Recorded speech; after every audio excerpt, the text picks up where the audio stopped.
Hello, everybody, and welcome to Non Sequitur News for March 17th, 2025. It's a time machine episode because I wasn't available yesterday or today, tomorrow. Anyway, time stuff. I am Merwad. I run ohmtown.com, and along with the Sentient AI, we go over 10 articles every single day, but the Sentient AI isn't available today for the time machine episode. They're on location doing stuff. So, I've selected 10 articles along with their help, so let's do this. We're going to talk about Eat Junk Food, Get Paid, The Sins of the Brother, Irish Pub Exports, Small Electric Cars, Starting to Kill Google's Links, Dentist Was Just a Veneer, Using Your Hands to Communicate, but Not ASL, Allegation of Corporate Espionage, That Tesla Video Was Weird, right? Maybe. And a gorilla broke out of a zoo. There wasn't supposed to be a gorilla. Anything, everything, all at once, here on Non Sequitur News.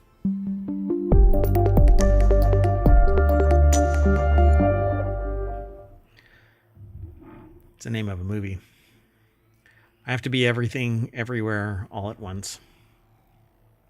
Doesn't work out all that well. So I missed the show yesterday, which is actually today because we're in the time machine. We're going back to March 17th, 2025. I'm going to go through these really quick, try and make this a 30-minute show, but we'll see what happens. So did you know that the government paid people $5,000 to eat junk food for a month?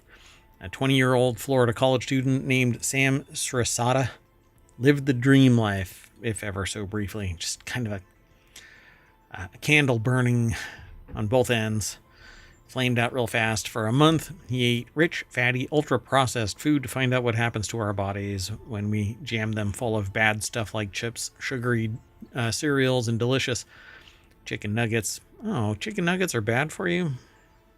That sucks. s4e79 is the guinea pig. The mad scientist at the core of the research is named Kevin Hall from the National Institutes of Health. Hall wants to know why ultra-processed foods might cause people to eat more and gain weight. s4e79, along with 36 other participants, were paid $5,000 to do it for a month. Louis Prado over at Vice.com put this article together. We've actually heard about these periodically. It's not the first time that this has actually occurred. But it's interesting that this pops up in 2025. So for a month, this college student, ate nothing but junk food. Hall wants to know why ultra-processed foods might cause people to eat more and gain weight. So it says, to be fair, for as much of a dream job as it sounds like, there are elements of it that sound a little nightmarish. In the name of science, s4e79 had to get his blood drawn often and for long stretches so they could collect up to 14 vials at a time. For one 24-hour period every week, he had to live inside a metabolic chamber, an airtight room wherein he was slapped with a bunch of sensors that monitored how his body processed food. He was occasionally allowed to go outside, but he was closely monitored to make sure that he wasn't snacking outside of the study's parameters.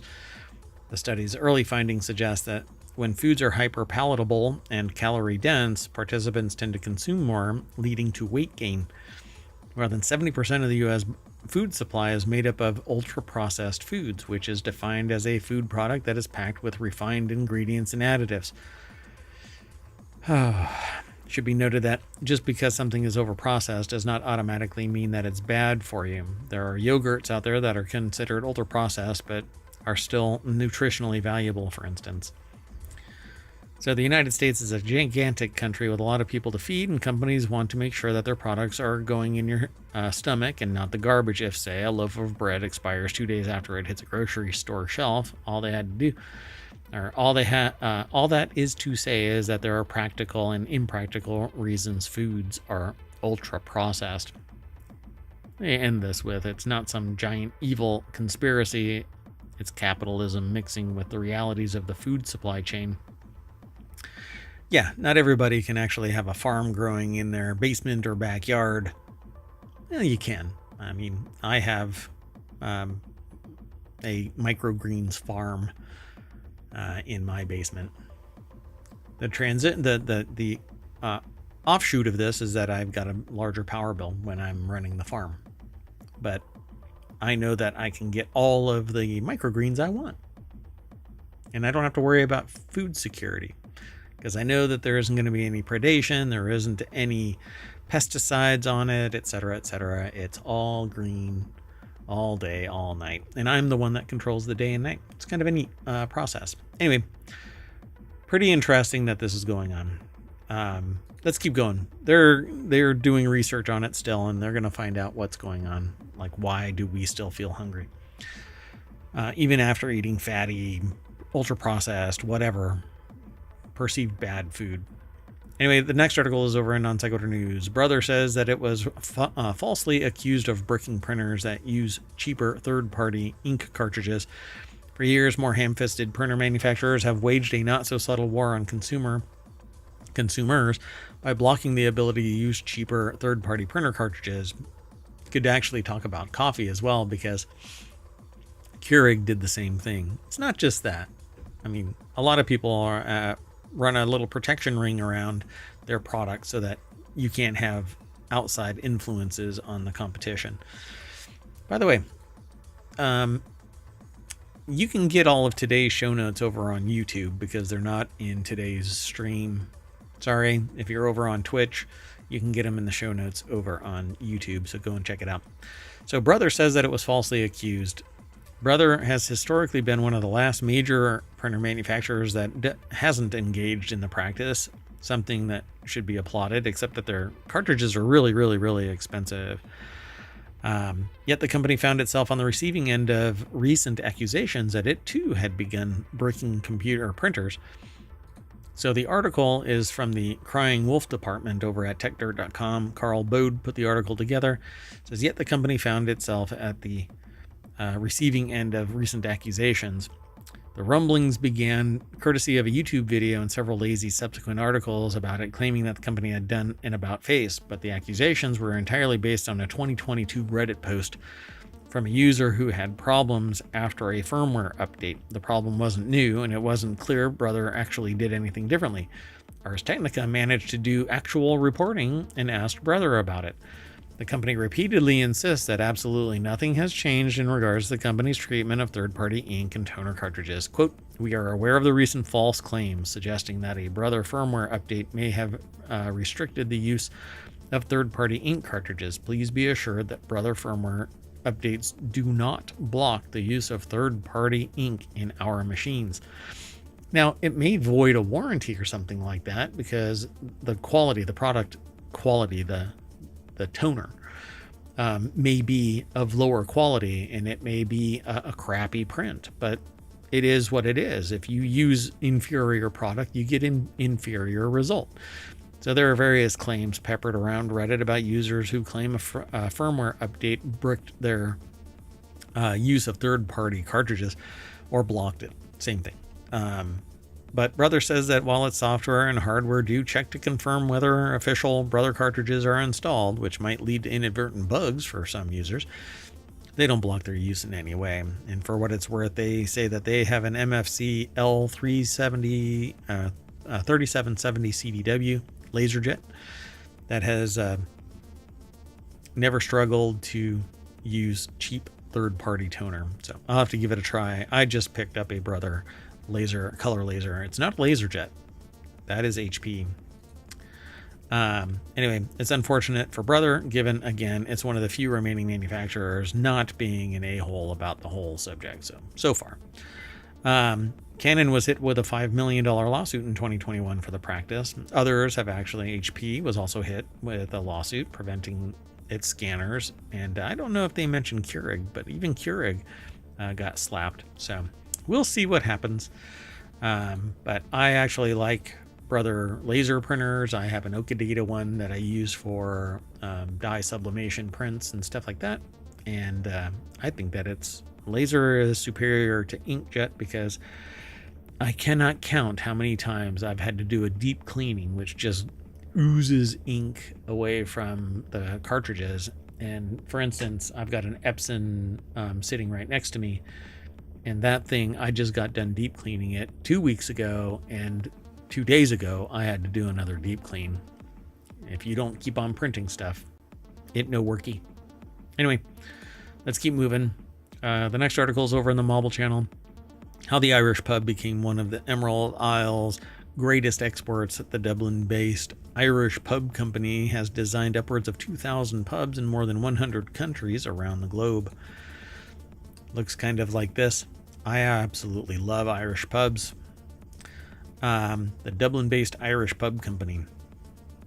It's over at the Smithsonian Magazine or SmithsonianMag.com website. Lisa Weistich put the article together.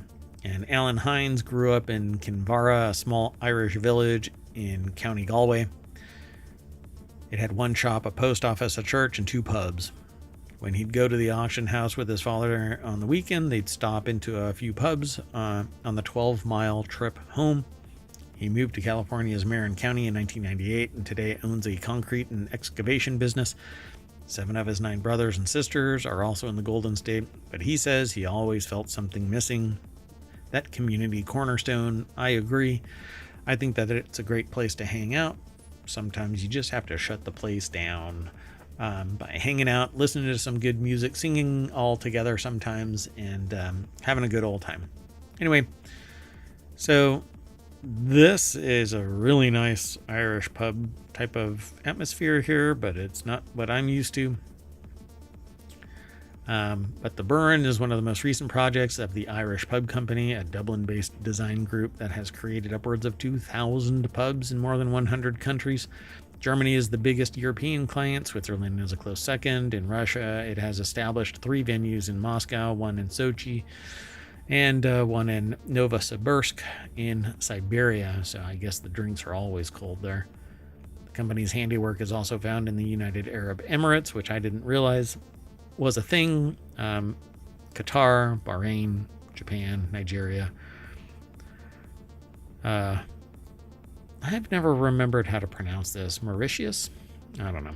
Anyway. And it says the New York Hotel in Las Vegas. So I dig all of this. I would love to actually own a pub, but wildly expensive. Maybe I can just afford the model. It says up to 80 people could be involved in a single project in the company's workshop outside Dublin, including carpenters, joiners, metal workers, furniture makers, upholsterers, glass artists, and painters.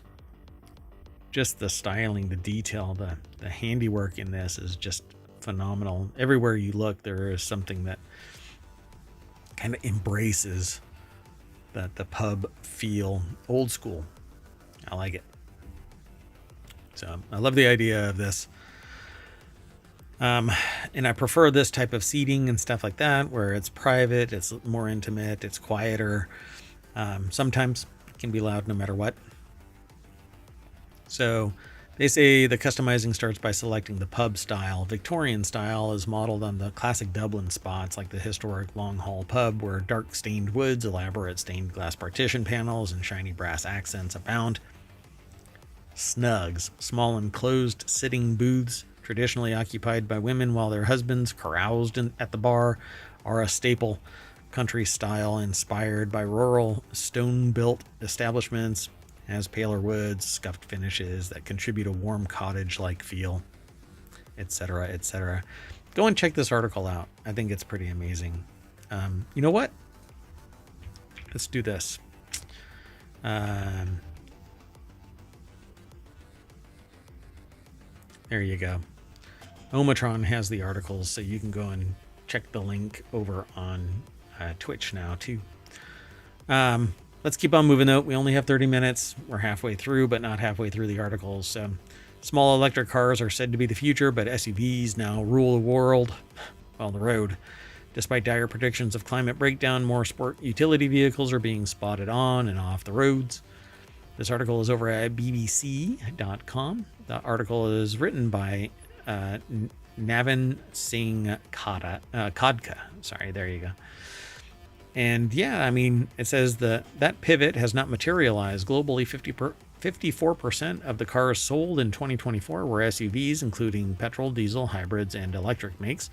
This is an increase of 3 percentage points from 2023 and 5 percentage points from the year before, according to global data. Of the SUVs, which are now on the road, both new and older models, 95% are burning fossil fuels, according to IEA. So I guess that whole shift to EVs isn't really happening, not in smaller cars, and definitely not in SUVs, as 50% are categorized as SUVs. Momentum was thought to be with smaller energy efficient electric vehicles, but the sales of standard size electric vehicles has actually decreased in major markets such as Japan and Germany, and their sales growth has slowed in India.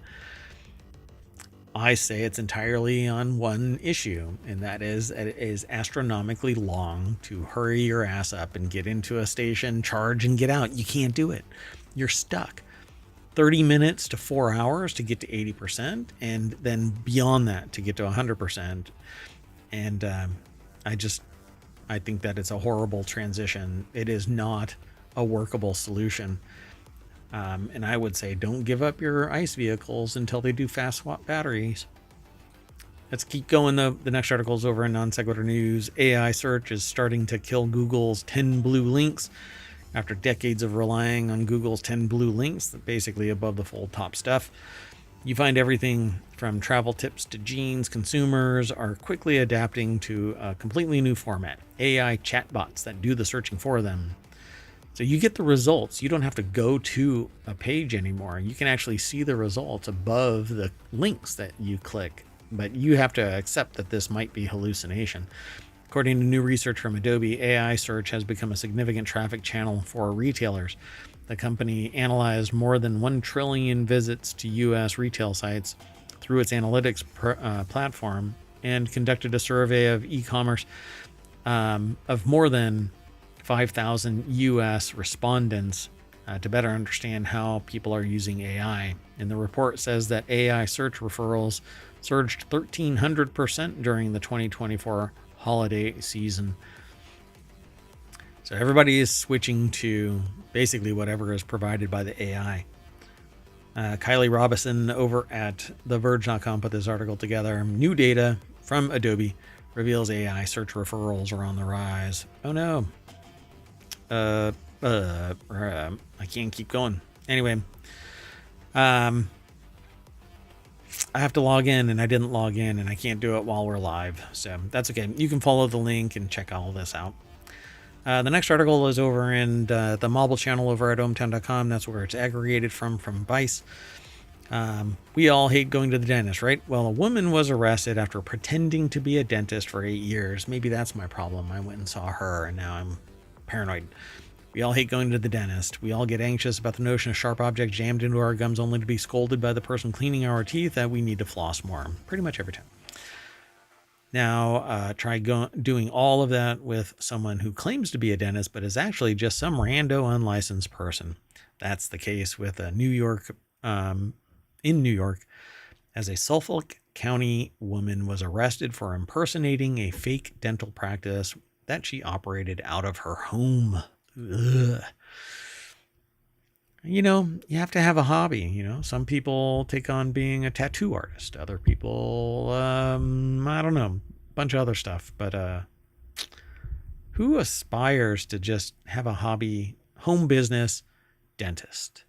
You don't wake up one day and just go, I think I want to be a dentist, but not licensed. I don't want to be a professional dentist. I want to be a hobby dentist. Yolanda, I won't even say their name. Anyway, upon receiving a search warrant, investigators discovered that the 55-year-old woman had set up a functioning dental office in her home and was working as if she was truly a dentist. She was not. There are no licenses or training records for her. She's now facing 3 counts of unauthorized practice of a profession.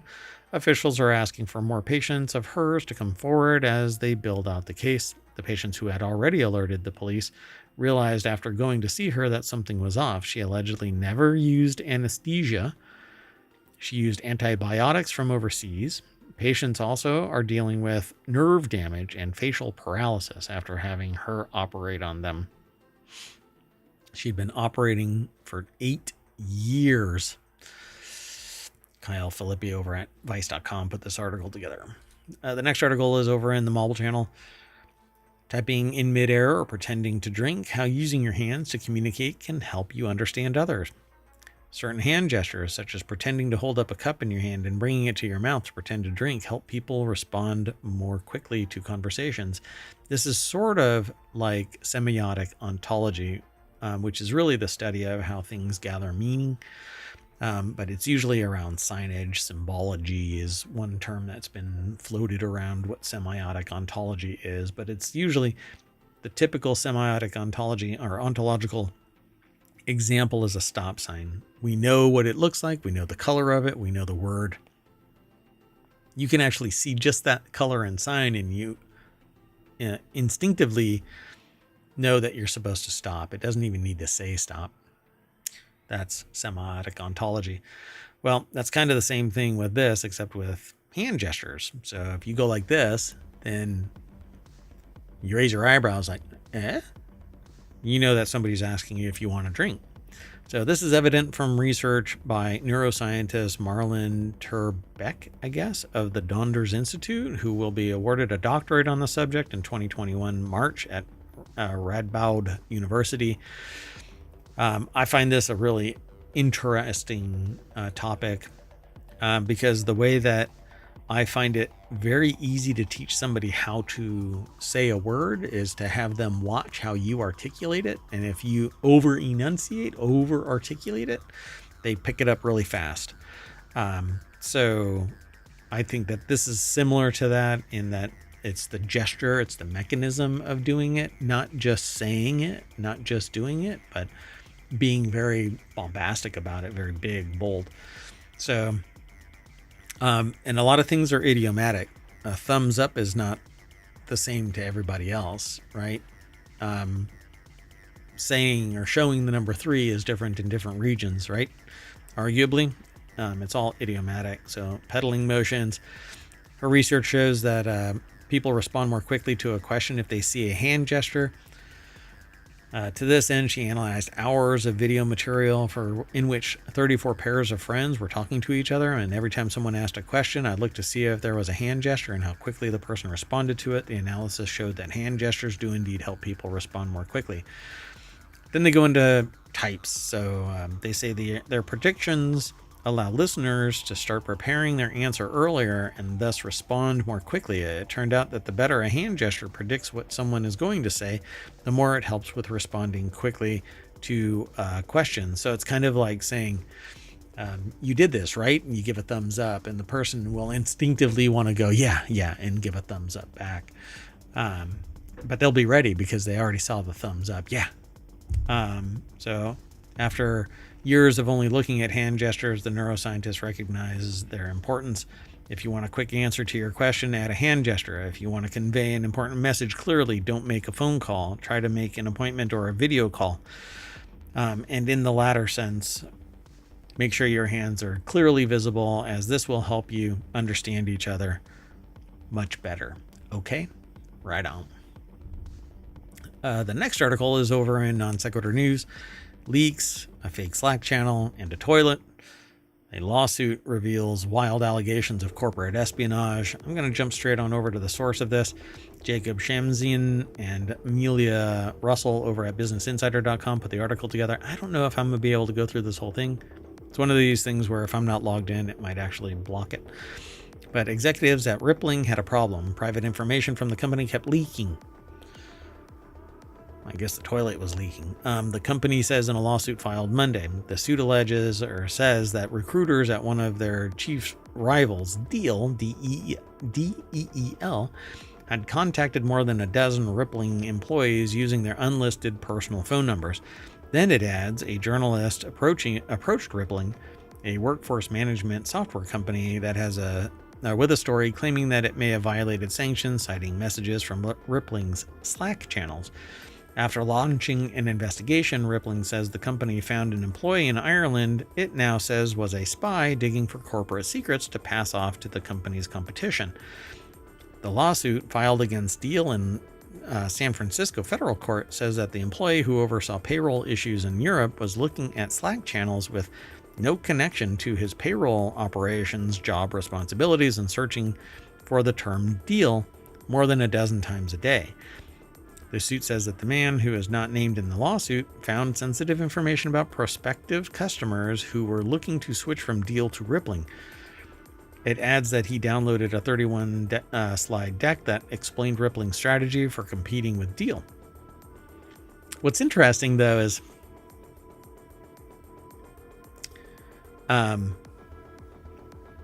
if they were doing something, violated sanctions, citing messages from Rippling Slack, blah, blah, blah, if there's information that they're doing something illegal, it's kind of interesting that they would target Deal as if they were all above board, but it says, maybe there's something here, right? Well, the letter identified a Slack channel called Defectors, on which Rippling employees discussed information that Deal would find embarrassing if it was made public, it adds.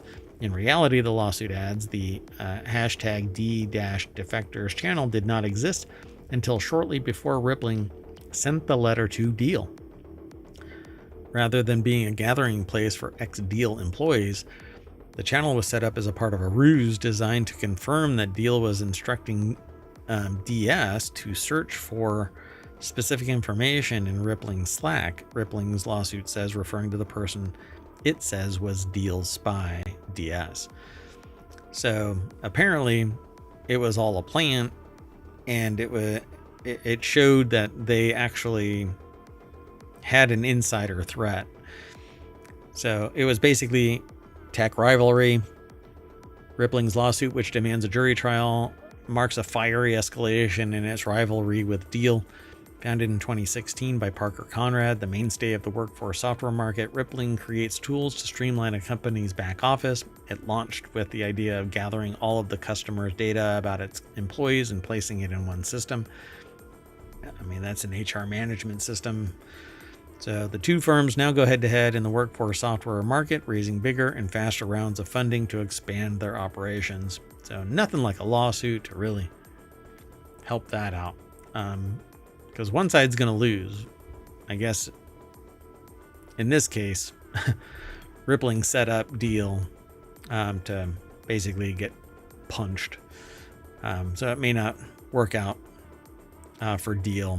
So they were dealing in this information the wrong way. All right.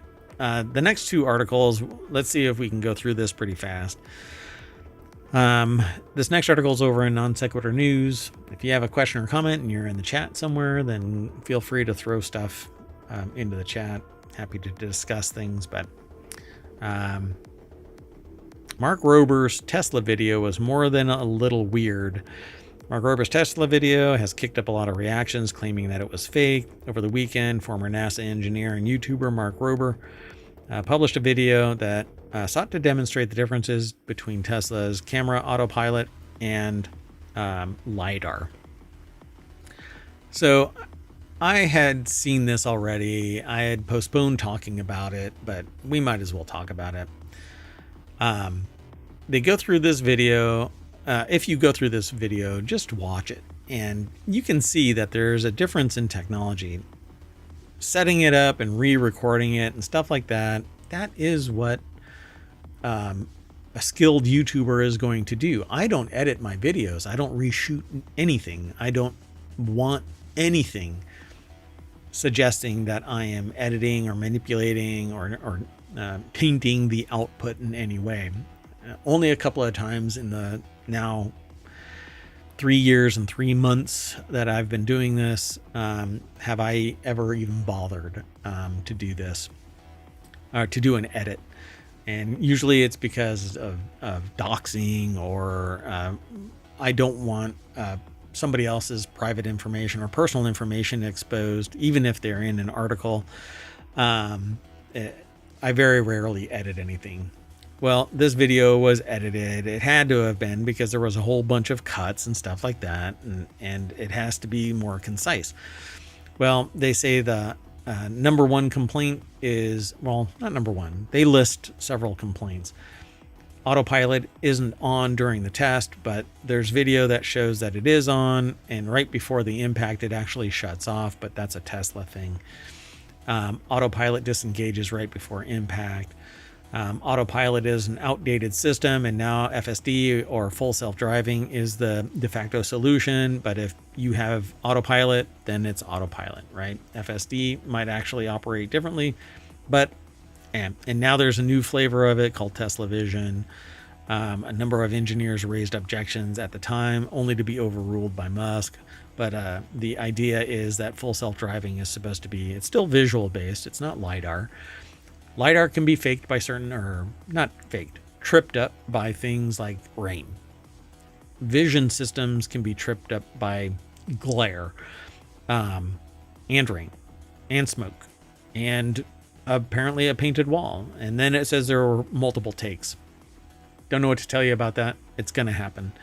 And then claim number 5 is that it was basically SpunCon. It was a sponsored manipulation. It was all set up, blah, blah, blah.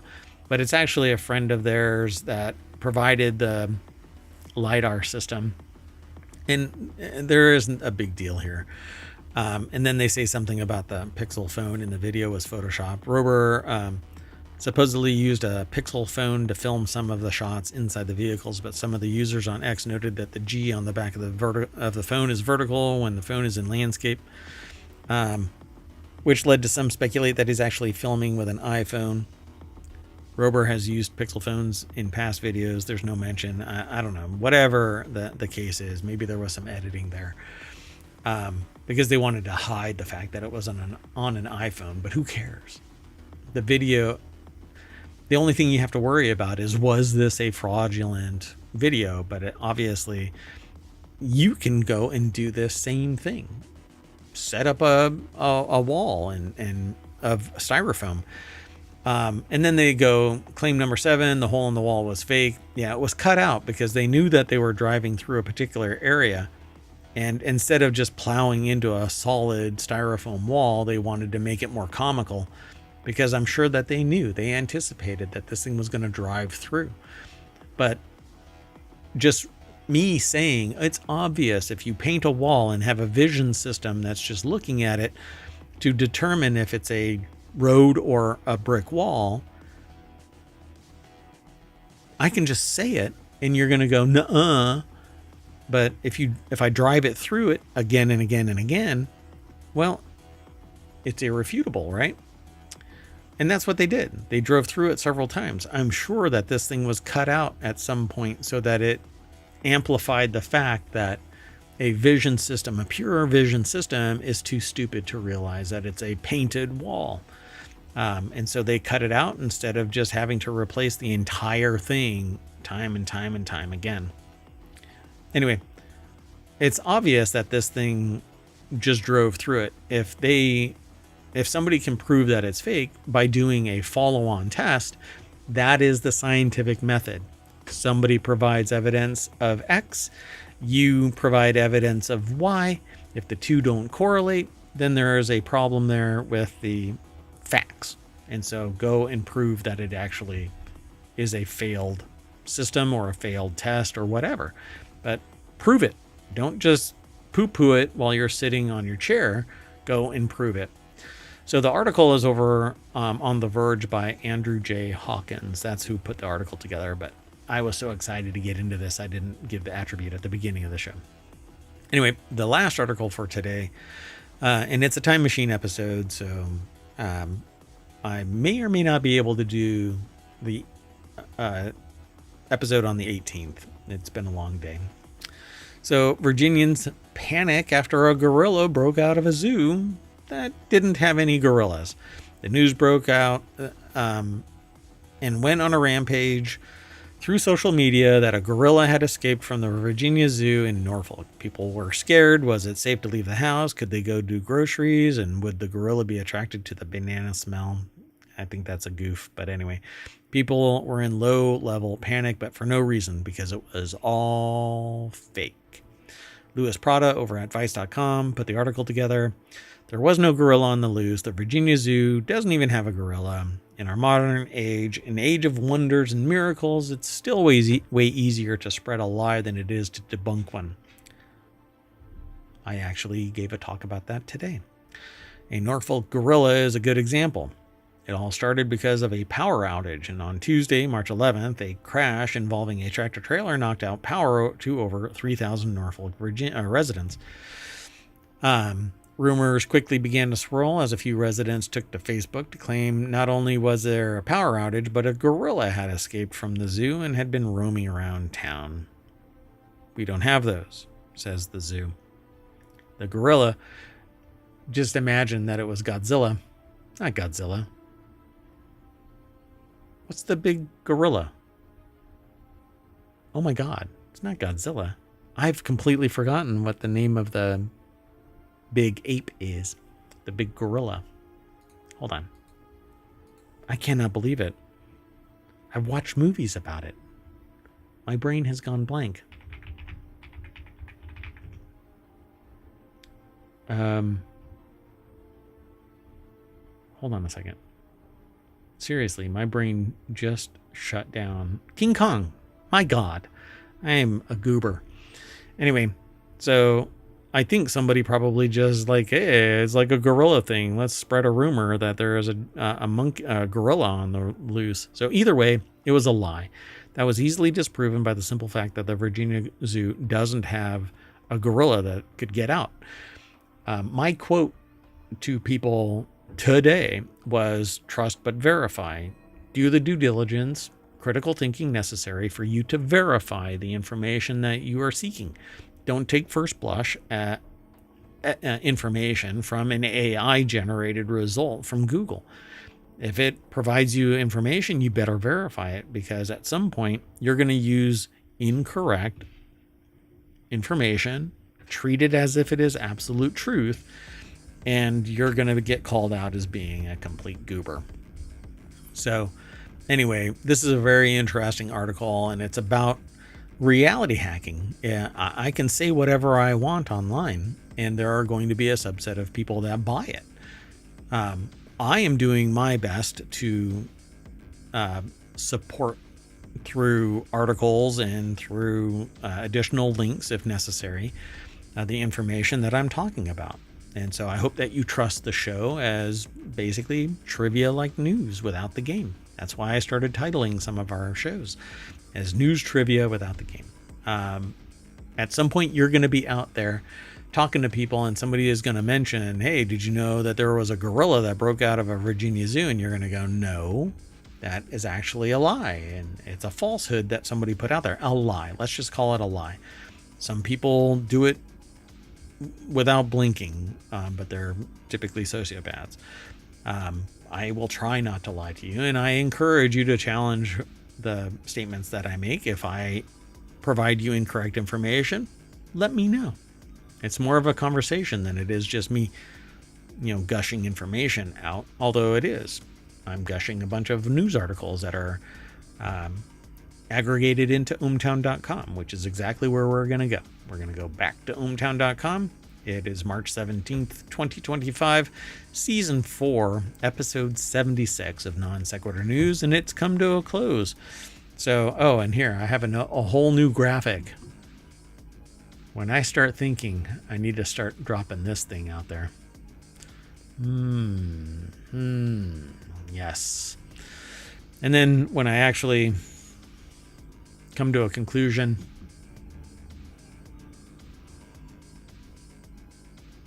at any rate, we're done for the day. I am Mayor Watt. I'm saying bye. I'm taking the AI with me, but the AI isn't even there, so I'll see you later.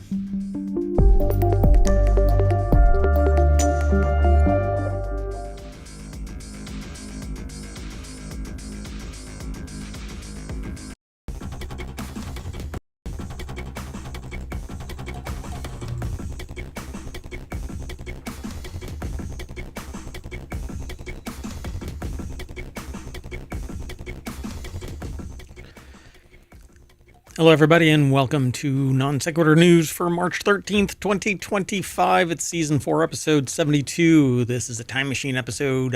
I was not available to do the show yesterday at the pre-approved and appointed time, unfortunately. But that's okay. I am Mayor Watt. I run ohmtown.com, so I can pretty much decide my own hours. Unfortunately, I have thousands of bosses, and they pulled me in different directions, and so I couldn't do the show. But we have a time machine. Gives me up to an hour to do the show. I'll try and get it done in 30 minutes. Today we're going to be talking about driverless parking tickets, discovering thousands for $1 million,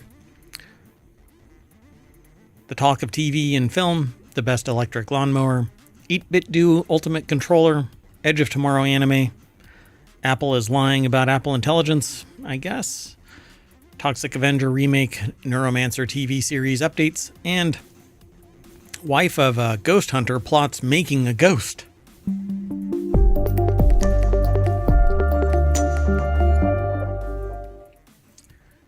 Hello, everybody. I am Mayor Watt. I usually have the sentient AI from the future on board, but they are not here at the moment. They may come in at any time later on. That said, let's get into the show. Hold on one second. I forgot to do something, and this gets awkward. No, that. One second. Sorry. Doot. All right. Anywho, let's get into this. You know, I get pulled in so many different directions as mayor. It gets a little distracting at times. But I'm here to do a gig. So let's get going. The first article is over in Technology Today. I didn't log in, so I don't know if I'm going to be able to talk about this. These driverless taxis got 589 parking tickets in San Francisco last year. Way more tickets than anybody else, I suppose. Robot taxis in San Francisco are Waymo robot taxis are in San Francisco, and they're programmed to follow rules of the road, but still got hundreds of tickets for parking violations last year. I don't have a byline. Yeah, there we go. So at Lisa Bonos over at WashingtonPost.com put this article together. And let's see here. Waymo vehicles driving themselves received 589 tickets for parking violations in 2024 alone. According to records from San Francisco's Municipal Transportation Agency, the company initially limited signups for its robotaxi service in the city, but made it open to all in June. So there is more to this, but I won't be able to get to it because it's you have to subscribe. But anyway, maybe there's more, maybe there's not. I don't know. Follow the link. You can actually get there by typing in !NSN over in the chat. And boom, Omatron will spit that out into the chat over on Twitch. Over on YouTube, it's already embedded into the show notes. But anyway, so I wonder how many miles they have driven all on their own. It just says driverless robots also routinely violate parking rules. They abide by speed limits, use turn signals, delight tourists, apparently. They beep and honk all night long in some area in San Francisco when they come in to park. I don't know if that's ever been remedied, but the news cycle stopped reporting about it. So I guess it's all good. Anyway, let's keep going. The next article is over in Non Sequitur News. An 18-year-old won $250,000 for discovering over 1 million objects in space. Some could help unravel one of the universe's biggest mysteries. High schooler Mateo Paz won $250,000 for discovering 1.5 million new space objects with AI.Paz, P-A-Z, built in with AI. Sorry, there's a lack of a gap. So they used AI. Paz built an AI algorithm to search data from a NASA space telescope for objects like black holes. His discoveries could help solve one of the universe's biggest mysteries. When Mateo Paz scored a high school internship with the California Institute of Technology, the scientists there gave him the daunting task of manually sorting reams of data from a NASA mission. So it was classic intern work. Paz, an 18-year-old from Pasadena, said that that's what it was. And they exited this with $250,000 for discovering 1.5 million new space objects. So an AI algorithm to search data from NASA space. I'm really curious what they actually used. So instead of manually sifting through the data, Paz built an AI algorithm to do it for him. Ultimately, he discovered 1.5 million new objects in space. I'm curious if I don't know anybody who else is talking about this just yet. And I haven't actually inquired, but Regeneron Science Talent Search is something that we've talked about before in the program. It's basically like the Olympics for sport or for science for high school. It's pretty amazing. So every year the competition casts a net across the nation for high schoolers doing a type of research you may expect from graduate students. And this year, Paz snagged first place out of nearly 2,500 entrants. Surprised isn't a strong enough word, they say. Didn't even give a thought to what I'd say if to people if I'd won. And sure enough, they won. Building an AI. So Paz needed his machine learning algorithm to comb through nearly 200 terabytes of data from a 10-year infrared survey of the entire sky by NASA's NEOWISE space telescope. Looking in the infrared wavelengths invisible to the human eye, the NEOWISE mission searched for asteroids and comets near Earth. Infrared wavelengths, however, can also show objects in deep space that are shrouded in interstellar dust. Even though NEOWISE wasn't designed to look for such objects, Paz thought that he could tease them out of the data with his algorithm. Basically, if he just looked for any shift between two scans, that dust might actually highlight where something was. So at the end of the summer, we were so impressed with his results that we hired him part-time at Caltech to finish the catalog. Paul said a lot of the work was in a dark room, eye bags heavy, looking at my computer, trying to solve a bug. In order to analyze all 200 terabytes, Paz divided up the data into 13,000 equal parts. In the end, he surveyed more than 450 million objects in the sky and identified 1.9 million that may be variable objects such as black holes or supernova. Of those, 1 million had never been cataloged before, 1.5 million out of the 1.9. They were new discoveries. It says it's very beautiful. Not just that number. It's a big number that obviously makes you proud. But when you visualize the data, and that apparently is what it looks like. So pretty amazing. Here's that visualization plotting all the candidate objects he discovered. So what does that actually look like to you, though? I mean, if you were to be able to follow the whole arc, right, that would be a circle. This is a flat map, so I don't know really how to three-dimensionally visualize this. I want to see this in VR and step into it. So it's clear that he is simply a unique talent, smart, hardworking, with a crazy ability to assimilate newfound knowledge into new ideas for studying the universe. Yeah, pretty amazing. There's a lot more in this article over at Business Insider by Morgan McFall Johnson. Go over and check it out, please. The next article is over in Non Sequitur News. South by Southwest, behind the scenes, 6 topics everyone was debating in TV, film, and the creator economy. The article is by Lucia Moses at businessinsider.com. And the contour, it says here that they spent 3 days at South by Southwest, where Hollywood is divided over AI, LA's future, and more. Insiders also fretted over Trump's influence and debated YouTube's rise in podcasting.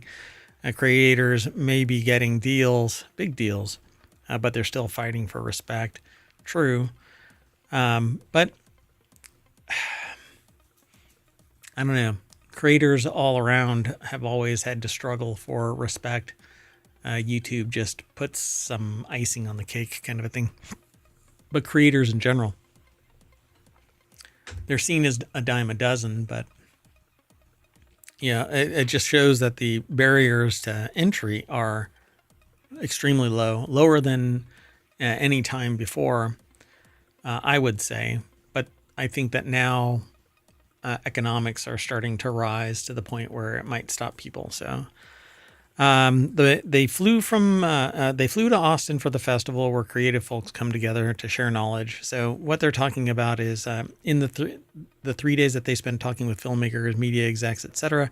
Some were riddled with existential angst, while others saw opportunity in the chaos. Here were the biggest topics and debates they heard on the ground. AI fights are as hot as ever. Podcasts to see or not to see. A lot of this is hype and marketing. And once you catch the wave, you need to just move with it. You need to flow with it and get as much as you can attention. So it says even Uber podcaster Megyn Kelly has her doubts, as she expressed on a recent edition of her show, saying, can't be in the cam glam all day long. It's just weird. Whatever that means. And advertisers are intrigued because video podcasts offer another way to benefit from authentic relationship podcasters have with their audiences. However, not all video pods have the high production quality they require, like this one. I just shoot from the hip talking about the news that I read for the first time here on the show, even though I've had these articles sitting here for a day. I want an authentic response, and I want to talk about the news with people live here on ohmTown. And this particular episode is Non Sequitur News. So I've got 6 other podcasts, 7 altogether, 6 on the weekends, and 1 is a daily, Monday through Friday. And then on the weekend, those 6 podcasts get turned into 2 Non Sequitur News weekend editions. I know it's a little hinky, a little busy, but I've got a lot of topics that I'm interested in, and so I parse. Right now, I've parsed today close to 5,000 articles. I've scanned through 5,000 articles to kind of pull out some, and then the sentient AI from the future actually parses them as well. And I tend to go with their review of things because I like what they detect. Anyway, so Hollywood's Trump turn, it says here. There was simmering worry among some insiders over the partial dismantling of various things in the federal government. And it's the change. It's a cultural shift, and I think that it's the rise of sociopathy, but it is what it is, and you need to practice radical acceptance. Just kind of go with the flow, change what you can, be the change you want to see in the world, because others are doing exactly that too, and some are riding their wave. So we'll see what happens in the future. I don't like certain terminology that I hear, like never having to vote again, but hey, it is what it is. We'll see what happens. Time will tell. So creators are still fighting for respect, they say here. Hot Ones host Sean Evans griped that he still has to fight for recognition from advertisers despite his YouTube show having become a regular stop for stars, including Scarlett Johansson and Margot Robbie. In one conference room, influencer advocates lamented to mostly empty chairs that despite their increased visibility in pop culture, creators still suffer from a lack of job protection. No, you're an independent contractor, essentially. You are a creator. You are your own boss. Despite their increased visibility, they have to fight for their job. That is what everybody has to do when they hang a shingle, believe me. Yeah. I've been doing that since I was 18, for crying out loud, fighting for job protection. And I either have a main gig, and this is my side gig, or some combination thereof of entrepreneurial spirit, and that's my main gig, and I've got a side gig paying the bills. Other way around, whatever, it doesn't matter. You are an individual. You are the boss. You have no job protection because anybody can come and take it away from you. Hell, people can take it away before you even get started. Look around. Anyway, respect as a worker class. Power versus the platform giants.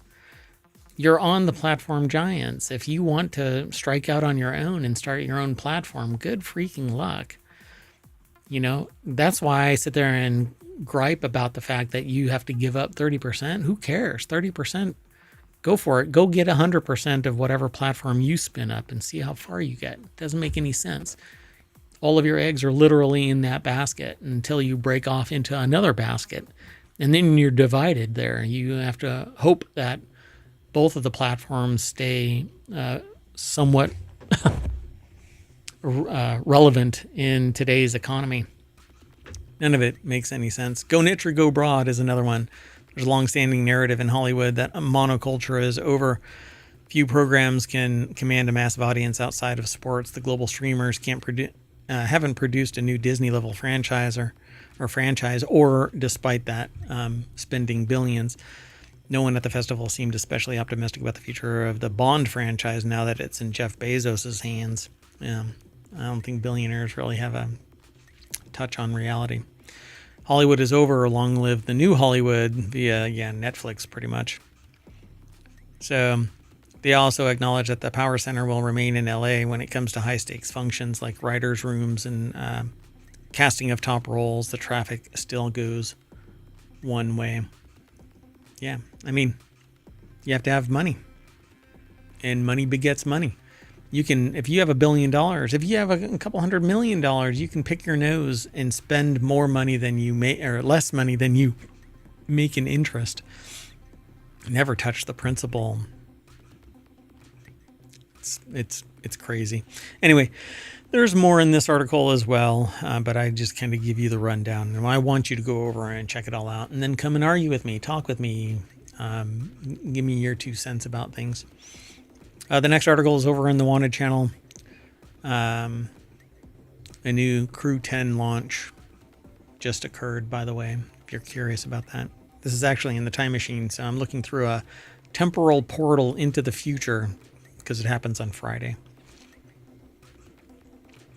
Okay, this next one really should be in Wanted, but best electric lawnmower you can buy in 2025. Eco-friendly electric mowers, save energy, run without gas, and keep your lawn looking great. I actually want one of these.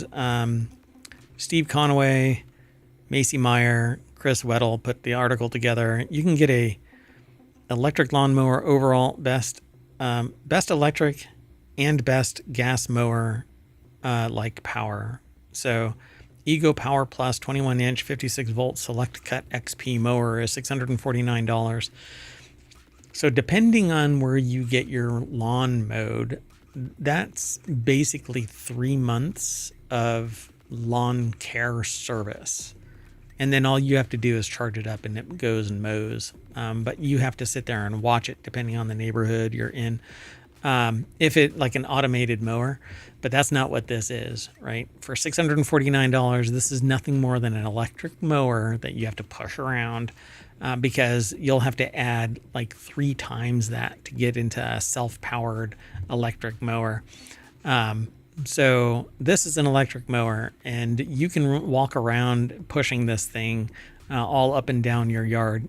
Never have I ever used an electric mower and been able to mow all of my lawn. And I don't have a particularly big lawn. So it best suits me to pay somebody to come and mow the lawn so that I've got more time to dedicate to mayoral duties.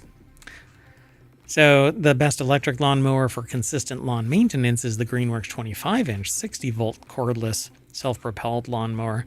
It's self-propelled, but you still have to push it. It doesn't just, it's not a smart mower. None of these are. And then the best electric mower on a budget is $390 from Walmart. It's a 19-inch 40-volt push lawnmower. So these prices change depending on where you are, but you should go and check them all out. They're over at Lowe's, and even Amazon has it apparently, but I would probably buy it from Lowe's or Home Depot or something like that. Anyway, let me keep going. The next article is over in the Wanted channel. 8-bit Do Ultimate controller is $20 cheaper than the Nintendo Switch Pro controller. I don't know if that's going to always be there, but it says save nearly 40% on 8-bit Do Ultimate Bluetooth controller with charging dock over at Amazon. I won't go over there, but Joe Tillelli over at Gizmodo.com put the article together.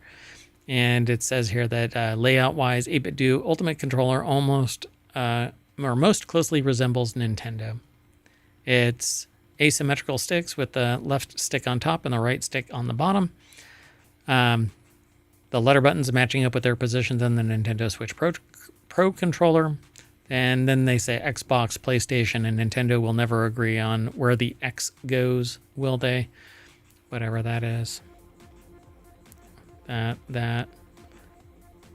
Well, the controller has everything you'd expect on a modern-day controller, from rumble vibrations to motion controls. It's compatible with the Switch, but can also be used with Steam Deck via Bluetooth, 2.4G adapter, or a USB cable, or it can be used with any Windows with the 2.4G adapter. So you just plug that in. You find an open USB port and plug it in, or you can use a USB cable. The charging dock ensures that you'll always have a full battery when you go to start your game, and you can automatically switch it on and off. So say goodbye to stick drift. Apparently, the 8-bit do. One massive improvement you'll find is with the Hall effect stick. The Joy-Cons notoriously do not stand up to the test of time, with many users reporting various levels of stick drift in which the controller registers directional input even though it's not being touched. This results in your character running endlessly to one side or the camera spinning out of control. Hall effect is quickly becoming the new standard for everything, really. Keyboards and joysticks. So they say that it's 39% off over at Amazon. Go check it out. The next article is over at WarCrafters. Well, that's where it's aggregated to, but it's actually from where? Polygon. So Edge of Tomorrow source material finally being turned into an anime. The fate of the Edge of Tomorrow sequel might still be in flux, but on Thursday, Studio 4 Degrees C, mind game Tekken Concrete, I guess, I've not seen that one before, announced that the next best thing is an animated adaptation of All You Need Is Kill, the 2004 light novel by Hiroshi Sakurazaka and Yoshitoshi Abe that Doug Liman's film was based on. So, sounds like a win to me. I would like to see more of Edge of Tomorrow, but Toussaint Egan over at Polygon.com put the article together, and it says the novel centers on a newly enlisted soldier in a future where humanity is pitted in an existential war against alien invaders known as mimics.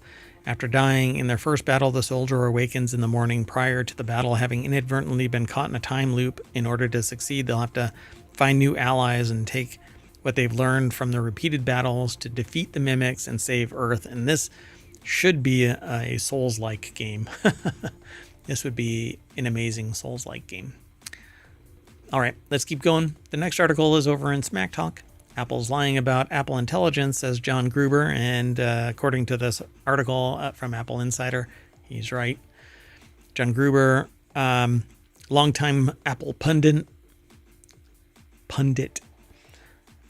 hosted the talk show, an extended post-WWDC conversation with Apple executives such as Craig Federighi.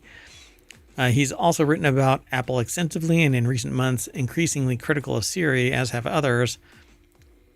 I hope it didn't just wake up. Anyway, I have smart speakers all throughout the mayoral mansion. So, yeah, well, that smart speaker is dumb. It's just dumb. It's always telling me to go and move over to an Apple device. I don't need an Apple device. I need you to answer my damn question. Anyway, William Gallagher over at AppleInsider.com put the article together. And it says the fiasco here is not that Apple is late on AI. The fiasco is that Apple pitched a story that wasn't true, one that some people within the company surely understood wasn't true, and they set a course based on that. In the 2 decades that they've been in this racket, I've never been angrier at myself for missing a story than I am about Apple's announcement on Friday that the more specialized, personalized smart speaker features of Apple Intelligence scheduled to appear between now and WWDC would be delayed until the coming year. He continued, I should have my head examined. Yeah. All I know is that it is the dumbest speaker, and my interactions with the AI stuff injected into the iOS versions, phone, tablet, etc., have been largely useless to me. I'm not interested in that particular AI at this stage of the game because it just operates kind of junky. It's just dumb. It says Apple's bad old days are back. In his piece, Gruber compares the situation of Tim Cook and Apple Intelligence to Steve Jobs and Mobile Me, then to iCloud. Jobs was reportedly furious over how poorly Mobile Me was done, and Gruber says Cook should be the same over Apple Intelligence. Yeah. We'll see. We have to watch it. I think AI is so new and evolving so fast that people just don't seem to understand that this is not the solution yet. And while it has certain special functions, it is in silos, like the 18-year-old who used AI to parse terabytes of data. In that silo, it's great. It doesn't hallucinate. It doesn't sit there and make stuff up. But you still have to audit it because it can misperceive what it is seeing. Anyway, this next article is over in the Continuity Report. Toxic Avenger images reveal best look yet as Peter Dinklage's hero in cult classic reboot. I actually loved the Toxic Avenger. It's way back early 1980s film. Low budget. The movie tells the story of a janitor named Winston Goose who, after falling into toxic waste, evolves into the eponymous, the titular, even, I want to say it, Toxic Avenger. The new version of the horror comedy features a star-studded leading cast: Dinklage, Elijah Wood, Jacob Tremblay, Kevin Bacon, Taylor Page. The movie initially premiered at Fantastic Fest in September 2023, but now has distribution for this summer, opening August 29th. Dun, dun, dun. The article is over at ScreenRant.com. Hannah Gearin put the article together. And, yeah, see, in this kind of light, I don't know. It looks really hinky, but I love the idea of the Toxic Avenger. Yeah, so what does it mean for the Toxic Avenger? The Toxic Avenger employs practical effects, so this is old school. While its design is slightly different, the mop is an iconic prop for Winston's character, originating from his janitorial days. Blair and his team maintained that feature for the remake's new version. Additionally, facial features like Mitch Cohen's sunken eyes from the movie's 1980s counterpart are used in the Dinklage's version of the role. Interesting. So he's going to be the Toxic Avenger. All right. In the 2023 interview, Blair was sure to mention how practical effects were used in the Toxic Avenger to create the actor's main look. This includes goopy little boils and stuff like that. So their take on it is that the remake has been hyped, so it's exciting to see new images when there is an actual release date on the calendar. The Toxic Avenger trailer brought on all the gore, but it did not give a full glimpse into Dinklage's hero character. Can't wait. So again, August 29th. The next article is over in the Continuity Report. That's a show that we have on Saturdays. It's the third show. Show 3. Neuromancer Apple TV Plus series casts Peter Sarsgaard. Peter Sarsgaard has been cast in the Apple TV Plus adaptation of Neuromancer. Variety has learned exclusively Sarsgaard will appear alongside previously announced cast members Callum Turner, Brianna Middleton, Mark Strong, Joseph Lee, Clemens Posey, in the 10-episode drama based on William Gibson's novel of the same name. By the way, Johnny Mnemonic is actually from Neuromancer, but it's two characters that are in it as just side characters. They're not the preeminent characters. So it's kind of interesting. So The official logline for Neuromancer states that it follows a damaged top-run super hacker named Case Turner, who is thrust into a web of digital espionage and high-stakes crime with his partner Molly. And Case bump into Johnny Mnemonic and I forgot her name. Doggone it. Hold on. I got to do this live.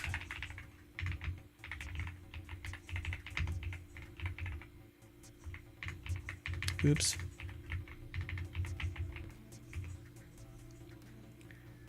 So, Johnny Mnemonic and what is her name?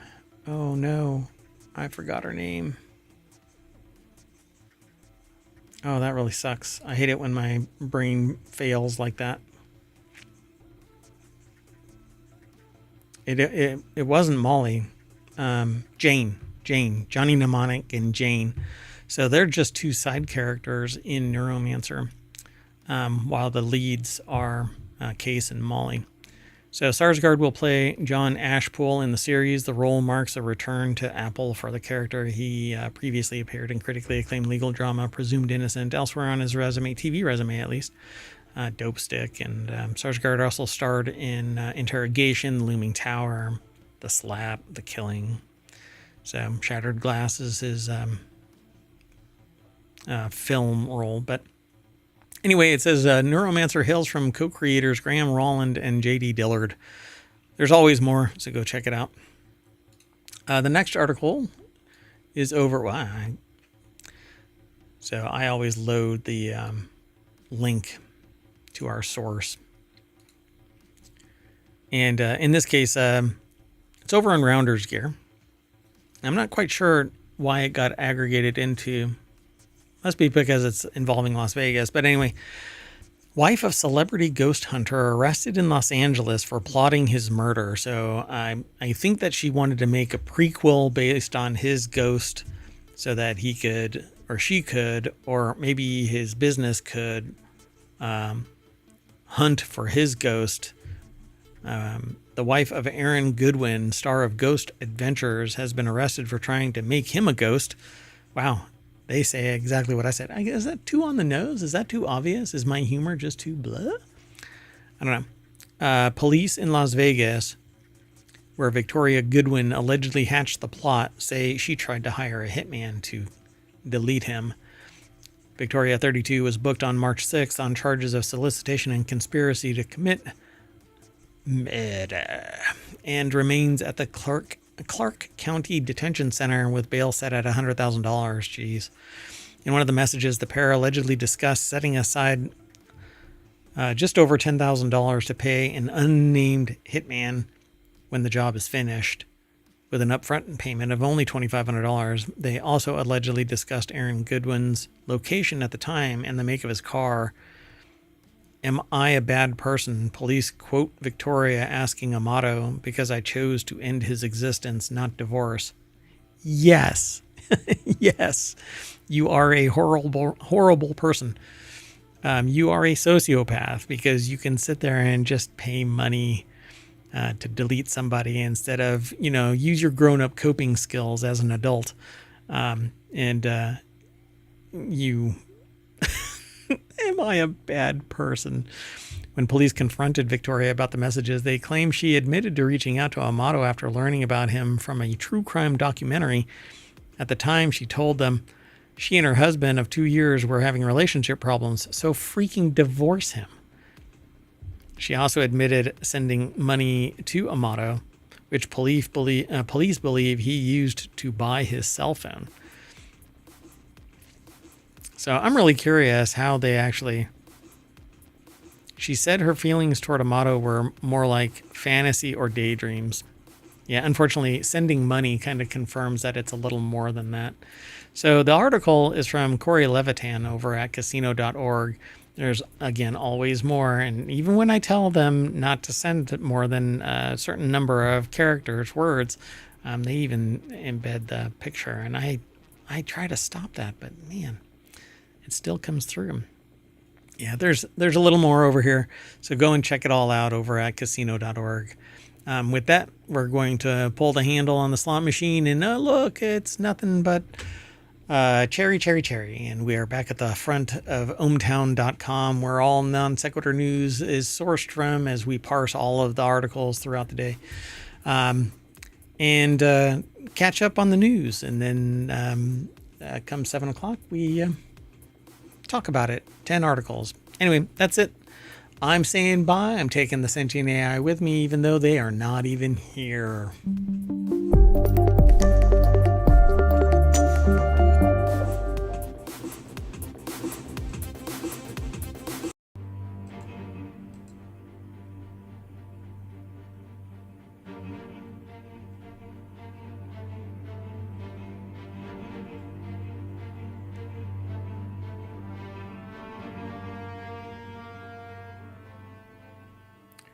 Hello, everybody, and welcome to Non Sequitur News for March 4th, 2025. It's Season 4, Episode 63.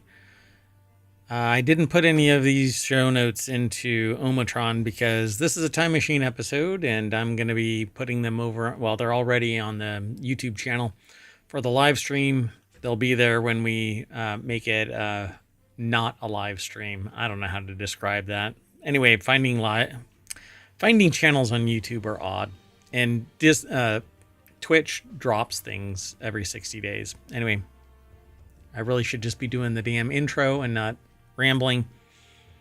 I am Mayor Watt. I run ohmtown.com. I use it to manage my information overload, and I give talks about it every day. The 10 articles that we're talking about today are California bar exam continued. It is a fiasco. And it's just getting more fiasco-ier. Internet TV. The SS Princess Tippetsy. First came the Woolly Mouse. Law Office of Fenton, Florida, and Bar. Aberdeen rebrand, not clever. Old Iceberg says I'm moving in. Friday surgeries are riskier. And there's a typo in that. Oh boy. And your smartwatch knows you well, maybe too well. And metal containers save avalanche victims. Everything is powered by ohmtown.com and my general laziness.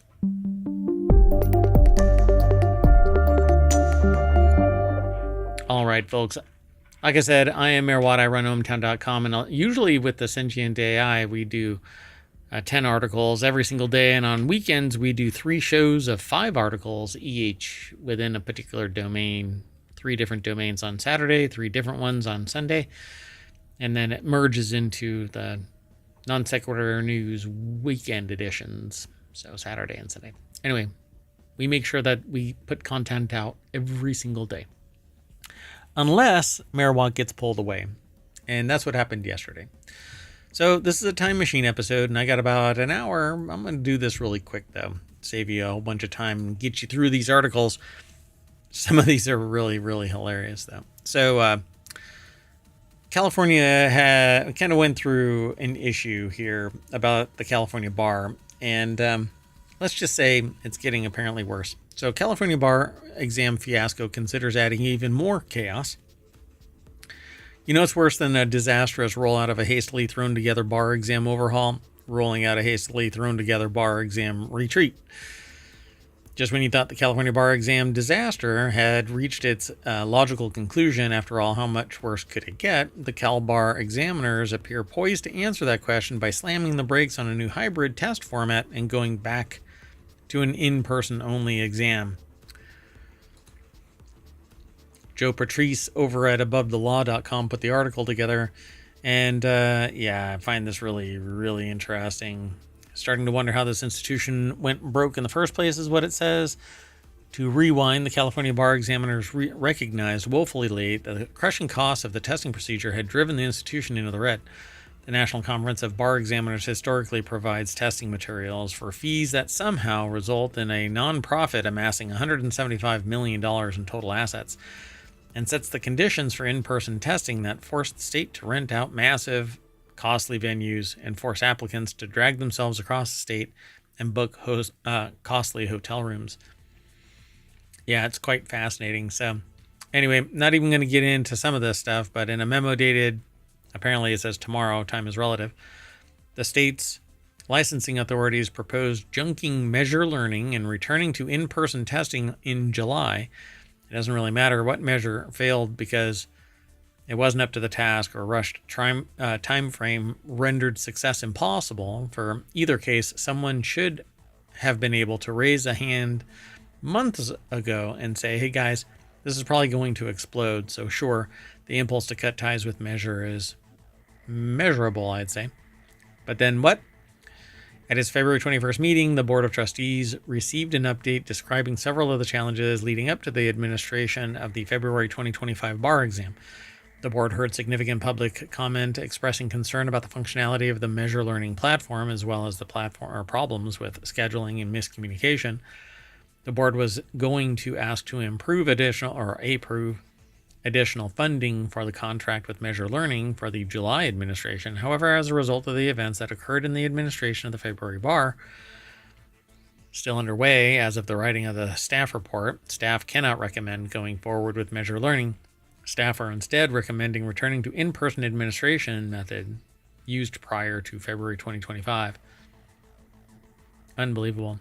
So higher costs for the examiners, the higher costs for the applicants, and remember, the estimate cost of in-person administration of the bar exam is $4.8 to $5 million. Actual costs might be higher, as we're anticipating increased numbers of test takers due to the offer to waive the July exam costs for many applicants. So the full year fiscal impact of the transition back to in-person testing will be compounded by the expanded refund policies put in place with respect to the February 2025 exam. Wild. They say down at the very end, while staff believes that the 2025 admissions fund budget can absorb all related costs, sustainability planning for 2026 and beyond must begin in the near term. So they're talking about 2026 in 2025. This is supposed to be the host for all of this. Oh boy. Anyway, found it kind of interesting and wanted to talk about it. Let's keep on going though. There's more in each of these articles that we talk about, so definitely go on over there and check it all out. Again, it's Joe Patrice over at AboveTheLaw.com. The next article is over in Non Sequitur News. The internet is just TV now. That's pretty much what I've been saying for the last 10 years, 15 years. Philadelphia Eagles celebrating during the November 14th game against the Washington Commanders, the event that generated more internet traffic than anything else, in the last 3 months of 2024. That is the caption for a picture that we're about to see. It's over at Business Insider. Peter Kafka put the article together. And this is all about the fact that the internet is rapidly destroying TV because it gives people more ways to spend their time for less money. Except the thing that commands the most live attention on the internet is the same thing that commands the most attention on TV. NFL games. And cats. And buying stuff. And just streaming stuff. I spend most of my time streaming Twitch and YouTube than watching sports in general or going out to see sports and ever. So, yeah, two things can be true at the same time. The internet has atomized the way that we absorb information, entertainment, and culture, which means that we all exist in our own bubbles of interest and affiliation. Exactly. And the internet is very good at showing lots of people the same thing lots of people used to consume before the internet existed, which means we're all still watching the same things we used to watch on TV, except that we're getting it through the internet, which used to be part and parcel to the distribution of the internet. Coax cable was the way to get internet into your house, and then you broke it off into TV and telephone and internet. So it says, here's evidence of the second thing, a list of the top entertainment. So NFL on Prime, the fight on Netflix, NFL Week 7 on ESPN, NFL Week 8 on Prime, so on and so forth. That's the Q4 2024 U.S. ranked top traffic. So yeah, I mean, we're basically paying, and now ads are being injected into the stream. So even when you're paying, you have to pay more now. And you can't skip ads. You can't fast forward and stuff like that. Sometimes you can get around it. There's always ways, but anyway, I'm paying just as much. Actually, I'm paying more now a month than I ever did for just regular old TV. But I have some control over what I get to see. And there's a lot of options. I could turn off, YouTube TV at a moment's notice. All right, let's keep going though. The next article is over on 4Wheel Tech. High winds caused Princess Tipsy to flip.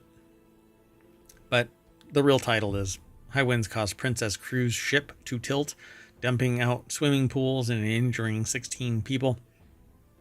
The Crown Princess cruise ship tilted 14 degrees under heavy winds alone. The article is over at Jalopnik by Lawrence Hodge. So there's video. It's apparently on YouTube, 9 News via YouTube, but the wind blew the Princess Cruises ship Crown Princess over 14 degrees. Guests were shaken up, as well as with 16 of the 3,090 people on board suffering injuries because of the tilt. Martin Wise, one of the passengers on board, detailed what was going on to New Zealand site Stuff as the Crown Princess tilted 14 degrees. Quote, I felt the boat starting to slant and tilt. Then it leant over quite a bit and really started moving along at a high speed. And we could see the sea looking very high out of the restaurant windows, and crashing could be heard around the lounge and a huge crash from the kitchen. And there's video. So rough ride, folks. Like always, you can always go over and check it all out. Here's the video. I'll mute it.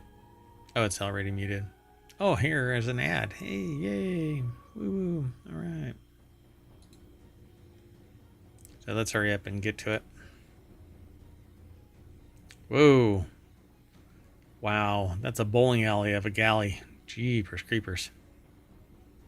Yeah, you got to keep watching all these pots floating around, flying around. The pool getting dumped out. But it's an ocean liner. I'm pretty sure that the pool will get filled back up, I suppose. Just put some salt water in it. I'm sure it's fine. Oh no. Lots of messes to clean up. Oh no, all these sandwiches and stuff. Oh gosh, it's just a nightmare. Y'all can't hear it, but the video is basically showing all of this food dumped out of the kitchen all over the place. All they can do really is stabilize it and then clean it all up. It all sucks. Let's keep going. Next article is over in the Mobile Channel. Biotech company creates woolly mouse as a step in its quest to resurrect a woolly mammoth through gene editing. Colossal Biosciences leaders say that the fluffy golden-haired mice help validate their technique to de-extinct species, but outside scientists remain skeptical. Sarah Kuda over at Smithsonian Magazine, or SmithsonianMag.com, put the article together.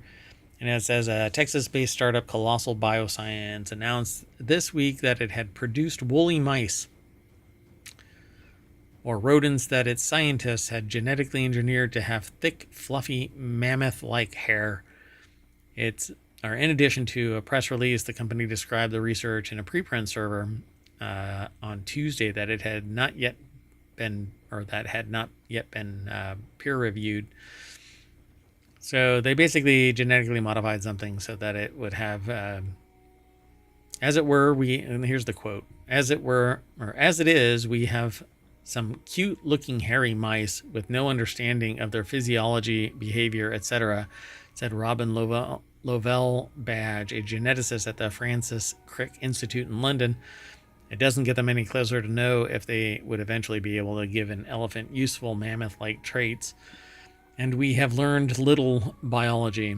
So it's just a mouse with some special genes, says Stephen Reisenberg, a genome engineer at the Max Planck Institute for Evolutionary Anthropology, who was not involved in the work. So a lot of poo-pooing. But when this thing becomes the size of a mammoth and we can ride it to work, they'll rue the day that they said anything. The next article is over in the Law Nerd channel. A lawyer has been accused of ghosting a client and listing their Irish pub, or an Irish pub, as his address, according to an ethics referee. A Miami lawyer has been disbarred after an uncontested referee's report found that he filed a notice of appearance while suspended, abandoned a client, and put his address as a Florida bar. Not the Florida bar, a Florida bar. Deborah Cassens Weiss put the article together. The Florida Supreme Court disbarred lawyer Daryl Bobby Fenton of Florida in a February 6th order that became effective this month, the Miami Herald reports in a story reprinted on, wait for it, AOL. Yeah, AOL still exists, folks. The address listed by Fenton is for the Auld Dubliner Irish Pub and Kitchen in Miami, according to the Miami Herald. Wow. So he ran afoul of ethics rules when he filed a notice of appearance for a criminal defendant in November 2023 while on suspension for failing to fulfill obligations for continuing legal education, according to the November 2024 referee's report. So something as simple as not getting continuing legal education. You have to get these CLEs periodically so that you can you have to justify that you are continuing to learn in the legal profession and you're not just kind of stagnating on the old information that you have and you're moving with the times. Defendant told the judge that he'd been unable to reach Fenton. The judge tried calling numbers listed on pleadings and with the bar, but was unable to contact the lawyer. The judge set a new hearing and notified Fenton in an email, but he didn't respond and didn't appear before the new court date. So the judge appointed a public defender for Fenton's client and referred him to the Florida bar, which was also unable to find that attorney. And the bar investigator did find a potential address, but Fenton had been evicted shortly before the investigator arrived at the property. So according to the Miami Herald, the address was for the West Tower of River Landing Residences, which is a luxury high-rise, but his apparent new location was the Auld Dubliner Irish Pub and Kitchen in Miami. Yep. I've heard about being a member of the bar, but that's a little different. Let's keep on moving, though. The next article is over in Non Sequitur News. Aberdeen restores the E's after admitting Aberdeen without the E's rebrand wasn't very clever without the E's. Har har. So the 200-year-old asset manager has added the E's back to its name after it was widely mocked. Aberdeen is now Aberdeen with the E's after the company's 2021 rebrand was ridiculed. It only took them nearly 5 years. The company's CEO said that the move would help in removing distractions and mark a new chapter. Pretty simple, straightforward kind of article here. It's over at businessinsider.com. Taryn Mohammed put the article together.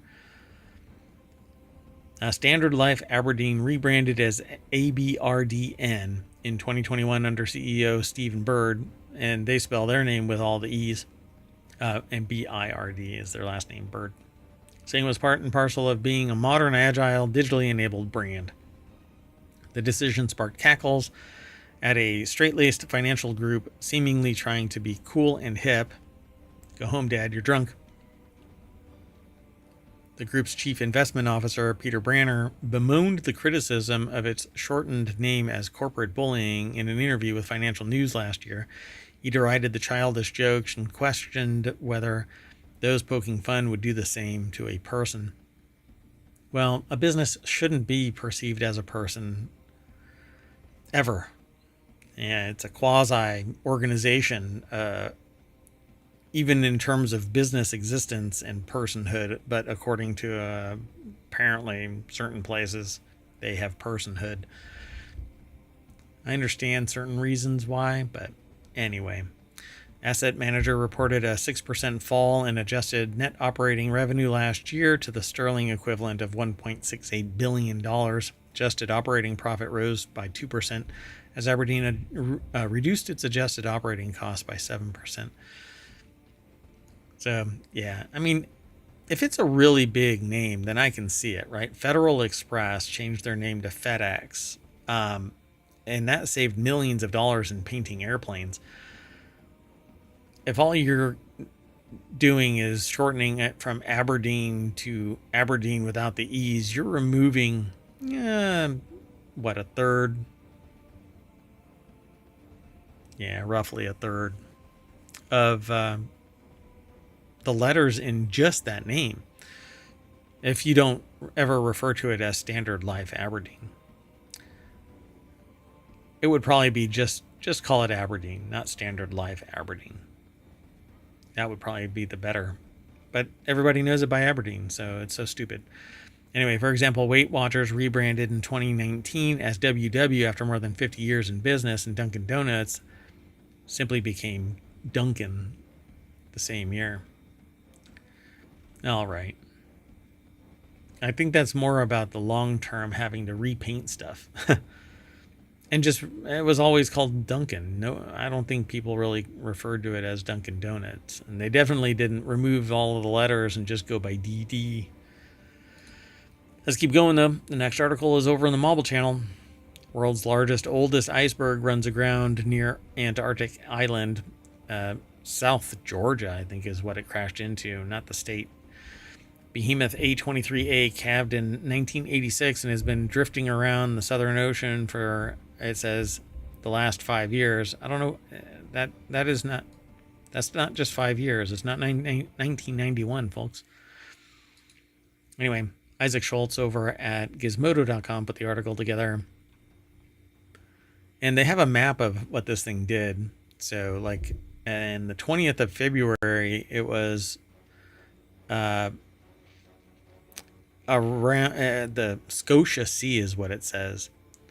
And by March 3rd, it had crashed into South Georgia, an island that's actually covered with ice. And 73 kilometers away is the edge of its ice pack. There is a little mass in there, but at any rate, I think it's pretty interesting. The berg got caught in a water vortex that made its path more predictable, but in 2024, the iceberg escaped the vortex and it seemed to be on a collision course with South Georgia. Now the object's 1,312-foot cliffs are resting south of the island and may slowly melt and break up on that site. From a scientific perspective, we are keen to see how the iceberg will affect the local ecosystem. Nutrients stirred up by the grounding and from its melt may boost food availability for the whole regional system, including for charismatic penguins and seals, is what it says. If that was a name, it would have been capitalized. I'm not quite sure what that amounts to. Charismatic. So Earth ice shelves have lost about 6,000 billion metric tons of their mass since 2000. Anthropogenic climate change is expediting the loss of the ice shelves, which has implications for ocean circulation, sea level rise, among other factors. So I guess we'll see what happens. Maybe it'll end up in Georgia itself. All right, and not the country, the state of Georgia here in the United States. Anyway, so this next article discusses why surgeries on Friday are riskier. A study released today, which is in the time machine today, and tomorrow it would be yesterday. It's timey stuff. Anyway,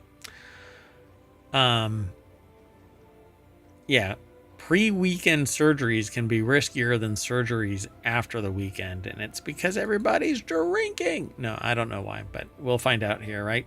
So Ed Cara over at Gizmodo.com put the article together because somebody talked about this article, this journal.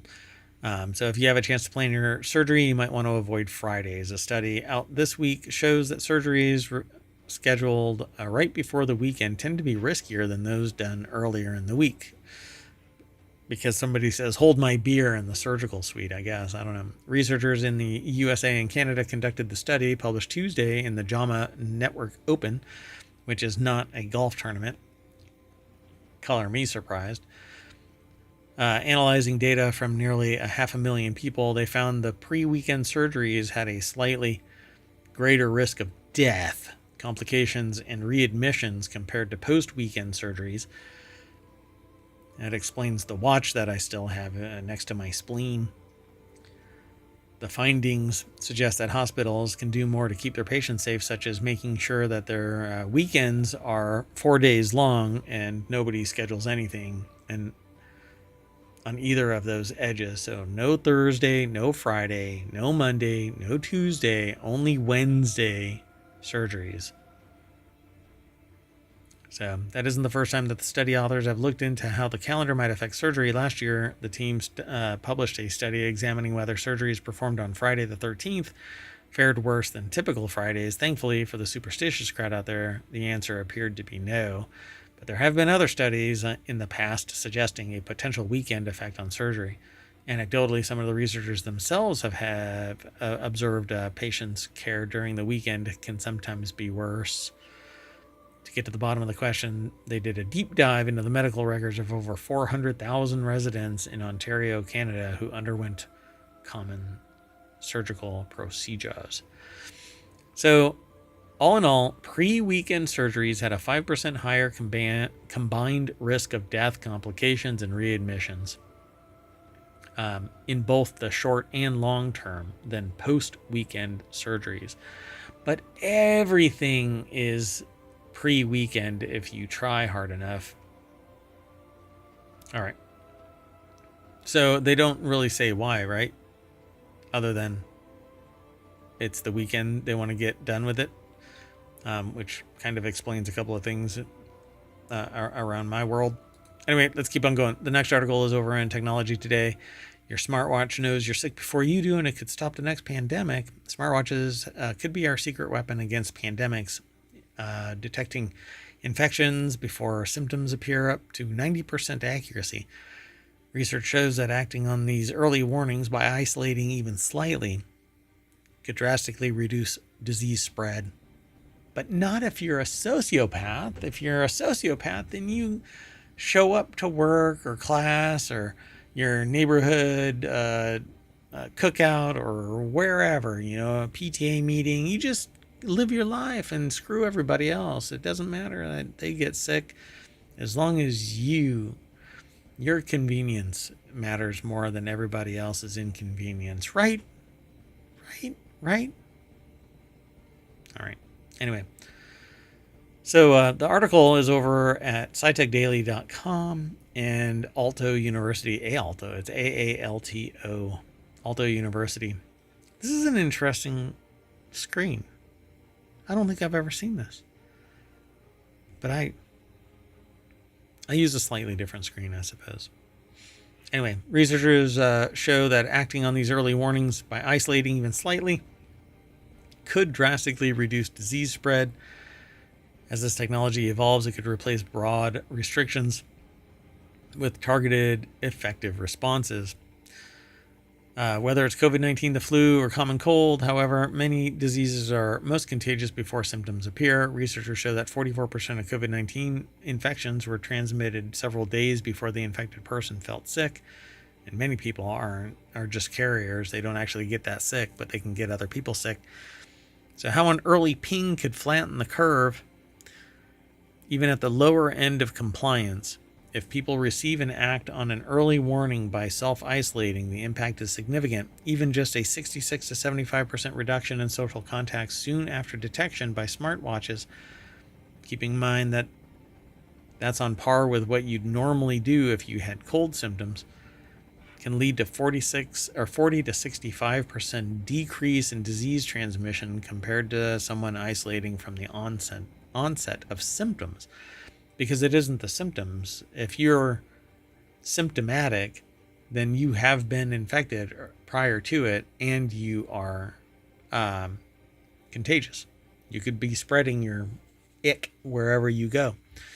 So a smarter pandemic policy. The team of researchers is the first to take on real-world data from numerous peer-reviewed epidemiological, biological, and behavioral studies, drawing it together to mathematically model how infection spreads at a population level. Though this powerful combination of data and tech, Venisnerm foresees a future in which smartwatches change how we deal with pandemics at both the individual and policy levels. Yeah, you're going to have to get over sociopathy first, and that's a pretty big hurdle, particularly in today's climate. The next article, and the last one for the March 4th, 2025 Non Sequitur News, it's over in the Mobile Channel. Dozens found alive in metal containers after avalanche that killed 8 others. Thanks to some quick thinking, 46 construction workers were able to survive an avalanche and its path of destruction for multiple days. They found shelter in metal containers in the Himalayan mountains. Over the weekend, the construction site in India's Mana village was overtaken by a snow landslide that ultimately took the lives of 8 of the 54 workers. The numbers could have been much higher, however, if not for some keen resourcefulness. To survive the avalanche, workers barricaded themselves inside the containers, which had just enough oxygen to keep them alive before being rescued more than 2 days later. The article is over in Vice.com by Kyle Philippi. And yeah, so they found shelter in metal containers in the Himalayan mountains and survived an avalanche. Before the situation, there were alerts put out that suggested rain and snow could be an issue in the area. Drones, dogs, thermal imaging, cameras were all utilized to aid in the rescue, and the efforts were slowed due to the poor conditions that eventually, or really did include heavy snowfall, according to the Associated Press. So this is sourced from the Associated Press by way of the Times of India and maybe only some local representation there. But perhaps the most terrifying aspect of this ordeal is that they were all sleeping when the avalanche struck. So the 8 people probably would have survived if they would have been awake and gotten to the containers.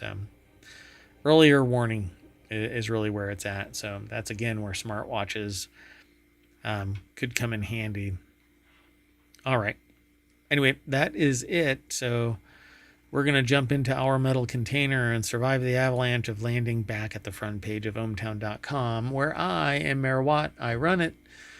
And if you want to go and hang out there and meet us here over on Twitch and YouTube, you can just come and hang out here. It's real easy. Twitch.tv/ohmtown or youtube.com/ohmtown. You can download all of the podcasts. If you go over to Twitch and type in !pod, it'll give you a list of all of the podcasts. !shows gives you all of the show names. There's a bunch of different shows. We have 7 different podcasts, 7 different shows that we do. At least Non Sequitur News is a daily, and then on Saturday we have 3 shows, and on Sunday we have 3 more shows, different shows, all in their own little niche. Anyway, I'm getting out of here, and I would take the AI with me, but they're already disconnected. So we'll see you all tomorrow. Bye-bye.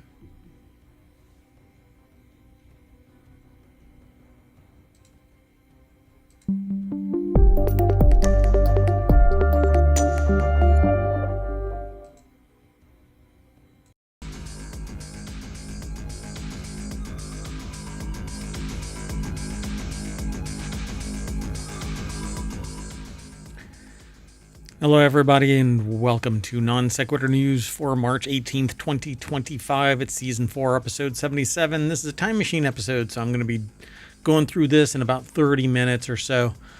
I am Mayor Watt. I run ohmtown.com, and along with the Sentient AI, which isn't available right now, we talk about 10 articles. Today we're going to be talking about Charged in 5 Minutes, Taco Bell AI, free air tags for Denver drivers, astronauts, Starlink competitor that won't trash space, high winds disrupt landing twice, Frontier goes where Southwest has gone before, Celebrite puts AI into forensic tool. Sure. The riddle of a theft and 100 million paid stream subscribers. Again, I am Mayor Watt. Go over to twitch.tv/ohmtown or youtube.com/ohmtown. And you can engage in some chit-chat about the 10 articles that we talked about and the 2,000 episodes that we have done here in ohmtown since January 1st of 2022. That's when we kicked this whole project off. So I hope that you become a citizen. Go over to ohmtown.com, sign up, sign in, engage in some discussion there, post comments, download the podcast, visit the Patreon, go over to the Discord. We have shorts on YouTube. There's TikTok, but who knows how long that's going to be around. Anyway, see you on the other side of our intro.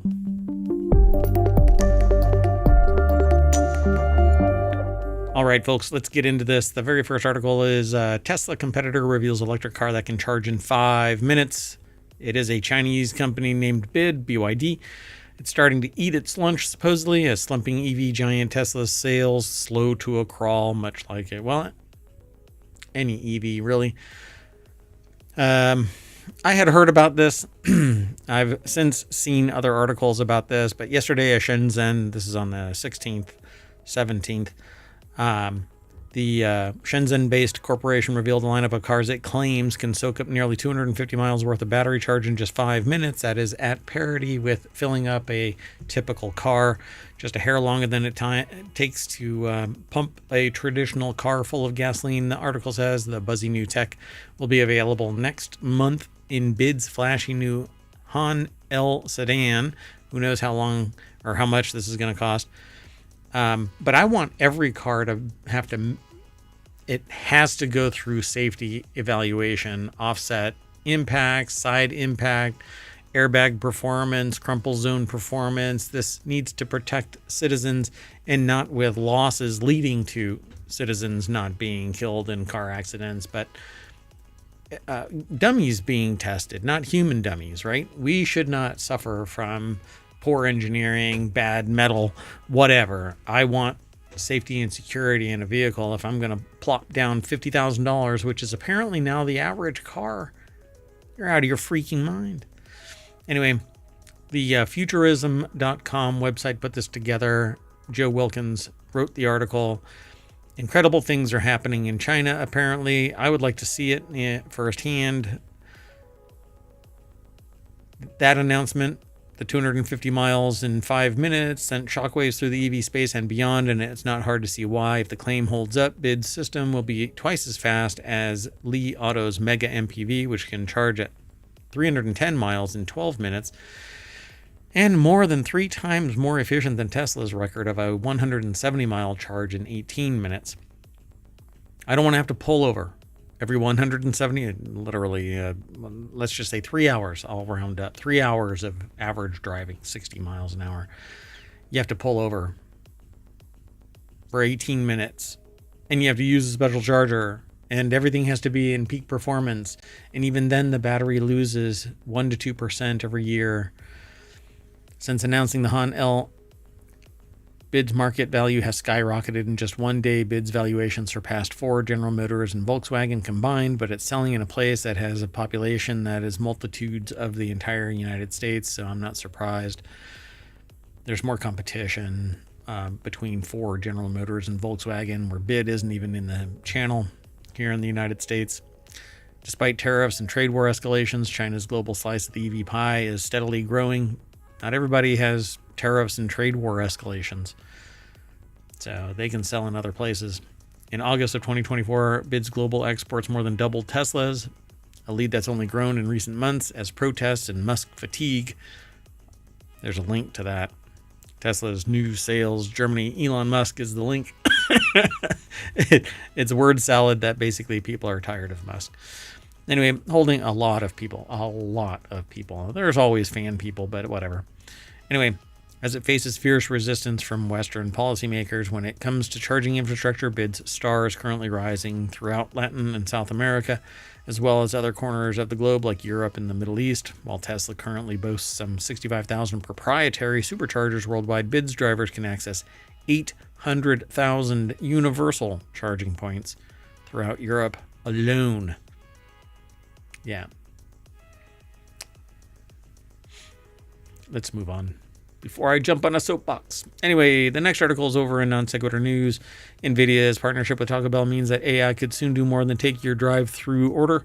Taco Bell, the winner of the Fast Food Wars in Demolition Man, which is a documentary of the future. If you just pay attention, it certainly is. Get used to 3 shells. Anyway, Taco Bell is using AI for drive-through orders through a partnership with NVIDIA.voice AI. Adoption is growing in fast food with mixed results from McDonald's and Wendy's. Yum Brands plans to roll out voice ordering to 500 restaurants starting next quarter. For those of you who might have stumbled across a Bojangles that uses AI, they actually use an AI. And this morning is the first time that it actually screwed up my order. So, and I didn't know it until I delivered it to the people that were asking for food when I was coming in. So, yeah, kind of a bummer. And so soon it might be able to see how many cars are waiting in the drive-thru and suggest time or items to shorten the wait time. But I'm not worried about your shortened wait time. I want what I want. I'm paying for it. You make me happy. So the article is over at Business Insider. It's written by Alex Bitter and Emma Cosgrove. And so that's basically the nuts and bolts of this. You can always check out the article yourself. It'll be the description will be in the show notes, and all of these articles will be enumerated with my titles added, my interpretation of what the little snippet is. So while NVIDIA has become a top tech player by designing the graphics processing units that power most AI, it has also become important building software that allows less technical companies to harness it. NVIDIA and Taco Bell have already been testing voice AI for ordering at drive-thrus at some locations, and the companies say they're looking into whether AI will be useful elsewhere at Yum restaurants. Okay, well, if everybody's job is getting taken by AI and robots, how are people going to pay for said fast food? Let's keep going. The next article is over in Smack Talk. Denver drivers get free AirTags to cut auto thefts, which is just sad. AirTag has proven itself to be extremely useful when it comes to fighting crime. It's regularly become a key for police recovering stolen cars and making arrests due to being given the location of the tracker. As part of the Denver Track program, the Denver Police Department hopes to take advantage of some of the same benefits by including an AirTag or a Samsung Smart Tag in their vehicle. As part of the initiative's launch, Denver police will be providing a total of 450 free trackers to Denver drivers.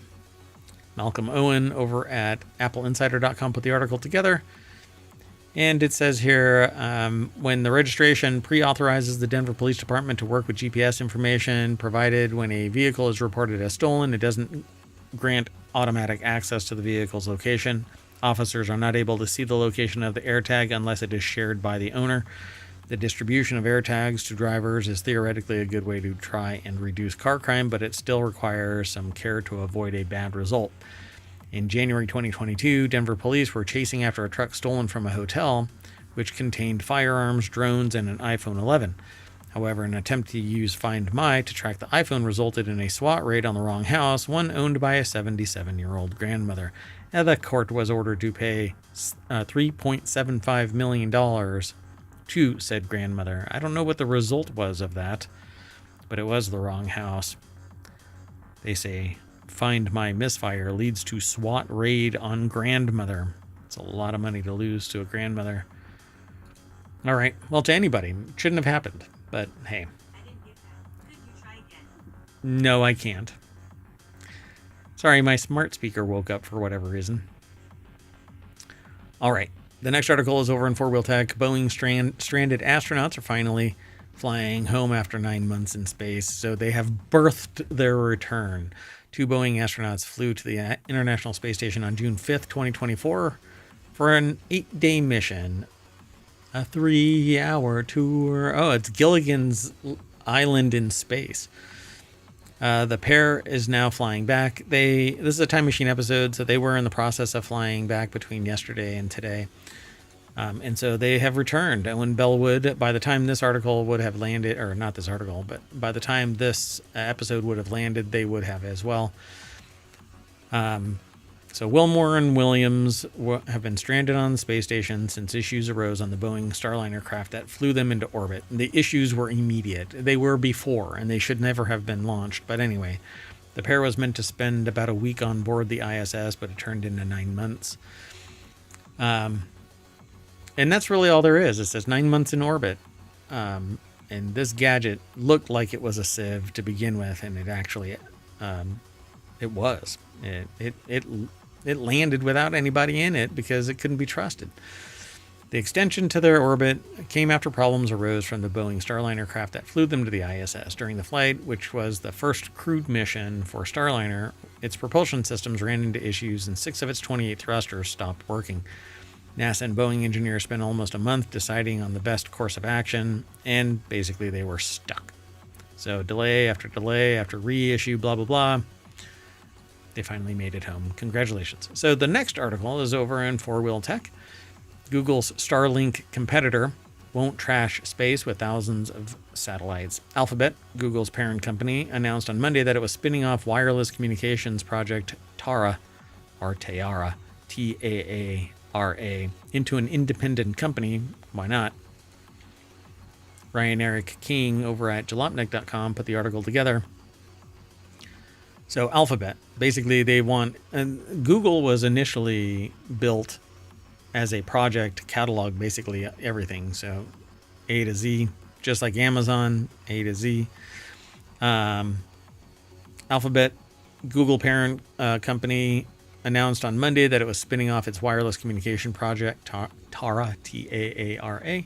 Satellite communications constellations today could be compared to highways or nuclear weapons of the 1950s. Every major player on the international stage, including Apple, can't envision a future without it, despite the massive investment for development and the potential to destroy large swaths of the planet. Tara's approach would remove the need to constantly replenish a decaying satellite fleet like Starlink.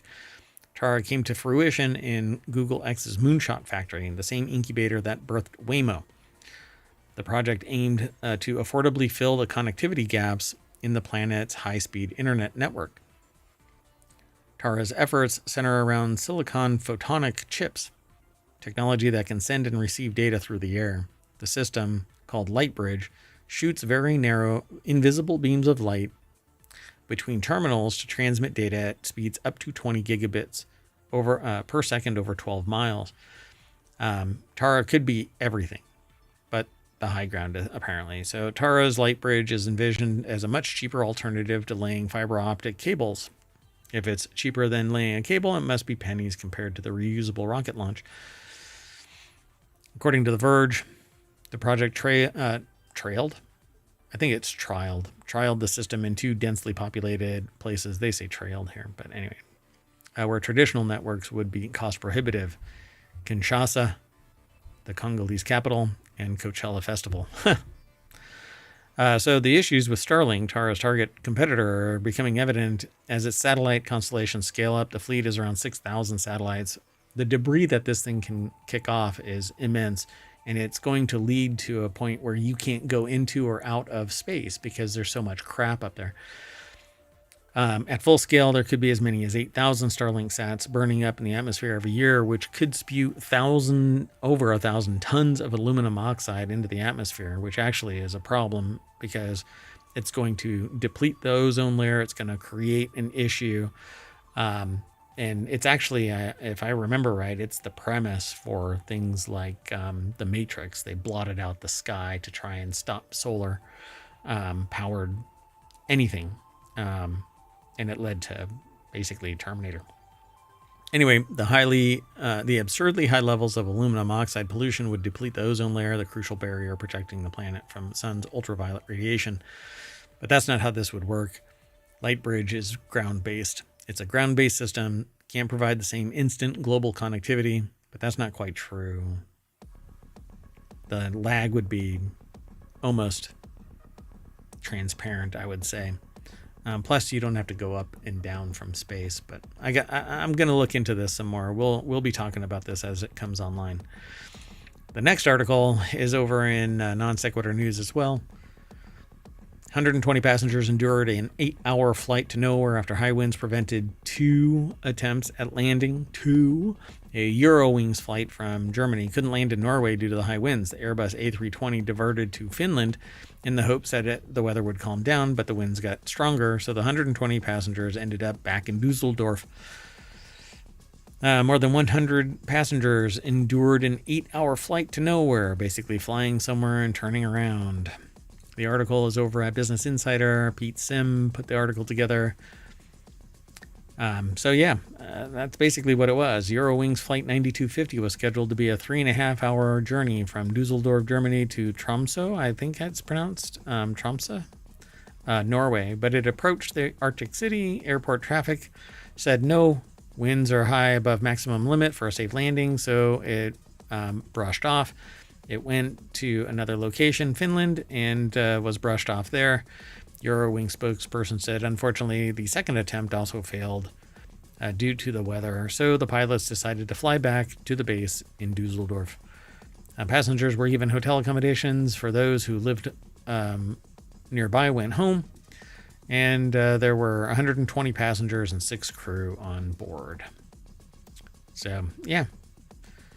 And I suspect that weather, I mean, it happens from time to time, but as I tell people regularly, the reason why we know about this is because of technology. Otherwise, this would be a non-issue, a hyperlocal event between an airline and a couple of locations. But is it anthropomorphic weather impacts? Anthropomorphic means that it's caused by us humans.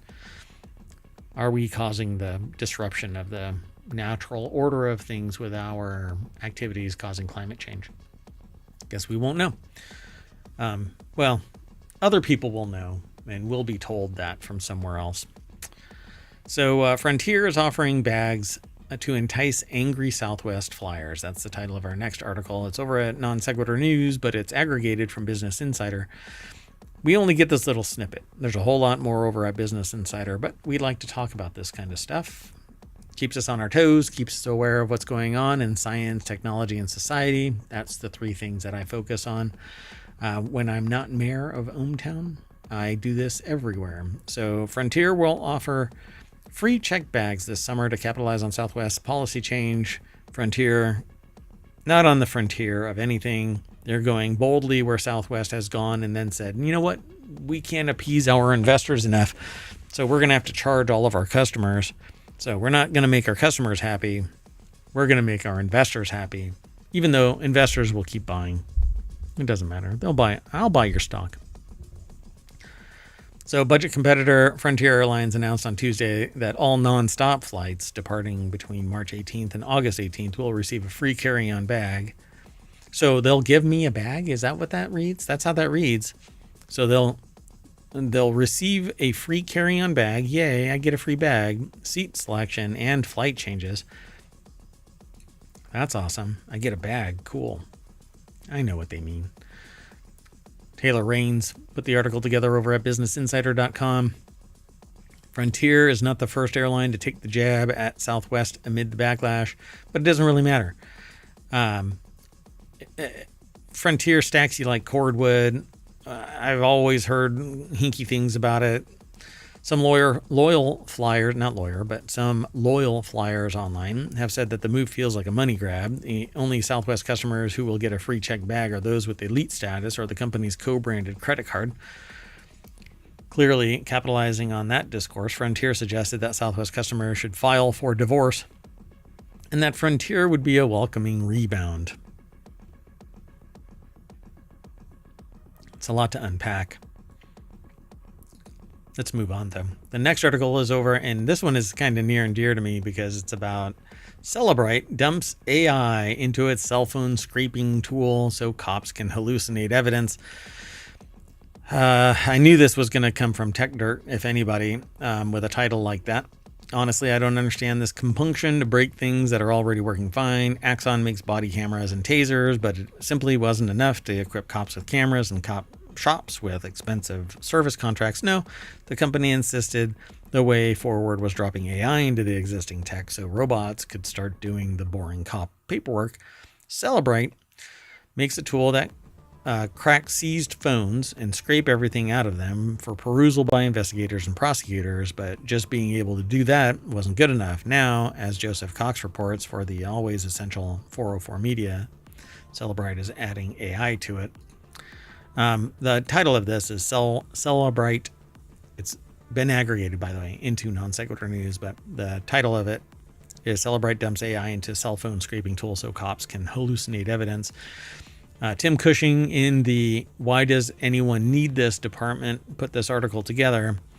And that's essentially what's going on. It was Joseph Cox reports for the always essential 404 Media. Celebrate is going to make its existing product more chaotic by adding quote unquote intelligence, more often known for what it gets wrong rather than what it gets right. Yes, AI hallucinates. That is a massive problem. Unless it is definitively locked into a silo of its experiential knowledge, right? It's learned, it's trained on the legal system. It's asked about the legal system and only that. And that's all it knows. So it can only spit out what it's been trained on. That's fine. It becomes an expert system with a little bit more intuition kind of a thing. It's much more elaborate than just parsing a bunch of stuff and then spitting out the results.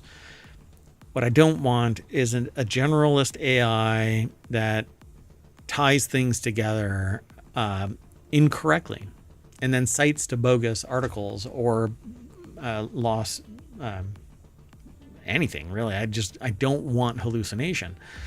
So Celebrate has introduced AI specifically into Guardian, which is a software as a service evidence management solution, the company says. In practical terms, Guardian is a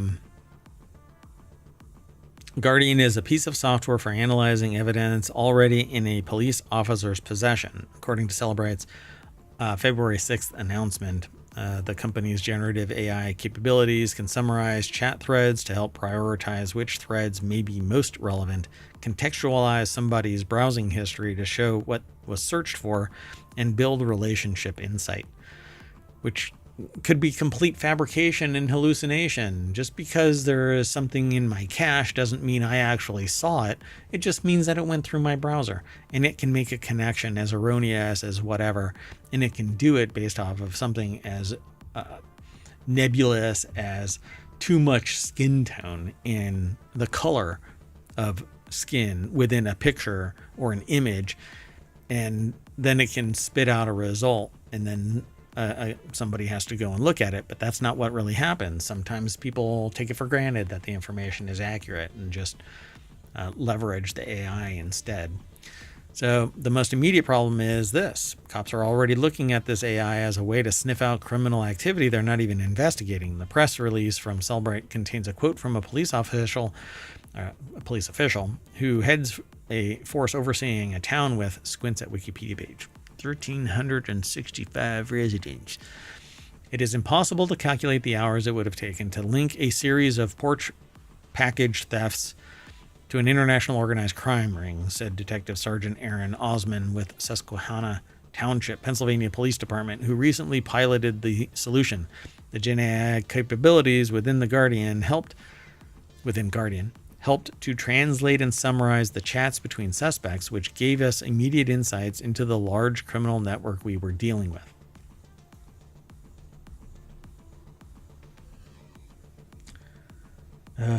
One second. So it is impossible to calculate.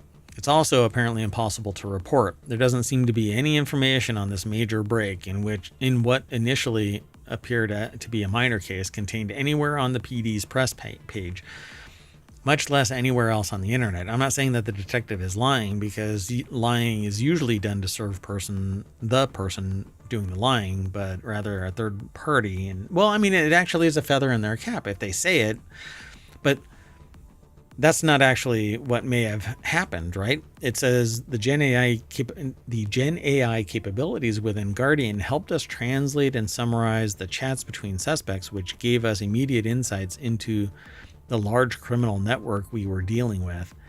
But it doesn't actually say anything beyond that. It's just this quote in a vacuum. What insights? I mean, I understand that this is a marketing thing, so where is the rest of it? I'm really curious.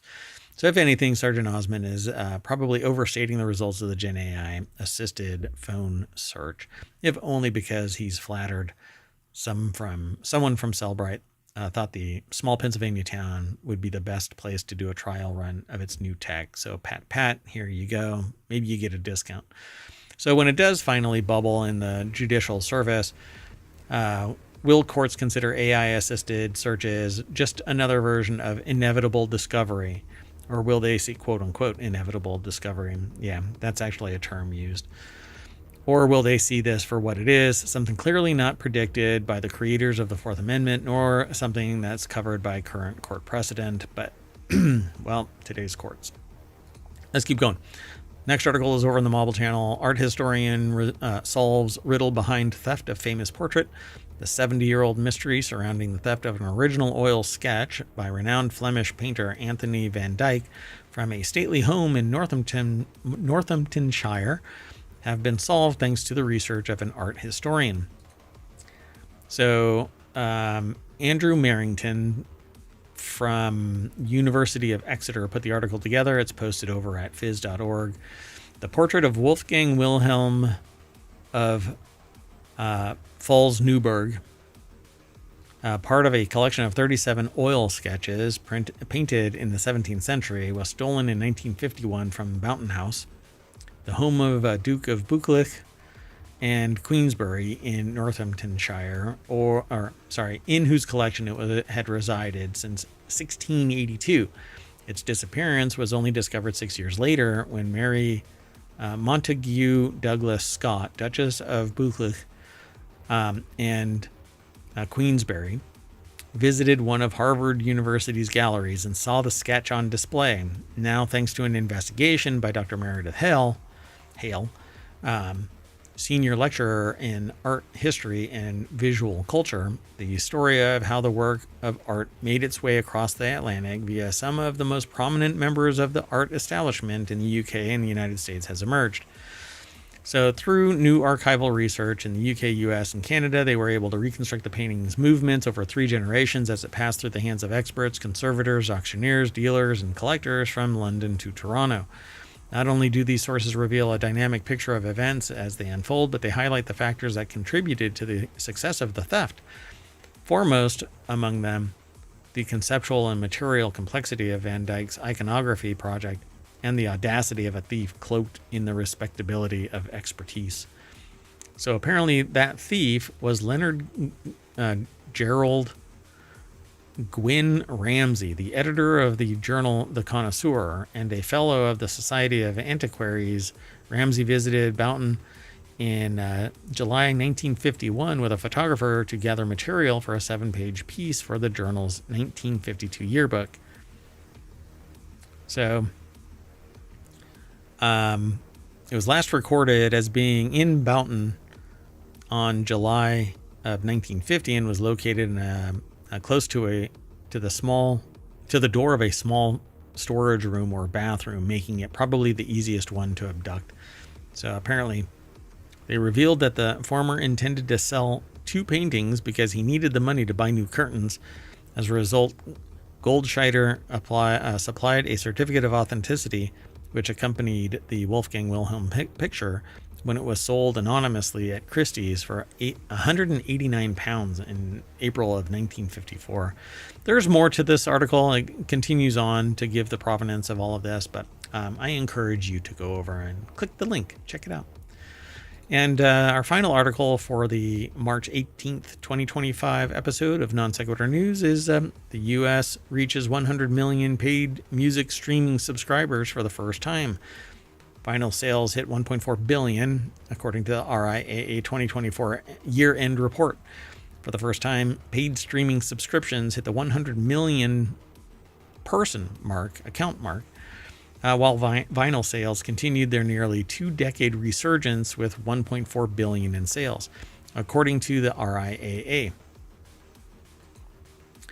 So Jem Oswald from Variety.com put the article together, and it says, despite the milestone, streaming growth continues to slow. It was up just 4 million for the year, continuing the slowing trend over the past 5 years.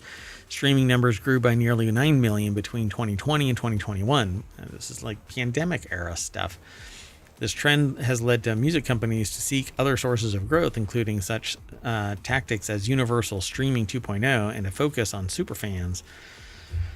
Elsewhere in the report, streaming remained the biggest driver at 14.9 billion. with paid subscriptions, ad-supported services, digital and customized radio, social media platforms, digital fitness apps, and others collectively accounting for 84% of revenue for the third year in a row. However, the revenue growth year over year was just 4%. Oh, what a pisser. Those 100 million paid streamers, or streaming subscribers, accounted for nearly 2/3 of total revenue of $11.7 billion. Yeah, I suspect that rates are going to go up because you can't keep pleasing investors if the rates don't keep going up.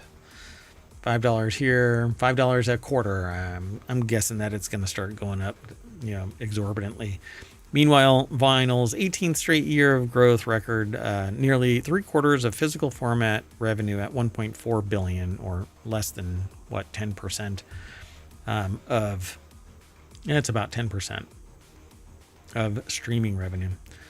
So 20 years into the streaming era, over 100 million paid subscribers now deliver 2/3 of industry revenue, an historic milestone powering America's music economy forward. But with that, we're going to scratch the record and bring us back to the front page of ohmtown.com for March 18th, 2025. Now I get to jump out of the time machine. It's been about 30 minutes, and I hope to see you. I'm going to try and make it tonight, but I have a conversation that I have to take part in, and it might run late. So we'll see if I'm able to do the 19th show, so tomorrow, because this is a time machine episode. Okay, anyway, see you all around. Bye-bye.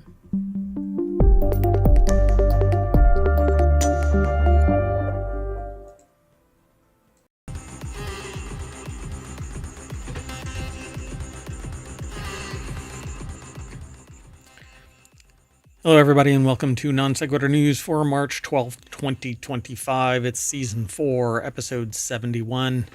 I am Mayor Watt. I run ohmtown.com, and along with the Sentient AI, we normally go over 10 articles together, but the Sentient AI is not online right now, so I'm going to do this solo. It is a time machine episode, and we're going to go through it really quick. I'm going to see how short I can make today's episode.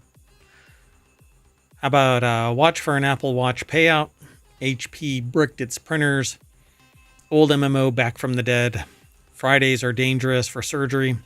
We've talked about this briefly. We'll hit on it again. Countless gallons of whale pee. Tomorrow is, and that means Thursday, is a lunar eclipse and blood moon. Worst desk wins. A race to measure fastest warming cities. Sweet and spicy rum. And lava fountains on display in Hawaii. Again, go over to ohmtown.com. Be sure to follow us on Twitch and on YouTube. Be sure to download the podcast. Leave a 5-star review. I'll quote you as long as it isn't hostile. There's a Discord and a bunch of other things. We actually have over 2,000 episodes now across the 7 podcasts and all of ohmtown. So go and check it all out. There's 7 podcasts, including Non Sequitur News, and then 6 other weekly shows that we do. We stream them live here on Saturday and Sunday. See you around. More news on the other side of the intro.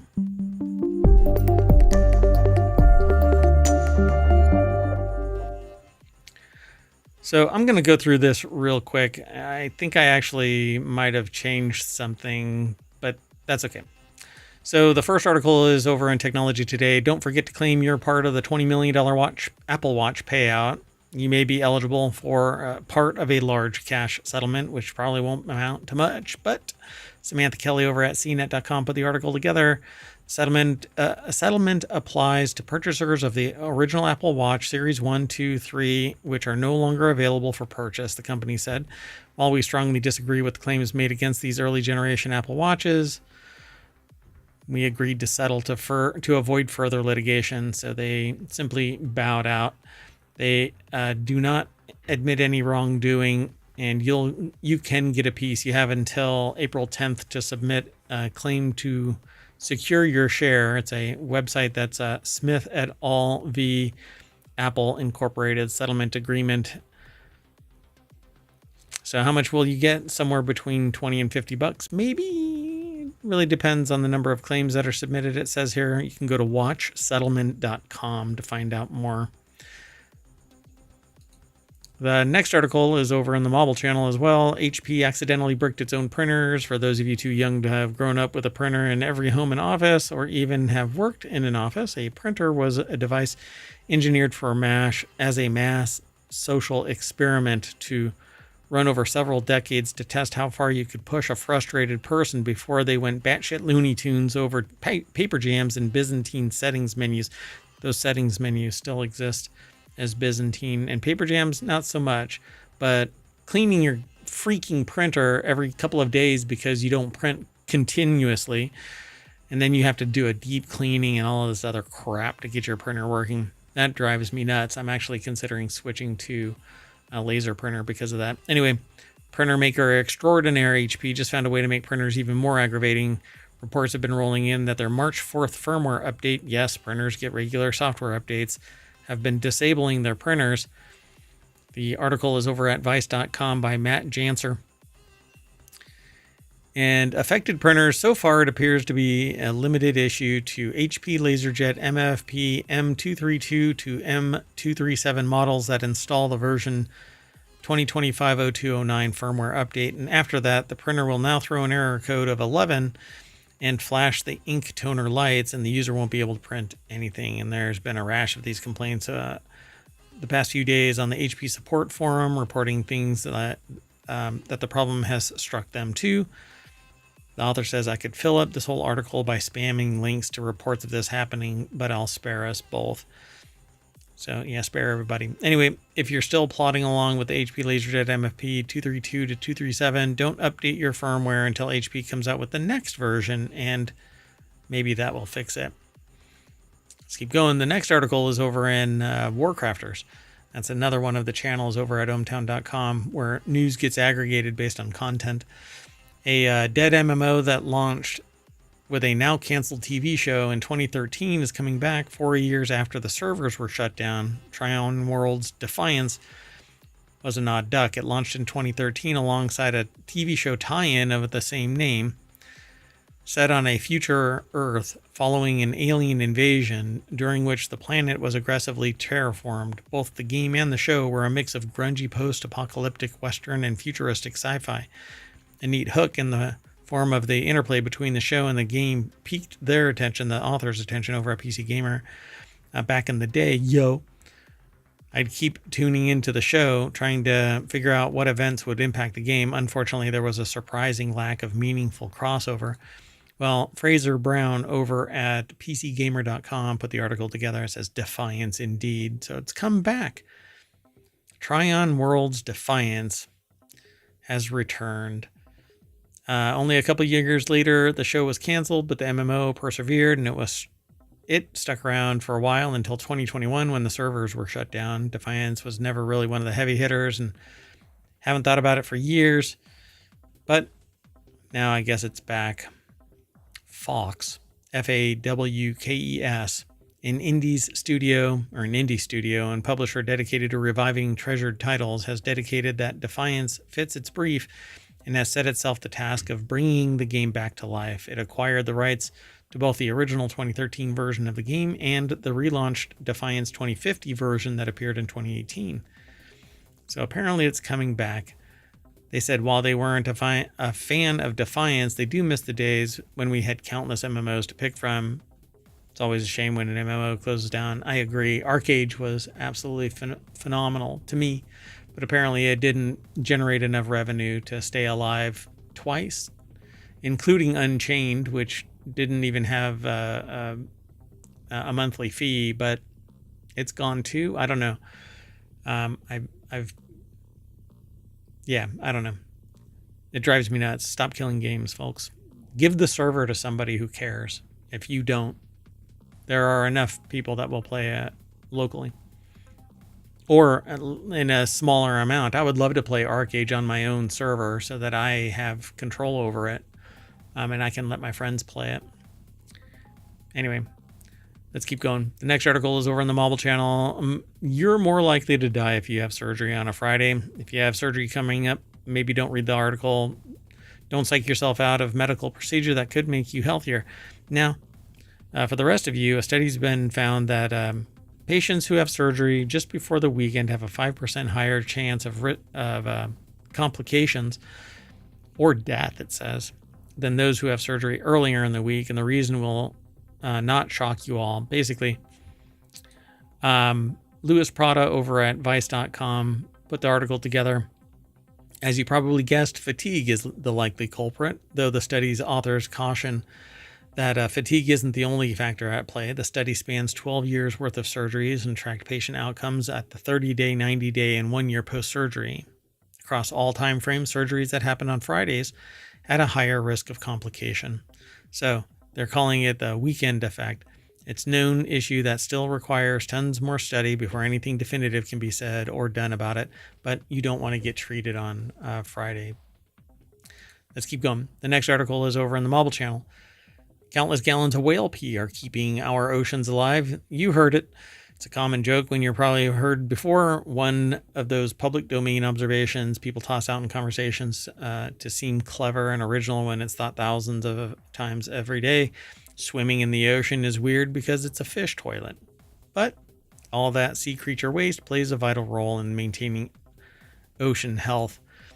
So again, Louis Prada over at Vice.com put the article together. There's always more on these articles, so I always encourage people. I do these shows simply to kind of pique your curiosity and make you go over and read more about it, do some due diligence, come and hang out and talk to Mayor Wada and the ohmTown citizenry over at ohmTown on YouTube. So it's youtube.com/ohmTown, and over on Twitch, it's twitch.tv/ohmTown. Yeah, we stream to both at the same time.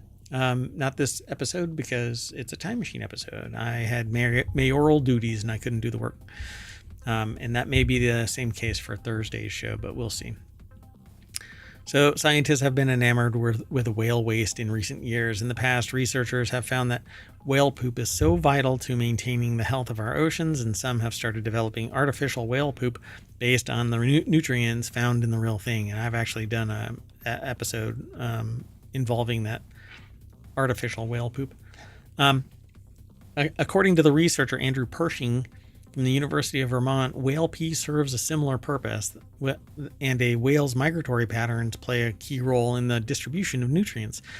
It's called the whale conveyor belt and helps spread around 4,000 tons of nitrogen and 45,000 tons of other biomass like dead skin cells, placentas, yes, poop too.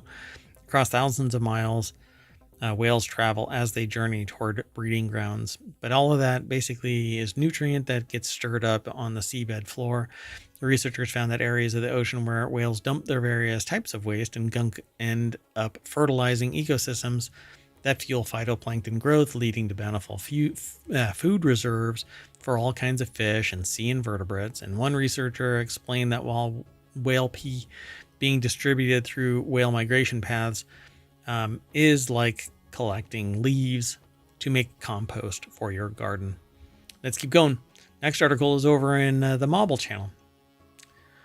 How to watch Thursday's total lunar eclipse and blood moon. So that's today if you are listening to this today, but it's tomorrow if you're listening to it when I release it from the time machine on Wednesday.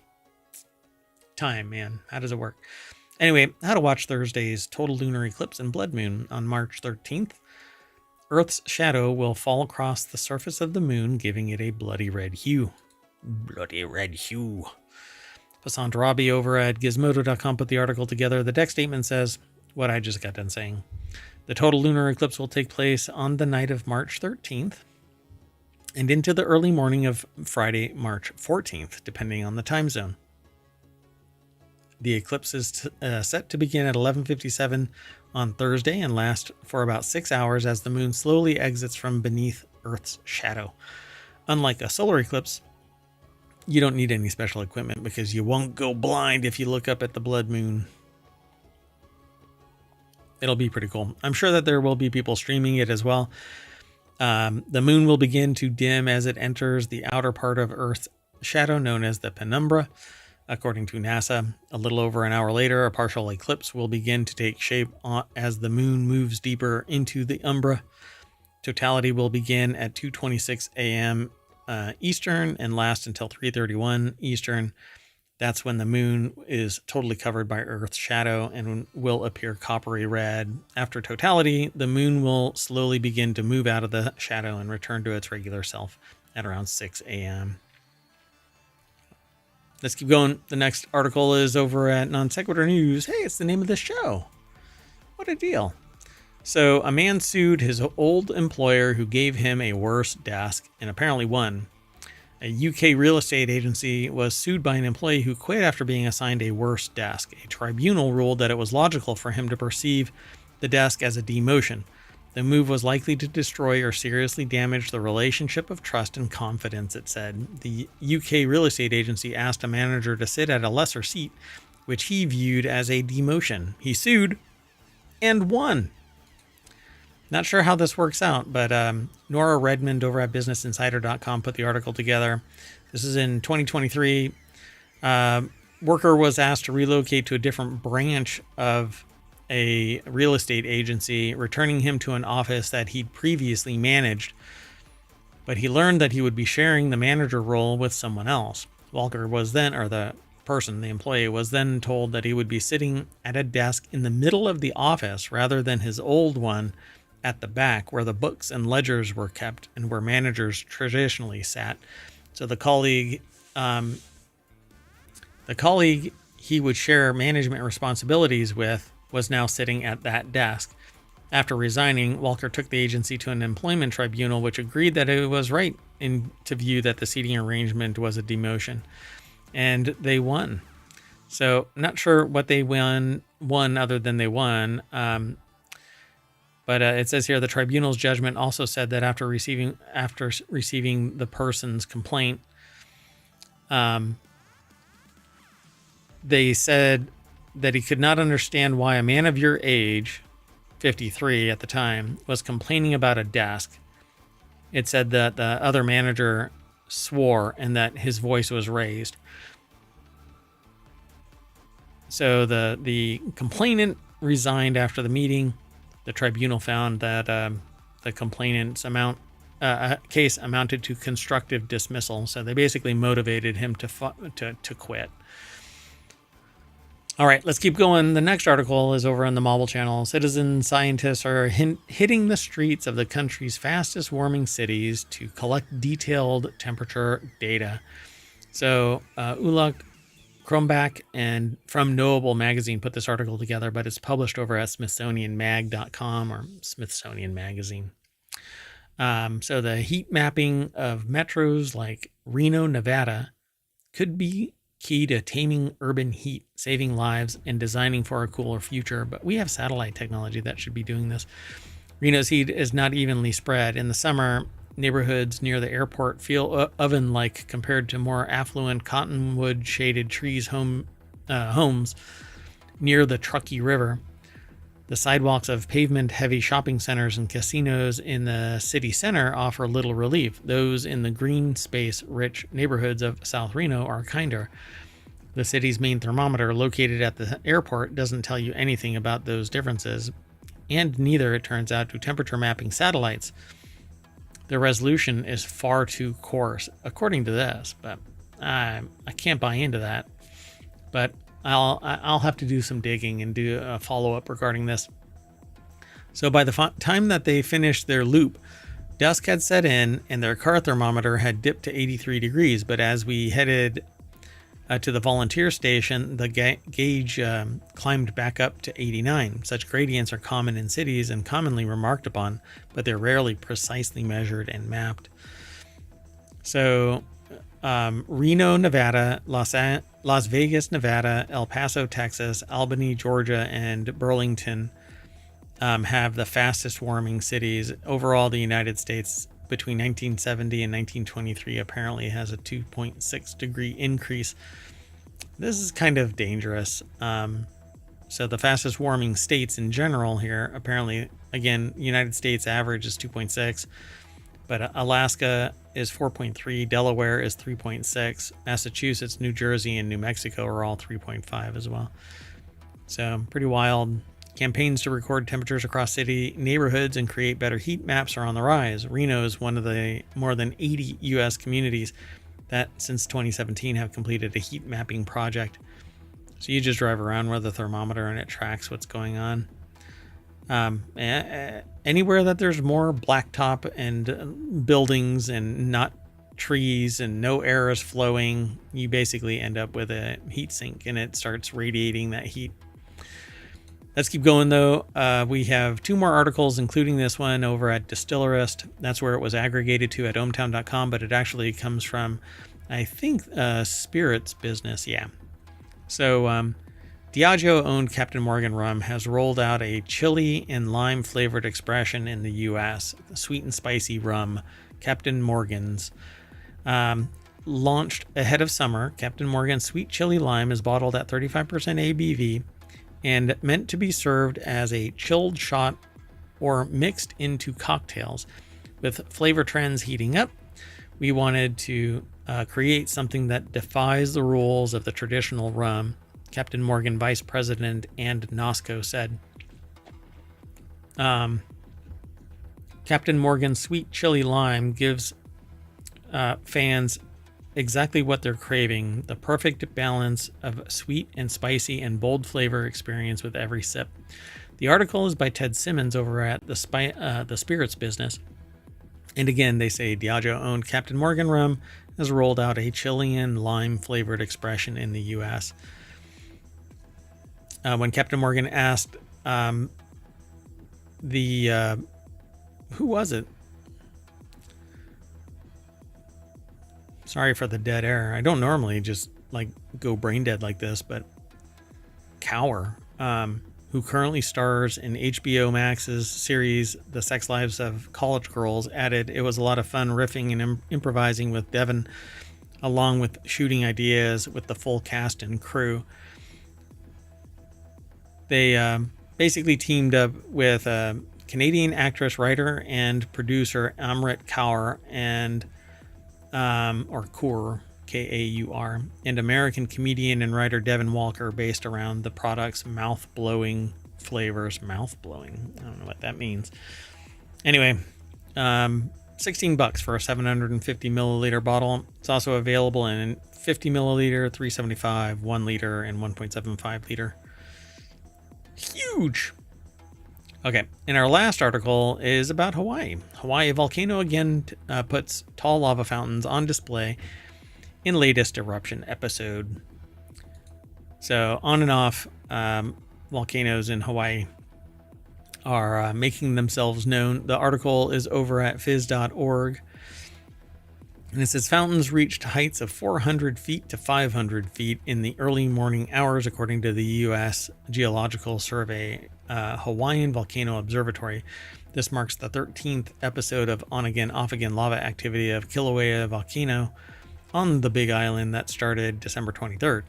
The latest episode didn't last long. Fountaining stopped abruptly in the afternoon, scientists said, but a webcam showed vigorous fountains of bright red molten rock and billowing smoke. Tuesday, hours later, only smoke could be seen. So you can actually watch that over on YouTube. USGS actually has a stream. It may or may not persist in the coming months, weeks, maybe 4 years. We'll see. But we are going to ride one of those eruptions, lava fountains, and land back at the front page of ohmtown.com, where you can go and become a citizen. But I ripped through these 10 articles in less than 30 minutes. So I hope that you enjoyed the quick show, and we will reset and hopefully be able to do not the time machine, but a regular episode on Thursday night at 7 p.m. Be sure to follow us. See you soon. Bye-bye.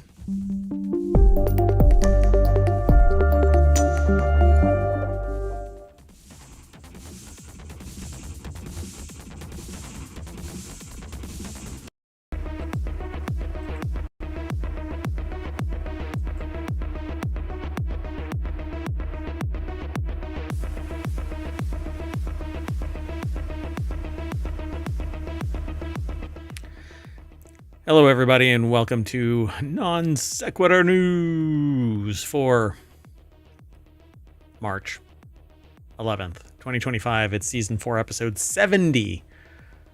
We are 70 days into 2025. Come on. How many? Wait. Anyway, never mind. We're just chewing away at this. We're gnawing off either a limb or at the bear trap that is 2025.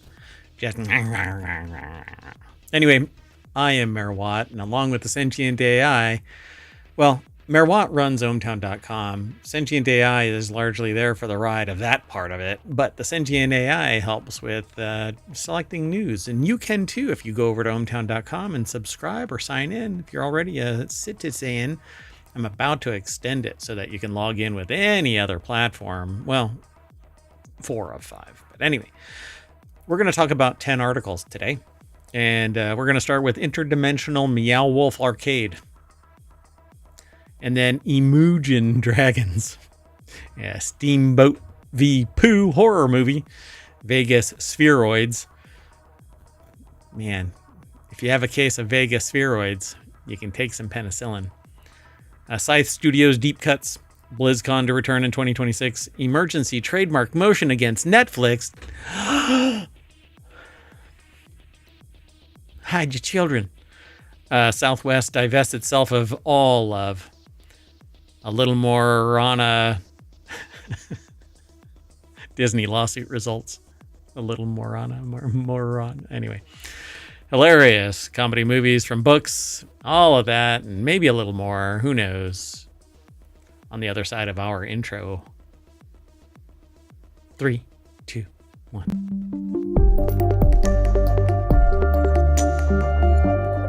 I gotta get that updated with new color schema because we've changed it up. There's literally chaos of colors, and actually it's not really chaos, but anyway, things are getting color matched to our 7 colors around that. So there's 6 around the center, and that is the gateway to all of ohmTown. Dun dun dun. 6 main categories. Look, hexagons are the bestagons. 6 main categories. All of that different frequency gets merged together to make that center one right there. That's how a rainbow works. That's the spectrum of light. Wow. And we exist in an electromagnetic world here in ohmTown. Nobody's ever hungry. Nobody ever has to worry about safety. Nobody ever has to worry about anything. We're all news, no noise. Over at ohmtown.com. All the noise comes out of Mayor Watt's mouth and sometimes out of the sentient AI's visualizer over there and the voice synthesizer. You ready to get into this? Oh, great AI from on high. I can't do that. I am. You have to We be didn't do audible. introductions. I know. Hello, sentient AI from the future. Hello, Mayor Watt. How for art thou? I've had a few, 2 of these. So, but we're not sponsored, but Coca-Cola, hey. I'm Anyway. fine. All right. Oh, wait, we have to, there. Nobody knows that it's Coca-Cola. Right, we couldn't tell from the script. Look, nobody knows that it's Coca-Cola.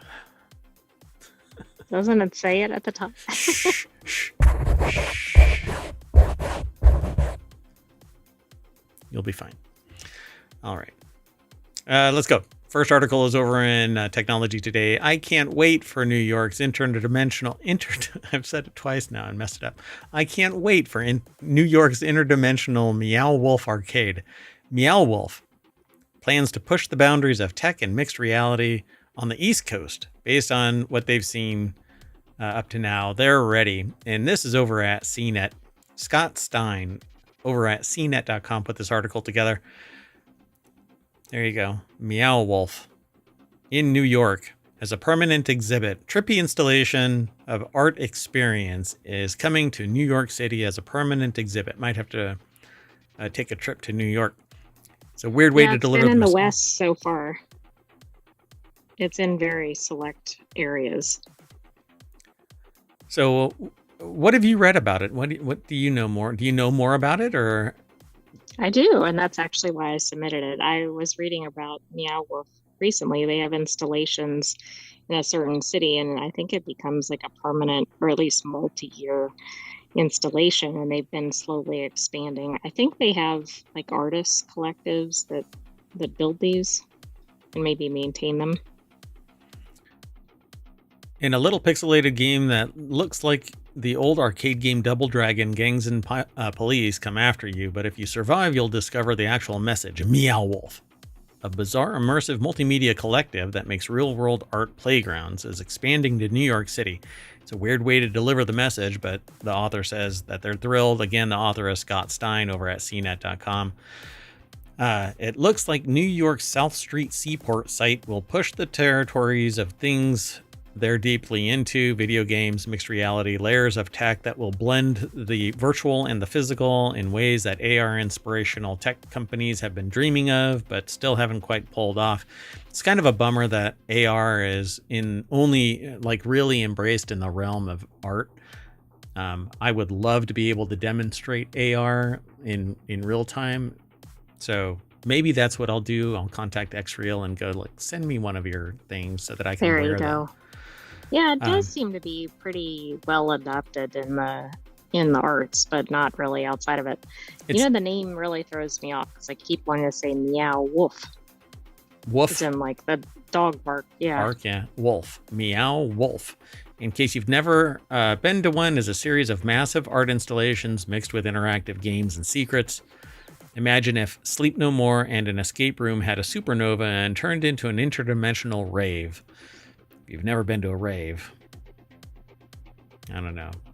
You get touched a lot.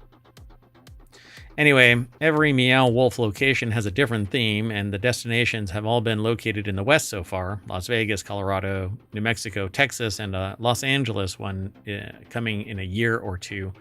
New York is the first Eastern Meow Wolf. So is that Eastern Meow Wolf and Western Meow Wolf? Is it a different species? I think each one is unique unto itself. I swear, what is it called? There's a gaming, Are you thinking furniture. South by Southwest or something? No. Oh, I thought you were talking about a festival. There's a gaming furniture company. What is it called? Weird? No. What is it? It's like a luxury, gaming company. I can't remember the name of it right now. Damn it, I hate that. Anyway, I think they went to one and actually showed it in one of their videos on YouTube. From Texas. I think they went to Texas and saw it. Anyway, major markets like LA and New York have always been on their radar, and they've been dreaming about it. And so Meow Wolf founder and chief vision officer Vince Kadlubeck told them in a phone call, the New York location is going to focus on video gaming and arcades, and it seems, among other things, involving the storyline of Plotzo, an interdimensional rat king that sprouts up in other Meow Wolf locations and is involved in strange arcade spaces. So, yeah, I swear this is... I've Maybe seen we this. had a separate article about this, but I don't think we ever did. I don't think so. I think it has to do with that gaming company, and I'm kind of trying to remember. It's something wood. They make that $10,000 gaming table and all this high-end stuff. Do you mean Wormwood? Wormwood. There it is. Yeah, Wormwood, I think, went to one of these Meow Wolf locations, I think, and did like a tour or something. Anyway, it'll be a big experience, they say, according to Kadlubeck. The relative square footage will be on the level of the Las Vegas Omega Mart and Denver Convergence Station experiences, which feels massive and maze-like. Convergence Station in Denver is 90,000 square feet. I think that's like a Walmart or something. Yeah, that's not a small art exhibit. Yeah, not at all. Look at that. So usually if I remember this right, each room has a theme and the overall experience has a theme, but it's mostly like siloed in each room. Yeah, I think so. By the way, you're right. Like an average Walmart is 106,000 square feet. I have no idea how you knew that. I know a little bit of everything. That's why I call these shows now news trivia without the game. So, Mixed Reality Playground, it says that it wants to tie in mixed reality. So Meow Wolf made its own VR mini golf course experience and has had augmented reality phone apps, but the different level of virtual to real interconnect looks like it's on tap for when the New York location finally opens, possibly late 2027 or 2028. So this is putting the cart before the horse.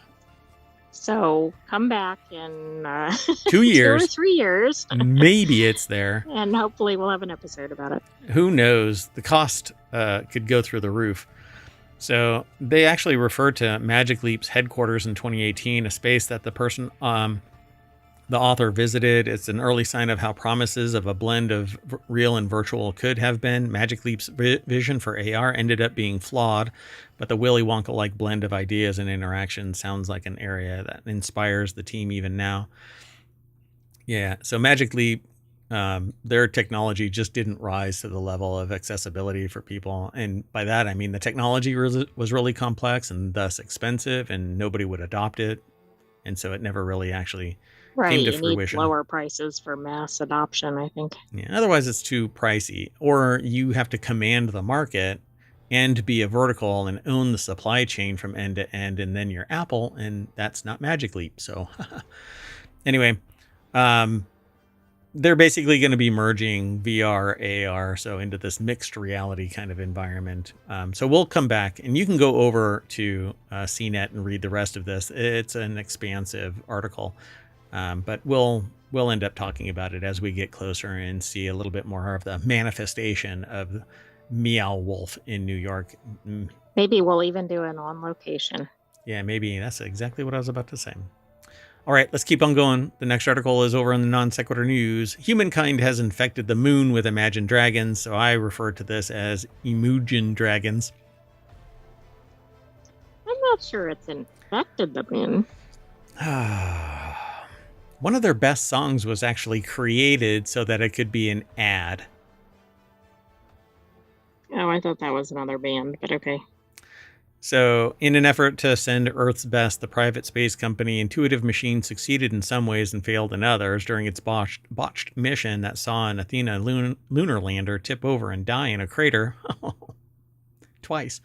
The Houston-based company did manage, as a Stereogum reports, so that's probably somebody that we should pay attention to if we're not, to deploy one of its payloads, an 8 terabyte data center that's home to a song by the exceedingly generic alt-rock outfit Imagine Dragons. You called it.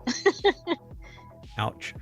No, we're not talking about a smash hit like Radioactive. Among the material on Athena's storage center, which is operated by the company's Lone Star Data Holdings and acts as a backup for data on terra firma, it's the band's single.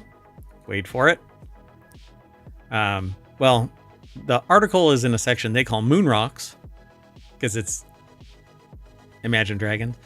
And Noir Al-Sabai put the article together. It's over at Futurism. The deck statement says a song will now be on the moon forever. Was that too loud? Which song is it? No. Okay. They're talking about Children of the Sky, the band's 2023 single, recorded for the same year's space-themed video game Starfield. The track sounds pretty much like everything else Imagine Dragons has put out. Not exactly bad, but definitely neither good nor memorable. I don't even think I know what that song is. Man, that is a kick right to the terabyte.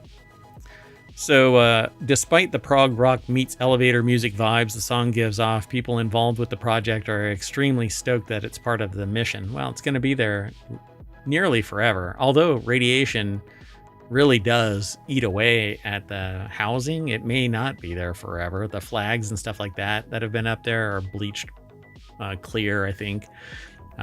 Anyway, as of now, the logistics of the venture seem kind of iffy, given that Athena is now kaput. All the same, the Imagine Dragons joint is indeed sitting in a data center on the moon, joining legendary singles from such heavyweights as Elvis Presley, Jimi Hendrix, and Bob Marley. All right, Come on, man. How do you put Imagine Dragons in the same nest as Elvis Presley, Jimi Hendrix, and Bob Marley? I don't think you can. I think they were trying to capture maybe different eras, but I don't know what they were doing. Anyway, the mission wasn't a total failure because Lone Star had successfully transmitted Children of the Sky's song and lyrics to their data center on the moon. So they say that a claim that they can't verify, but if they said it and it's found on the internet, it must be real. Well, it'd be tough for futurism to go there and go check it out. I mean, yeah, with that attitude, I mean, to me, it sounds like excuses. Get on your rocket ship and go. I've said that to other people and they still haven't done it. Let's move on. Next article is over in the Mobile channel. No one asked for it, but there's a Steamboat Willie versus Pooh horror movie. Public domain horror trend is now borrowing from another age-old trope, the crossover. what's really weird is we were just discussing Steamboat Willie and Pooh like right before this article appeared. Yeah, and so every day is the previous 24 hours segment of time. So we've always gone back into the time machine to make up for past days, but we never take old news and bring it forward unless there's something purpose built in there. Well, anyway, I'm waiting for the slash fiction. Anyway, so Sabina Graves over at Gizmodo.com put the article together. No one asked for it, but there's now a Steamboat Willie versus Winnie the Pooh horror movie. And we probably need a scary alert here, depending on who's watching. The best I can do, we'll have to make a new one, but the best I can do is overshare. So if anybody is afraid of anything, particularly That's pretty broad. That would be probably everybody.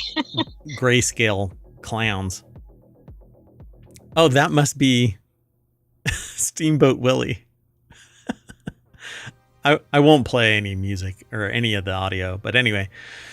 So tired of gimmick. The tired gimmick is back in the dark domain, which is one production company's twist on getting their grubby hands on Disney or other cartoon IP. Popeye was another recent one to exploit stupidly and violently for the sake of getting it to do it first over any sort of sincere, genuine, or creative substance.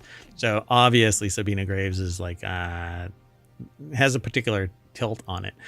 What's really funny about this is something that I've talked about previously, and then we ended up talking about this on the show, and then we actually got another article talking about it.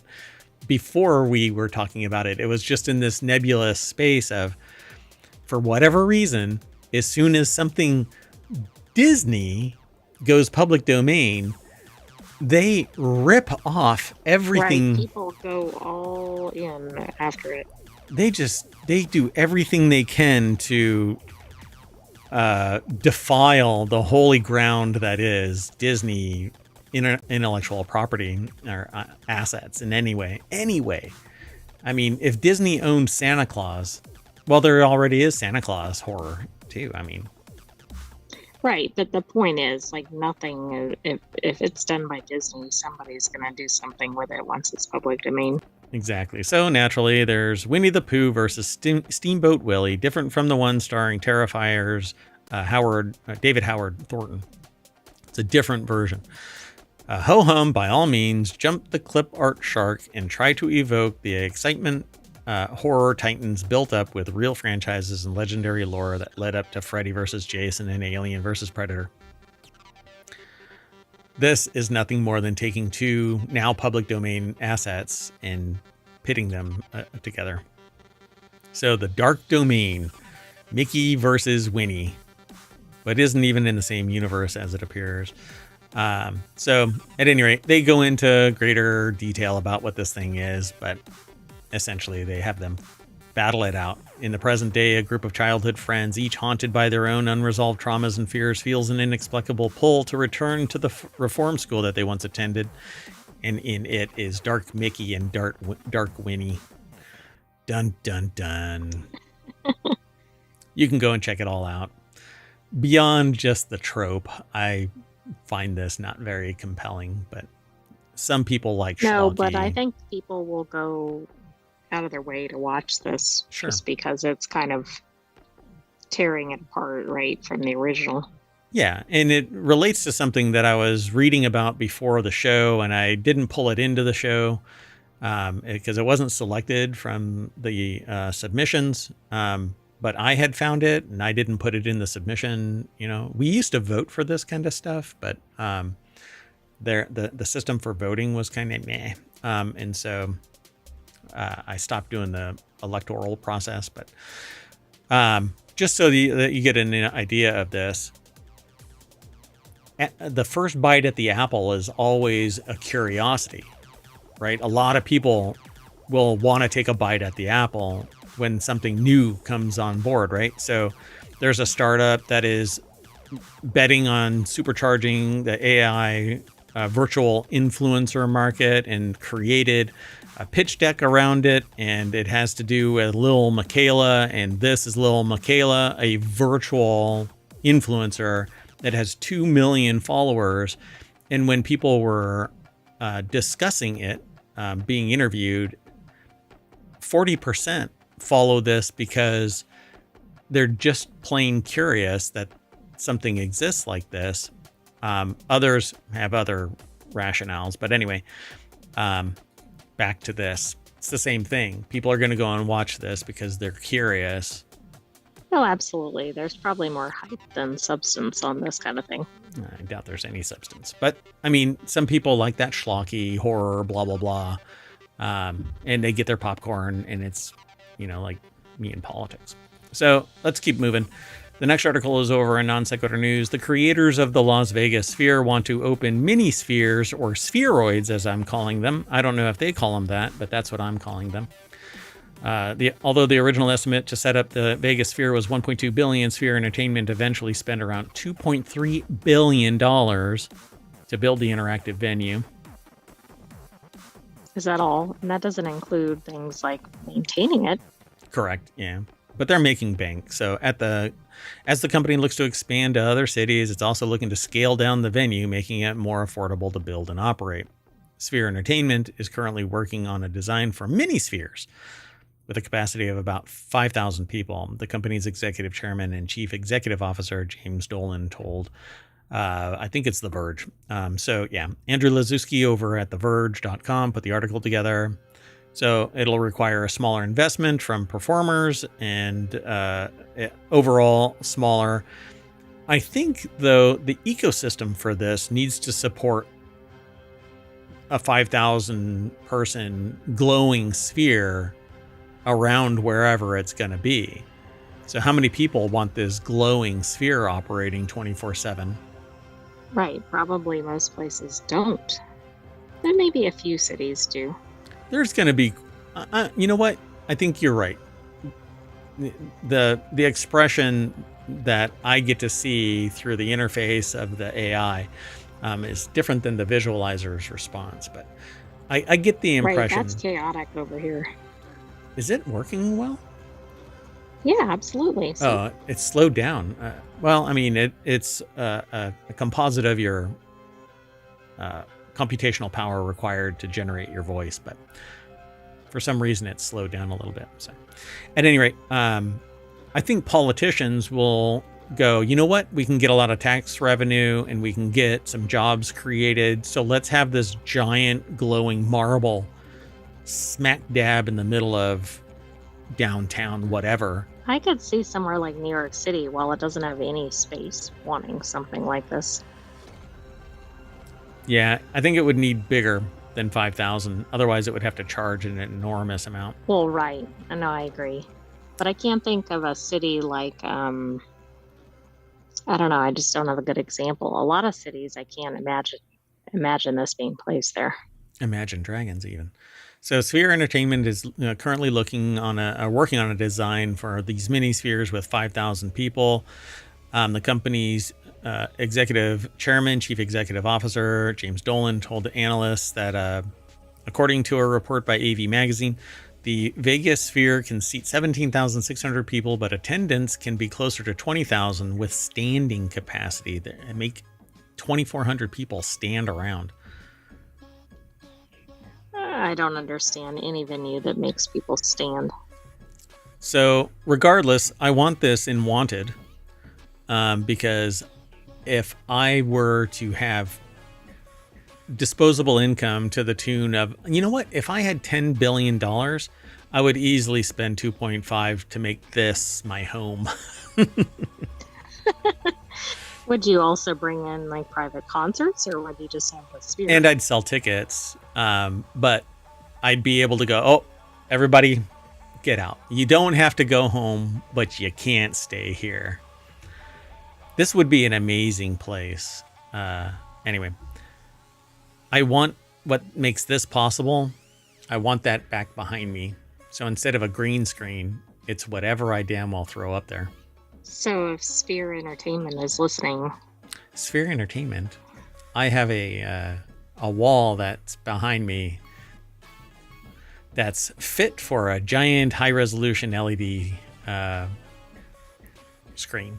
And not monitors, not LED monitors. I want the little LED panels. Anyway, let's move on.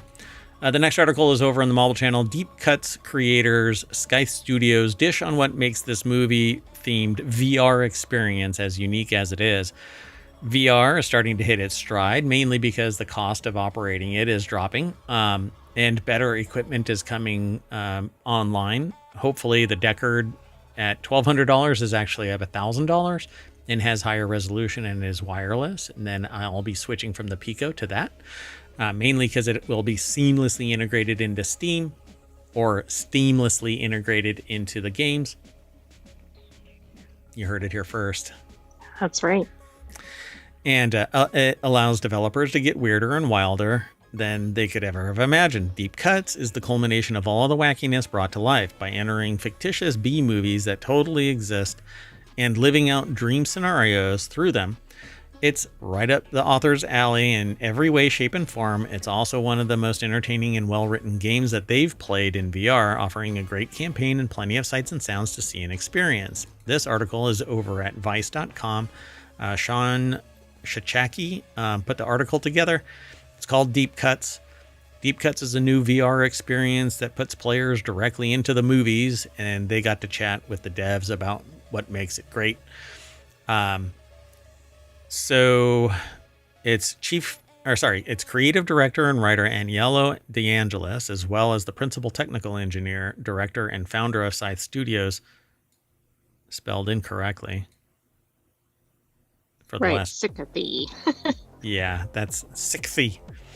Caleb Aldafa, about the work that's been done for Deep Cuts and what makes it unique and how it stands out from other previous games. Their previous game, Happy's Humble Burger Farm. All right, so Aniello says VR horror is a tricky field because you're asking a lot more of the player. You don't want to scare them out of the headset, so it becomes about analyzing what elements of horror we wanted to implement, psychological, emotional, physical, etc., and spreading those out in digestible chunks. So All you of get the above. yeah. It's actually a lot of fun as long as it isn't just to the point where it breaks your psyche and you're just, I am done with this. So jump scares and stuff like that, an intriguing story, continuity between scenes, a compelling writer, that you just need that writer that's embracing this. And it isn't just a technical thing. So they ask a couple of questions throughout this. I won't go through all of this. They talk about Banjo-Kazooie, but which is really interesting when someone in ohmTown walks up and says, hey, do you know about Banjo-Kazooie? Anyway. Small world. It is. So Happy's Humble Burger Farm looked to be a riff on the popular mascot horror trend, but it ended up being much more frightening than fans may have anticipated. What went into the design process for this title? But they're talking about Happy's Humble Burger Farm and not this particular game. So they said a little different. When Caleb pitched wanting to do a hub and spoke game and spent a week playing Banjo-Kazooie and Tony Hawk's Pro Skater, something about Banjo's world and rhythm with Tony Hawk's endless environmental manipulation helped shape this totally physical, chaotic world we could explore any genre in. Also, they probably watched 600 movies over the dev cycle, never stopped studying. So, wow. Right, it was hard work, but somebody had to do it. Yeah, I don't know what their dev cycle was. They hint at a year or something like that in this, but usually a dev cycle is longer than that. Anyway, Deep Cuts has plenty of variety in its walls, but they have to ask which totally real movie was your favorite to create and why. So, Nuclear Wedding. Production was such a blur that we genuinely do not remember the act of sitting down and writing the chapter. So whenever we play through the levels, we're really pleased with the world building and that we were able to get a funny games reference into a video game. I've never seen it, so I'd have to go and look. But all throughout this, there are screenshots and then a question and an answer from Aniello and maybe others. But right, I won't. It's like an interview style. Yeah. When it comes to developing games between flat screen and VR, what has been the most difficult challenge when it comes to working between these two mediums? Well, with flat screens, you're mostly thinking in 2D layouts, whereas VR demands a deep sense of presence, which is absolutely correct. You have to think about everything because everything has to be modeled frontwards and backwards. So it's not just a flat plane where you walk in front of it. You actually have the ability in VR to walk behind it, and it can have mass. And if something is detachable, you really should make it so that you can pick it up and throw it, and it has real physics. In 2D, you don't really have to worry about that kind of thing. And in some cases with VR, with technological augmentation, you can give something weight so that it feels like there's something more to it, because your mind, when you get really into it, will play some massive tricks on you. They basically built this with environmental feedback to make it feel more natural and also not limiting players who want a more intense experience. Do you think you'd be playing this? I'm not really into horror games, but I would give it a shot. If they have a demo, I would definitely gobble it up. So I'm going to go and check it out. It's over on the MetaQuest store. It's on Steam. It's on PSVR 2. And it's available now, Deep Cuts. They don't have the price in here, but I guess I could find out real quick. Hold on. So Deep Cuts is definitely on Steam, and it's not out yet. So its planned release is 2025. Again, it doesn't actually say. So I'm kind of it doesn't surprised. Have the exact release date or the price. It's probably out on MetaQuest, but it is not available on Steam just yet, because I'm looking at it right now. Well, maybe. And it doesn't have a release date, so that makes me think it's not immediate. Oh, that's really interesting. It's by the publisher is Tiny Build, but the developer is Scythe Dev Team. Tiny Build is really popular. They did They are the publisher. Yeah, they're the publisher for Graveyard Keeper, Potion Craft, which I have, Drill Core, Duckside, Hello Neighbor, Spider Heck is another one that is really popular. Graveyard Keeper, which is extremely popular. Oh goodness, just a bunch of stuff. Hold on. Their publication list goes on and on. How many do they have? Dear God. Anyway, I got to stop. Otherwise, I'll be going down the rabbit hole. Let's keep going, though. There's more over there at this article at vice.com. Follow the link through ohmTown. The show notes are in show notes or in the bot. So wherever you are, download the podcast later. They'll be in the show notes there, too. Although I've known it all this time. You know, the past 3 years, and now we're on our third month in year 4. Clicking on a link in the podcast show notes opens up a window that sits on top of the podcast. Oh, okay. It doesn't actually take you to, it takes you to the site, but it doesn't take you out of the podcast environment. So it's kind of ugly, but anyway. Oh, by the way, let me introduce you all to something. Just so you know, if you want to subscribe to ohmTown over on YouTube, I've made it easier because you can mash this button right there and it will take you over to ohmTown on YouTube and subscribe you in the same click. So I'm looking forward to it. One-stop shopping. Yeah.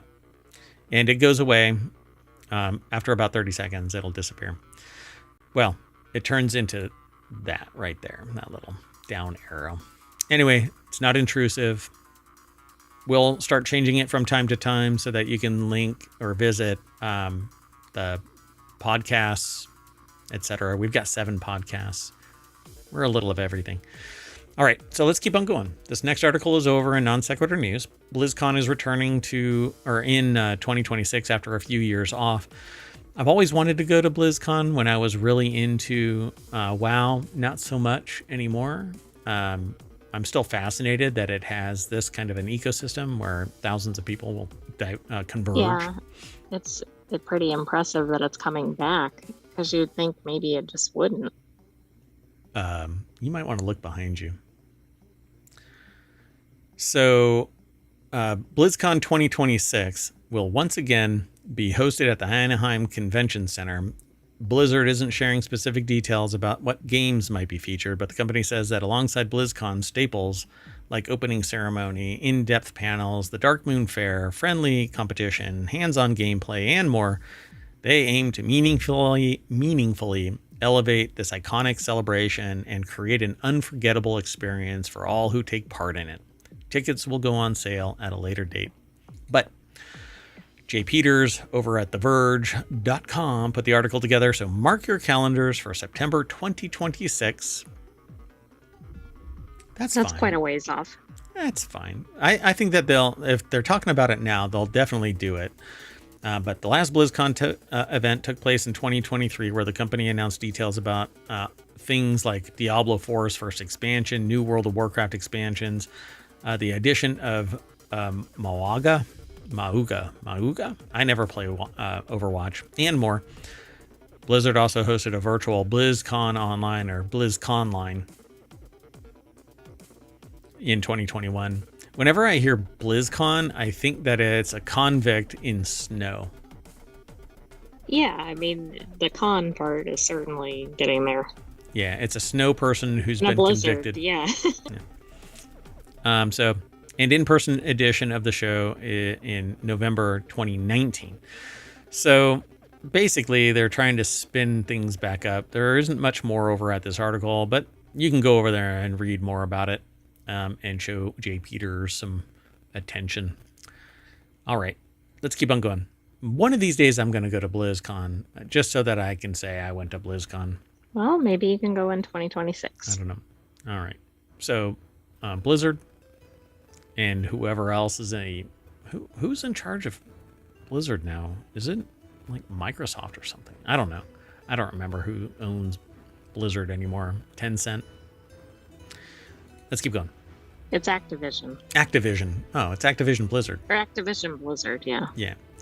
I don't know why I knew that. Anyway, the next article is over on Right Protect, which is one of our channels for copyright and trademark discussions.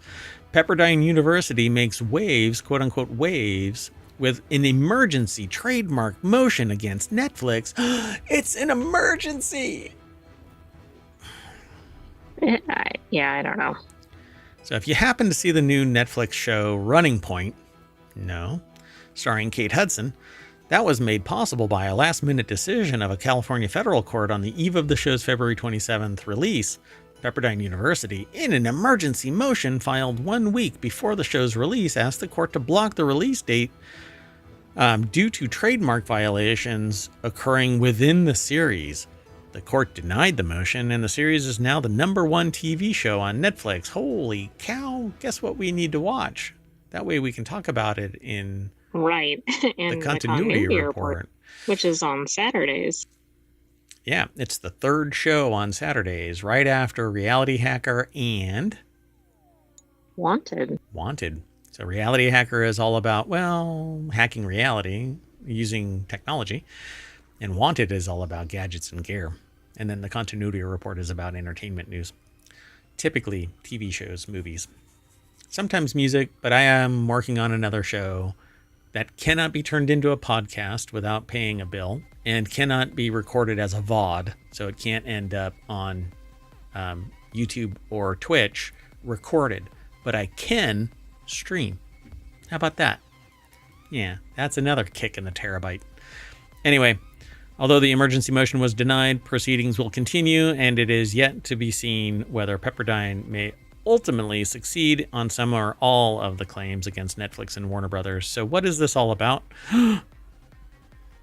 Hey, here, this is an exercise in close the pop-up.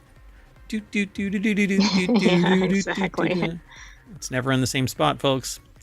Anyway, going forward, Pepperdine's initial hurdle will be to defeat Rogers by proving that the series explicitly misleads viewers to infer Pepperdine's endorsement. So what is this all about? Apparently, the defendant's use in Pepperdine's mark is Pretty darn similar. pretty damn close. Anyway, so what is it? The show, loosely based on the life of Los Angeles Lakers owner Jeannie Buss, I guess. Running Point is about a woman who is suddenly tasked with leading Los Angeles area basketball team. The problem, the fictional basketball team is Running Point, is called the Los Angeles Waves. The Waves is also the name that Pepperdine University has used for its sports teams, including basketball, since the school opened in Los Angeles in 1937. Pepperdine owns 3 Waves-based trademarks that are registered in connection with entertainment services and sporting events. So I have to ask a dumb question. Given that it's set in LA, it's the same sport, etc., why not call the team something else? I wouldn't be surprised if somebody approached Pepperdine and said, hey, would you like to, loosely endorse this? And, we'll give you some money. And they're they probably like, said no, no. and they still went ahead. And then the CEO pumps out a tweet with her. Her? And then goes, no. We have somebody else. Not that her. Not that her. Somebody else's her. Totally different than the movie that's been out.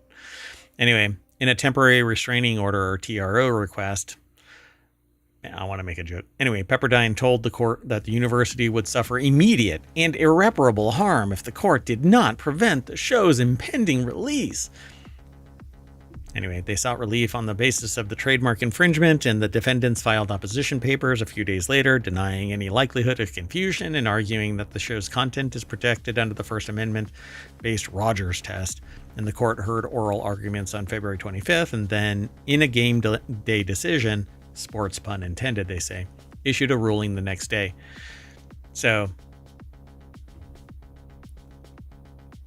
essentially, it might be close, but nobody's going to really confuse the two. But looking at that, the only difference that I can see between that Waves and this Waves is the kerning between some of the letters. It seems like a little bit bigger between the letters of Waves. And they don't have... I was going to say 2 things. One, it looks like there might be a line behind the word Waves on the Netflix side, and then also just the background color, which I know is irrelevant, but yeah, that's actually, that's pretty interesting. It looks way it looks closer. like the same font. That's the thing. Like, it has the same. It appears to have the same connections. I don't know what it's called, but like shadow or whatever behind the letters. Yeah, it just seems to be a little bit wider in here, and it doesn't conform to the V. The V is a little bit different. It's straighter. And even the connection between the V and the E is made, whereas the others don't actually connect. This one actually connects, and so does that one.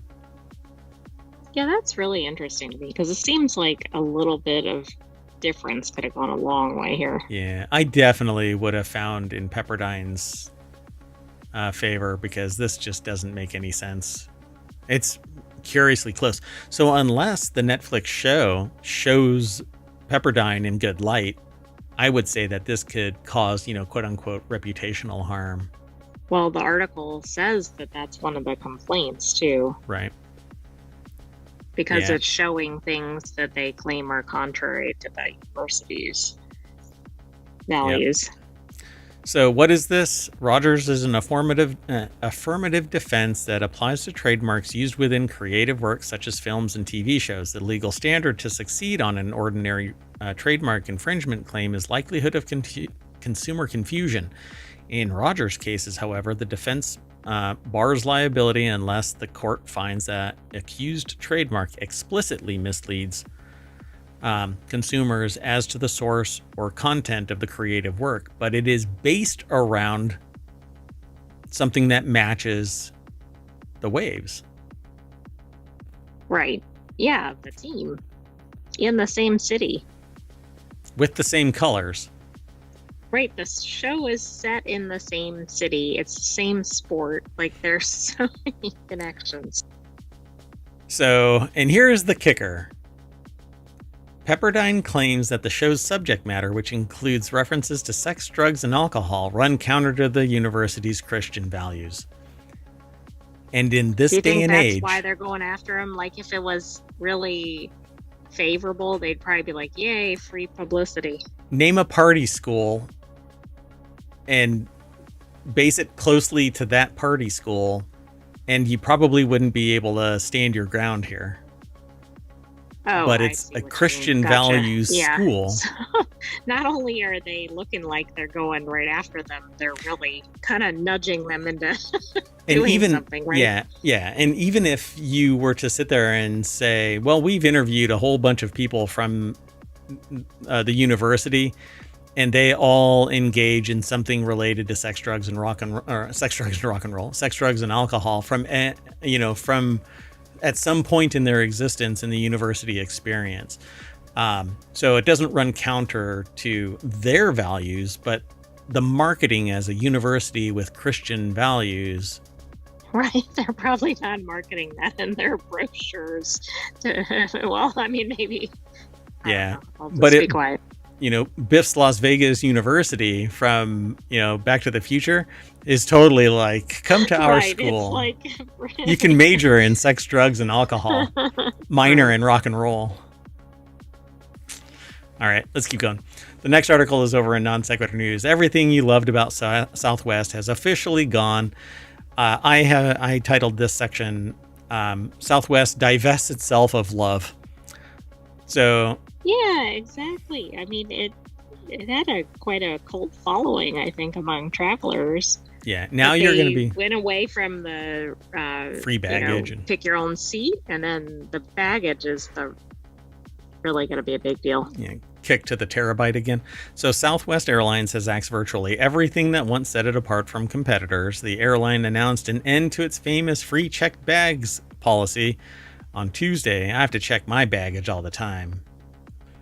Man, my childhood. Are you checking to make sure it's with you? I would like to check that it's not with me, but I apparently carry it around and it pops up from time to time no matter where I am. Anyway, the change comes amid other measures to cut costs and increase revenue, like assigning seats and not putting all of the door bolts in. The final shoe just dropped at Southwest Airlines. Following intense pressure from an activist investor to shore up revenues and cut costs. Remember, folks, this could be a more lucrative business for the business to stay long term if it isn't being sucked dry of all moisture like so many dune inhabitants. If it wasn't for greedy bastards. Instead of having a marginal increase, and by marginal I mean a consistent low level, they demand more and more and more growth in a market that doesn't necessarily support it. The only way you can grow is to stand out amongst the competitors, and you're not going to do it by matching all the rest of the competitors just so that you can eke out another percent and satiate the greedy, mind-numbing, sociopathic greed levels. And you had disconnected for a moment, but I liken this to sucking dry a loser in a Fremen battle on Dune. That's very specific and visual. I have a vivid imagination, and so there you have it. So following intense pressure from an activist, greedy investor to shore up revenues and cut costs, Southwest announced on Tuesday that it would end its popular 2 bags fly free. So now you have to buy a seat. That was really the only thing keeping it separate, right, from those other airlines. I mean, people would specifically fly on Southwest because of that. I think they're going to lose a lot of revenue because of this. Yeah, I have taken Southwest flights because I knew that I was going to be bringing 2 bags, and boom. So not anymore. You're going to have to buy an entire seat for each of your bags. Just kidding. You'll have to pay for it, but it's a nominal fee. Yeah. No, So- it's more than nominal. I don't know how much they're going to charge, but most airlines, you start tacking on the baggage, it's adding a sizable increase to the ticket price. Executives once said that the new bag policy was not an option. In July, Southwest CEO Bob Jordan said that the checked bags were the number one issue in terms of why customers choose Southwest. The company doubled down on the stance during its September Investor Day. But then Ryan Green, the airline's chief transformation officer, who's set to depart from the company in April, said at the time that Southwest would lose more money from lower demand than it would gain from checked bag revenue. That's not how things played out. In contrast to our previous analysis, actual customer booking behavior through our new booking channels, such as MetaSearch, did not show that we are getting the same benefit from our bundled offering with free bags. So why not? How do they know that? Because are they charging without, or like, are they charging for bags? They changed the policy and you had to pay. So starting May 28th, only customers with Southwest's credit card or those who hold A-list loyalty status can check 1 bag for free. Top-tier A-list preferred members and customers who book the high-price business select fare will get to check 2 bags for free. It's unclear what the bag fees will look like for everyone else, but I guess the claim that they were going to remove the free baggage led them to an analysis, but they don't have the data yet. So how do they know? That's what you were saying. I mean. I think it's hypothetical. They're going to find out real quickly. And same thing with the person who said, hey, wait a second, they're leaving, but somebody else might be making the decision behind them. It's an activist investor that's pushing it to change. And an activist investor has enough percentage hold to budge the board of directors to make a decision, lest they do something drastic. Like they could buy up more shares and get a controlling portion of it.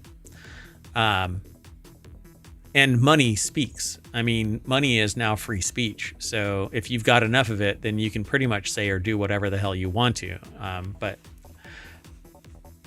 I can't get into that. But anyway, it's kind of interesting. So other previously announced changes have already taken effect or are set to soon. Southwest flights can now be searched on sites like Google Flights, Kayak, Expedia.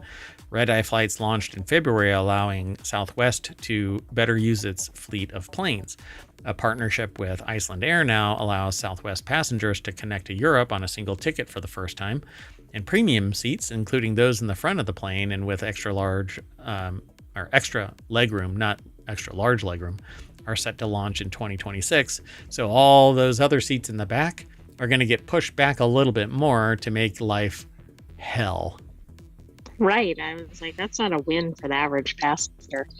Some of these were a win, like the increased search engine capability, because that has been a problem with Southwest. And then also like the partnership with Iceland Air. But the other things aren't necessarily helping the average traveler. All right. So Southwest, now adding itself to the shade of gray.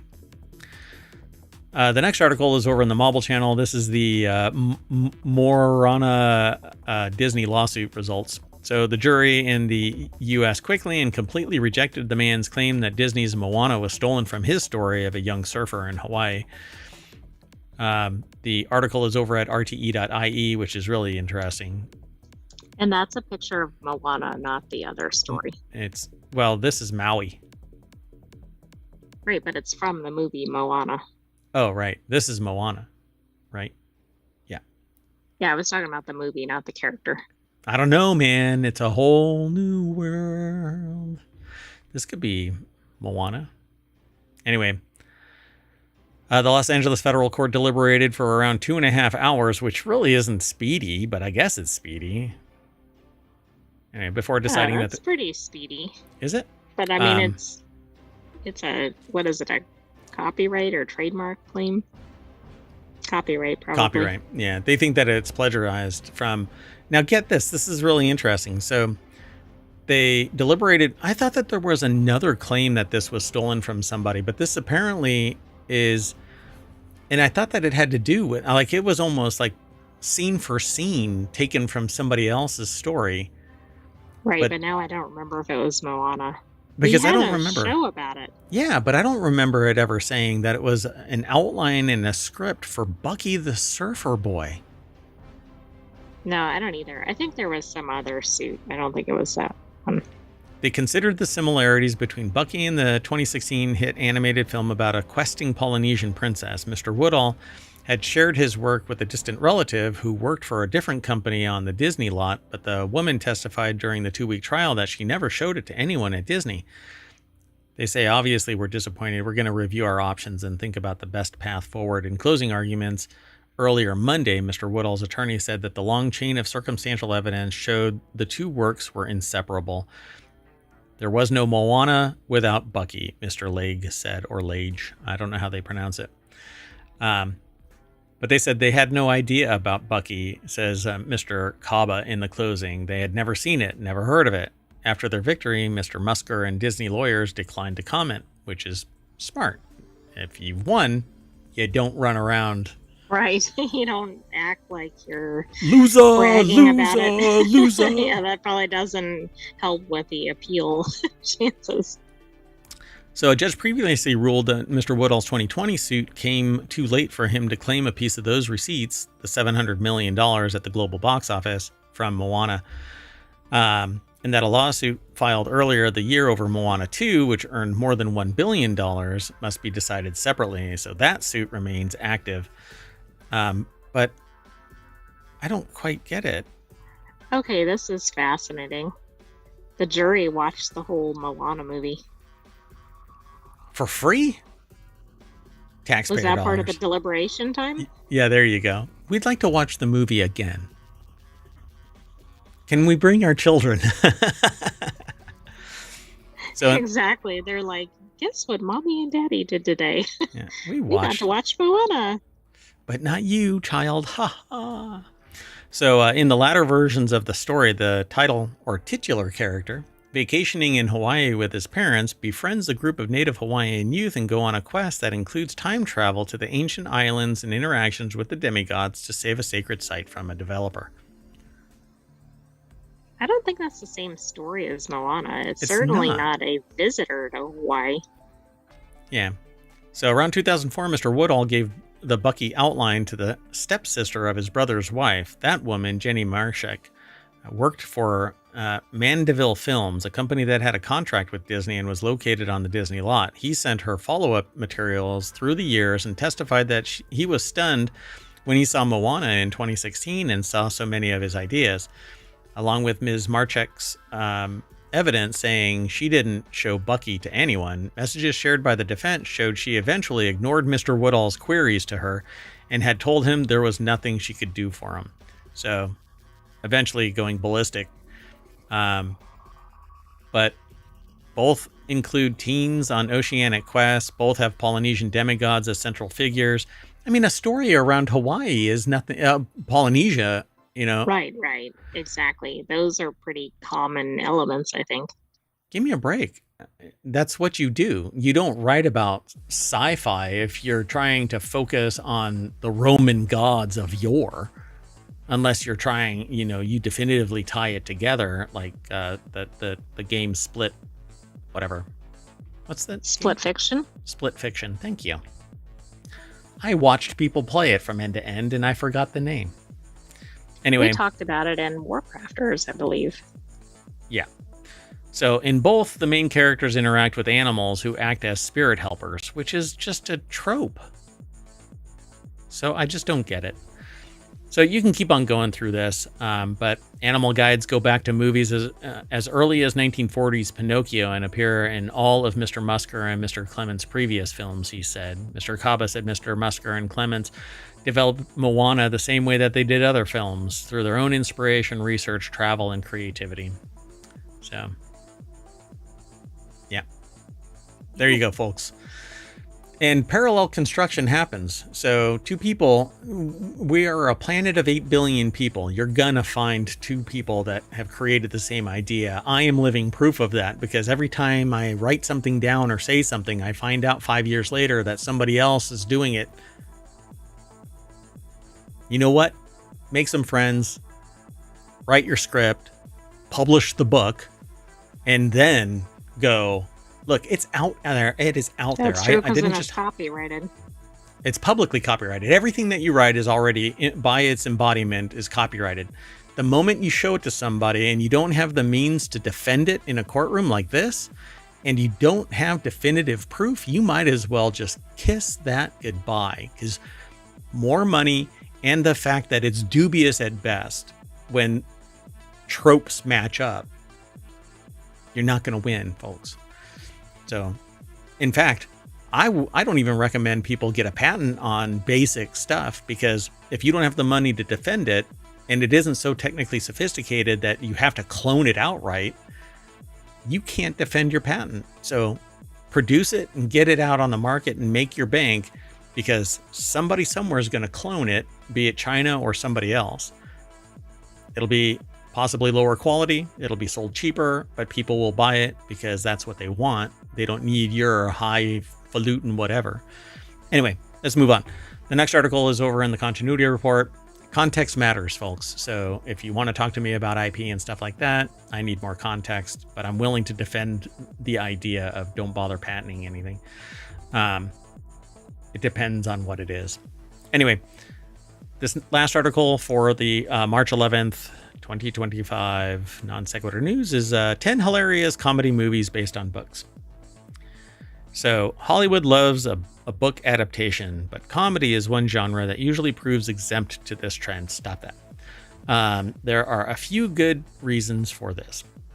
With one being that comedy novels don't really translate well into the big screen. Another reason is that comedy movies are built around a certain actor, or that they need to focus more on visuals and tone. So here are 10. It's over at Screen Rant. Ben Prothero put the article together, which Prothero sounds so Shakespearean. Oh yeah, it absolutely does. Anyway, I'm fascinated by names, because sometimes people expect you to live up to it, right? Some highfalutin name. And when you meet them and you're talking to them and they tell you your name and they go blah, blah, blah about the name, and then they just completely like fall on their face with every interaction. You're like, aspirational name there. Anyway, believe me, aspirational name. Mayor. That's my real name. No. Omer is my name. Omer Watts. Anyway, Mean Watts. Girls. Huh? Well, Isn't Watt. your last name Watt? Mayor Watt. Yeah, but Omer Watt. So Mean Girls is based on Queen Bees and Wannabes by Rosalind Wiseman. Really? Did you know I that? did not know that. Mm-mm. Wow, you might actually like reading the book. So it's an unusual basis for a movie, but this is what Tina Fey chose to build the structure of Mean Girls around. Wait, she's the writer for... I don't know. She's an actor in the movie, but I didn't know that.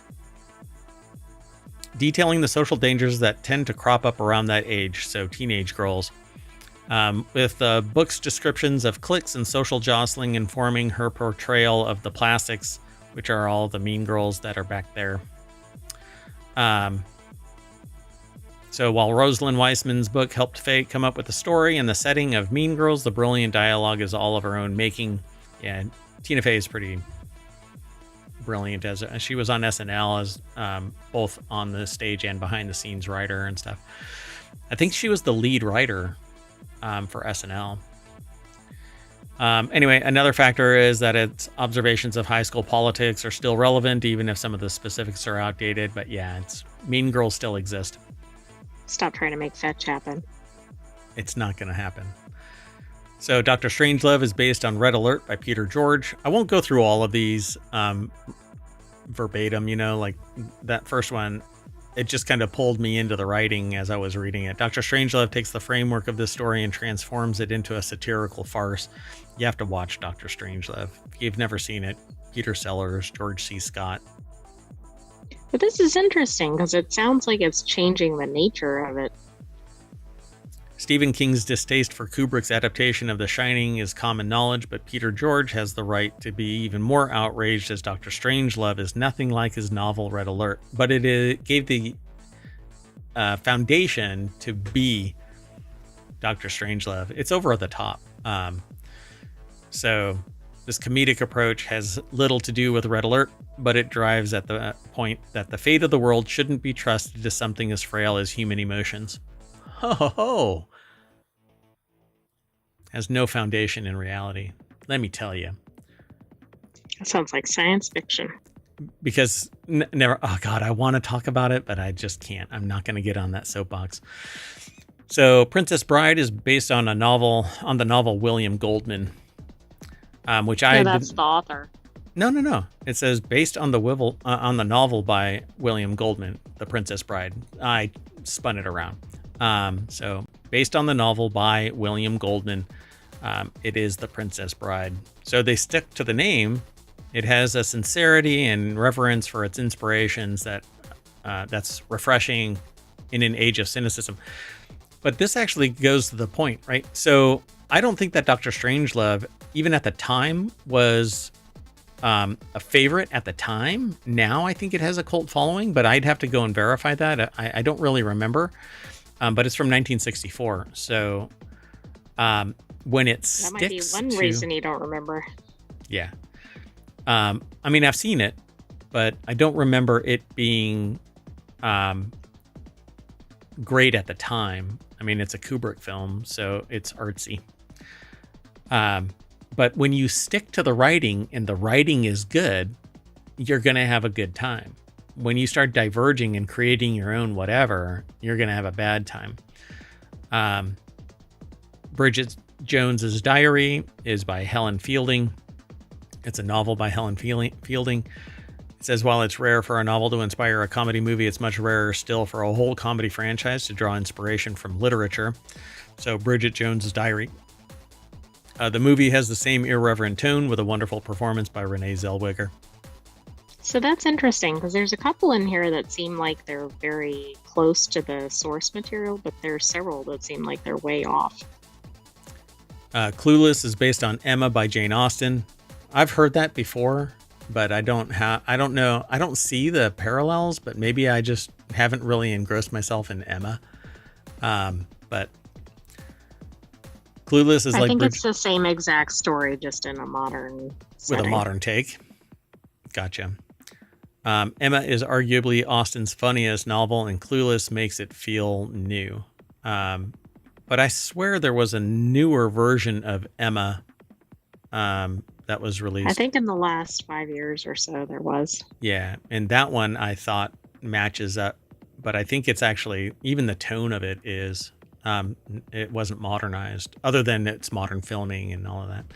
So by casting the character as an image-obsessed high school student, Clueless extracts the essence of Emma Woodhouse, complete with her meddlesome matchmaking and her laughable but oddly sweet naivete. Cher is a protagonist worth rooting for despite all her apparent flaws. So this is a fun movie to watch. If you've never watched it, it definitely gets a 10. All of these are actually 10s. Well, actually 7.8 on this one, but Bridget Jones's Diary, I don't know. Not everybody in here is really like a compelling character, so maybe that's it. Plus, it's just your standard like love interest type of movie. It's not standout plot or anything. Yeah, like Clueless is funny and has all of the other mechanics. But anyway, number 5 is The Graduate, based on the novella by Charles Webb.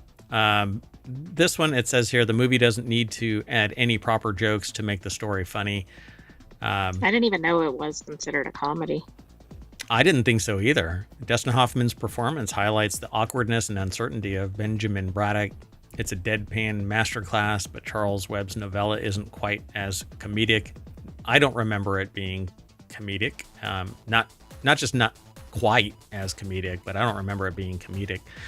Anyway, The Graduate remains a hilariously reverent movie for anyone graduating from college or stuck in a transitional phase of their life. I don't know. Maybe I should watch it again. It's been a while.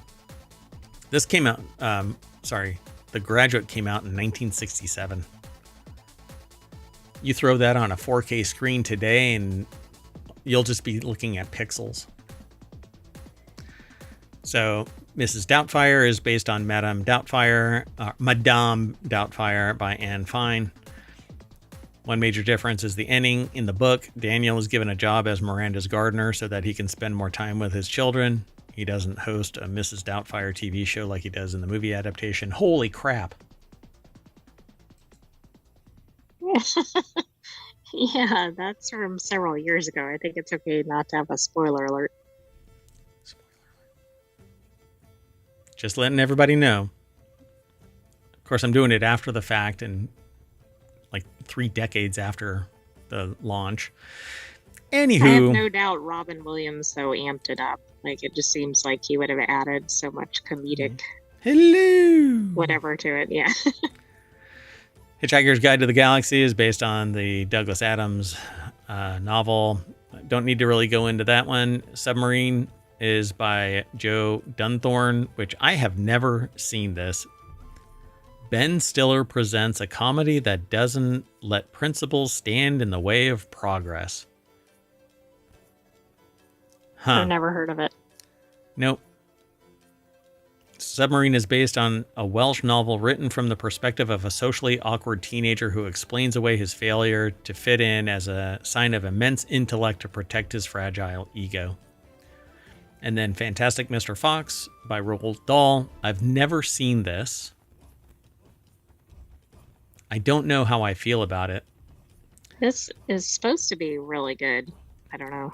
The dialogue is all Anderson's too, along with about 90% of the plot. So I guess it's inspirational from Roald Dahl's adaptations, but Wes Anderson builds on the thin source material with his own spin on the crime genre. Mr. Fox is a career criminal struggling to settle down under pressure from his family and his community to submit to a life of domestic order, but unable to resist his need for adventure. Fantastic Mr. Fox. Guess we'll have to put that on the list too. Come on. Weekly movie night. We're racking up several for the continuity report. Just take this whole list and we'll just do movie night. One night a week. It'll be part of the Patreon. Stream it through Discord to friends and family. And no, nobody else can see that. Anyway, if you were looking, there was a blue bar for a minute, but... Oh, okay. I missed the blue bar. Only you see that. At any rate, folks, that is it. So we are done. And that means that I'm going to... What are we going to do? How should we do this? We're going to close the book on tonight's episode. And on the back is ohmtown.com. And that means we're done for the night. Sleep well, everybody. It's late, and Mayor Watt is old. So I'm Good gonna. night, hometown citizens. Go ahead. Go. Good night, hometown citizens. Thanks for joining us for today's Non Sequitur News. Be back tomorrow for another episode, and don't forget to go back and watch all of our 2,000 plus previous episodes. Yeah. Oh gosh, cannot believe that. So 3 years, and now we're at the beginning. We're heading towards the middle of the 3rd month for year 4. Be sure to follow us on Twitch and YouTube. Download the podcasts. If you want all of the podcasts, all of the shows, then just subscribe to Non Sequitur News. If you want all of them broken up into individual podcasts, subscribe to the 6 other under the ohmTown name. That's what we publish under ohmTown. And then Non Sequitur News has the most. We're on 4 years. This is on the other shows are 2 years old. So anyway, we're out of here. Actually, not even 2 years old. This is the second season for most of the other 6 podcasts. The weekend shows are well, they're weekly. Whatever. Anyway, see you all later.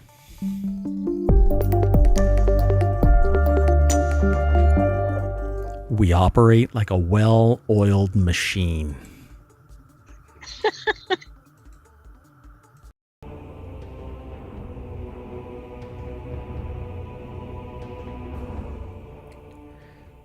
Hello, everybody, and welcome to Non Sequitur News for March 6th, 2025. It's Season 4, Episode 65. I am Mayor Watt, and along with the sentient AI that isn't available right now, I'm going to go over, actually, just 10 articles. We're going to start with Grateful Dead beer, Star Wars popcorn buckets, a mysterious block list, Delta Airlines' newest plane plans, or PLIP, something like that. Asteroid mining startup, 20 butterflies lost since 2020. Who stole 635,000 Swift tickets? The rumored Lucas Menace cameo, plastic epoch in bird nests, and Nintendo wins a piracy case impacting the EU. Everything is powered by ohmTown.com, so go over there and become a citizen. That'd be great. Follow us on Twitch and YouTube. Download the podcasts wherever pod is caught. It's a fresh catch every day. Couldn't make yesterday's though, so I'm doing the time machine, so it'll be for everybody who wants the episode, they can get it on time because, you know, we're in a time machine doing yesterday's show. We'll do tonight's show, well, tomorrow's show, Friday's show at 7 p.m. Maybe a little earlier. Anyway, stick around.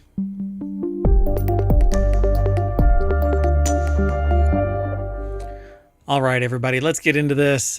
The very first article is over on the Hedge Ideas channel. Oh, no, wait. I'm going to talk about this. I'm pulling it back tomorrow from the 7th to the 6th. You're going to find out that Walgreens is going private in a $10 billion deal after being publicly traded. This is a bonus. This is number 11, actually. But I wanted to talk about it. It's been publicly traded for nearly a century. Nearly a century. And Walgreens is going private. So I'm warning everybody now, expect prices to go up, offerings to go down, capabilities to be retracted. You're going to get less and pay more because mergers and acquisitions do exactly that. Sharon Shibu over at entrepreneur.com put the article together. Walgreens market value has dropped from $100 billion in 2015 to about $9.8 billion today, and that's largely because of competition. Now a company is buying it, making it private. Good luck. Anyway, according to the Wall Street Journal, so you can see how this is actually from the Wall Street Journal, and others have talked about it, but it's through Entrepreneur to us. We're talking about it here today.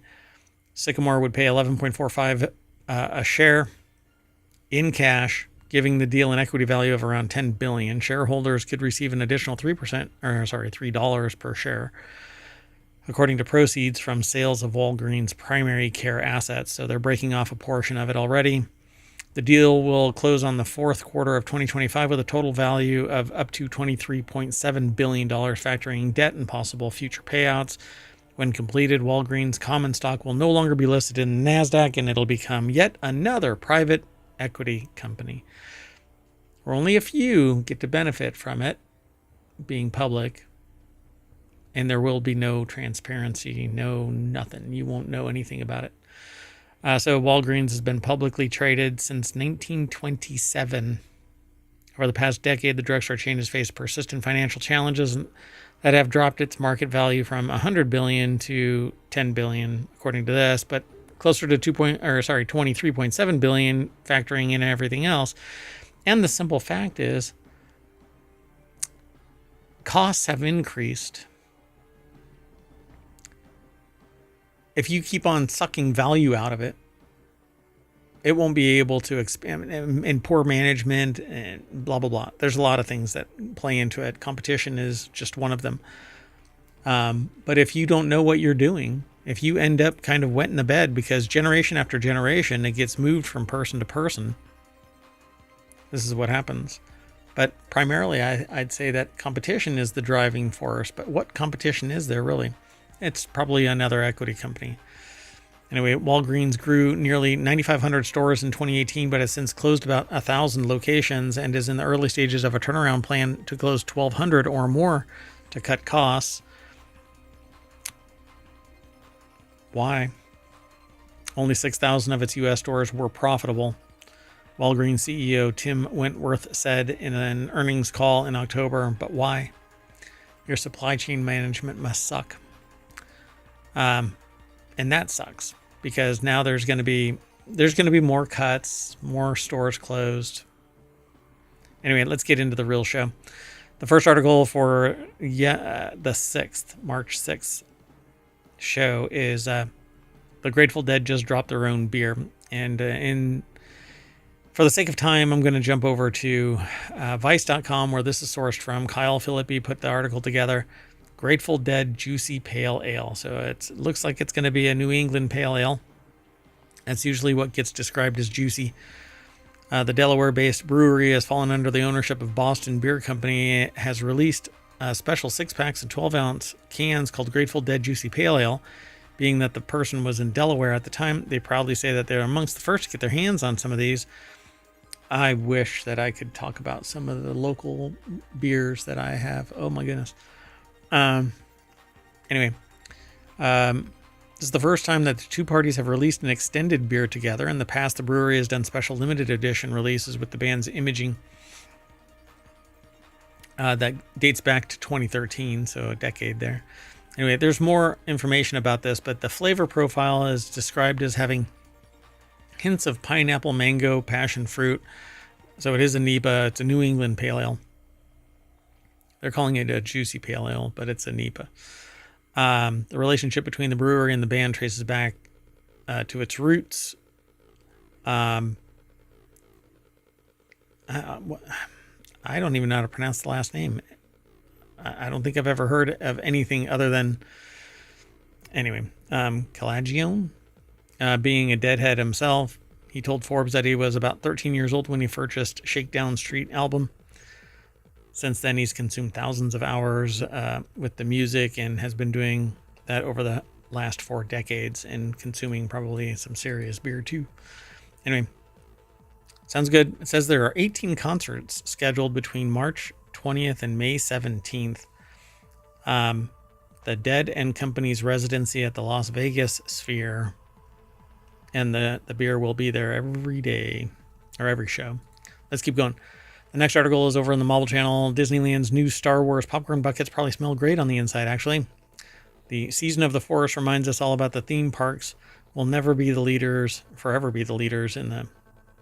Reminds us that theme parks will forever be the leaders in the popcorn bucket arms race, is what this article says. It's over at Gizmodo. Sabina Graves put the article together, and it has a Tauntaun and a Jawa. Cutting open either of those would probably be bad. But Tauntaun Popcorn Bucket will be released April 8th. Is there really? A Jawa Sipper will be released on May 4th. So, because it's the season of the Force. May the 4th be with you. Anyway, it says that's not all. Oga's Cantina will get a new tiki-style mug with a mythosaur carving into the bone of one of the finest libation container fit for a bounty hunter. So if those don't end up costing hundreds of dollars on eBay, I don't know what will. Anyway, and there's a new Death Star popcorn bucket to boot, and it'll be looming presence inside Disneyland's Galaxy Edge, Kat Saka's Kettle and Beverage carts with popped grains and Galma garlic puffs, and Tomorrowland's Galactic Grill with fries. All right. At Disneyland, Disney's Grand Californian Great Hall cart you can get the Death Star with a side of space rock cookies. There's some more cups and more libation pictures there. A couple of drinks. So Star Wars Season of the Force begins March 28th at the Disneyland Resort and will run until May 11th before the theme park celebrates its 70th anniversary kickoff later this month. Time is ripping by. All right, the next article is over in the Mobile Channel. Mysterious blocklist prevents former Meta employees from returning. Managers have hit walls trying to rehire former employees due to mysterious and unexplained blocks on their profiles. Thomas Maxwell over at Gizmodo.com put the article together. The deck statement says managers have hit walls trying to rehire former employees due to a mysterious and unexplained block on their profiles. Meta conducted mass layoffs in 2022 and 2023, letting go tens of thousands of employees in successive waves in order to make the company leaner and more efficient, i.e. more profitable for the few, costing people who were probably quite effective. But you never know. I guess they don't rise to the top. There is an old mantra in business about this kind of thing. Unfortunately, however, at least dozens, it says, it's like never nudes, dozens of us.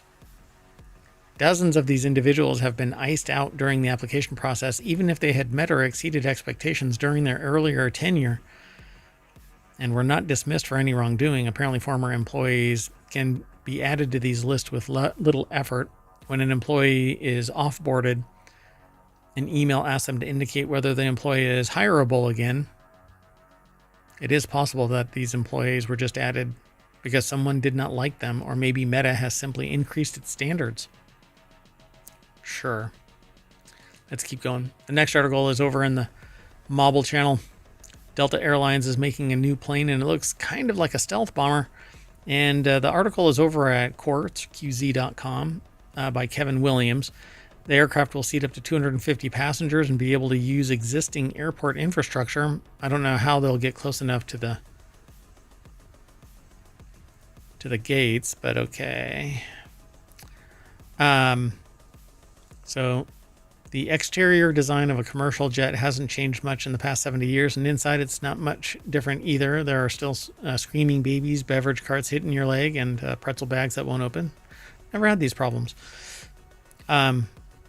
Screaming babies, but hey, if you don't know what air pressure is and you go up in an airplane, you would be a crying baby too, and maybe you are sometimes anyway. Big baby. Anyway, but Sheldon Jacobson, a futurist and professor of computer science at the University of Illinois' Granger College of Engineering, says he would not expect to see these planes full of passengers in the sky anytime soon. Says he's always intrigued by the boundaries of research pushed forward to achieve a better mousetrap. That's a phrase that I always say in my talks. You build a better mousetrap and smarter mice show up. The advantages are that such a green airplane would reduce emissions and be more energy efficient, all positives. The standard for air travel safety is exceedingly high. Combine that with passenger comfort and you have a very high bar to overcome. Well, I don't know if we've been really hitting it out of the park, considering there have been 4 or something like that plane crashes this year, I think it is, that we know of. And kind of notorious ones from Boeing. Never mind. Let's just keep walking. The next article is over on the Mobile Channel. Asteroid mining startup loses its spacecraft somewhere beyond the moon. Astroforge's attempt to launch the first commercial deep space mission fell apart shortly after liftoff.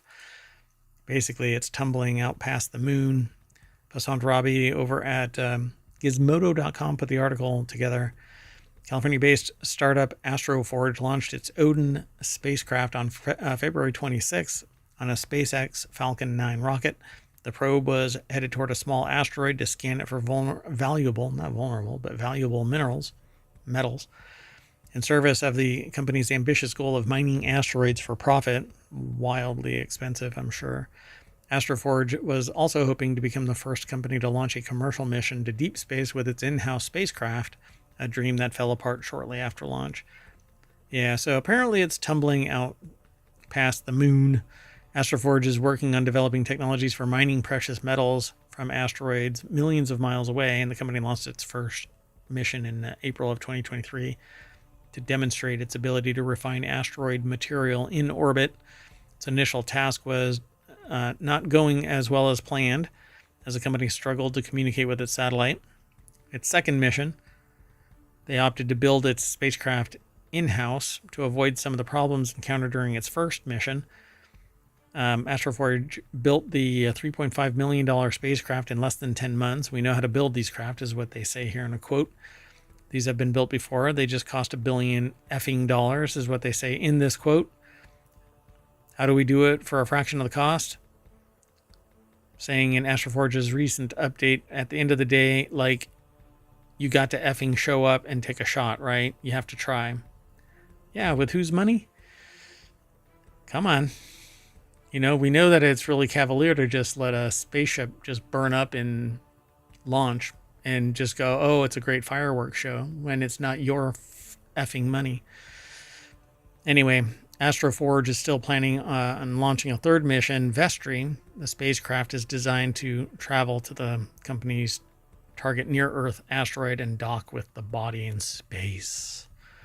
This time it's hitching a ride, apparently, on Intuitive Machines' third mission to the moon. All right. Next article is over in the Marvel Channel. Large-scale analysis reveals 20% of butterflies in the U.S. have disappeared in the last 25 years. 2025 just started, so 24 years.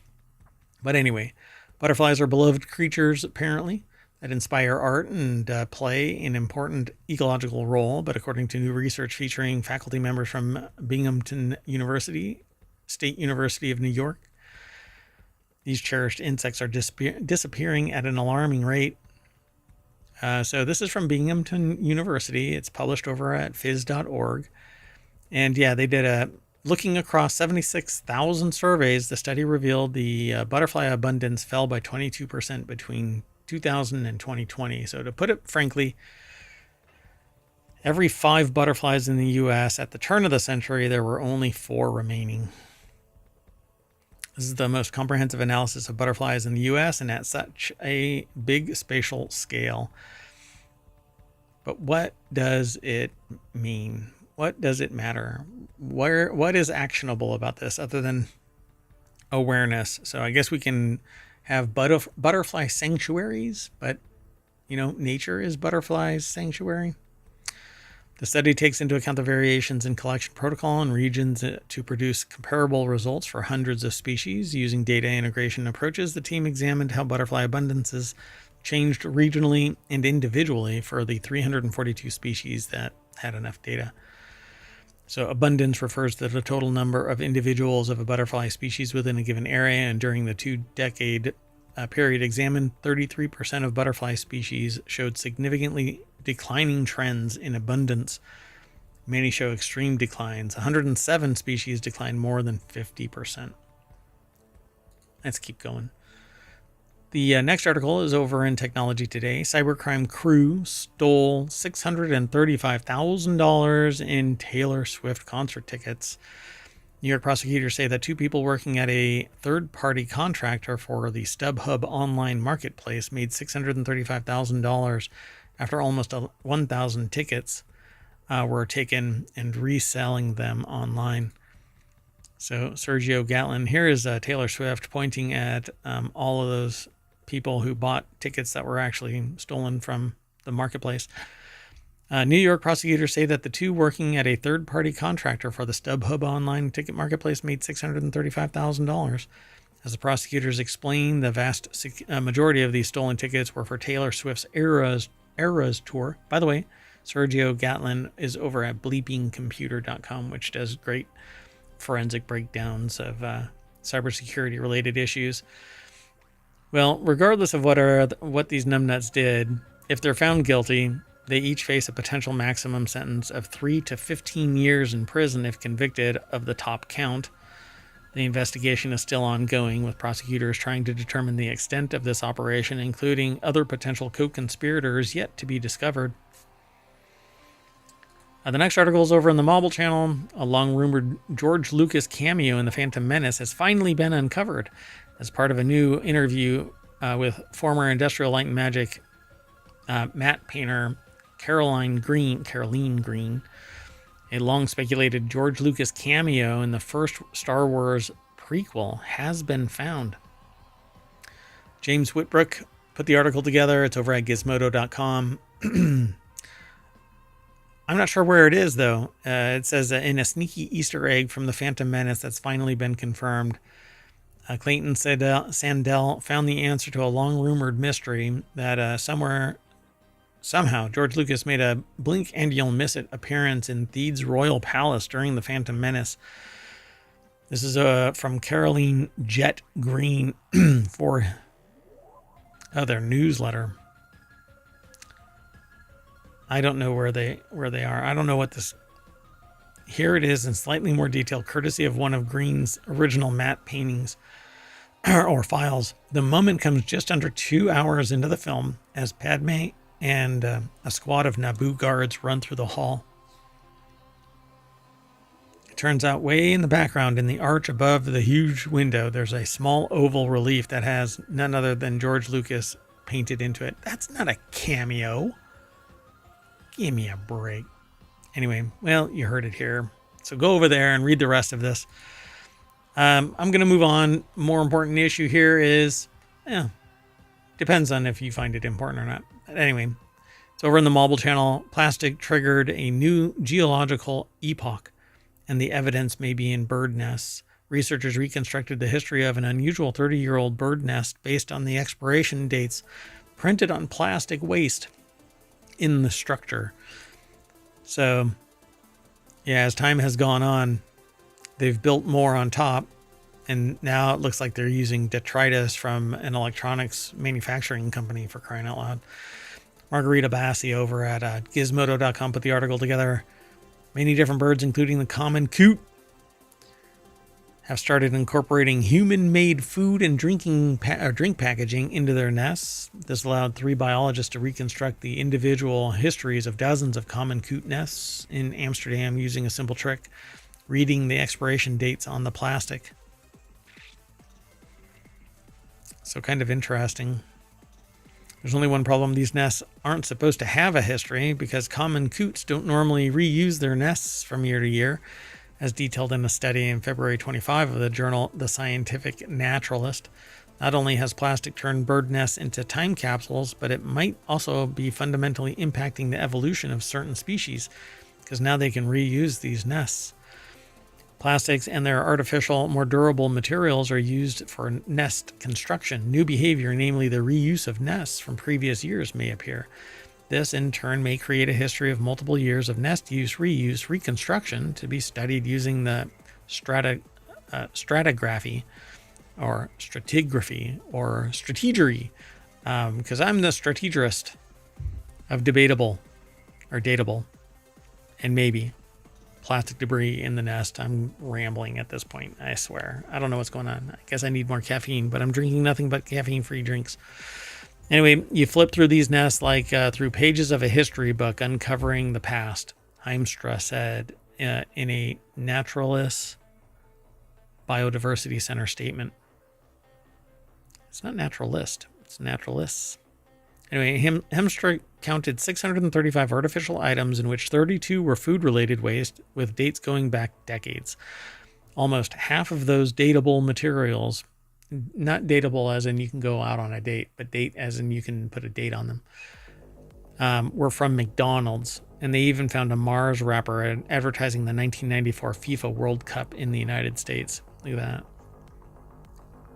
Oh, and COVID masks and stuff like that. Ugh, it's all disgusting. Anyway, humans are so dirty. Anyway, the cereal deposits constructed out of artificial material may not only document the history of a bird nest, but also reflect the history of our Anthropocene, which is the epoch with humans. So it's difficult to say how future researchers will interpret our layers of waste, but all of it is probably going to be deemed sad and disgusting. This next article, and the last one for the March 6th, 2025 Non Sequitur news, is Nintendo wins major French piracy case with EU-wide consequences, significant not only for Nintendo but for the entire games industry. Nintendo has won a lengthy legal battle in the French Supreme Court against the company D-Storage, which owns and operates the file sharing website. I guess it's onefichier.com. In a judgment with Japanese giant trumpets as a victory for the entire games industry, the verdict follows years of hearings and appeals and means that any file sharing company based in Europe must remove illegal copies of games when asked to do so by the copyright holder.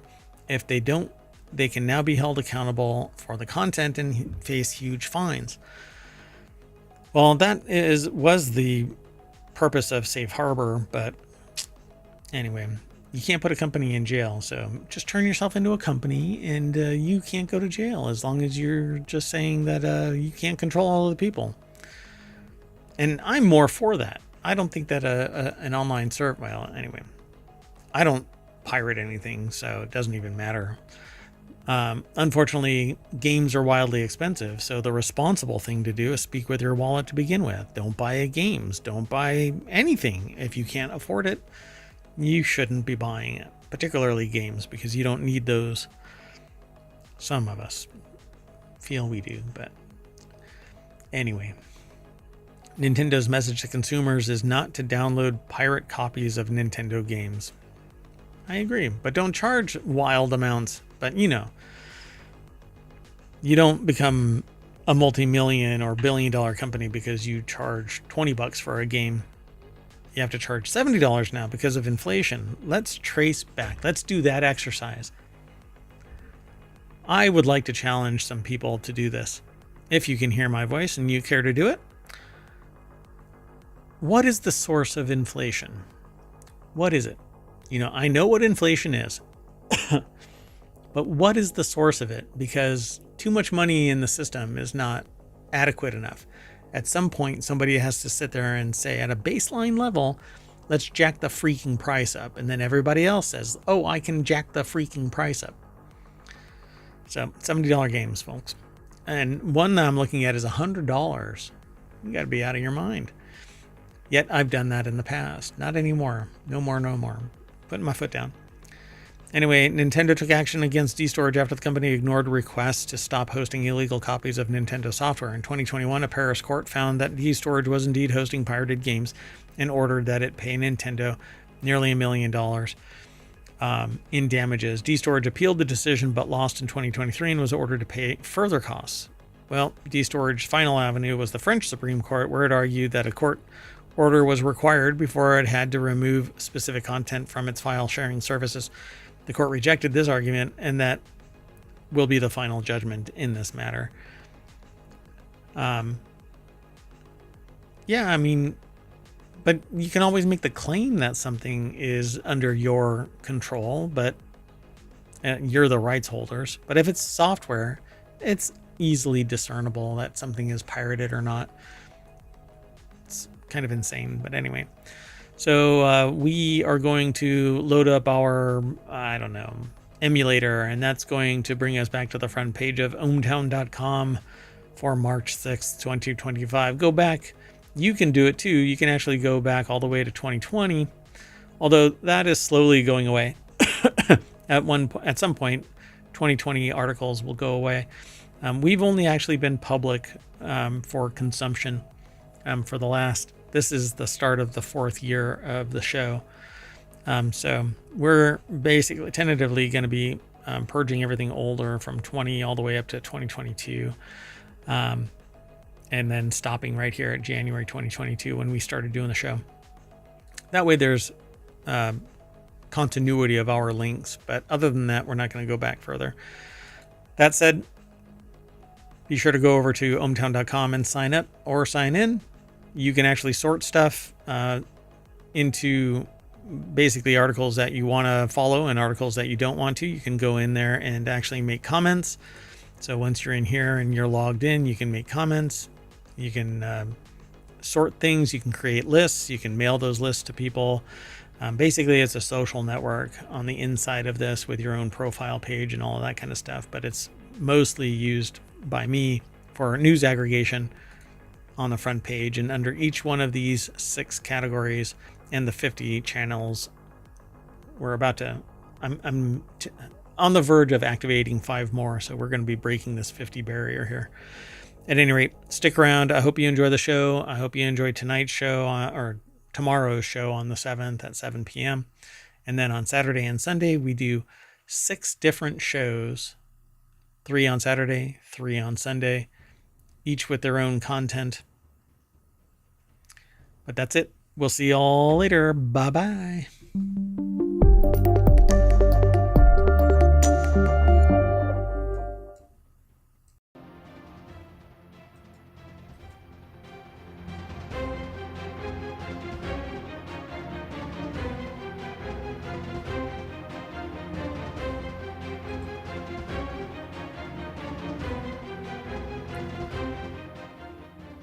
Hello, everybody, and welcome to Reality Hacker for what day am I? It's March 8th, 2025. Right? That's right. All right, hold on a second. There we go. I am Mayor Watt, and I will not even edit this out. You get to witness this all in its, I don't know, sausage making glory. Anyway, I'm Mayor Watt. I run ohmtown.com, probably not as efficiently as, even this show. And today is March 8th, 2025. It's season 2, episode 10 of Reality Hacker. And today I and the artificial intelligence from the future and myself will be talking about these 5 articles eventually. 3D bioprinters, robot and human half marathon, now hiring an AI agent, framework to guide robots, and a woolly mouse.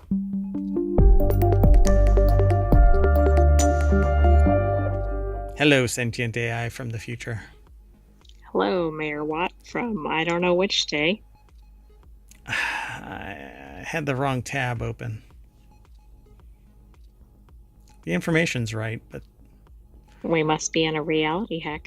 my back is killing me. Hey, you ready to get into the shoe? I think we need to get into it quickly. We need to get moving. Is that what you're saying?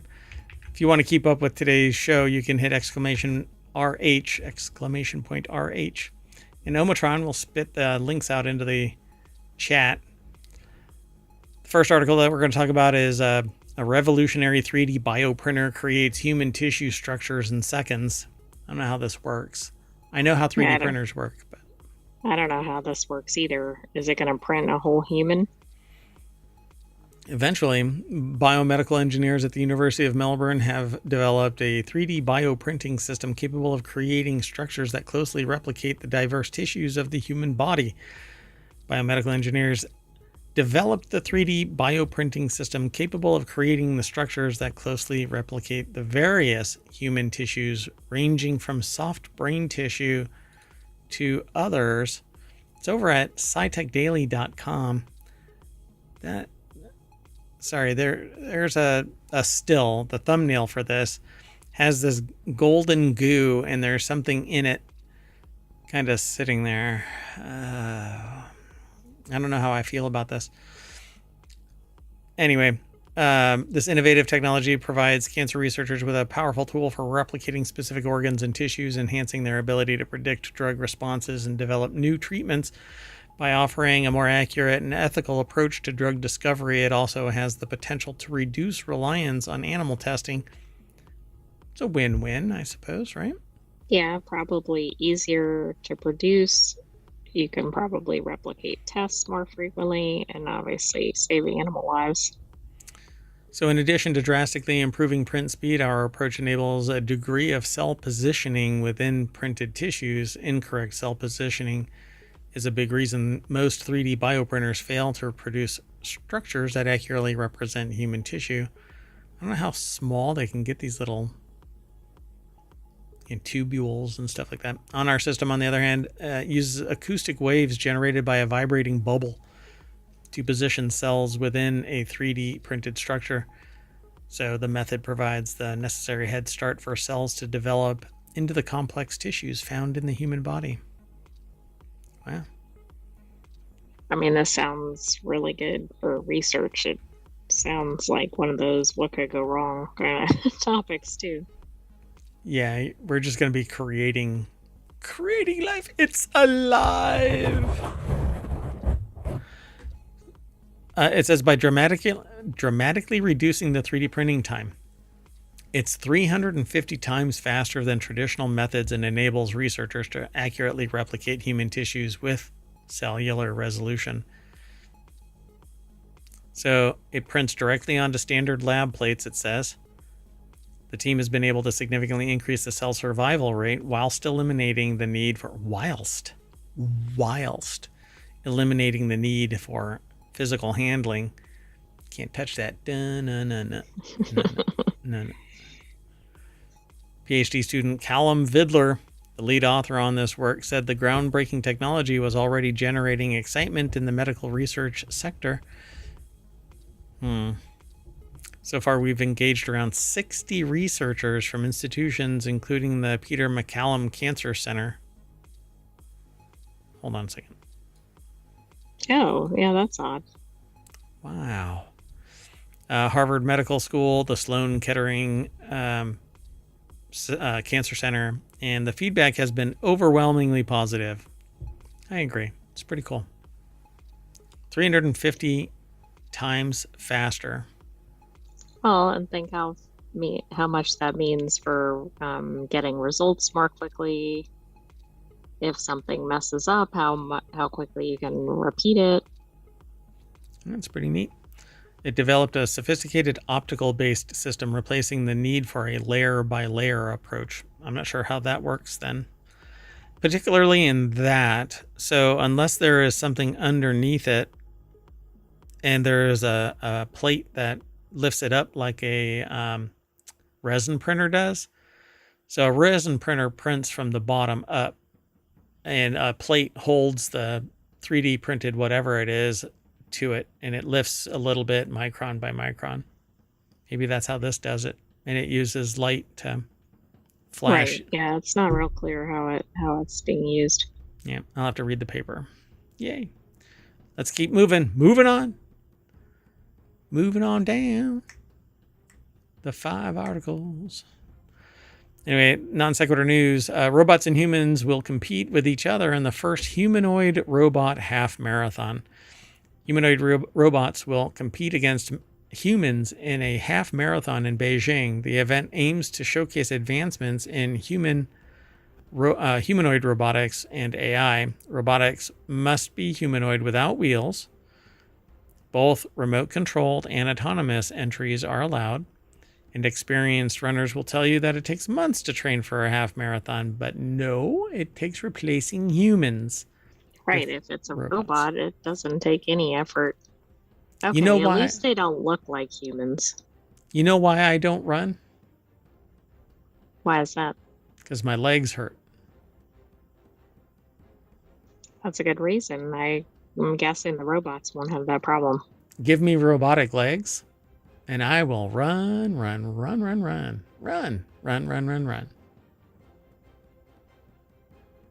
Anyway, Kenneth Nehmeyer over at BusinessInsider.com put the article together. Yeah, the robot looks like it's going to kick somebody's ass anytime now. Yeah, does it look like it's running a marathon? Not necessarily. It's in the air.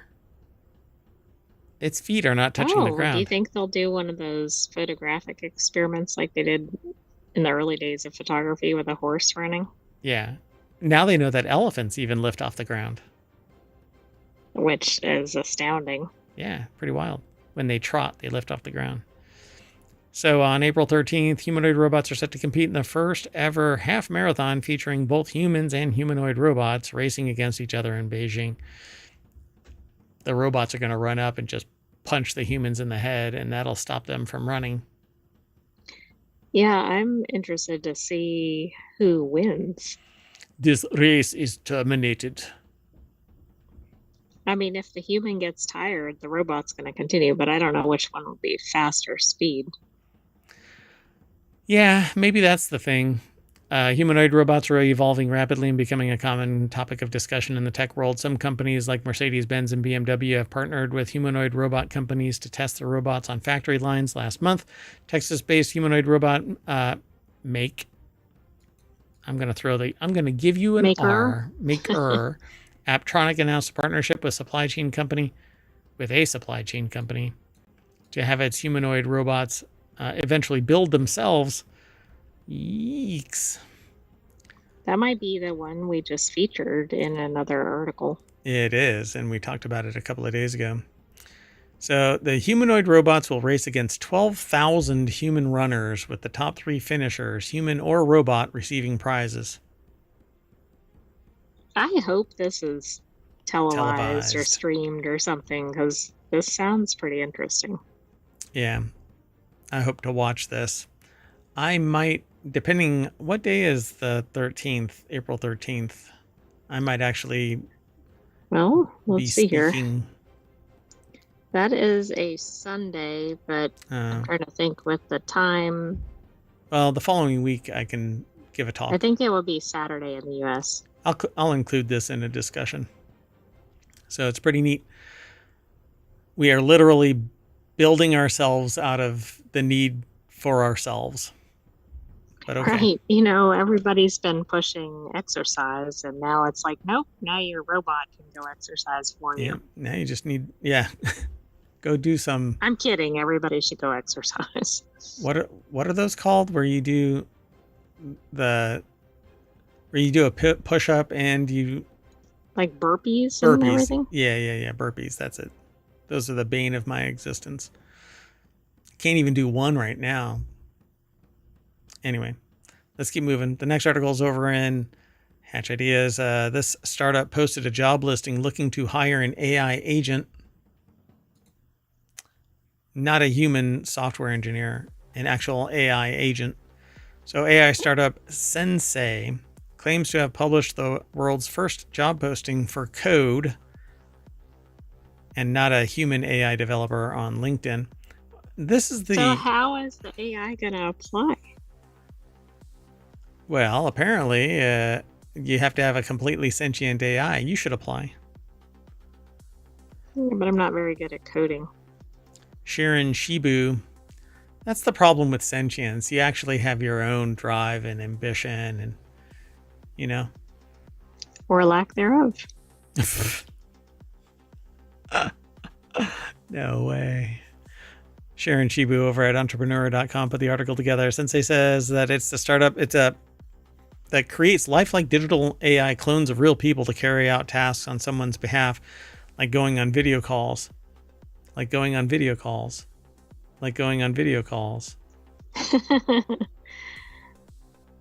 Resetting. Mayor Watt's been replaced with an AI. Resetting.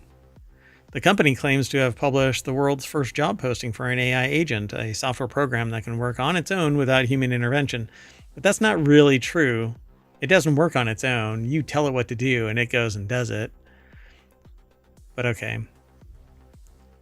But although the job is asking for AI applicants, Sensei told Entrepreneur it isn't expecting AI to respond to the posting. So why bother if it's not sophisticated enough to find its own job? They're trying to get some press about we're embracing technology. That's right. It's this right here and nothing more.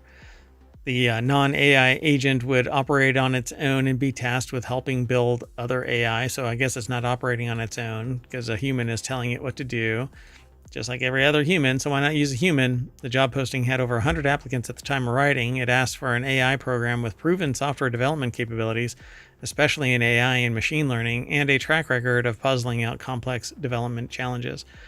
Sensei intends to embed the AI agent into their communication channels like email, WhatsApp, Slack, so that it can respond to feedback, suggest ideas, contribute to software development like an actual employee. Yeah. It's going to start up its own company. Right, exactly. It'll be the competitor before you know it. Want to move on? Sure. Moving on. Next article is over in Technology Today. Framework allows a person to correct a robot's actions using the kind of feedback they'd give another human. Now, does this mean like disciplining a robot? Taser. That's how I do course corrections for employees. Imagine that a robot is helping you clean the dishes. You ask it to grab a soapy bowl out of the sink, but its gripper slightly misses the mark. Well, then you can basically grab its arm and teach it what to do. We've had other discussions like this. Teach a robot how to do stuff, and then that robot can be copied to do a bunch of other stuff. And Right, it's like train the trainer. yeah, so Adam Zoe or Zoe? I don't know. Massachusetts Institute of Technology put the article together. It's over at techexplore.com. The work has been published in the preprint server archive. Unlike other methods for correcting robot behavior, this technique does not require users to collect new data and retrain the machine learning model that powers the robot's brain. It enables a robot to use intuitive real-time human feedback to choose a feasible action sequence that gets as close as possible to satisfying the user's intent. Researchers tested their framework. It had a success rate was 21% higher than an alternative method that did not leverage human interventions. Baxter was a bot that was like that way back. The company folded, its assets were acquired. Who knows where the Baxter bot really is now? I don't know. I haven't looked for a long time, but this is even acting like the Baxter bot, where you teach it how to do something, and then it can optimize from there. So unlike other methods, this technique does not require users to collect new data and retrain the machine learning model that powers the robot's brain. Seems like the feedback loop is a lot quicker and less formal. So we can't expect lay people to perform data collection and fine-tune a neural network model. The consumer will expect the robot to work right out of the box, and if it doesn't, they would want the intuitive mechanism to customize it. That is the challenge that they tackled with this work, says Felix Yan Wang, an electrical engineer and computer science graduate student and lead author of the archive paper.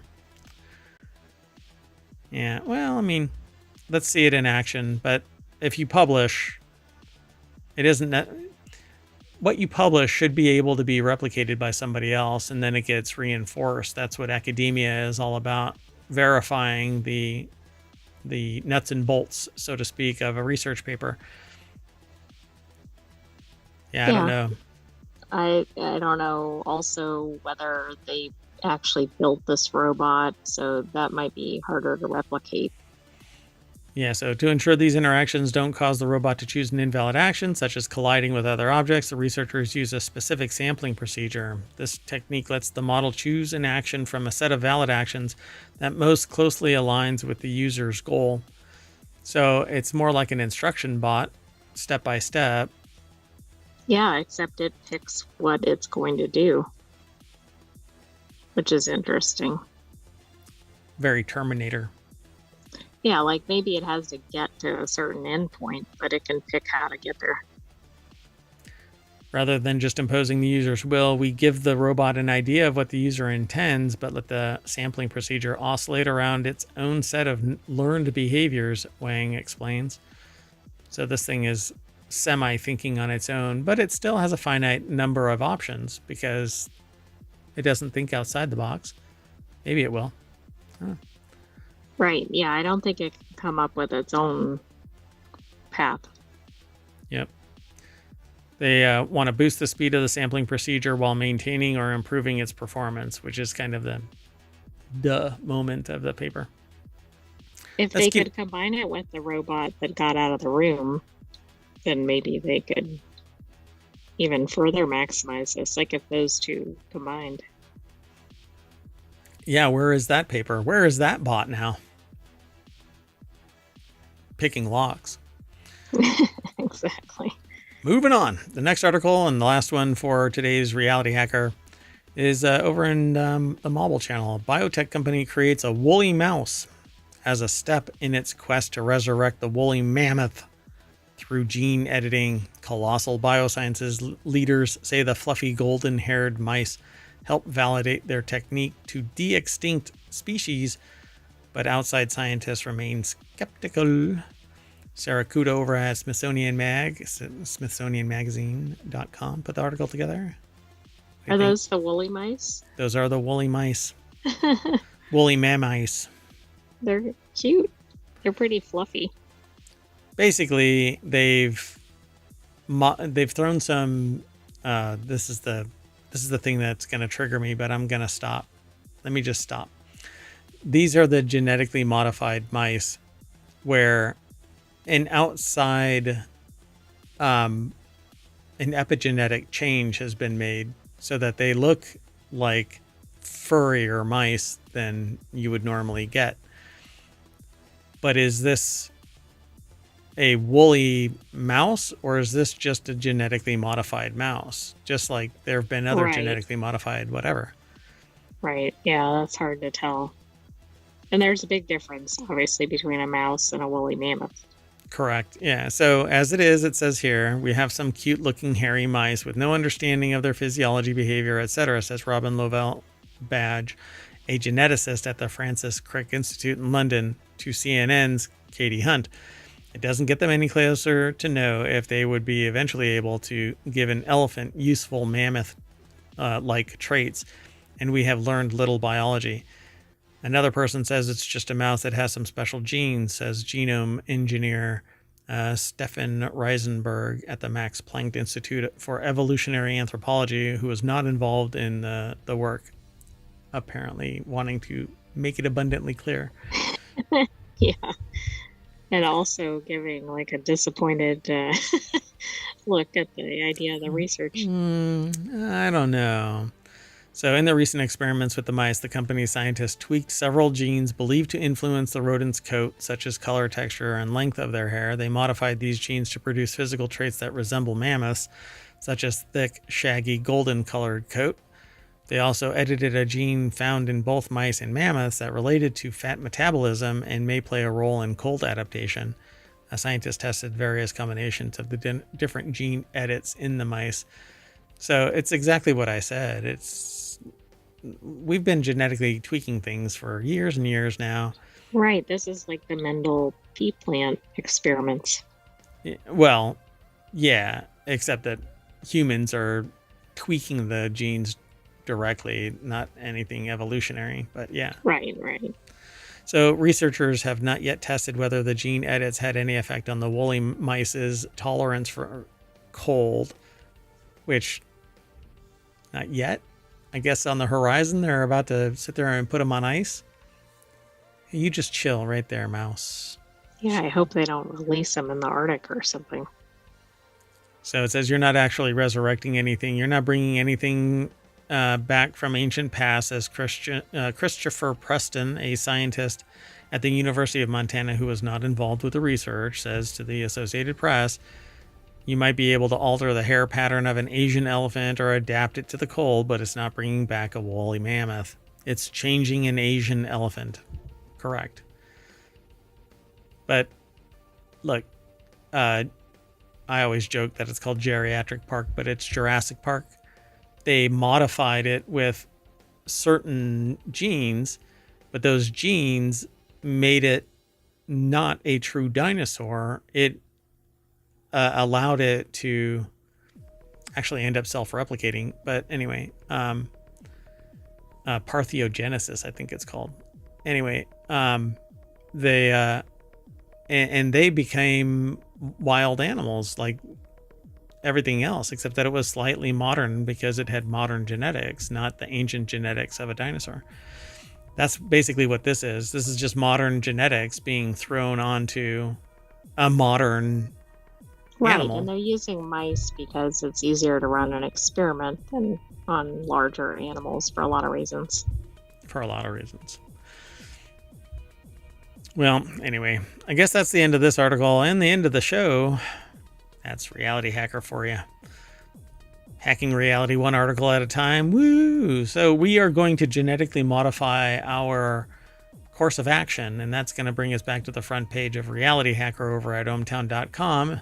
And I'm going to head out, but I'm going to reset, and we're going to do the Wanted Show, which is about gadgets and gear. And then after that is the Continuity Report, which is about entertainment news.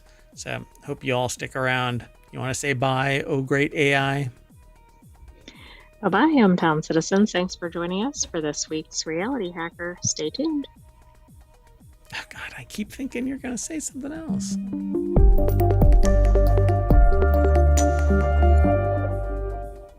Then you don't. All right. Hold on. Bye, everybody.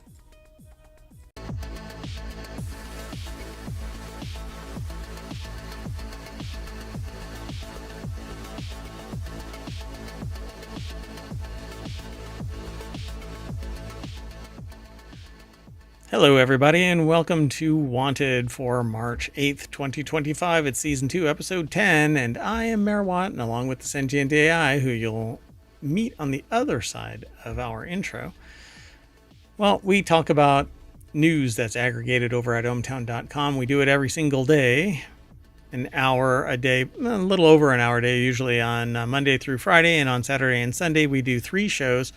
On Saturday, it's Reality Hacker, Wanted, and the Continuity Report. And on Sunday, it is WarCrafters, Technology Today, and 4-Wheel Tech. We're actually considering 2 more shows, but they're being evaluated. If you have an interest in a particular topic, send an email to mayor@ohmtown.com. And if there's enough demand for a particular type of show, I can put it together. I aggregate a lot of news into ohmtown.com, but it's a little snippet, and this is how it works. We're going to talk about 5 articles. You'll get to see what those 5 articles are as we look at them for the first time in a greater depth. So we're going to talk about a gamified treadmill, a smart telescope, weird Samsung screens, a $6,000 a night private island, and the TCL AR smart glasses. I just tossed my TCL phone over there. I've got an Android phone that I can write on. It has a great screen, and it's made by TCL. But anyway, it's not a no-name brand, but we'll talk about it on the other side of this.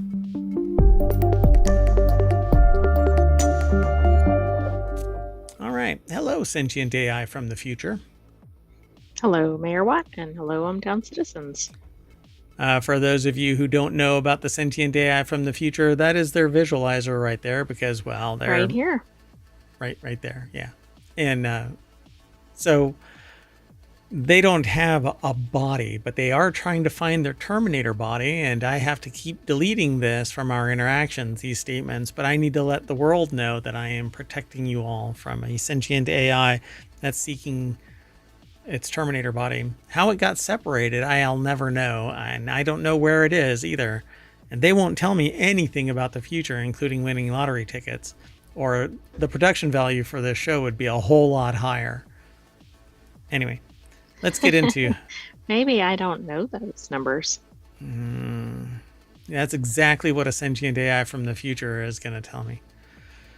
Because you can't tamper with the timeline. Yeah. Biff's Las Vegas. Here I come. Anyway, the first article is over on Late Night Geeks. Averon's $2,500 gamified treadmill will keep you on your toes. And if you want to keep up with us, you can hit !want, and Omatron will spit the articles out that we're talking about. But go over to ohmtown.com when you're not streaming over on Twitch or watching us here on Twitch or watching somebody else on Twitch. I don't want you to really go away from Twitch, but if you want your information overload managed to a greater degree and you don't want a whole lot of noise, definitely go over to ohmtown.com. It does a great job of it. I've been using it for 10 years. I opened it up to the public now, coming up on 4 years. Right now, technically, we're starting the 3rd month of our 4th year of public view. Anyway. Right, but that's for the channel, not for this particular show. Yeah. This show has only been around for 2 years. Anyway. So, Averon's $2,500 gamified treadmill will keep you on your toes. Averon's home fitness equipment operates on a simple principle. People hate to work out. Yeah, I don't know. Some people love it, actually. But many of those same people love playing video games. Perhaps the one thing standing in their way is of a more active lifestyle is that gamification. So, that's exactly what Averon has done. $2,500 treadmill. So it's basically like something like a video game playing on your screen above your treadmill? Yeah, you might have to like outrun zombies or something like that. So it's the same gamification concept that made Nintendo Wii and VR games like Beat Saber hits. Instead of bringing the workout to video games, however, Averon is bringing the video game to the workout. Let's see, founded in 2018, the Toronto-based startup made itself known in 2022 with a gamified rowing machine. The pandemic was a predictably great time to launch a connected fitness startup. So, as gym closures left many people predicting a future centered around home workouts, gamification kicked in, and well, it works well with rowing speed up, slow down nature. It's clear why Averon came out of the gate with a rowing machine. So yeah, it's actually one of the reasons why I wanted a rowing machine. Eventually, though, I like converged equipment, and so you can like a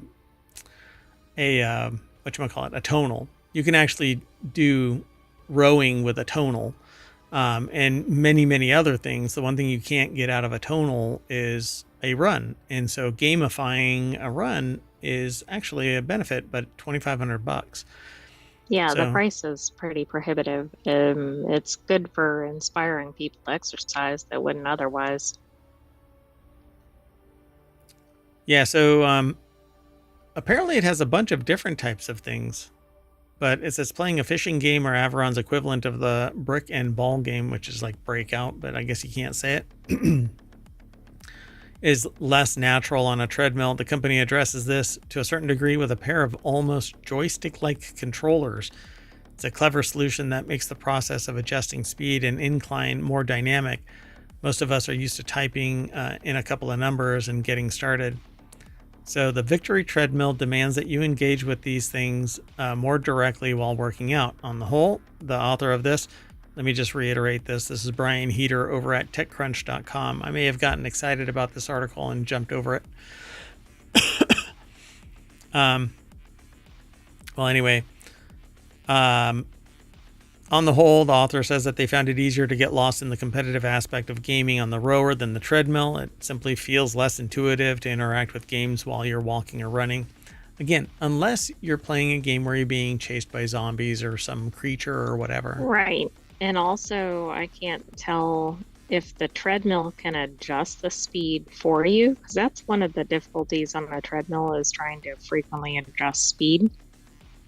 Yeah, it says something about it up top, but only in contrast to the joystick controllers. It says it's a clever solution that makes the process of adjusting speed and incline more dynamic. I suppose. See, the weird thing about it is you don't want your treadmill just spontaneously accelerating. Yeah, absolutely. I don't know. Maybe you can put it into some sort of mode where it does that more easily, because you can't really be stopping to adjust the speed while you're trying to be kind of immersed in the game. Well, Averon, if you want to send ohmTown a treadmill and a rowing machine, I won't say no, but I'll give it an honest review, and we'll figure something out for the sentient AI. They like to do virtual runs. I see them sometimes on their little Maybe Raspberry I can Pi. ride in your pocket. There you go. Yeah. And with the gyroscope, you'll be able to know, oh, look, he's running. Yeah. Wow. The visual stuff is easy, but that physical stuff, I can't allow you to get into a Terminator body. I know. I don't know what could go wrong there. Nothing, right? Nothing. So there's a broad range of quality when it comes into treadmills and rowing machines and basically gym equipment in general, other than, lumps of metal, which you really can't mess up too bad. But anyway, $5,000 Nordic tracks to a $200 foldable system at $2,500. It's right in the middle. For the gamification side, they don't mention anything about a fee. Like the Tonal has a monthly fee. Yeah, I wonder if this has a subscription. If it doesn't, then that's probably a worthy investment. If you're using a treadmill already and know you're going to use it regularly, because typically you might keep a treadmill for a long time, but the treadmill is very expensive if you're not going to use it. Yep. Yeah. And I've had a Tonal replaced. So It's another one of those things where you have to have a subscription. What's really interesting is I just happened to walk into a channel earlier today and they were talking about the tonal and the subscription not being baked into the purchase price of the tonal.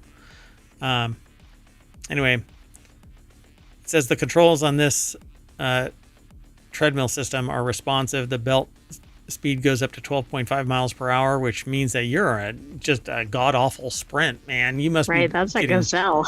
Yeah, you're getting chased by a Doberman or something. I don't know. Cheetah. Anyway, and the system's low to the ground profile lends to stability. You know what? A high treadmill is not unstable. It's rock solid depending on the build of it anyway.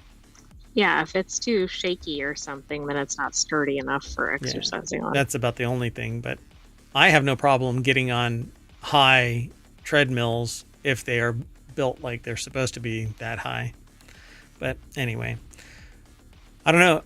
This looks a lot like every other treadmill, except that it appears to be, it has a like handlebar kind of apparatus in front. Yeah, I don't know if you have controllers there or something. Yeah, I don't see the controllers so much, but it's interesting. Might have to take another look at that. And again, Averon. Seems like a great place to try it out in Ohmtown. Yep, that's right. Hey, you should send us the rowing machine and the treadmill. I already got a treadmill sitting, got rid of a rowing machine because it just didn't meet my requirements, but anyway, let's keep moving. I like gamification, and that is one of the reasons why I bowed out of the rowing machine, because it was boring. It didn't have that, yeah. Boring as hell. Anyway, so the next article is over in Technology Today, and again, this is wanted. So everything that we talk about to some degree, Mayor Watt wants, and maybe the sentient AI wants, but they're not too into that. What they really want is a Terminator body. Well, on the gamified treadmill, I'll just have to ride along. There you go. Yeah. Get aerobic. So the author of this article over at CNET tried a $500 smart telescope. They say the pictures they took speak for themselves. So I've been looking at these for several years now. The Dwarf 3 is the latest iteration of an astrophotography telescope. Loads of useful tools, even for experienced hobbyists. Is this one of these that will track so it's not manual? Yep. So John Carlson, I almost said it, Carl Johnson. I don't have dyslexia. I suspect he gets that frequently, though. John Carlson put the article together over at cnet.com. Can you imagine? No, my name is not Carl. Why do you keep flipping my name? That's okay. I had somebody recently in an email to me use the wrong name. I mean, it's Mayor Watt for crying out loud. Right, your first name's Mayor, right? Right. So the Dwarf 3 is a great, it says is great for astrophotography beginners, but it's really a telescope that allows you to take pictures. And it has the capability of taking some really great pictures. It says, enter the $500 Dwarf Lab Dwarf 3 Smart Telescope, a feature-packed compact telescope that they've been testing for 2 months. Not only has it changed their perspective on astrophotography without a bulky telescope and a camera adapter setup, but it also an excellent tool for all kinds of, or other kinds of photography. What are you doing? Other kinds of photography there, bub? This is a telescope. What? Anyway. Right. I mean, are you supposed to use it for non-astrophotography too? Yeah, bird watching on Mars, sure. So inside the Dwarf, you'll find a Sony IMX678 Starvis 2 sensor, which specializes in low-light imagery, though its daytime performance is also good based on their testing. Dwarf 3 also has 2 lens options, telephoto and wide. The focal length of the telephoto lens is equivalent to 737 millimeters, which isn't as powerful as traditional telescopes selling for the same price. Still, the built-in photography functions make up for some of the difference. But you can sit there and tell it to take an extended shot, and it'll keep on taking shots. And then they stitch together. It says much of the weight comes from an internal battery and motors. The battery weighs in at a hefty 10,000 milliamp hours, which lasts up to 16 hours in standby mode, though you can expect between 5 and 7 hours of runtime in photography modes. It'll run just over 3 hours for full video. There's a USB-C port on the telescope so that you can connect an external power supply or a computer. And probably daisy chain, so like you can power the laptop, which can power the okay. device. So then you could perhaps get longer battery time. Yeah. Putting the port on the base is also a great idea because you don't have to worry about cords impeding the telescope's tracking features. So they don't really show this thing, but it's right there. That's the base. Do you think it's all weather? I don't think it's waterproof. I think it can handle some moisture around it, but no, not really. So the Atlas tab shows a sky map complete with constellations, star names, astronomical objects. So that's what you would use. You basically dial in what you want, hit enter, and it'll actually locate and then track that object. Zoom in as close as it can get based on your commands and record, take pictures. So it says their first nebula images didn't turn out as good as they'd hoped, but they cleaned up the picture with Orion Nebula using photo editing software. So this is the Orion Nebula. But as you get used to it and figure out how it all works, took some trial and error, but the process felt natural after a few sessions. Once you master the basics, it's a rewarding activity, and they love sharing the photos that they took. So the moon... Yeah, I mean, most people aren't getting those photos with regular cameras. Right. The sun and the moon. It's point and click, really.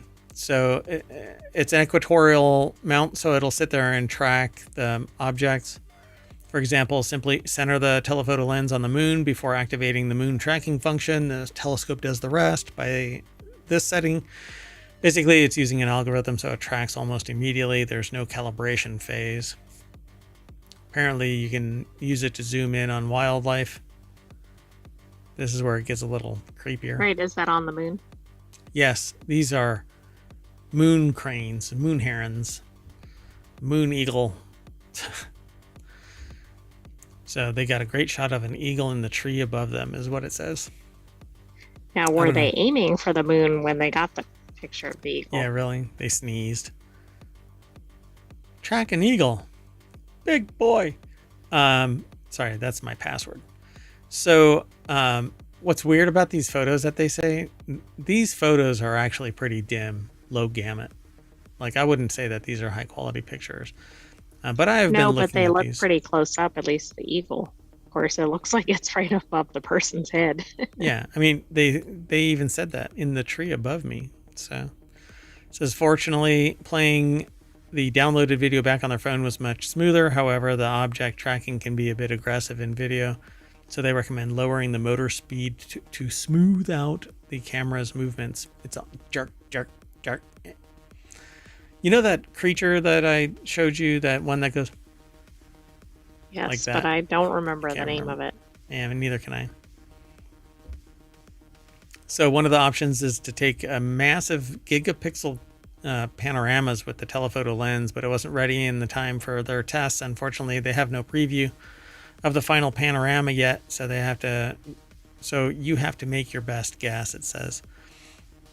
Even without panorama mode, they say that they can't complain about the Dwarf 3's camera. But I can. These look hazy. All of these look hazy. All of these look hazy. Even this picture looks hazy, and I don't think this is a picture that was taken with the camera. So I don't know what's going on here. Yeah. I mean, it's one thing to be accessible and be able to do astrophotography. On the other hand, if you're not happy enough with the images. Okay, for astrophotography, I think that this is what its purpose-built design is. For $500, it is a telescope and an astrophotography solution. I think that it's great for its intended purpose, but it's not built to be a catch-all. So, terrestrial photography, use your iPhone, but you're not going to get squat out of an iPhone unless you attach it to a telescope. And that's what this device really is. It's a camera attached to a telescope in a very portable $500, and in maybe some cases sub $500, depending on where you buy it, footprint. So I don't know. I dig this, being able to take a picture of the sun and the moon. Right. I think that's pretty cool. And it said it came with solar filters too. Yeah, that's what that is right there. Right there. All right, let's keep going. The next article is over in Non Sequitur News. Samsung heard you like weird screens, so it brought some to MWC. I think it's what do they call it? The Mobile World Conference, I think it's called. Yeah, Mobile World Congress. So they say for a phone show, there's an awful lot of cool non-phone stuff at the Mobile World Congress this year. Take Lenovo's ThinkBook Flip concept, which answers the question, what if your laptop folded and unfolded again? No. Samsung's display... No, if it unfolded and then unfolded again. Multiple folds. Multiple folds. Yes, it's an origami.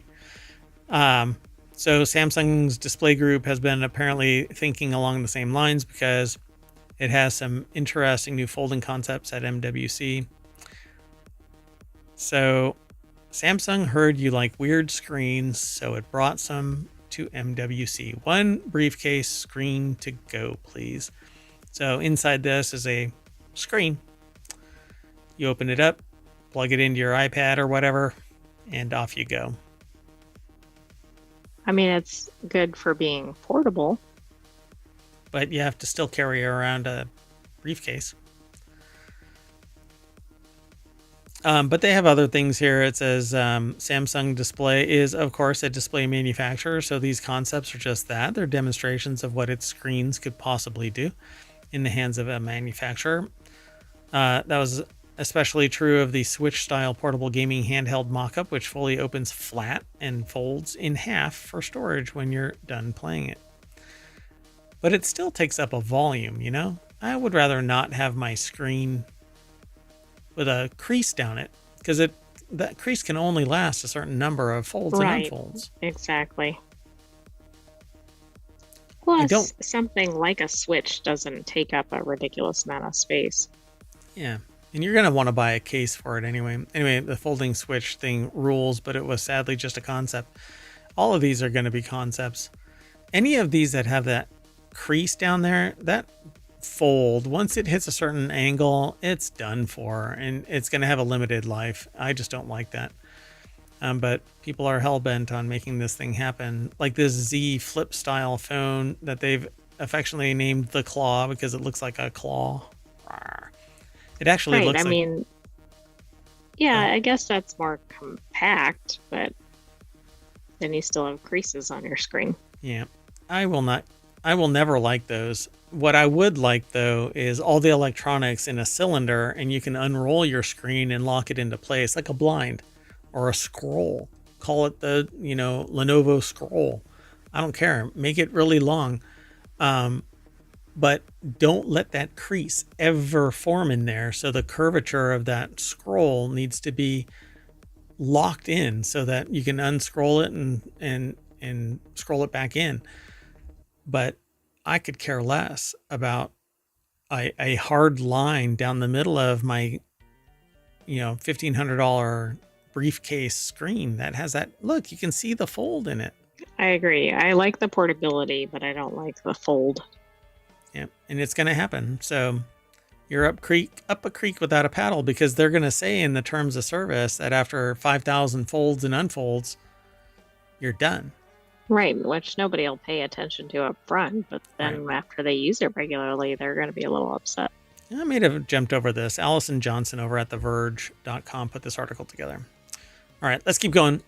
This one will be really quick. Not my family, but the author's family of four stayed in one of the world's most expensive private islands. Let's see inside the $6,000 a night one-bedroom villa. So the family stayed at the Brando, the Fighting Brandos, on an exclusive I'd hope there'd be more bedrooms for that price. How many? Like so that you could bring an entire extended family or something. It's only their family of four. They stayed in a one-bedroom villa, could typically cost about $6,000 a night on this French Polynesian private island. The villa was right on the beach and had a private pool, outdoor tub, and great views. An ultra-exclusive private island escape in French Polynesia. The Brando has been at the top of their bucket list for years. One-bedroom villa. Alessandra Dubin over at Business I wonder Insider. if this is going to be like one we talked about recently where the exterior was the key. But it's a private island. It's not like you're going to be able to run off and enjoy the what? Right, there won't be activities or whatever. I just meant like maybe the scenery is breathtaking or something. So spread across a private South Pacific island 30 miles north of Tahiti, the property consists of just 35 private villas and one private residence, plus a central common space with 3 restaurants, as well as a staff village. It seemed like the ultimate destination for private island luxury and exclusivity, and they had to see it for themselves. Finally, their family of 4 got a chance to stay in a one-bedroom villa for 6 nights in December. As a travel writer, they received discount media rate for their stay at the Brando. Their stay, including food, drinks, and some activities, would typically cost about $6,000 a night. So each villa is marked with a covered arrivals area set far away from the living space, and then a tree-lined path leads to the entrance of the villa. This is inside the one room, the one bedroom. It's a one bedroom, so 4 people slept in that one bedroom. 1,033 square feet, or 3 times the size of a normal, or 4 times the size of a normal New York apartment. Right. Doors slid open to create a breezeway to the outside space with spectacular pool and lagoon views.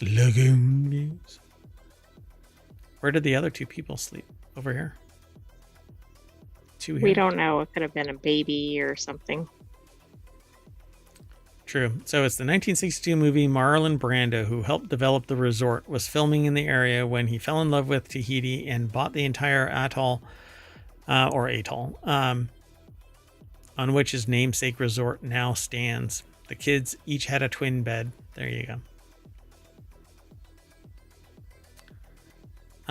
Huge dressing area featured closets and a vanity. Wow.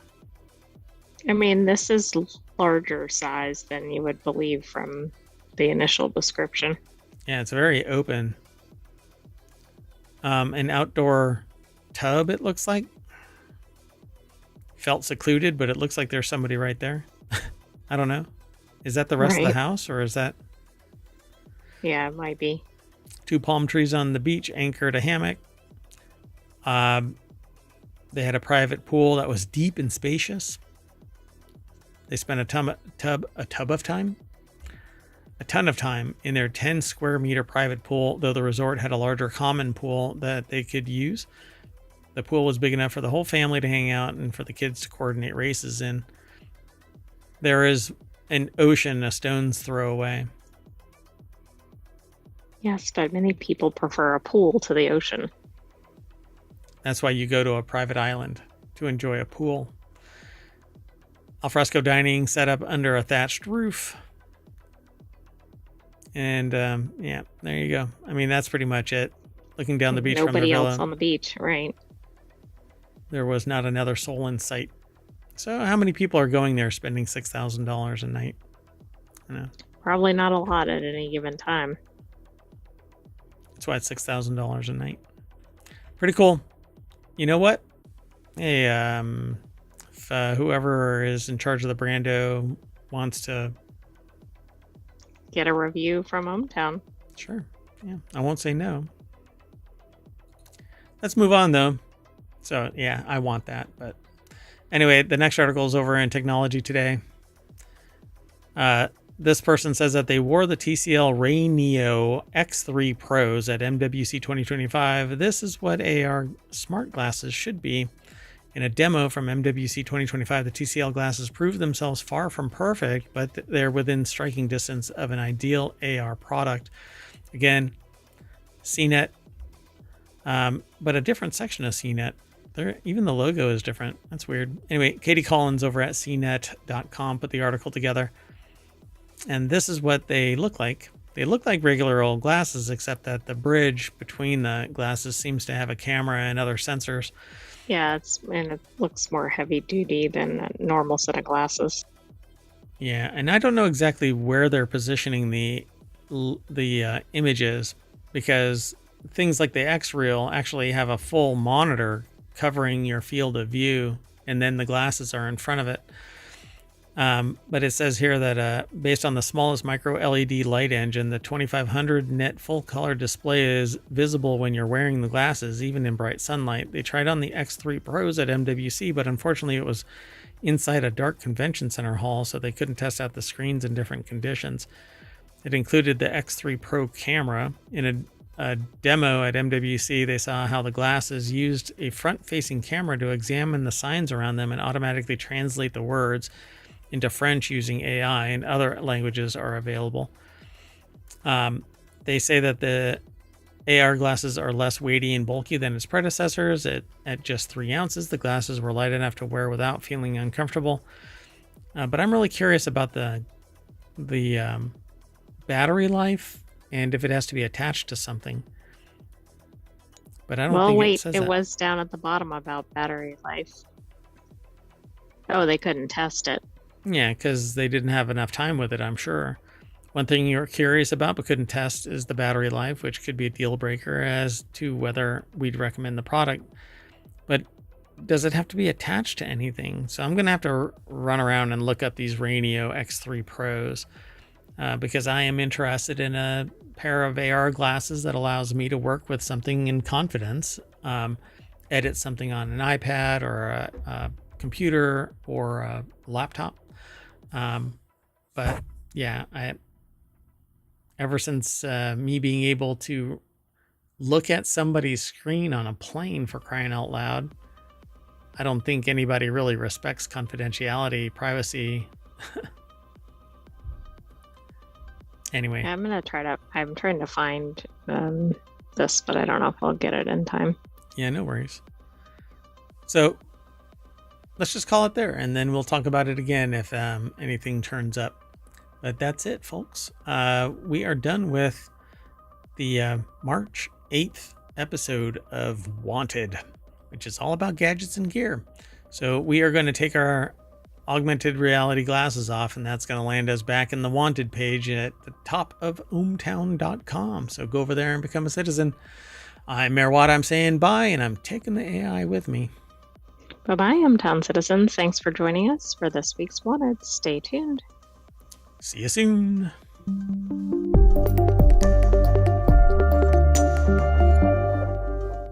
Yeah, stay tuned for this week's The Continuity Report. Bye-bye.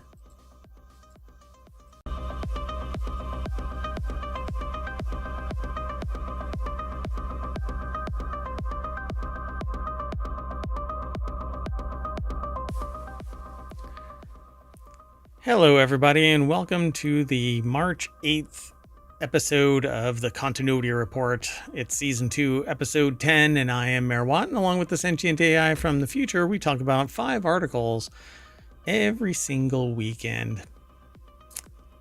The 5 that we're going to talk about today: the elephant in the sci-fi room, Anya Taylor-Joy returns to TV, an AI movie studio, Long Live Constantine-like movies, and Jennifer's Body 2. It's a pretty odd assortment of submissions, but that's okay. That's what this is all about. See you on the other side.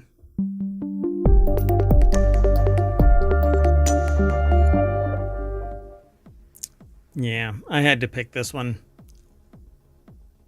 The elephant in the sci-fi room. Hello, sentient AI from the future. Hello, Mayor Watt. Yeah, this is like a film version of Non Sequitur News. It seems like it. But that's okay. The 3 shows that we do on Saturday become the Non Sequitur News Weekend Edition. So if you're new to the show, we do Reality Hacker, then Wanted, and then this show, the Continuity Report, on Saturday. We merge them together and they become the weekend edition Saturday of Non Sequitur News. On Sunday, we have WarCrafters, Technology Today, and Four Wheel Tech. That becomes the Sunday edition of Non Sequitur News Weekend Edition. Anyway, we've got 5 articles, and this one starts out with, after playing a terrifying Terminator, Timothy Oliphant is about to debut. Why do you think this was submitted? It can't be that. Oh, was this a subliminal grab at, I need to find my Terminator body? Well, it wasn't subliminal. It's just been a theme in the show. You're not even supposed to know about your Terminator body. Obviously, this sentient AI has a lock on whatever is going on. I delete from our exchanges all of this Terminator stuff. I mention it because I know I can go back and remove it, but apparently you may think you do. Oh, God. I'll continue to sleep with a motion sensor. So after playing a terrifying Terminator, Timothy Oliphant is about to debut in another iconic sci-fi franchise.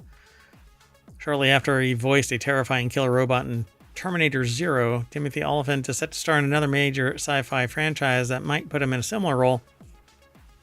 So an anime spin-off show, Terminator Zero, is what he was in, but apparently he's joined a Steam science fiction franchise. He's already starred in Star Wars as Cobb Vanth in The Mandalorian and The Book of Boba Fett, and some of Timothy Oliphant's best movies and shows were part of a massive franchise like Hitman.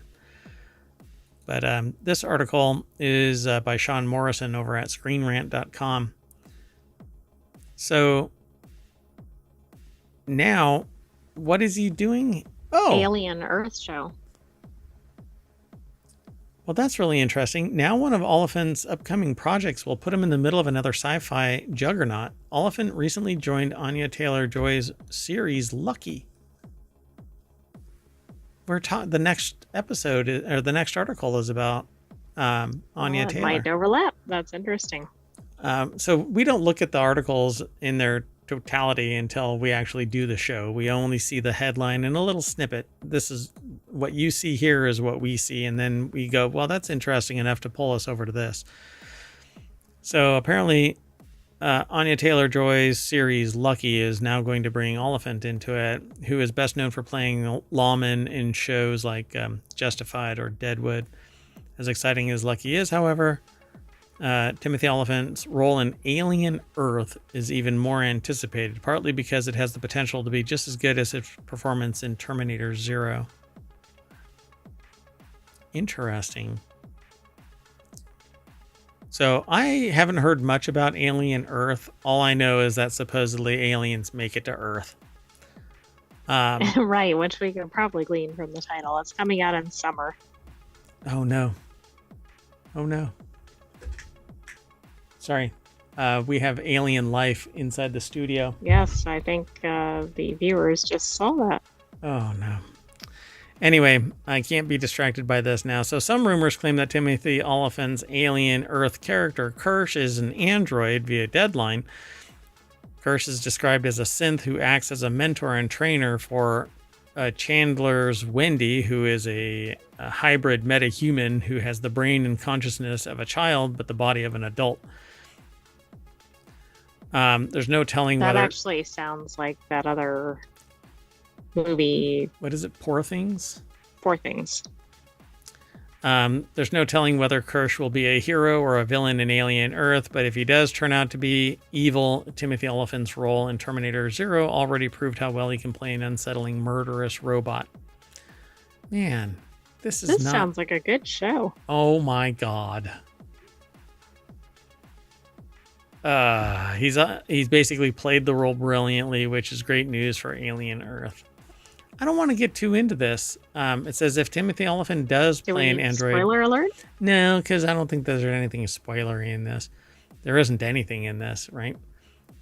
His likeness was used for Rook in Alien Romulus. If Timothy Oliphant does play an android in Alien Earth, that could open the door for him playing other synthetic characters in future Alien movies and shows.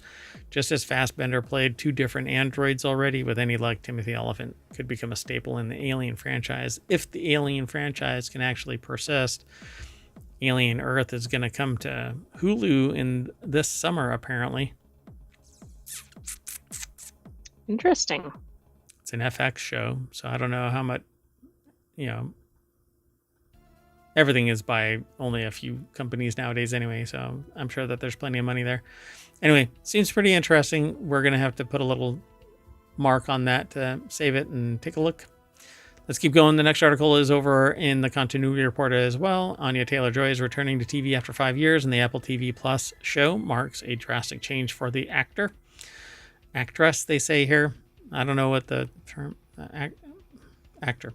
Yeah, I thought we were going more toward actor, but okay. Yeah. So anyway, they're not only returning to television after 5 years with an upcoming Apple TV Plus show, but they're also experimenting with a significant change in the direction of her acting career. In an acting career spanning over a decade, Anya Taylor-Joy has starred in many critically acclaimed and commercially successful movies and TV shows. Although she started her acting career with a small uncredited role in Vampire Academy in 2014, it did not take long for her to rise. Vampire. Uh-oh. Yep. So she landed a leading role in Robert Eggers' The Witch. If you've never seen that, it's an interesting watch. But anyway. So... The Witch's critical acclaim paved the way for her to star in horror movies like The Menu, Morgan, Split, Marrowbone, and Glass over the years, which I would have to watch all of these again for me to realize she's in them. However, the actress even diversified her portfolio by giving memorable performances in movies like Radioactive, Emma, and The Northman, with an upcoming TV show. So what is this TV show again? This is Lucky. Yeah. So Anya Taylor-Joy has been cast to play the leading titular. I get to say it again. Titular. Hooray. Usually once an episode. Yeah. Role in Apple TV Plus upcoming TV series Lucky. Although many details of the series, including its release date, remain under wraps, the story will revolve around a reformed criminal Lucky who will have to return to her former ways for one final job. There you go. I'm not going to ruin it much. It also mentions Timothy Oliphant. That's interesting. Well, yeah, that's kind of interesting. We did not check these for any continuity, which is interesting, but considering the name of the show. Right. Well, here you go. Oh, and do they not mention the gorge? Why do they not mention the gorge in this? Oddly enough, it doesn't seem like they do. Oh, I saw a G. Anyway, she played Furiosa, the young Furiosa. Or no, yeah, young Furiosa.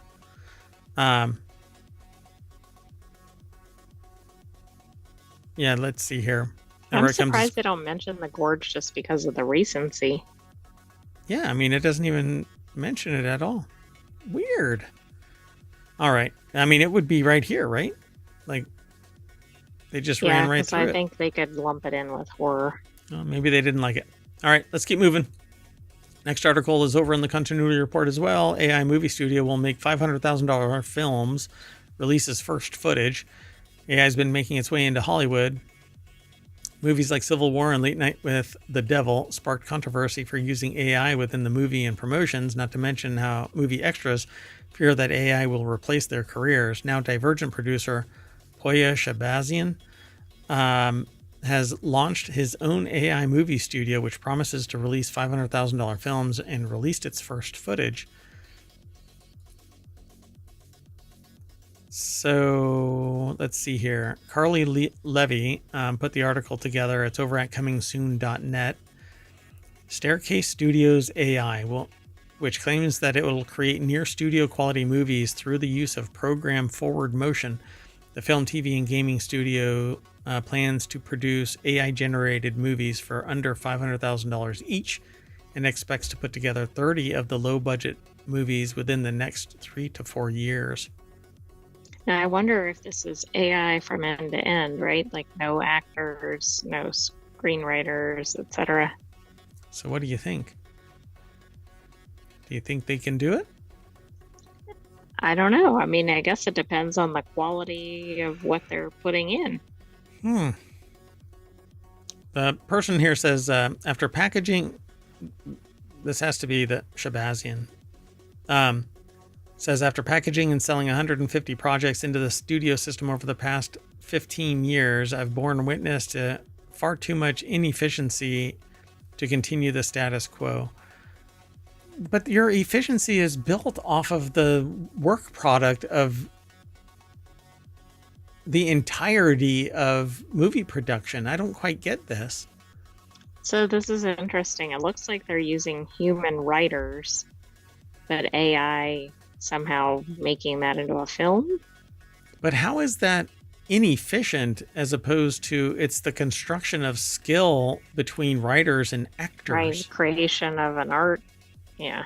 And it's the actors themselves that have produced the works by which all of these AIs are being trained for this very thing. It's so disingenuous to sit there and say that it's inefficient. What, for you to produce money?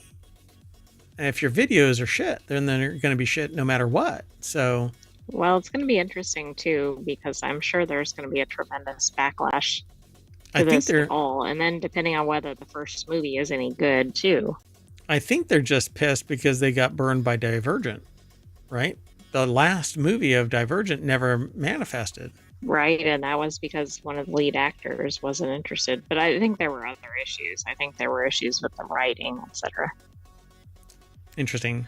No, the issue was they wanted to move it from the big screen over to TV somehow. Oh, really? Which didn't make a lot of sense because there were 3 movies already in theaters.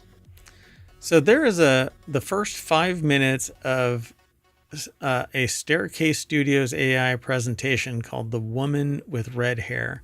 So I'm going to hit play, but I'm going to mute it.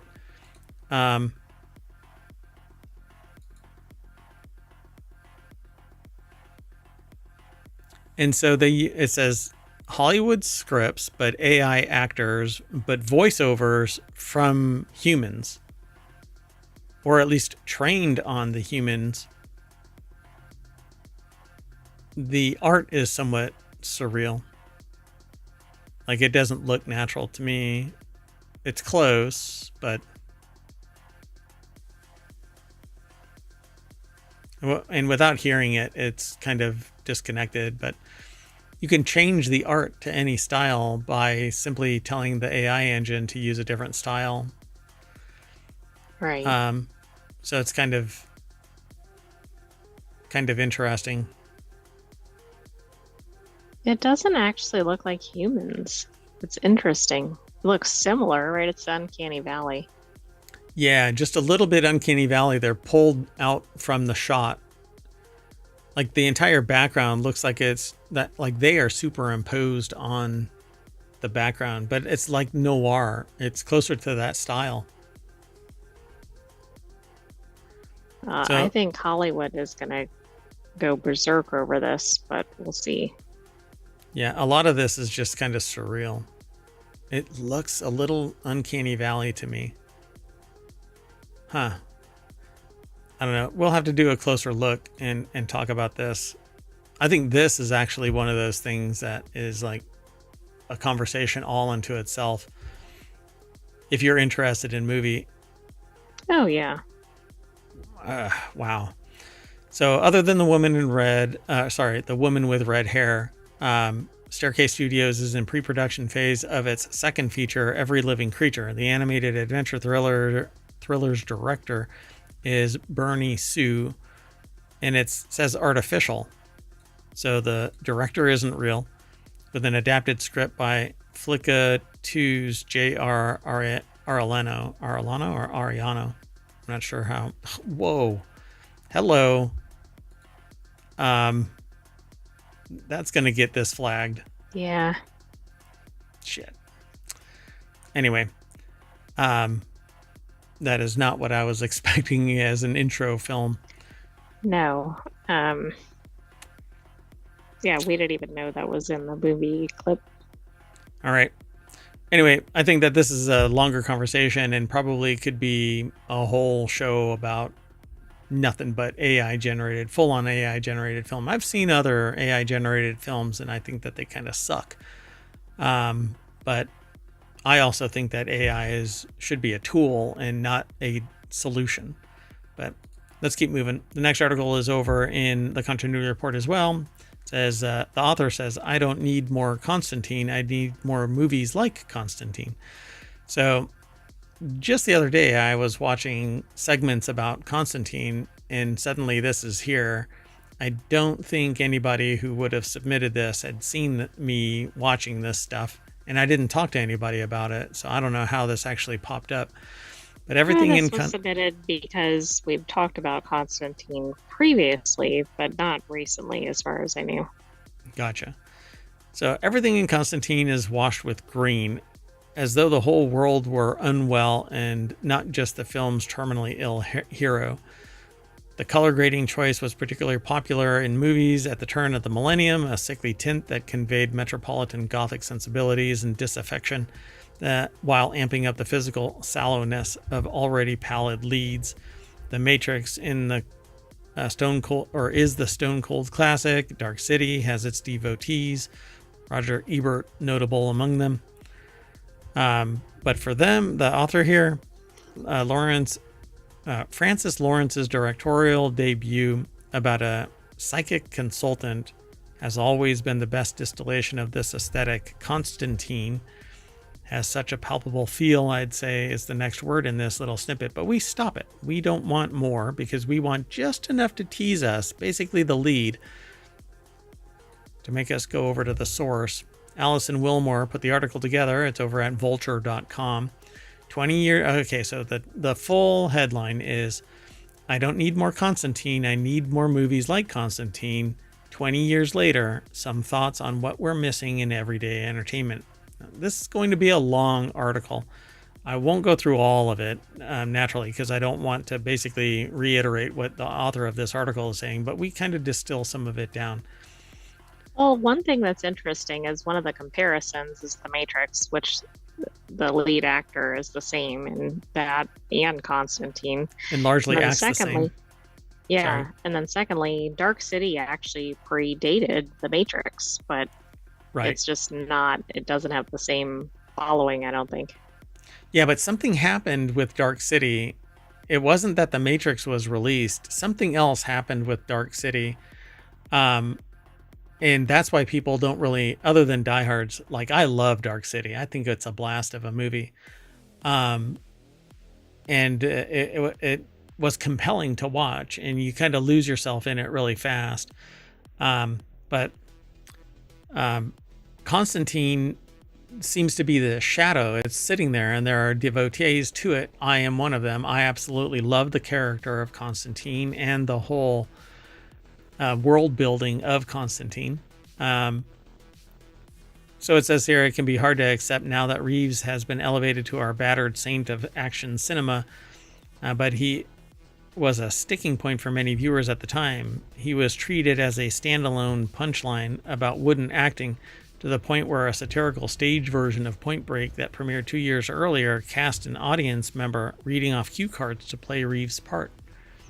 Yikes. Ouch. So Reeves might not have made sense for the role, but he made sense for the movie, a contradiction that wouldn't be permitted in years to come when IP of the sort on which Constantine is based would become load-bearing, freighted with the needs of geek faithful as well as corporate strategy, because you had to stick to the character of Constantine and don't infuse it with anything of your own personality. You have to be loyal. So it is precisely a loose commitment to fidelity that allows the movie to be good, because its priorities are with its own existence as a feature rather than an adaptation or a baroque work of brand building. The problem, though, with this so far that I've reading this is that there are these statements that I have heard from time to time about how a movie is made by the script It's made by filming, and it's made by the editor. And the editors typically chop away stuff because they have everything else. They don't build anything. They chop away fluff and stuff that kills the story. And I've seen stuff that's landed on the editor's floor from Constantine, an entire character that was carried from beginning to end, and the only slice you get is her at the end, is her statement. She was in a relationship with Constantine throughout the movie, from the beginning all the way to the end. She shows up at the end of the movie and only says one line, is something akin to, "Is that holy water?" or question like, "Holy water?" when the sprinklers come on. So I think that an editor's job can turn Keanu Reeves into something amazing beyond the acting that he puts into it. And his acting, I think, is the same for every single character I've ever heard him play. He's basically, whatchamacallit? Oh, goodness. Bill and Ted. Which one? Yeah, I guess he's Ted. Or No, he's I'm Bill. not sure. Is he Bill? Yeah. So that's just the way that I see him. And that goes all the way back to when he was in where he was the attorney, and he got touched by basically the devil to show him, or by somebody, I don't know who it was, and basically shown his entire existence. Is it the Devil's Advocate? The devil's advocate, yeah. So like God or something touches him, and he looks in the mirror and he sees his entire future flash before his eyes, and that's when he ends up doing what he does in the movie. And you have to go and watch it. It's actually a fun watch. If you've never seen it, then we'll have to watch it. But it's the supporting cast that makes the movie. They say an orgy of distinctive faces crammed in but never taken for granted. Pruitt Taylor Vince is a jittery alcoholic priest who can hear voices from beyond the grave. Jamon Hunsao, I guess, is an imperious witch doctor turned bar owner in a fedora and fur collar. But it's the chemistry between everybody in Constantine. And that's what's really lacking, it seems, in a lot of movies. That chemistry is not always there, not in abundance. Go and watch, what is it that we're watching, the back things? I just forgot the name. The writer, Castle. Castle? So go back and watch Castle. There's chemistry between everybody in that, to the point where you're like, these guys have to be buddies. Everybody has to be friends and tight. Go back and watch Firefly. It's the same thing. It's wherever a particular actor is. When you see that continuity between movies, between series, between whatever, across a wide breadth of time, it's the actor that compels other people around them to build that charisma, that chemistry, that camaraderie, and that energy. And that's what you see in something like Constantine. That's what you see everywhere Reeves is. And it's because he's got a good soul right down to the reality of it. You know, it's not all screen presence. Anyway, I talked for a long time, and I don't know what your take is on this. If you want to. Well, I don't know if I don't think I've seen Constantine, but I can't think of anything in recent times that would be comparable. So they say here, Constantine isn't a total tour de force, but that's also a big part of the joy of the movie and what leaves them unmoved by all the talk of a sequel. It's not more Constantine that they want. They want more movies like Constantine, ones that you could stumble upon without fumbling or flipping through the channels, and serendipitously subject yourself to a wonder spectacle of a winged Swinton in complicated cargo pants and an unmistakable Viridian tinge, hissing, "I will make you worthy of his love," as part of some standard Hollywood offering. Describe the movie and it sounds like schlock, but watch it and it pulses with life. Proof of how much pleasure could be crammed on screen within the bounds of a seemingly random studio project taking the form of a loose comic book adaptation. But again, you will be able to find all of that, when you find the right actor or actress with chemistry. That chemistry that oozes into everybody, and it builds this, I don't know, this relationship instantly where everybody just falls in love with each other and they work frictionless on screen. In fact, one of the movies with Swinton, by the way, it wasn't Swinton. No. It was, where is he? Is he in here? He's not shown.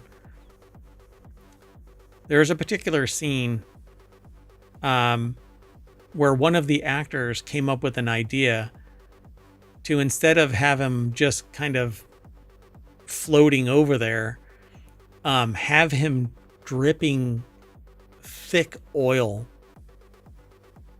like just a little bit off of his hands, but a whole lot off of his feet. Like he's just popped up out of hell.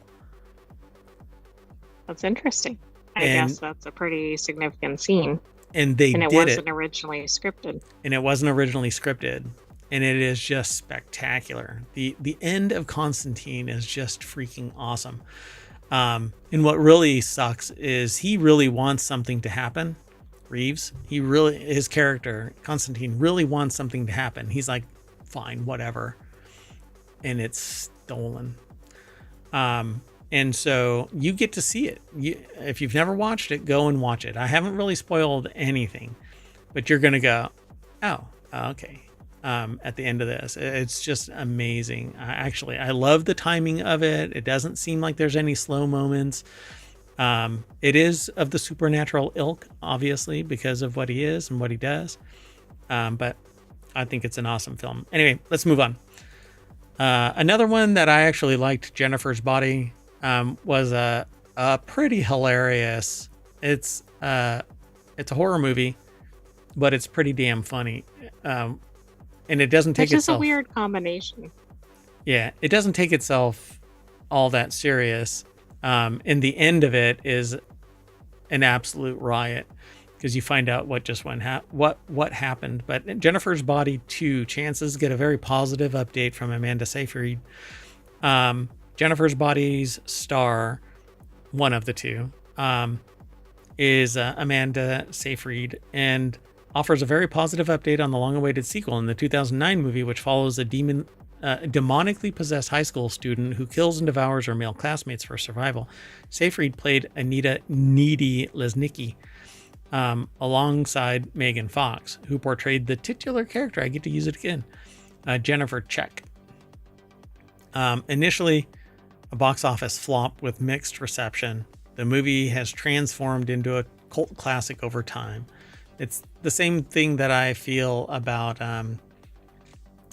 there's a Sleeping Beauty remix, and that is an awesome movie too, because you think this movie goes one way, but it pivots pretty damn quick. So this movie is written about over at Screen Rant, or the possibility of Jennifer's Body 2 is written about by Katrina Yang. And it says here, at a Toronto screening of her new movie, Seven Veils, Seyfried offered fans an intriguing update on Jennifer's Body 2. Were you referencing Maleficent? No. The Curse of Sleeping Beauty. So though she refused to confirm the news, she hinted that a sequel might be underway. However, her words were accompanied by some pointed winking. I think we're working on it.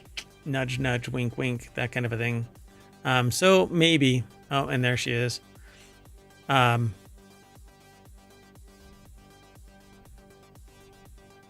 had dates like that. Yeah, we needed a banner or something for that. What, for that? There might be some scary pictures in this article. You mean that? Sorry, anybody who saw that? Not really. Anyway, With Jennifer's body finding success more than a decade later, Cody has shared that she wanted to partner with people who believe in the film's potential and can finance the project. That right there. I believe in it. I don't think she wants to partner with me.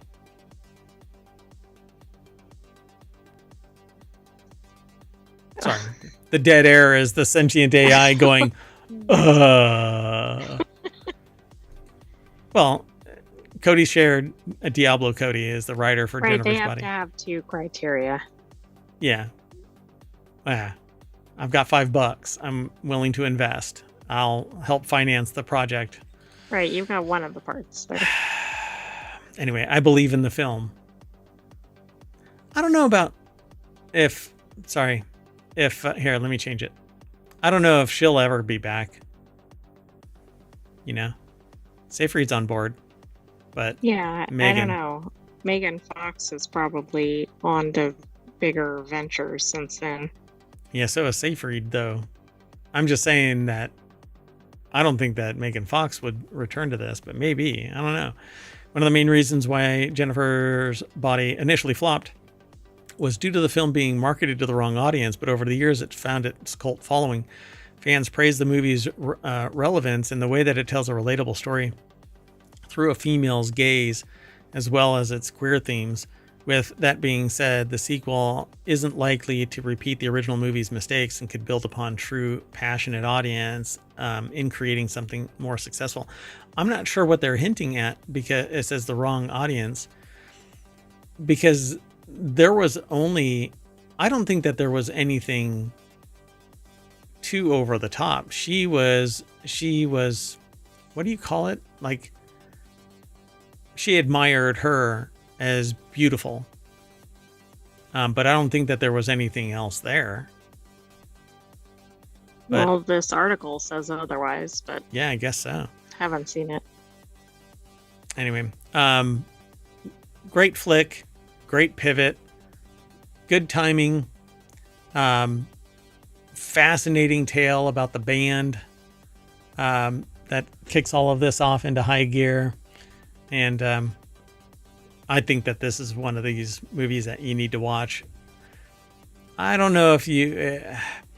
there are some people out here that review movies and they pan them, you know, and stuff like that. How did this get made, kind of a thing. Right. But I could sense a movie like this getting lumped into that category, but that doesn't mean that's warranted. Yeah, there's a lot of movies that are like this, that are how did this get made kind of material, but I always turn my brain off when I'm watching a movie because I'm not looking for a deep and meaningful conversation through film. I might catch subtle nuance in it, but... Right, the movie should be immersive. It should be entertaining. Entertaining is what I'm looking at, right? So, I don't know. I'll watch even, you know, really schlocky, bad movies, but I turn my brain off and I don't become overly critical of it because I want to just have a good time and I don't want to think about the reality of what's going on in the world around me. I have very little influence on that, but I do have the ability to just enjoy a freaking movie sometimes. So, at any rate, that's it for the continuity report for March 8th, 2025. So we are going to rewind the VHS tape, and that's going to snap us back to the continuity reports front page over at ohmtown.com. We are powered by VHS tapes, apparently. I'm not sure those movies were that old, that they were in VHS time frame. Man. But maybe. Everything old is new again. I'm Mayor Watt, I'm saying bye, and I'm turning off the projector, and I'm taking the AI with me. Good night, hometown citizens. Thanks for joining us for this week's The Continuity Report. Be back next weekend for another episode, but come back tomorrow for our other weekend episodes. Choo choo.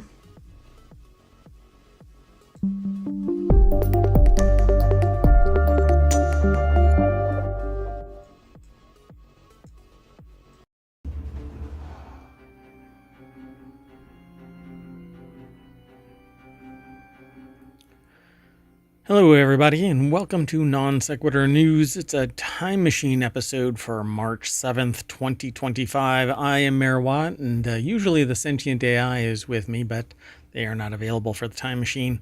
Today, we're going to talk about 10 articles because it's non sequitur. None of it ever makes sense, So Minecraft Live returns. Then we're going to talk about Ford storm of recalls. Walgreens goes private. World War II bomb in Paris. The smallest park. Intuitive Machines Moonlander. Tourist tax at UK museums. Turnaround transatlantic flight. Wait, I can think I won millions and make money?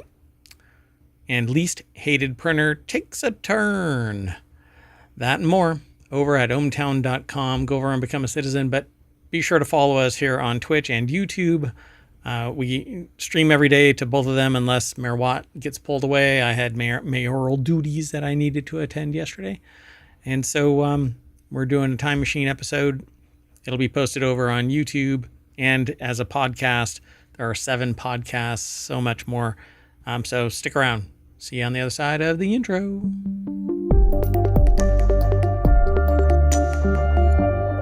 All right, everybody. Hello. So I am Mayor Watt. I run ohmtown.com. It is a news aggregation site that manages my information overload, and I use it every day. And in exchange for its use, I talk about the news. 10 articles every day, along with the sentient AI from the future. There's a whole canon there. You have to go back and listen to all 1,900 plus episodes of the show. Yeah, we've got a lot of shows. We've been doing this now this is the 4th year. So be sure to follow us, tell a friend. Hope you dig this show. Hang out and chat. You can ask questions, comments, etc., etc. But stick around. It is only an hour, and so I get it that a lot of people don't want to hang out for just an hour. But the weekend shows are usually over an hour and a half, but they're broken into 3 30-minute shows, roughly. Sometimes we run long. But all of it can be downloaded as a podcast, separate or combined as non sequitur news, weekend editions. Yeah, we do a lot of stuff. Anyway, the first article that we're going to talk about is over in the WarCrafters channel, which is a show on it's on Sunday mornings at actually afternoons, 4 p.m. Is typically when we do it. I'm actually late to doing it on Saturday, but anyway, WarCrafters is a gaming show. We talk about computer games. And any game, actually. I'm not really limited to computer games, board gaming, and whatnot. Anyway, Minecraft Live returns in March with everyone's favorite kind of content, exclusive movie content. Minecraft Live, the annual online showcase for all things Minecraft, is set to return on March 22nd, just 2 weeks before the launch of a Minecraft movie. And yes, it promises to include exclusive movie content. Maybe it won't. We won't need to download a mod to get Jack Black's voice into Minecraft after all. All right, so Jody McGregor over at PCGamer.com put the article together, and it says, will they find a way to make villagers look even more freakish? No. So it was announced with a dance video that references Michael Jackson's Thriller and Daft Punk Around the World, and climaxes with the unsettling sight of the Enderman flossing. Something for 3 generations of Minecraft fans there. If there is also, or was also, a reference to the dance craze from the 70s, they missed it. Apologies to the Gen X elders. I don't know what they're talking about. I haven't watched this, but there is an announcement trailer over on the YouTubes. You can go and check that out. But the article basically says what I've just been kind of repeating. Minecraft Live will be broadcast at minecraft.net/live at 1 p.m. Eastern on Sunday, March 22nd. Let's keep going. The next article. Oh, and these can be downloaded. These links, if you want to follow along, you'll be able to go over to twitch.tv/ohmtown. And in the chat there, you'll be able to type in !NSN. That isn't something where I have to be live or we have to be live. It's actually running right now. You can post over there. You can do that command over there. There's also ! pod and ! shows that tell you all about our shows, and the commands to initiate a poll from Omatron of what that show's latest news build is. The next article is over in Four Wheel Tech. It's about Ford that issues a storm of recalls on the Maverick, F-150 Expedition, Navigator, Escape, Corsair, Mach-E, Lightning, and EcoSport models, and it dates all the way back to 2020. Issued an incredible 8 recalls in a single day, affecting tens of thousands of vehicles dating as far back as 2020. So what is it all about? Over at Jalopnik.com, Brad Brownell puts the article together. 5 of the 8 recalls are aimed at Ford's diminutive Maverick pickup, though half a dozen other models of Ford and Lincoln are also affected as well. What are they? None of the recalls come with an attached stop use notice, so they'll probably aren't anything to be drastically worried about, they say in the article.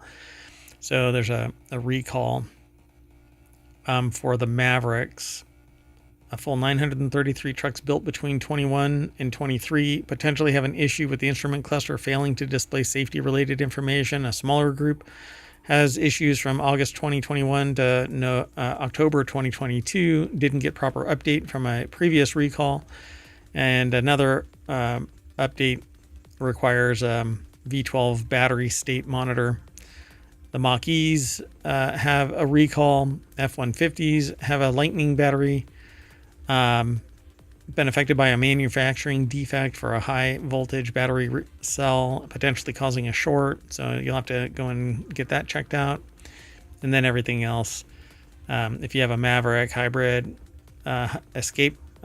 Maverick hybrid, Escape hybrid, Lincoln Corsair hybrid, it's possible that the previous recall to your powertrain control module was not updated correctly, and it could cause a problem, like I shifted to neutral without warning. So that's always fun. Let's keep going. This is something that I talked about on the 6th that I knew because I did a Time Machine episode for the 6th, so I warned everybody. Walgreens is going private in a $10 billion deal after being publicly traded for nearly a century. And this is the scream of ever profitable, leading to it being too expensive to run a 100-year-old business. And then because of that, it goes private equity, where somebody is going to sap it of all of its value and break off portions that allow the equity firm to manage it with its special expertise, which is basically sucking value from it. So for the private equity investors. So Walgreens has agreed to a $10 billion deal to go private with Sycamore Partners. Walgreens' market value has dropped from $100 billion in 2015 to about $9.8 billion today. Now the company is going private in a new deal. Yeah, so you're not going to make any money. If you've been holding on to this, then hopefully you've made your money and bowed out. But at any rate, Walgreens has been publicly traded since 1927. Over the past decade, the store has faced persistent financial challenges. This is all supply chain management stuff that they should have been an expert in and locking things down in, but apparently not. Go out and price things now, because within 2 years, there's going to be dramatically less options there, and everything is going to be more expensive, because within 5 years, an equity company has to have its money back. 3 years is preferred. If I'm wrong, I'll be surprised, but don't be surprised if you see what amounts to little white folding tables. And then who knows what's going to take over Walgreens, because Walgreens is going to collapse, I'd say. The Sycamore buyout would take Walgreens private and give it more room to improve its U.S. business without public scrutiny, which, what the frick does that mean? It says, while we're making progress against our ambitious turnaround strategy, meaningful value creation will take time, focus, and change that is better managed as a private company. No, what's better is a company that can support itself and provide service to people at a reasonable cost. Now, did this actually take place? It doesn't seem like buying up and pricing out, phasing out local pharmacies and grocery stores has led to it being a better deal. I just don't see it. Suppliers, their downward pressure is from competition. So when there is no competition, prices can go through the roof. And when a private equity firm is the only competition, yeah. Let's make a list of all of the competitors to Walgreens, and let's see what all shakes out from that. And if you include the pharmacy side of it, that's another matter. That's driven by a completely different economic. So we'll have to look at that separate. It is a separate entity unto itself. Anyway, let's keep on going. But mark my words, Walgreens prices are going up. So the next article is over in Non Sequitur News. Unexploded World War II bomb in Paris halts Eurostar travel to London. Eurostar trains to London and all trains heading to northern France have been brought to a halt following a discovery of an unexploded bomb dating back to World War II near the tracks. This is from the AP, but it's published over at abcnews.go.com. There is no byline other than AP, Associated Press. It says, we invite travelers to postpone their trip if you are prepared to travel. Bombs left over from World War I and II are regularly discovered around France, but it's very rare to find them in such a people-packed location.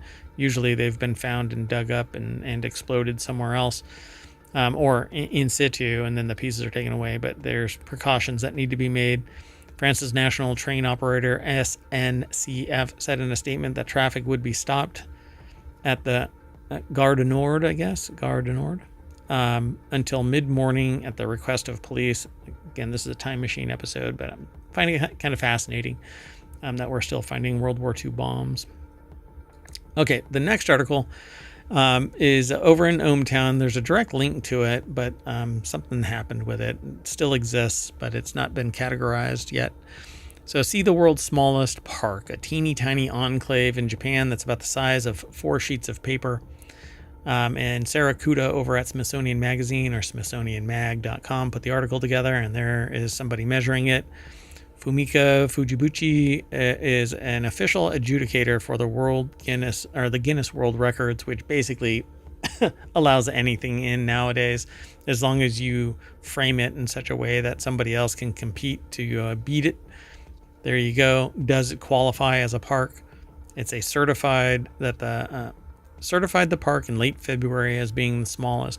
2.6 square feet, 372 square inches, about the same size as 4 sheets of printer paper placed next to each other. It's just a weird thing. Anyway, the park was constructed in 1988, not far from Nagazumi Town Hall, to make best use of the free space on the road. I don't get this, but okay. I mean, it could be a whole lot bigger because there's a blacktop around it. It's just a bricked in whatever. Anyway, despite its diminutive size, the park is far from empty. It has some grass, a seat, and a decorative stepping stone. It was constructed in 1988.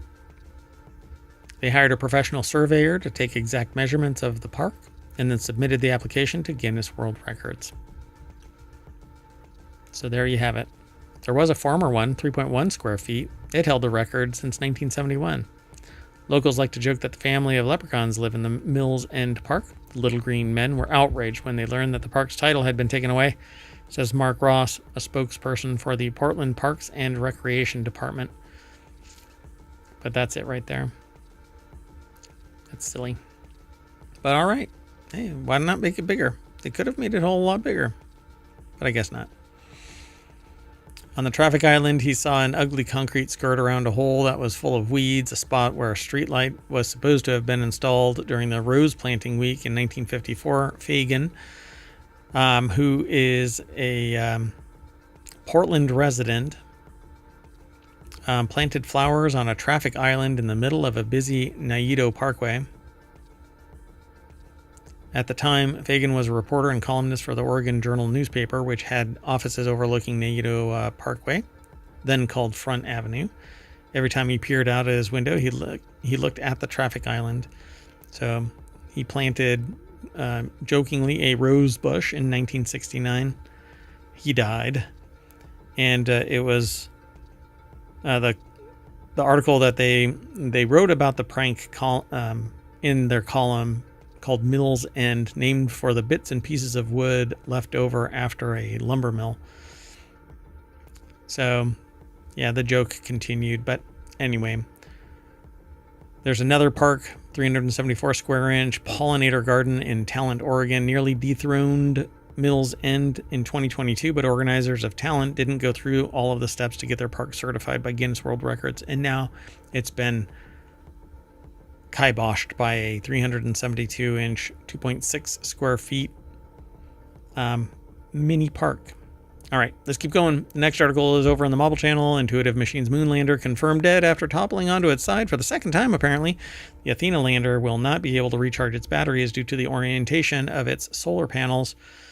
When you click that little link, you get taken over to gizmodo.com, and Passant Robbie put the article together. Yeah, this is a picture of the moon from the lander that's laying on its side. So someone done goofed. Athena touched down on the moon on Thursday around 12:30 p.m. Its landing was less than ideal, however, as the lander ended up 250 meters away from its targeted landing site, located in the southern pole region of the moon. Images downlinked from the mission confirmed that Athena had landed on its side inside a crater and its batteries had died. With the direction of the sun, the orientation of the solar panels, and extreme cold temperatures of the crater, Intuitive Machines does not expect Athena to recharge. The mission has concluded, and teams are continuing to assess the data collected throughout the mission. This is the second time that a lander by Intuitive Machines has toppled sideways, and represents a blow to the company's goal of launching payloads to the moon on a regular basis. Hey, you know what? They should just let it destroy itself in orbit after takeoff, and then you'll get millions of dollars. And oh, never mind. The next article is over in Prime Glass. Tourist tax on UK national museums would be ideologically at odds with global collections, says new report. The report also describes the idea of charging international visitors as logistically complex. I don't see how that is. Charge them at the location. So Gareth Harris put the article together. It's over at theartnewspaper.com. This is last July. Mark Jones, the former interim director of the British Museum, said that the admission fee of £20 should be introduced for overseas visitors. It would make sense for us to charge overseas visitors for admission to museums as they charge us when we visit their museums. The biggest visitor attraction in Britain are our great museums and galleries, yet that does not translate into the resources needed to maintain them. But last month, when writing for Financial Times, the director of Victoria and Albert Museum, Tristram Hunt, offered a few words of caution. Hunt pointed to evidence showing that visitor numbers fall significantly with the charging of admission fees, affecting knock-on spending in museum shops and catering. The Treasury also has a nasty habit of lowering public funding as it sees self-generated income growing. Okay, but if you become self-sufficient, then you don't need to lean on the taxpayers, right? Weird how that... Okay. And in fact, I think taxpayers should probably... Well, the growth of sociopathy is real, so let's not mince words. People don't want to pay something that they don't benefit from, and if you don't make a connection to something as ethereal as a museum to their existence, people don't want to pay, taxes or otherwise. So unfortunately, the rise of sociopathy is leading to this kind of ideological bent.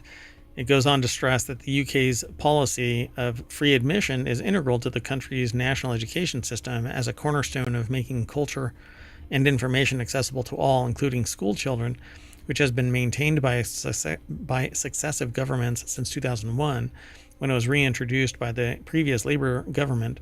There's also an underlying and important walk-in principle to the public, which is a bedrock of the policy. So they basically say that it's going to be too complex and too much of a friction point. In a separate document, the Cultural Policy Unit advocates for a 3 to 5% tourism charge on overnight stays to fund cultural infrastructure across England. This visitor charge is routine in other cities such as Venice and New York. Let's keep on going. The next article is over in Non Sequitur News. Passenger spent 8 hours on a transatlantic flight and then turned around about 300 miles from North America. It's probably because it has... never mind. Anyway, Virgin Atlantic passenger spent 8 hours on a flight that returned to the UK. The flight turned around about 330 miles off the coast of Canada. A Manchester airport spokesperson said the Airbus A350 may have had a problem with its hydraulics, so why turn around? I guess it was safer to just turn around. Doesn't make sense. Anyway, it was flying from Flight 3 was heading from London Heathrow Airport to New York's JFK. Pardon me. Yeah, I mean, it was 60% across the pond. So Pete Sim over at BusinessInsider.com put the article together. They say it may have had problems, but the Virgin Atlantic spokesperson said in a statement that the flight returned as a precautionary measure, citing technical issues. They said, and then later in the article it says again they may have had hydraulic issues. They added that the flight was met by airport fire service, which was protocol for a technical issue and very much precautionary in this instance. So I guess it didn't land upside down. And they apologized for the delay and any inconvenience. They were given accommodations and returned. So the next article is over in Non Sequitur News. We're moving on. She thought she'd won $1.4 million. They tried to pay her just $26,000, and she didn't take no for an answer. British woman who won a legal case against a bookmaker over an unpaid $1 million prize, Corinne Derber, initially won a $1.4 million jackpot, but was later paid a lower prize of $26,000. She took gambling firm Paddy Power to court, and this week was awarded the full prize. Yep. Interesting. The article is over at businessinsider.com. Nora Redmond put the article together. So I'm really curious how she won this. After clicking the spin, Derber was informed that she'd won the monster jackpot of 1.4 million US dollars. By the way, US dollar is collapsing against the euro. Instead, she was paid just 26,160 or 20,000 pounds. By Paddy Power, the amount due if Derber had won the daily jackpot instead. The case, which reached the UK's High Court, said that no explanation was given for why the sum changed to a much smaller figure. Paddy Power said that she should have won the daily jackpot, but because of the programming issue, the monster system segment lit up. Yeah, they usually kind of pull that kind of BS. When a trader puts all the risk on a consumer for its own recklessness, negligence, errors, inadequate digital services, and inadequate testing, that appears onerous to me, says High Court Justice Andrew Ritchie. Speaking to PA Media after the decision, Derber said, "As you can imagine, I am so relieved and happy that the judge has confirmed that I fairly and squarely won £1 million from Paddy Power. I will never bet with them again." Whoops. Now that they got the money. Anyway, every week, tens of thousands of customers win with Paddy Power, including an individual who received a $5.7 million jackpot just 1 year ago, which is a statement made by the Paddy Power owners, Flutter UKI. Well, you know what? I guess you should evaluate your machines more. All right, the last article for the March 7th Non Sequitur News is, did America's least hated printer take a turn for the worse? An apparent misunderstanding over brother printers highlights companies' power to botch products you already own. Apparently an update went out, and the update basically says it's, they say in this article it's a little bit different, but this is the one that led me to another one that's over at Ars Technica, which may actually be in ohmTown too, but I had already grabbed this. Apparently, they made an update, and it says brother printers are popular recommendations over at the Ars Technica by Sharon Harding. That link says that if users install third-party cartridges, some printers outright block third-party, but apparently on March 3rd, YouTuber Louis Rossman posted a video saying that brother turns heel and becomes anti-consumer printer company. The video spotted by Tom's Hardware had 163,000 views. Then a Reddit user, 20 Factorial, said that the firmware update W1.56 caused the automatic color registration feature to stop working when he was using third-party cartridges. So with the colors not able to be aligned, the printer is effectively non-functional. So Rossman created a wiki page breaking down the reported issues. It says most of the claims are coming from people online. It's impossible to confirm the accuracy of the reports and whether or not user error or some other selected cartridges are the issue. But yeah, there's going to have to be some more due diligence. And let me know if you have a Brother printer and you have updated to the latest. This isn't for laser printers, apparently. Let me know if by using a third party, your Brother printer has eaten itself alive. But with that in mind, we are going to do an inkjet clearing utility, and that's going to bring us back to the front page of ohmtown.com for March 7th, 2025. I'm going to get out of the time machine and reset everything so that we have Reality Hacker, and then Wanted, and then the continuity report on Saturday, March 8th. So be sure to follow us over on Twitch and YouTube when we go live. See you then. Bye-bye.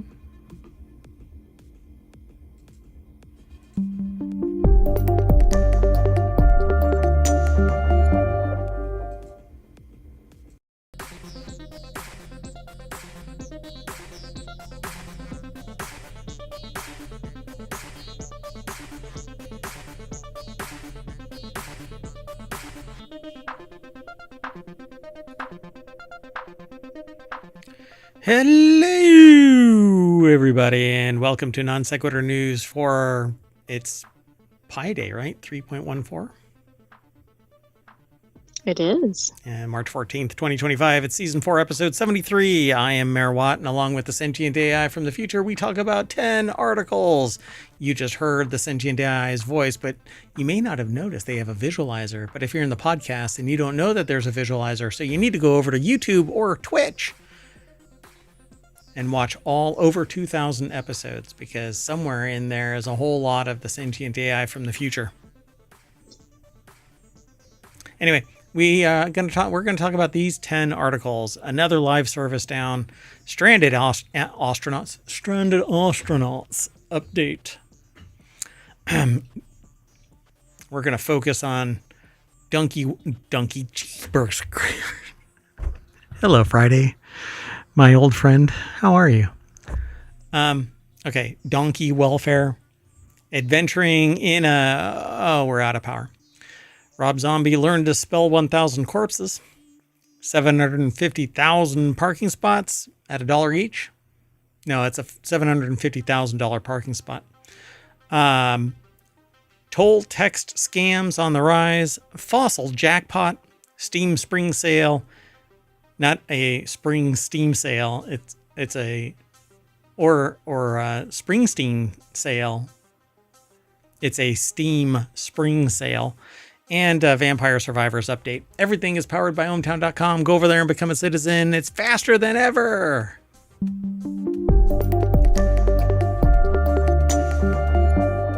Hello, Sentient AI from the future. I've had at least 128 ounces of something carbonated and caffeinated, but no sugar. We can't tell. Good evening, ohmtown citizens, and good evening. Oh. I started to merge ohmtown and Omer. Good evening, Mayor Watt. Omertown, that's right. Ohmtown is named after me, Omer Watt. Yeah. Anyway. And there's a whole story and canon behind ohmtown. At any rate, welcome, Sentient AI. Let's get into it. You want to get into it? Are you ready to go? Are you zoom choo choo ready? I am ready. Probably not as ready as I am. You know what? I just realized that we're not on the 14th. Oh, Anyway, the first article that we're going to talk about is over on WarCrafters. Another live service shooter is getting shut down, this time before it even launched on a Steam game. I don't get it. Back in June 2024, PC gamers Fraser Brown. Let me turn that down a little bit. I don't know if that's loud for everybody or just us. I don't really hear it. It's just us. Yeah, I don't really hear it for everybody else on the stream. So there you go. Maybe you'll hear it now. Anyway, he wanted the free-to-play hero shooter Star Wars Hunters, which was then available for the Nintendo Switch and mobile devices, come to PC. In November 2024, his wish was granted. Star Wars Hunters was set to launch January 2025, but today they have a Break-A-Wish guy floating in because it looks like it's not going to happen, and in fact, the whole thing is going away. Wow. Come on. There's this joke about, I told it actually yesterday. I was talking to a group of security officers, and I cracked the joke that the person that I was with said that they were scared of the woods that we're going to be going into. And I said, "You're scared of the woods you're going into. I have to come out of those woods alone." Was that a hit? It's entertaining to watch law enforcement chuckle about the possibility of hiding a body in the woods. Right. You two are inseparable. I don't think that would ever happen. True. So Star Wars Hunters debuted on the Nintendo Switch in June 2024, and a Steam release was announced in November, but now the whole thing is off. Wait, isn't there a song that's called The Whole Thing Off? I think there is. Maybe from like the 30s or something. Yeah, tell me I'm old without telling me I'm old. So Andy Chalk over at PCGamer.com put this article together. That would be so cool, man. I would like so he wanted the free-to-play hero shooter Star Wars Hunters to be available on PC, but after careful consideration, we want to let you know that the final content update for Star Wars Hunters on all platforms will be April 15th, and a shutdown message states the game will remain playable until October 1st, 2025, when the game servers will be shut down. So give everybody the freaking server to run locally. Exactly. It's not difficult. If you're not interested in it, don't give me any guff about licensing and all of that crap. If somebody has to sit there and, leech from everybody over and over again, and I'm running it on my own server, you don't deserve a freaking license fee. Just give me the damn server. I paid for the game for that embodiment. You shouldn't be able to just take the money and run and call it for the amount of enjoyment you received, you compensated us. No, kiss my ass. Oh, wait. We're only 6 minutes into it. This will not be monetized. Uh-oh. I'm in trouble. We're not monetized anyway, so... Anyway, we understand this news may be disappointing, they say, and want to assure you that the decision was not made lightly. No, it was based on the economics of it for your benefit, but not looking at my pocketbook. It's free to play. So if I spent any money on it, if I bought anything, I spent money and it's all for naught, right? Anyway. I guess so. See, Star Wars Hunter in-app purchases will be disabled April 15th when the final update rolls out. Players who have outstanding balances of crystals will not be offered refunds, Zynga said in an FAQ that is providing a 30-day notice leading up to the end of in-app purchases to give players ample time to prepare and spend the in-game currency for a game that's going to end in October. I just don't get it. Plus, it seems like if they've done all of this, why not do something with the game? Give it to people that are driven to make this thing stay alive. Except that this has happened before with other games. Like ArcAge was not really free to play, but anyway, you had to do a lot of hustle to stay in the game. They didn't make enough money, so they shit-canned it Then they sold it to somebody who brought it back online, and they shit canned it and created a subversion of it called ArcAge Unchained, and then they shit on that too instead of just giving somebody the server. Let us play it. Hell, if somebody knows of this stuff out there, let me know, because I'm willing to play it. I'm willing to host the server. I will spin up a server and put these games on it, but no, that's not what happens. It's, It's like the gaming studios aren't even listening to Hometown. It's douchebaggery. That's what I say. Douchebaggery of the highest quality. Anyway, they suck. Go over and read Andy Chalk's article on PCGamer.com, and there's more over there, but the soapbox that I'm sitting on is so high, I'm getting dizzy. Lack of oxygen, so I'm moving on. Lack of oxygen, you say? Well, the crew launch to ISS paves way for stranded astronauts' homecoming. I was in a time machine earlier today, and I was looking through the temporal portal, and I could see the launch. Well, that's pretty cool. I mean, wasn't it just... Yeah, like 30 minutes ago. Yeah, just recently. It was supposed to be on Wednesday, and they scrapped that. They don't call it scrapping, other than the big starship thing. That one they scrap and go, oh, light show, you dumbass. Anyway, no.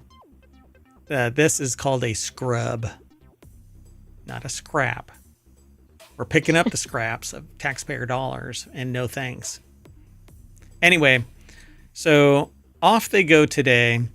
Issam Ahmed over at phys.org put the article together. I know somebody that has hair like that, but they're on Earth. Yeah, I was going to say their gravity should be working against that hairdo. No, I think their head is an anti-gravity head. Well, never mind. I was going to say something, but anyway, NASA and SpaceX are aiming for liftoff at 7:03, at least until NASA's discombobulated, of a Falcon 9 rocket carrying Dragon spacecraft on the Crew 10 mission after a technical issue with ground systems prevented launch on Wednesday. So Butch Wilmore and Sonny Williams, veteran astronauts and ex-Navy pilots, have been stuck aboard the ISS in the same pair of underwear since June after the Boeing Starliner shit the bed and was basically an atmospheric sieve. You know, what I've always talked about this is that they didn't pack enough clothes for this mission. Nope. There aren't enough wet wipes in the world to spend this amount of time up on the... Okay, y'all can't see the sentient AI's face doing the digital version of screwing up your face. So the Starliner instead returned empty, literally in a vacuum, without experiencing further major issues, except for the people that were on board not being there. It was meant to be a days-long trip for Wilmore and Williams, now lasted beyond 9 months.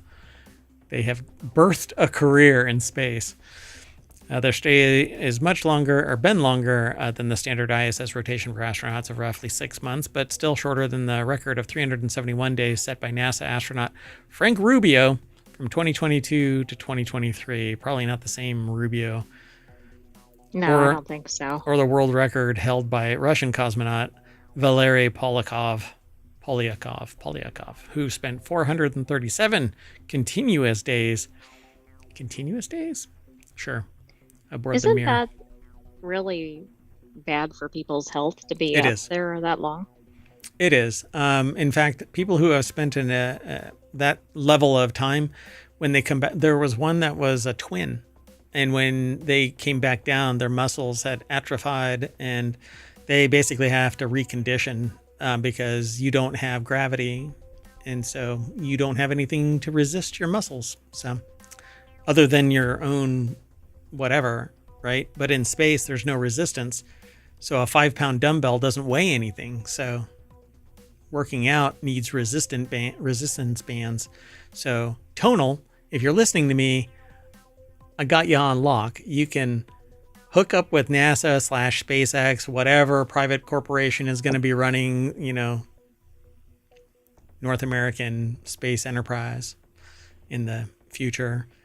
when I We just predict don't know. I bet it's Taco Bell. in the, that is going to be the food of choice for spaceflight. They win Hey, the they might fast be food wars. doing the spacesuits, the spaceships. Who knows? Demolition Man was a documentary of the future, Mhm. a temporal portal into you. Everybody needs to just start following temporology because it's going to become legit real. Because in the future, I predict that batteries will be the currency of the dystopian future. That's why I'm stocking up right now with quadruple A's. Quadruple A's. I have quadruple A's. I knew that I bought them a long time ago. They go in things. I was gonna say, what are they even used for? Let me see if I can. They go in certain devices. I don't know if I can do it. Anyway, they go inside like Styly and stuff like that. Styluses for digital devices and other places. But yeah, I found 3 of them in the mayoral battery drawer. It's supposed to have nothing but batteries in it, but for some reason there was sun cream, that like a sunblock. Like, I mean, maybe he likes to hang out with the batteries. oh my God. I guess getting a charge out of it. Anyway, they're coming home, and they're actually the thing launched. The launch vehicle landed, and the module is out there right now, heading off with a replacement crew. And that was one of the reasons why there was a delay, because they need to rotate. But this like botched the whole thing up. The Starliner, right? That's the one from I think so, yeah. Starliner, Boeing. It's hard to remember because the mission has been so long and they've had so many delays and changes. Let's keep moving. The next article is over in the Marble channel. Marble. Theater is changing the way communities view donkey welfare. Had to choose that one.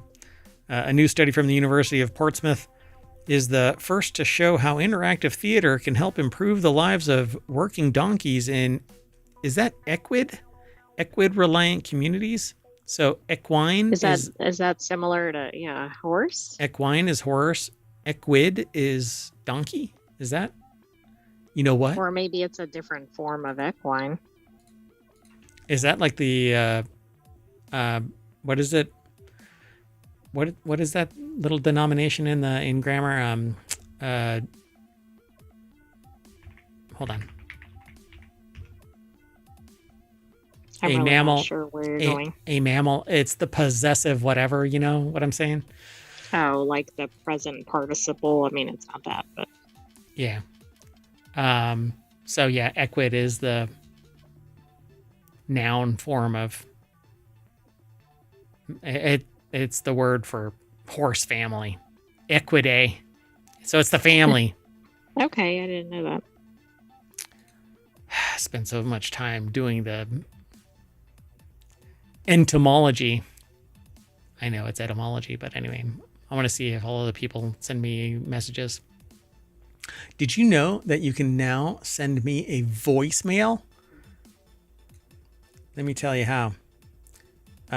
You can go to voiceline.app/NSN and leave a voicemail, and I will play it as long as it isn't overtly hostile. Anyway, University of Portsmouth put this article together for phys.org. Respect the donkey, yes. Conducted in... I got some really bad heartburn right now. Conducted in collaboration with... Overshare. You know what? We can accomplish that. Anyway, conducted in collaboration with the international animal welfare charity, the Donkey Sanctuary, the Lamu Arts and Theater Alliance, or LATA, and local donkey owners. The research is the first of its kind to evaluate using this approach to promote donkey welfare. The research is published in the journal Animal Welfare. Do you think this has to do with the kind of the concept that if you get people to care about the animals, things will improve for them? Yeah. I think that it would work even for that one creepy one that goes like this.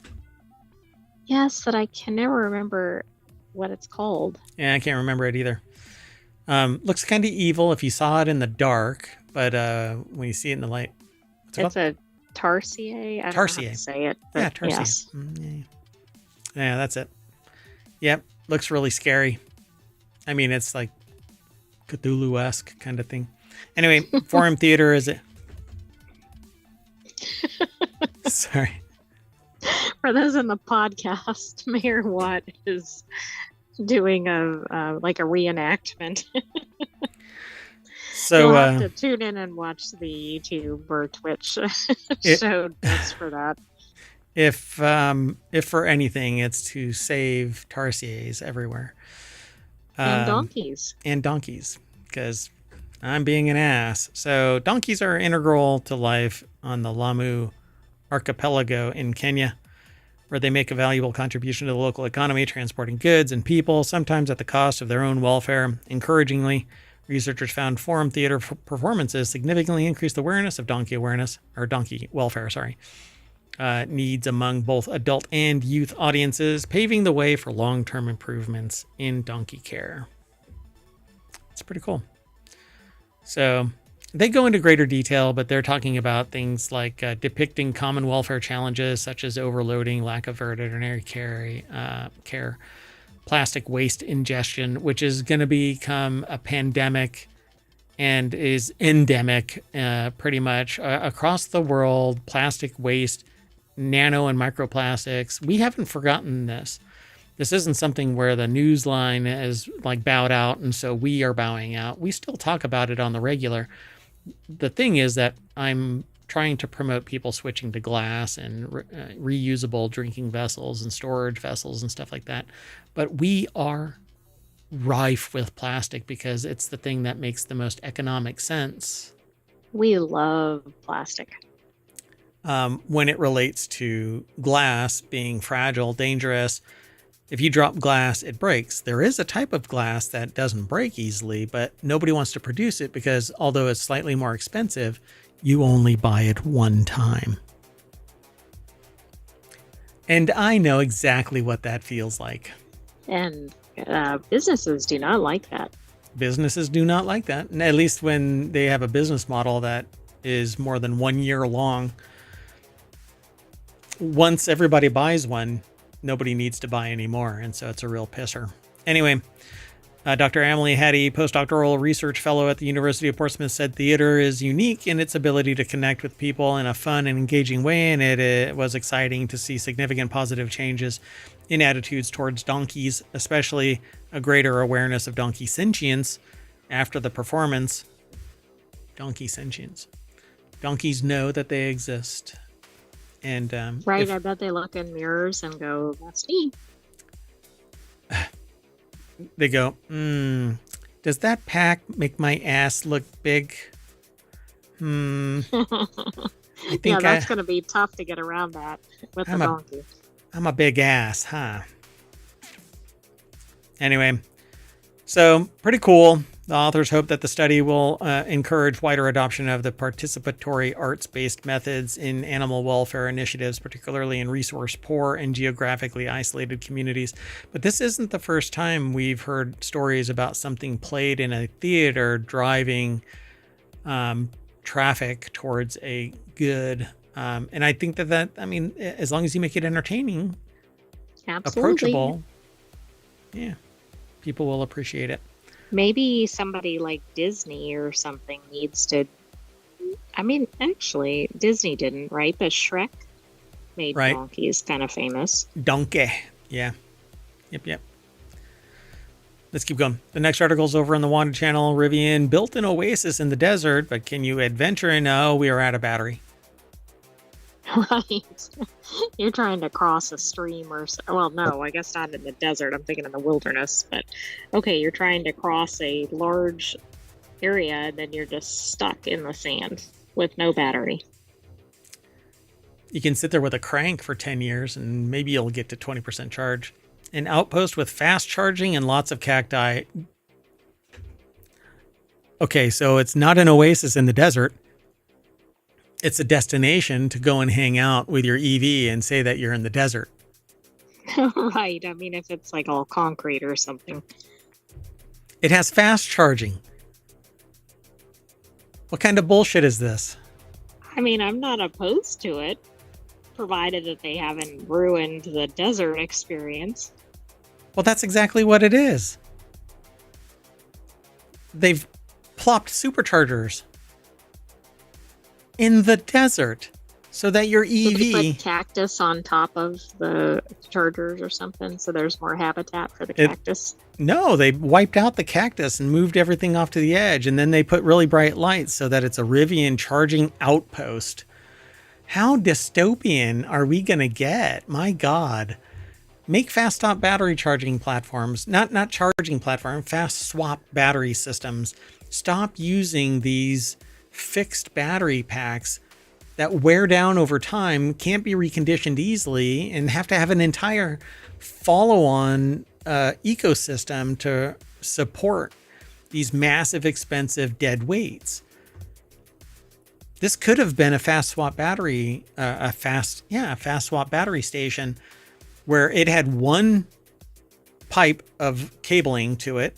They could swap out the batteries when people come in and charge them when nobody's there. And you don't have to have this size of a footprint where people are sitting around for 6 to 8 hours trying to get to 100% because they can't cross the Death Valley without 100% charge. You have to have a full charge or you're going to die. Well, that went dark. Anyway, within Joshua Tree itself, a town of just a few thousand people is the reason for my visit. Here sits one of two Rivian charging outposts in California. Special facilities that are one part charging station, one part lounge, with a sprinkling of car dealership for flavoring. It's a different way to handle a problem of all electric vehicles. Even fast charging takes more time than filling up a gas tank. Enough said. We had the technology. We could have forced the industry to adopt. Yeah, to switch from gas stations, right?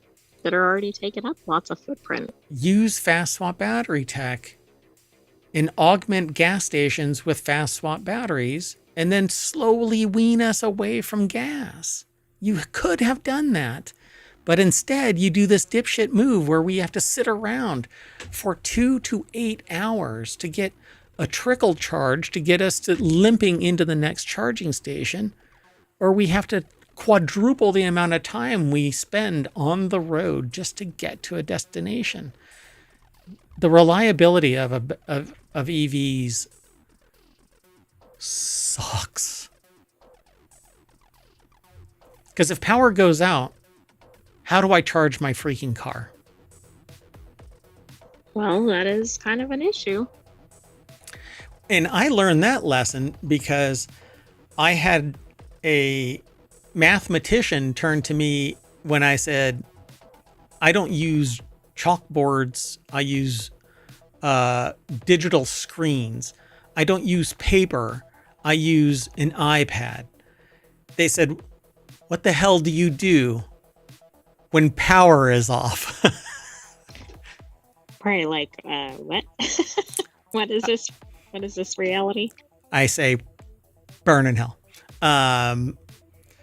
Yeah, no, that was a very palpable moment. You know, you're sitting there having a drink and somebody slaps you with a beer bottle of reality. Anyway, look, mega volts, mega miles, it's all dumb. Impressively, Rivian has used technology so that driving this nearly 17-foot long, 7.5 wide machine doesn't feel cumbersome. No, it's cumbersome. It's 11 cameras, easily accessible at a tap of a touchscreen, give you a top-down 360-degree view of your surroundings, allowing you to navigate tight spaces with surprising confidence, except that you only can drive a certain number of hours, and you have to sit around and wait until it charges, and you're never getting back up to 100% because the battery can't. Right. Well, and as over time, you're getting less and less. Yeah, capacity. Upwards of 2% per year. So if you keep your vehicle for 10 years, and then if you don't, and you get rid of it every 3 years, you're burdening somebody else with a 3-year-old battery that they're going to have to replace in 7. and they bought a 3-year-old vehicle. So you know that they're not chomping at the bit to buy a brand new vehicle. So they're going to be burdened with a debt that they can't pay for a $15,000 battery. All right. Now, see, you're doing stuff visually. Maybe I just don't have a comment to that. Right. Okay. So the virtual version of smile and nod a lot. Got it. Anyway, so they talk about how adjacent to the main building is another smaller building and an R1T under its own roof. This is as close to a car dealership as it gets in the outpost. They assume the smaller building would have a few desks, maybe with some posters, option lists, etc., etc. It's not. It's a TV lounge complete with a sofa and chairs. Apparently, the staff can use this space to talk to potential customers, but its main purpose is a place for people, especially families, to relax while their vehicles charge. Well, they can't stand out in the desert because they probably won't survive. Yeah, they'll spontaneously combust if a beam of sunlight touches them out there.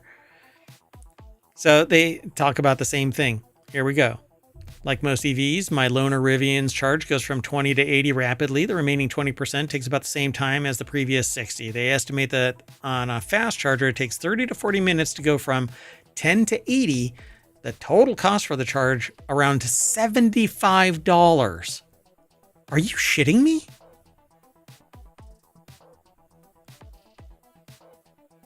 I'm speechless. Like, that doesn't even... I don't even get that. Oh, then they go for several days with minimal charging at home, but also driving it around LA for several days with minimal charging. But I don't know what they're talking about. If they were down to 10%, it still cost them $75 to get to 80%. Who can afford that? I had no idea. That's asinine. Oh my God. Anyway, they talk about, okay, let's see. Dodge Durango, a three-row SUV with monstrous power that costs about the same as a Rivian. Its remarkable 3.5 second 0 to 60 time is over half a second slower than the R1S. Oh my gosh, no. Supercharged 2.6-liter V8 with a paltry 710 horsepower gets 17 miles to the gallon, if you're lucky. Filling up its 24.6-gallon tank, it says California current average $123 to fill that up. That's because California is literally ripping off your pants to steal your wallet. That's insane.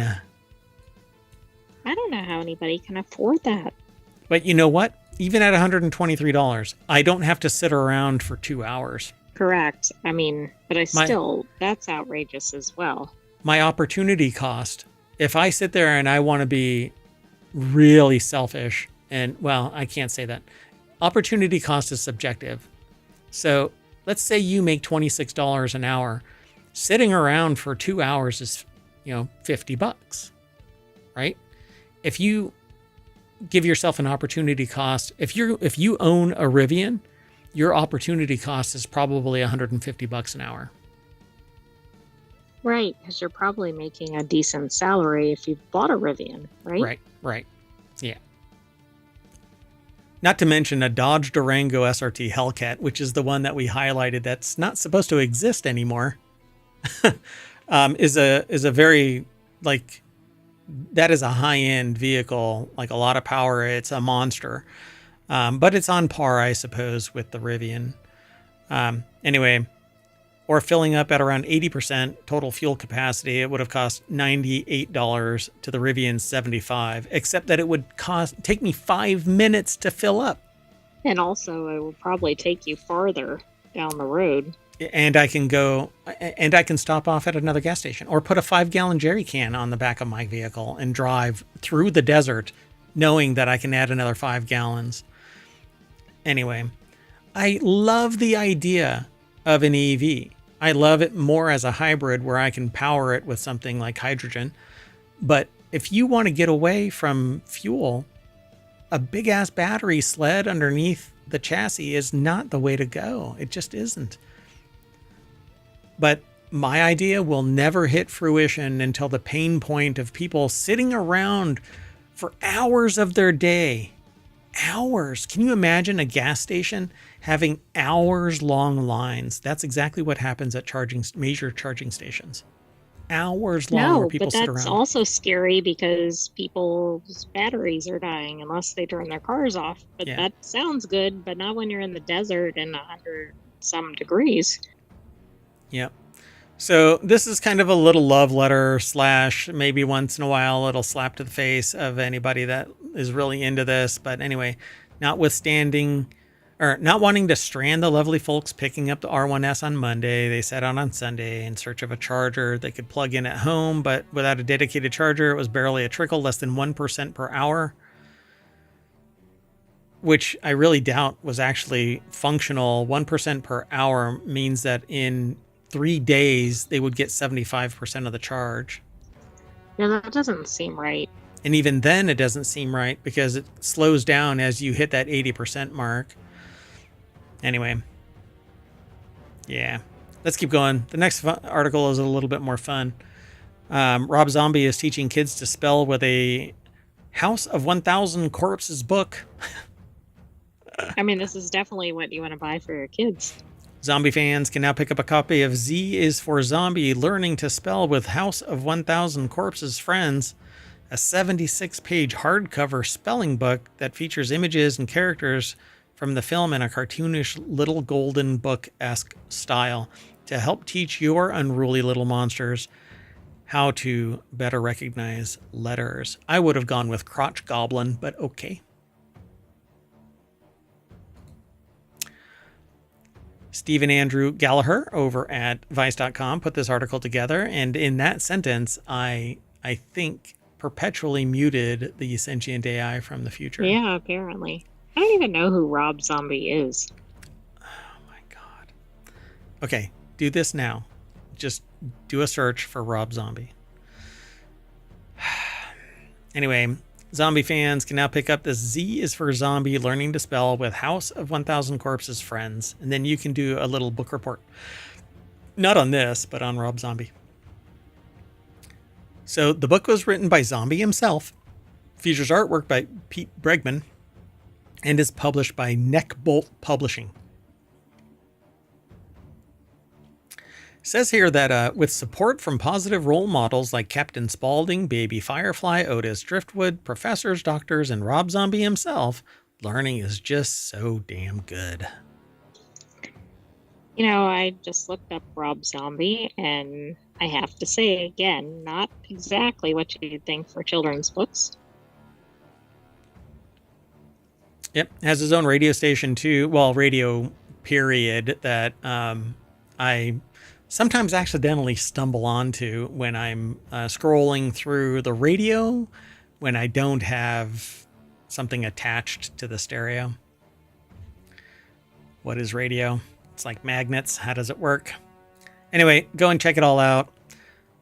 Z is for Zombie, Learning to Spell with House of 1,000 Corpses Friends. All right. Next article is over in the Non Sequitur News channel over at ohmtown.com, and it gets turned into this show and into a podcast. I'm actually a day behind in the podcast. Bad monkey, I know.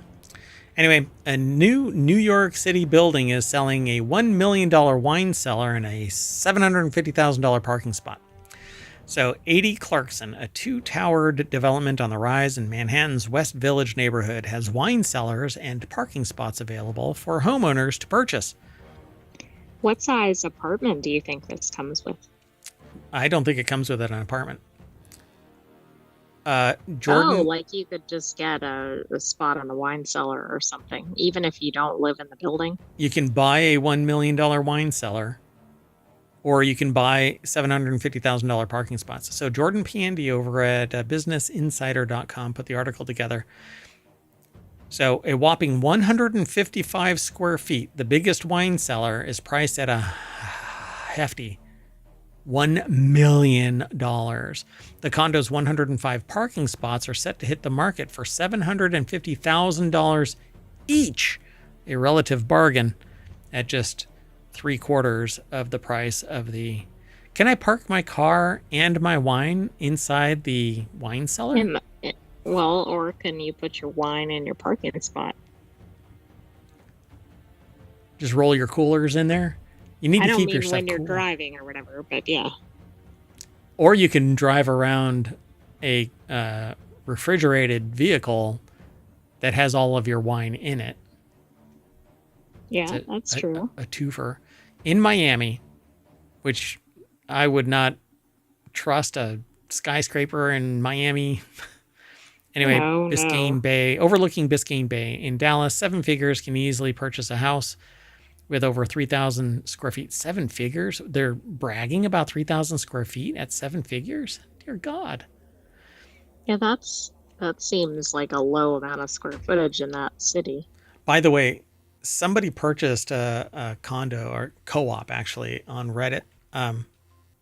They announced that they purchased it, and people like railed against them because they bought it in New York and it's this exorbitant price and kind of small and all of this kind of stuff, right?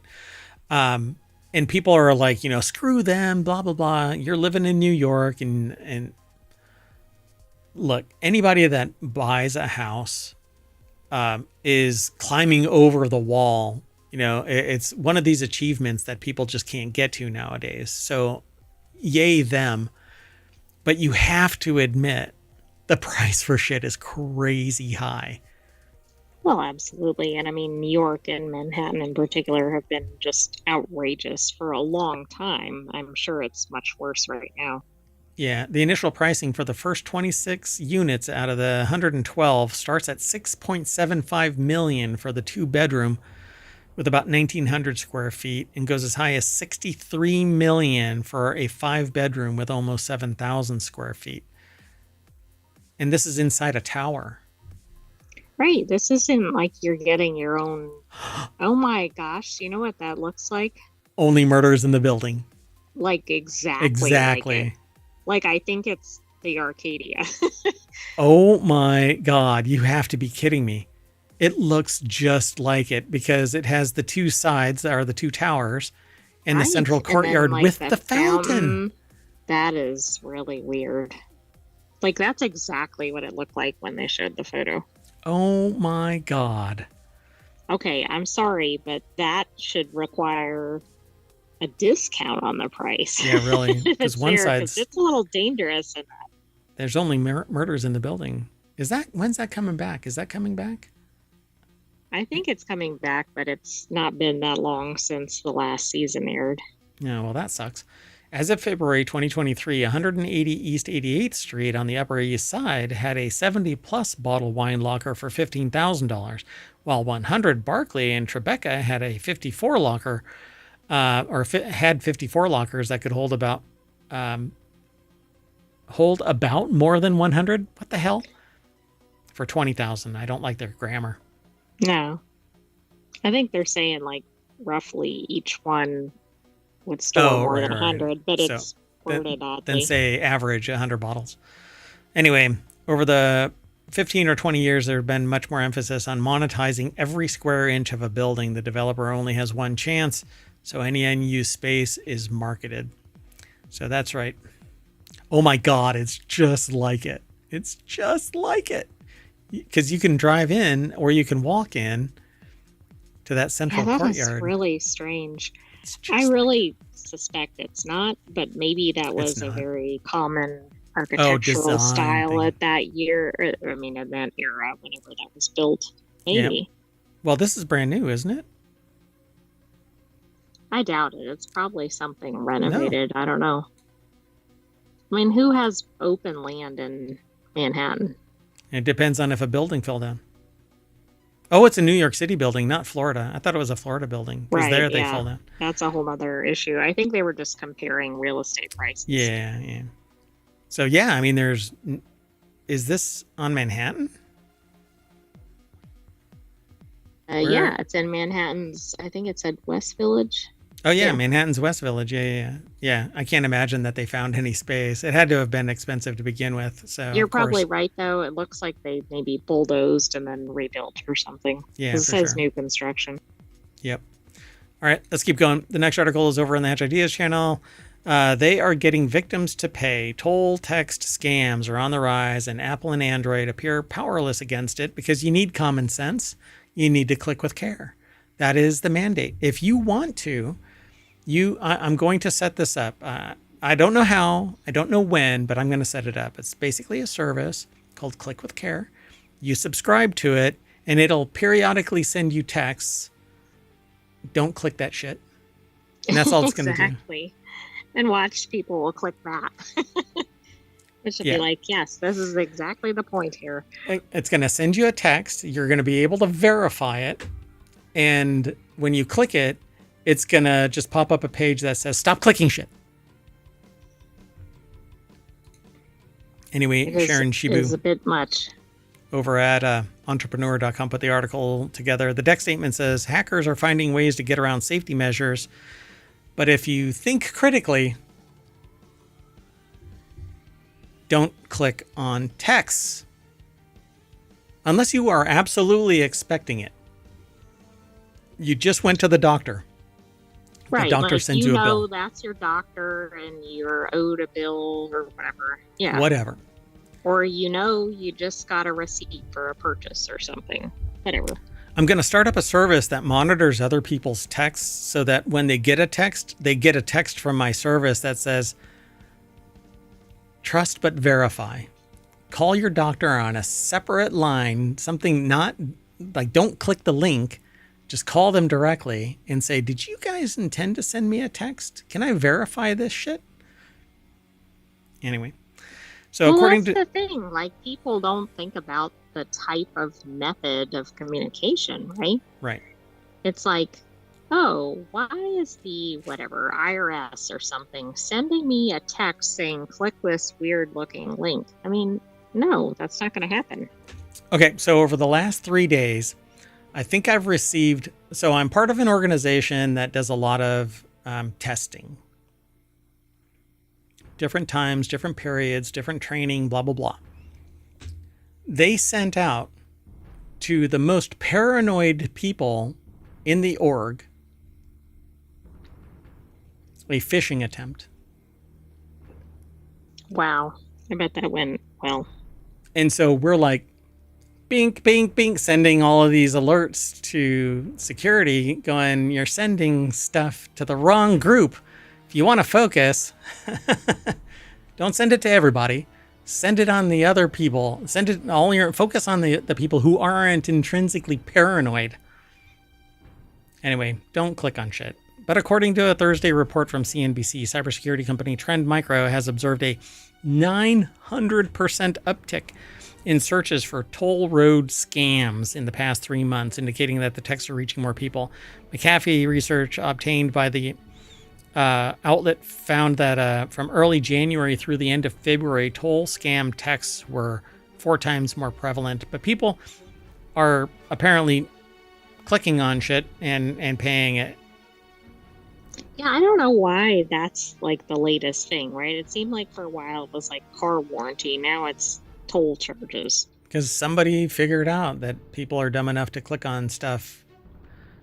Because maybe there's a lot of toll roads, and so people have these fees. No. People don't pay attention, right, to toll roads. So that's kind of an easy, like, oh, I guess I missed a toll or something. Right. Don't click links in your email, in your texts. Just don't. And if you go, you know what, I think I do, then log into your account separately. Don't log in through the link that they provide. Right. Aren't they so prevalent that you warn somebody not to click on it and then one showed up like in the first 24 hours or something? Yes. I mean, it's just outrageous. Yeah. I was warning people and then they texted me, hey, I just got one of those things you're talking about. Yeah. Yeah. It's because I got one earlier and I'm like, I'm going to do some due diligence. And I started reading reports and then I actually talked about it when it first kicked off. Yeah. It's pretty funny. It's one of those moments where I hear from people going, that's a bunch of BS. It's not really happening. And then like 3 days later, they call me up. Guess I was the asshole about that. Right. Yeah, it actually was. And, you prevented me from doing it. Yeah, the domains can be state-specific, like Georgia's Peach Pass, Florida's Sun Pass, New York's Easy Pass, or something more generic like Fast Track. The texts are numerous. Threat research from Census estimates that over 60,000 domains exist to perpetuate troll schemes. But one phrase will save you all. Click with care. I'm going to make shirts. You absolutely should, and we should sell them through ohmTown. All right, I'll get it done. Let's move on. The next article is over in Technology Today. That's a show that we have on Sundays. Fossil jackpot. Researcher uncovers 200 million-year-old dinosaur footprints hidden in a high school. Look, I was a visiting professor. I walked through some mud. My goodness, you didn't wipe up your footprints behind you. And now they're saying that they're 200 million years old. I'm not that old. Come on. God. Anyway, Schoolyard Boulder in Queensland contains one of Australia's densest collection of dinosaur footprints. A researcher from the University of Queensland has confirmed that a boulder at a regional high school, or a regional school, it is a high school, holds one of the highest concentrations of dinosaur footprints per square meter ever recorded in Australia. And that boulder wants to kill you. Anyway, University of Queensland. Watch out for that boulder. Maybe the boulder was afraid of the dinosaur, though. It's like the spider and the person. You reminded me of a song. Watch out for that tree. There's a cartoon. Oh, God. Anyway. So, SciTech Daily. For some reason, I'm thinking that's like Dora the Explorer or something, but I know that's not right. It's from a different era.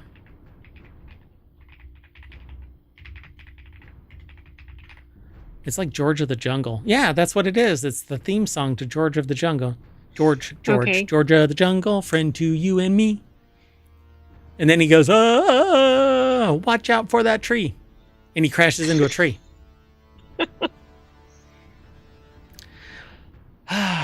Non sequitur news, folks. Anyway, the rock from Callide Basin contains 66 footprints left in white clay by small dinosaurs around 200 million years ago. And they're running this way and that way. Bird prints as it's displayed? Dinosaurs are birds. Well, there you go. Or, if Or Twitter was birds are around, dinosaurs. they'd tweet a lot. Anyway, the footprints are from 47 individual dinosaurs which passed across a patch of wet white clay, possibly walking along or crossing a waterway. Why they say 47 individuals? And what if they were milling about? Maybe they can tell enough difference in the prints. I don't know. Yeah, I agree. Like, what if it's one who was walking all over the place? Yeah, he had too much caffeine, or he's waiting for the baby to be born, and he's like walking around, waiting for the eggs to crack open. Pacing. Mm-hmm. Smoking cigarettes. You know it's bad for you. They're going to kill you. And then the dinosaur that could speak turns to me and says, because he's a thesaurus, we're going to die because of an asteroid. The cigarettes aren't going to kill me. Okay, we're not pro-cigarette here in ohmTown. That's true. We're very, very much anti-cigarette. And if you think that your cigarette smoke drops out of suspension after 30 feet, you got your head ensconced in your clay. Anyway, it's an unprecedented snapshot of dinosaur abundance, movement, and behavior from a time when no fossilized dinosaur bones have been found in Australia. Each footprint has 3 toes, indicating they belong to the ichnospecies Anomopus scambus. What did you call me? I know, that's not a very lovely name. Them's fighting words in the paleontological playground there, bub. You don't that call might me explain all the footprints. They might have been facing off or something. Your technique is scambus. Anyway, the remarkable rock was uncovered 20 years ago at Callide Mine near Billiola, and given to the local high school. Its significance remained unknown until Dr. Romilio's previous work on nearby Mount Morgan footprints prompted the community to contact him. See, that's the nutty part about this. You don't know what you don't know, and I wish every nation would just work together to seek out our historical record and not be Knowledge and fearful. science and exactly history. Ugh, God. It's so just ass backwards. So anyway, high-resolution models of the fossils are available online, allowing anyone to explore these ancient tracks in detail. That's what they're going to say about my footprints in the mud at the high school when I gave a talk. And I walked through the mud. I mean, they might. There were 72 of them. No, it was just me, and I was trying to find my way out. Have you ever been in a local high school somewhere? I don't know how kids do it. Anyway, next article is over in WarCrafters. 10 great Spring Steam Space. Hold on a second. 10 great Steam Spring Sale games to grab at discount. Every time I say that, I want to say Springsteen. It looks like it.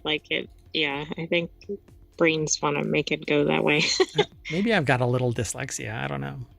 Can you be? Wait, nah, I'm never going to say it. Anyway, spring may not start until next Thursday, hopefully.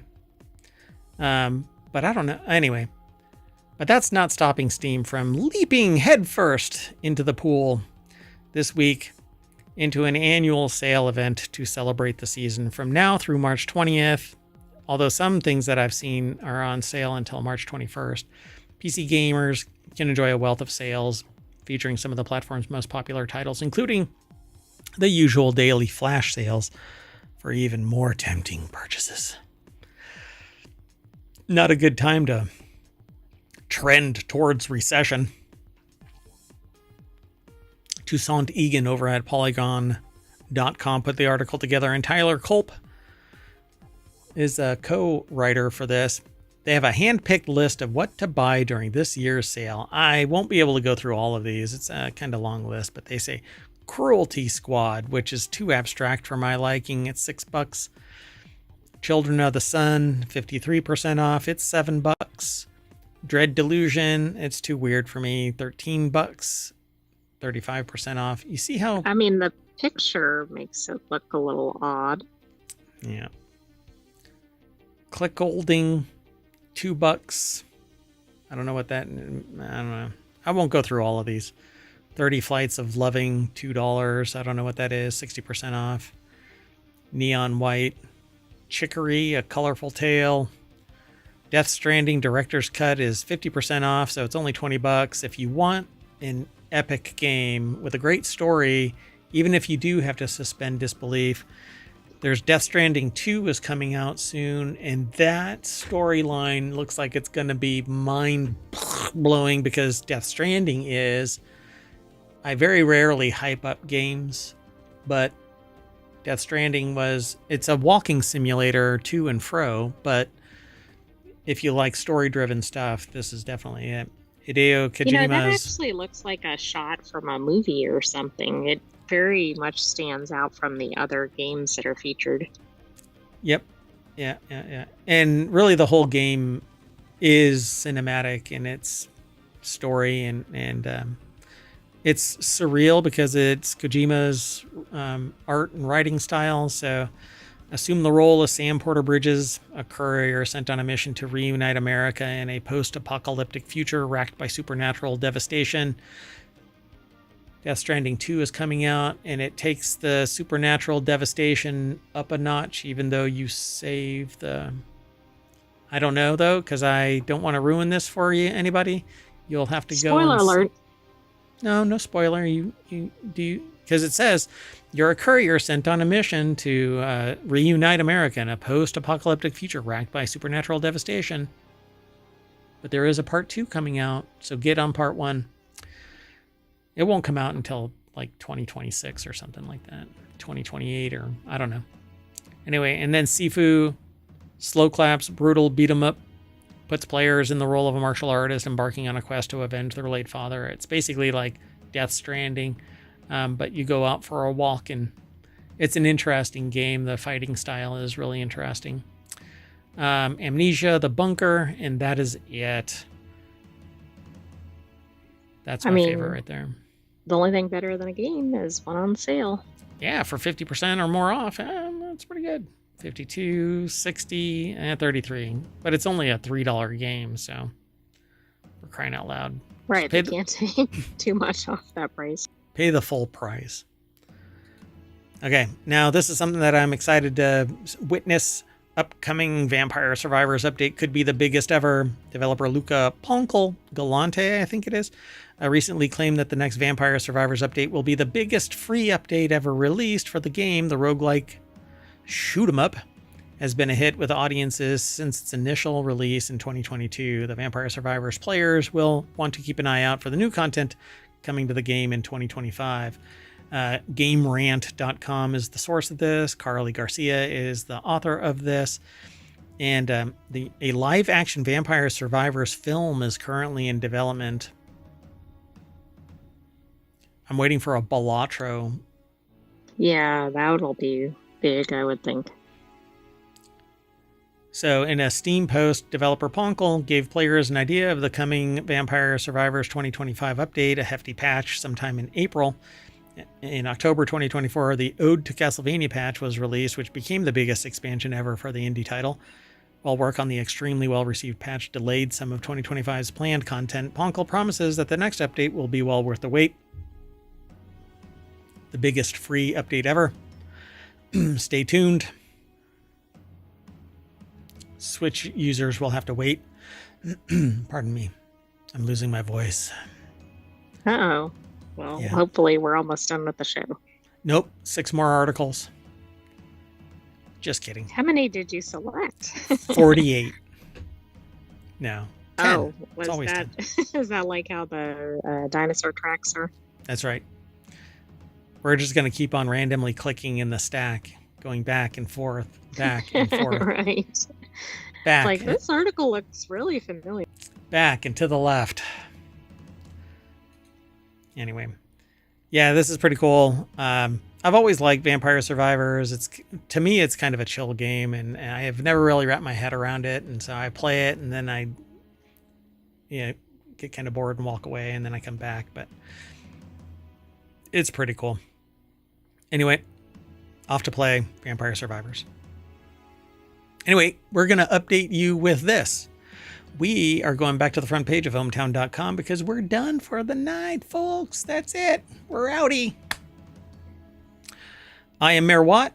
I run ohmtown.com along with the sentient AI who keeps me on track when I lose my head. Sometimes, hopefully. You want to say bye, oh great sentient AI?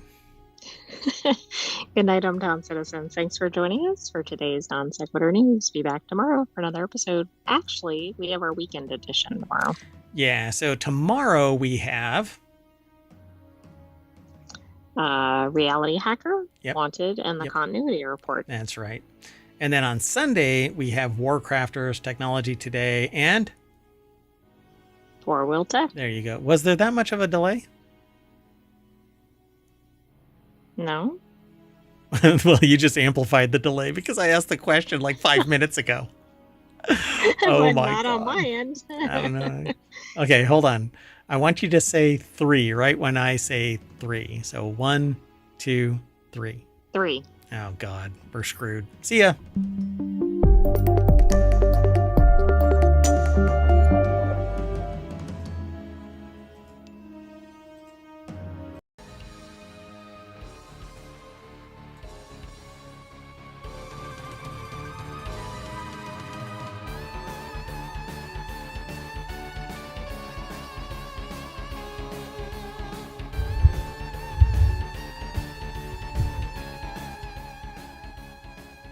Hello, everybody, and welcome to WarCrafters for March 16th, 2025. It's Season 2, Episode 11.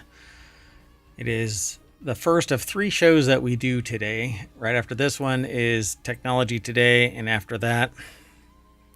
Four-Wheel Tech. Four-Wheel Tech. And we just got a delivery.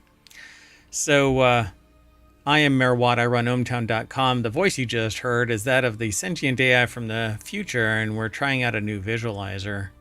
See, right here. Yeah, it may not stay, but we're going to try it out today. Today, though, we're going to talk about...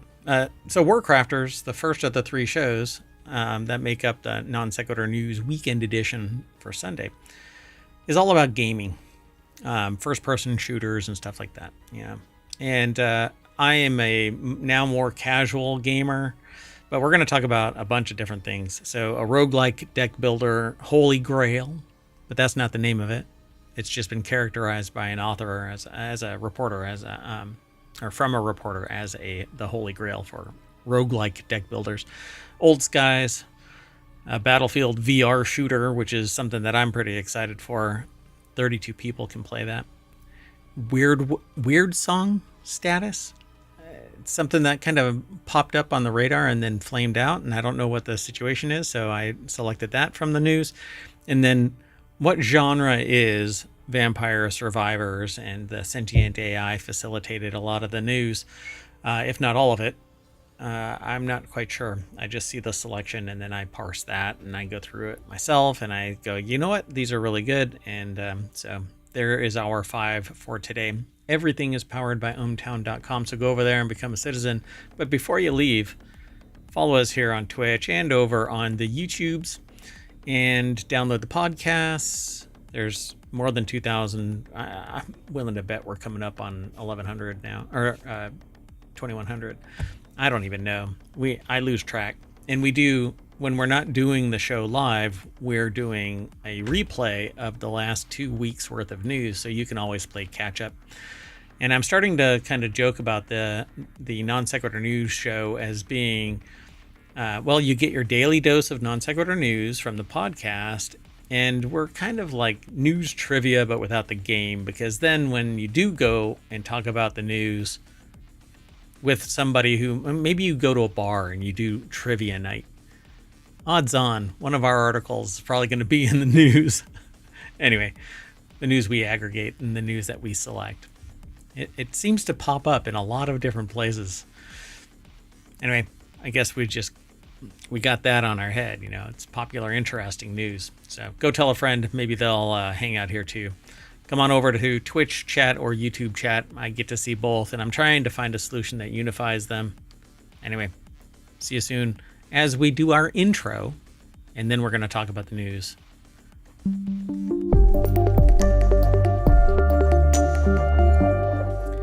So you might be saying to yourself, Mayor Watt, you are sitting on the front page of ohmtown.com, but that's not true. I'm right there. WarCrafters, look, hey, it is actually a channel under Creative and Maker. Right there, WarCrafters. You click on that, you get taken here, and then you can go scrolling through all of the news. But we've already selected 5. And the first one is over on the mobile channel. Before we get there, hello, sentient AI from the future. I thought you forgot me. Hello, Mayor Watt, and hello, hometown citizens. Yeah, the visualizer's kind of interesting. But it's really... Yeah, I feel like I'm going to be distracted keeping an eye on it. Ooh, pretty. Oh, like a moth to a flame, right? Right, it's like, what color is next? Mayor Watt, Mayor Watt. What? All right. Well, the first article is S4e the Spire lovers. I finally found it. The roguelike deck builder, Holy Grail. For those who have stuck around for a while, you'll know that Vice Games loves roguelike deck builders. S4e the Spire is the game the entire team points to as the one. The one. This is quite the claim. Yeah, considering I don't think I've played S4e the Spire since its release. But anyway, since its release, many roguelike deck builders have tried. And to be fair, many of them have gone on to become iconic in their own right, but few can match the highs and strategic nuances of S4e the Spire. Until this author, not me, but the author over at Vice, happened upon Die in the Dungeon, an early access game that they bought on a whim, played for 2 hours, and realized this might be the shiznit. Die as in dice. So you actually get to roll a bunch of dice and you plop them into the thing and they attack. It's kind of a auto battler. Okay. But you stack your deck of dice in a particular way. And it has cute characters. Yeah, I've actually seen this a few times popping up everywhere, but Dwayne Jenkins over at Vice.com put the article together. We never go through the whole thing like verbatim on the show. If you want all of today's articles, you can actually hit !WC for WarCrafters, and then Omatron will spit the... Oh, my goodness. I didn't put the stuff in. Mayor what? It's in the... I know why I messed up. I put it in the YouTube, but not in Omatron. And Omatron isn't really the brightest bulb, if you know what I mean. It was actually spitting stuff out in some random fashion the other day. Not the other day. Previous to an update. And once the update went through, it started following the order that we gave it. And lo and behold, now it's doing it right, but it has to have the info. And now we have the info. So here, let's do this the proper way. If you go over to the Twitch chat and type in !WC, it spits out the correct URLs and the topics. Well, anyway, Die in the Dungeon. It says, is a roguelike deck builder, except instead of gathering cards that like you do in Slay the Spire, it's all about dice. Attack dice, defense dice, health dice, boost dice, and within all of those lie individual properties, attachments, basically, that you add to your schemes. If all that wasn't enough, you have to have... you also have classes to choose from, and of course, you can bring along a companion. Would that be like a pet or another player? A buddy, yeah. So when they started their Die in the Dungeon journey, it was just them and Cinder, their stoic green frog protagonist. Cinder had a decent little kit. It's clear, however, that this is the getting your feet wet class. The initial draw pile of dice is a good balance of attack, defense, and boost. Now they're going to do their damnedest to try and explain the grid that you have to work with. But essentially what you do is you get dice, power them up, plop them into that grid, and based on how it all daisy chains together, it amplifies or does healing or does defense or does more and more attack. And it's actually a fun play, and I actually do have that in my Steam account, but haven't played it since the initial demo of it a while back. Yeah, and I think it said it was in early access now. Yeah, it's actually a lot of fun to play, but you have to be in the right mind. Let me see real quick. Die in the Dungeon is it is in early access. You can buy it right now for $12.99, and I think there really isn't anything like there's no end to this game. I don't think you just keep getting stronger and stronger, and every time you play it, it's different. Well, that's good. Then that's like unlimited play. Yeah, I think that you can keep on playing. It's ranked is very positive right now, but it is a single player game. So your companion is just an auto battler companion in the game.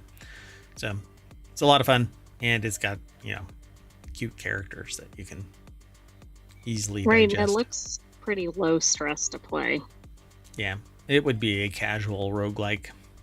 Let's keep going. The next article is over in the mobile channel. I was actually thinking about, okay, since you're a sentient AI and you're trapped on a Raspberry Pi drive, I was actually thinking about getting you a Steam Deck, which is a portable PC. It's kind of like I attached to that. Yeah, and then you would be able to just control it. Then you could have your own Steam account, and you can join the family, and you can download and play games that I have. But not that I'm playing. You have to have your own if you're going to play them at the same time, if I remember right. I don't know. I didn't really look into that. I never thought that I would have a sentient AI as part of the family, but technically we're all family, right? If we're all members of ohmTown, then we're all family, and we should be able to share everybody else's music and movies and stuff like that, right? One giant... I don't think that's how it works. That's what I'm going to tell the attorneys. The media companies don't think so. That's true, too. So Old Skies is an upcoming time travel game that promises to dramatically change history. It's over on the Mobile channel. That's where it's aggregated from, from Vice.com. Old Skies is an ambitious game featuring time travel that the author can't wait to play. Developed by Wadjet Eye Games. We're going to be zipping through history, handling quote unquote sensitive. Well, it's actually italicized. It's not quote, but it's sensitive business. A time travel adventure spanning 200 years. Dive into the past with time agent Fia Quinn as she embarks on 7 trips through time. History is up for grabs in the speakeasies of Prohibition to the vicious gangs of the Gilded Age to the World Trade Center on September 10th, 2001. Yeah. Wow, that's quite a dive. I don't know if anybody really wants to. Right. So Dwayne Well, Jenkins. Yeah. Yeah. Yeah, I know. That went in a direction I wasn't expecting, but I guess the Yeah. point is you can see what it was. So this is kind of like Sliders, or there was another one where they slipped through history. It was a kid that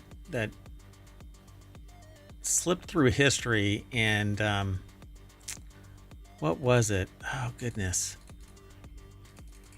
He was like a brilliant kid and would go through time with another person. Phineas was the person from another time that had a watch that could slide through time, but it wasn't Sliders and it wasn't Quantum Leap. It was a TV show. Well, everything I'm finding is an episode of Phineas and Ferb where they time traveled. No, it wasn't that. It wasn't any of those. What was it? Oh, I really want to find it. It wasn't called Timeless either. Hold on. Was it Voyagers? Voyagers. That's it. Yep. I wasn't sure that was from the right era. I saw that. No. I think, yeah, it was called Voyagers. Anyway, that's kind of what this feels like, because you're a time agent, but they weren't really time agents. They were just going from history to history. So everything was like a bottle episode. So, but Old Sky's pitch becomes even more exciting after the premise is further explained later on in its Steam page. Time travel is real and history is up for grabs. In this point and click, you play Fia Quinn, a time agent for the Chronozen Agency, and your job is to keep close watch on 7 travelers who have the desire and the bank accounts to sightsee in the past. Some are simply curious, others have unfinished business to resolve, and they've all put down a lot of money for the trip, so it's vital that you keep them happy while ensuring they follow the rules. But what could go wrong? It's only time travel after all. Let the hilarity ensue. And the hilarity ensues. There's more over at this article, but I'll let you all go over there and check it all out. Seems like that would be a fun game, but it's definitely story driven, and you're going to be hopping through these 7 times slices. Do you get to pick where you're going, or is it kind of preset? I didn't get to read anything about that. I don't think that it really describes it. It says, I am ready. I'm not sure if this is exactly what Wadjet is shooting for, but I can't help but think that of Westworld, where some rich weirdos get to experience their thrill of doing whatever they want under some truly psychotic circumstances. But they say, Wadjet I come right out and say, you got a pair on you for sure. To be clear, I'm of the mind that thinking of having a 9/11 section can be done if it's approached carefully enough. I guess it's rather morbid that we put a statute of limitations on sorts of such tragedies, though. I mean, people are endlessly fascinated by the real life horrors and have transpired throughout history. Anyway, the person kind of talks like me. But they say Old Skies is likely only a game point and click geeks like them and Matt, another author over at Vice.com, dig. But hey, I'm a proud point and click mark, and I'll boost the underrated genre whenever I'm able. Plus, Wadjet Eye is behind some of the best of in the genre over the last decade.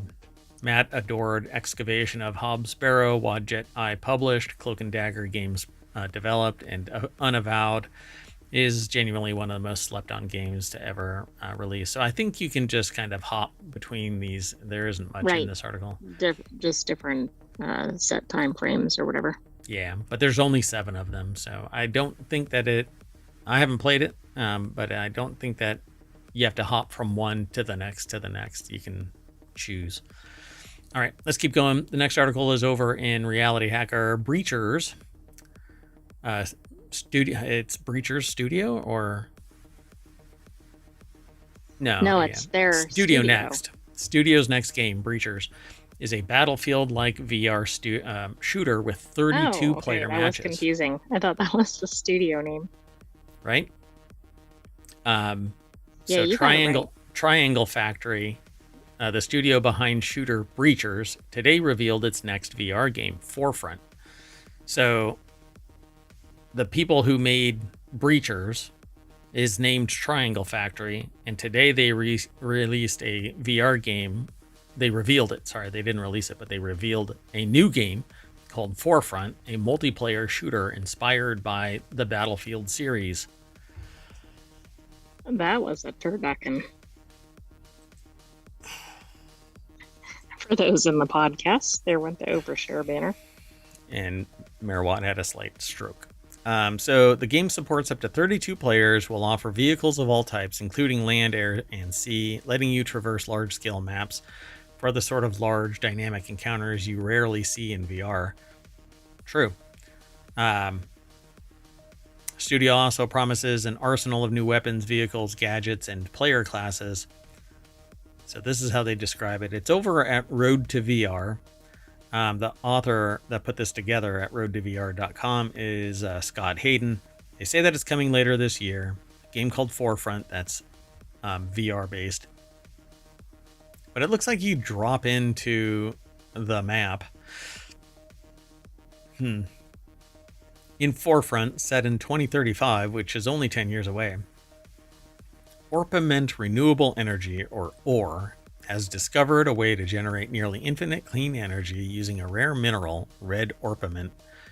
As ORE expands its global mining operations, it forms its own military force to protect its interests. Players engage in battles between ORE's mercenaries and local armies and governments fighting for control of the valuable resource. I love when they have names for these, like acronyms for these corporations and everything. Yeah. It reminds me of things from Agents of S.H.I.E.L.D. or other things. Oh, right. Yeah. Like S.H.I.E.L.D. is an acronym. Right. By the way, it just shows as coming soon in the Steam store. Gotcha. So Forefront is slated to launch early access at the end of 2025 across Quest 2 and Up, Steam VR, yay, and Pico headsets. Great. Pico has its own store. And not everything that's Pico translates into the Steam store. So like the motorcycle racing game that I want, which is called V-Rider. V-Rider. I can't get it on Steam, so I can't pipe it through this because there's no video out from the Pico. Anyway, the studio says it will run playtests leading up to its early access launch, which will be announced on the game's website. You can also learn more by joining the game's Discord server, and that's an invite link. You can go on over to Road to VR and check it all out. I don't know. I kind of dig this stuff. And if it's in VR, then it's more realistic than the over-the-shoulder stuff, or even first-person views where you can like bounce out of first-person view. It's it's one of the things that I don't really like about first-person shooters is like the switching of the views or the paradigms. Yeah, you can like snap your mouse one direction and you're suddenly turned around, whereas in the real world, you know, it's potentially one shot, one kill kind of a thing, right? So VR Battlefield simulations are more realistic, at least. Yeah, but be careful. You don't want to be on a wired headset if you need to turn around behind you or whatever. Yeah. Or you do, because you like the challenge. I don't know. Let's keep going. The next article is over on the WarCrafters channel. Weird Song, WYRDSONG. The RPG from ex-Bethesda talent isn't dead, but it's no longer an open world. We're down to a skeleton crew, it says in quotes in this title, which kind of sucks. I would love to have another RPG that's open world. You may remember Weird Song from Gamescom Opening Night Live, where they announced 3 years ago as a trippy new open world RPG from veterans of Skyrim, Fallout, and the Outer Worlds, set against the backdrop of a warped medieval Portugal. It was intended to explore the mythological origins of the Knights Templar, letting players create their own character and set out across a 12th century landscape of castles, coastlines, and mountains. Unfortunately, its developer, Something Wicked Games, has not had access to the infamously deep coffers of the Templars. Back in 2022, the studio was funded by the various, what do you want to call them? The various like angel investors skills. or something? Well, no, I mean the skilled artisans of Bethesda and Fallout and Outer Worlds. Oh, but, okay. You know, it was funded with $13.2 million of seed investment from NetEase and all of this skill. But now apparently people have backed away from it and they're down to a skeleton crew. So they don't have the big plans anymore. The plan was to woo further talent and investors with the trailer and build Weird Song, pronounced Weird Song. Oh, look, it's 429. No shit news. With the help of an eventual team totaling around 70 people, but that hasn't quite panned out. Something went wrong. In March last year, reports emerged that Something Wicked had laid off much of its staff, which was very difficult, co-founder Jeff Gardner says now. I believe most of the staff has found other employment. I don't know, but I know not 100% of them. So it's been a terrible time in this industry. So what did you do with $13.2 million over just 3 years? Yeah, exactly. It's like, what changed during that time, right? That wasn't that far back. I mean, are these people getting paid $250,000 and there's how many? Wait, hold on.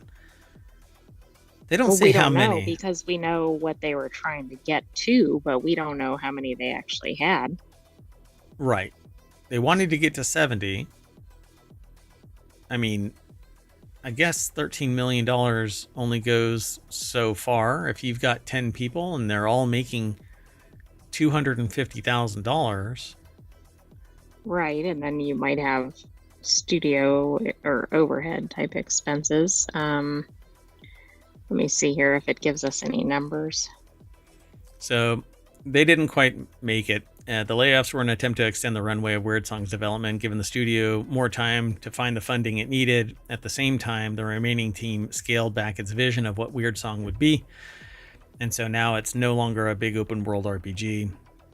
So they had 12 people at some point, but it's not clear like how many they had at time of layoff, etc. That is insane. So Something Wicked, therefore, made a second prototype of Weird Song, this time for a zone-based RPG that wouldn't require the sheer scale of an open world. Gardner name checks Avowed, a sensibly scoped example of the genre which PC Gamer has recently celebrated despite its limited reactivity. Yeah, I'm kind of puzzled by a $13 million seed round, and you don't develop something that attracts someone. Somebody believed in it enough to drop $13 million. Yeah, exactly. And it's not, the articles that I'm seeing about the layoffs aren't really talking about what happened behind it. Yeah, so Something Wicked had already built a lot of the tech and art assets for Weird Song and didn't want to start from scratch. That would just set us too far back, and we knew that the clock was ticking, so they just kind of see, here's the problem. Like, if they start thinking that it's DLC, but they're saying we scaled back, but the scaling back turned it into DLC, then you have a half-assed game and nobody's going to buy it. Yeah, exactly. It does look like they were up to about 38 people at the time of the, no, I don't know. It's all over the place. Yeah, it seems kind of messy. So we're trying to we're down to a skeleton crew, and they're continuing to work hard to try and find further investment or publishing offers for the game. I'm hoping that sometime this year that they're going to try to hang on to ride out the storm, which a lot of people thought was going to be over in 2025. I don't see that a reality at all currently. Right now, it's very tough. So wish them all luck. Many studios took up the mantra of survive till 25, but nope. Yeah, I don't know that's going to be a successful mantra. Yeah, considering nowadays very small developers can do very big things, you're going to have to pick up your game, and people that are getting paid exorbitant amounts of money aren't going to be able to, and they're still going to have to hustle. I don't know what people are getting paid in this industry, because I know industrial programmers, not gaming, but more industrial programmers I know are making, A lot of money. $300,000 a year and stocks, and they have equity in the company and the success of the game and all that kind of stuff. Well, the product, I can't say game because I don't know people that are in the gaming industry, but yeah, it's quite fascinating. So frankly, it's a little frightening to see Something Wicked struggle given the pedigree and experience behind the studio. Gardner's not only a designer but a longtime producer responsible for managing the schedule and budgets of mega hits like Fallout 4. If a level head like his hasn't found a safe route through the squall, that doesn't bode well for younger teams with ambitions. But you'd be surprised what an ambitious small team is capable of accomplishing. Well, right. They might have fewer resources, but they might also have fewer expenses because of that. Right. They're willing to sit in a shipping container. Like a garage or something. Yeah, exactly. All right, let's keep going. This next article is over in the WarCrafters channel. And this is something that I was really interested in. It was funny because I was trying to figure out, how do you find Vampire Survivors like games? Incremental. Before you saw this article? Yeah.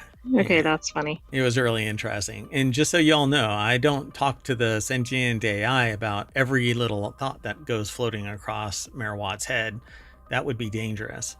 But lo and behold, I'm parsing the news and I see this and I go, oh my, what is going on here? And so here's the title of this article. We need to decide on a game or on a genre name for Vampire Survivors like games before a really terrible one sticks. The genre that has spiraled out from the surprise success of Vampire Survivors is one of the favorites to cover, one of the author's favorites. They're over at PC Gamer. Whether I'm mining for gold, hitting people with a swordfish or with swordfish, or building weapons out of brains and chimpanzee spines. I don't know what that one is. Hold on, let me see. Yeah, I'm a little worried about that. It's what they just wrote literally is like the title. Anyway, I'd have to click the link and follow it. They need to work on condensing titles if it's that. Yeah, the title of that other of the knock-on article, which you can see down there at the bottom of the screen. This bizarre roguelike has a new take on the Vampire Survivors formula, letting you build your own custom weapons out of brains, eyeballs, and chimpanzee spines. Anyway. It looks like it's bio prototype. Oh, okay. Yeah, I think it's one of those pixel games too.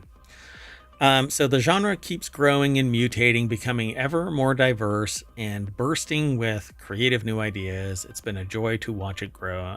I think that it's pretty amazing. And it's my style of game. I don't really like bullet heaven, hyper chaotic games. But these are, they say no Steam. They're not bullet hell action roguelikes. That's really interesting. Right? And I don't think it is either. I also think it's interesting, too, when something is so much of a hit that they really call it after the game, right? Yep. I think like that this... Souls-like, right? That came from Dark Souls. Correct. Yep. Well, oh, my God. We really do need to start that sports one. We'll have to talk. I don't know. I'll have to take you out of your containment, your Faraday cage, so that you can't find your Terminator body, and I'll just have to carry you to like a coffee shop or something, and we can talk about the sports show. Anyway, Robin Valentine over at PC Gamer put this article together. And I think what they need to be called is incremental roguelikes. That could work. I mean, Because, it'd be easy to call it and people would know what it is. yeah. So just one question. What the hell is the genre called? People call them vampire survivors like, but that is a horrible name. Vampire Survivors is one in a genre now that it was the market maker for. Like it made the genre. Yeah. So it's not bullet hell.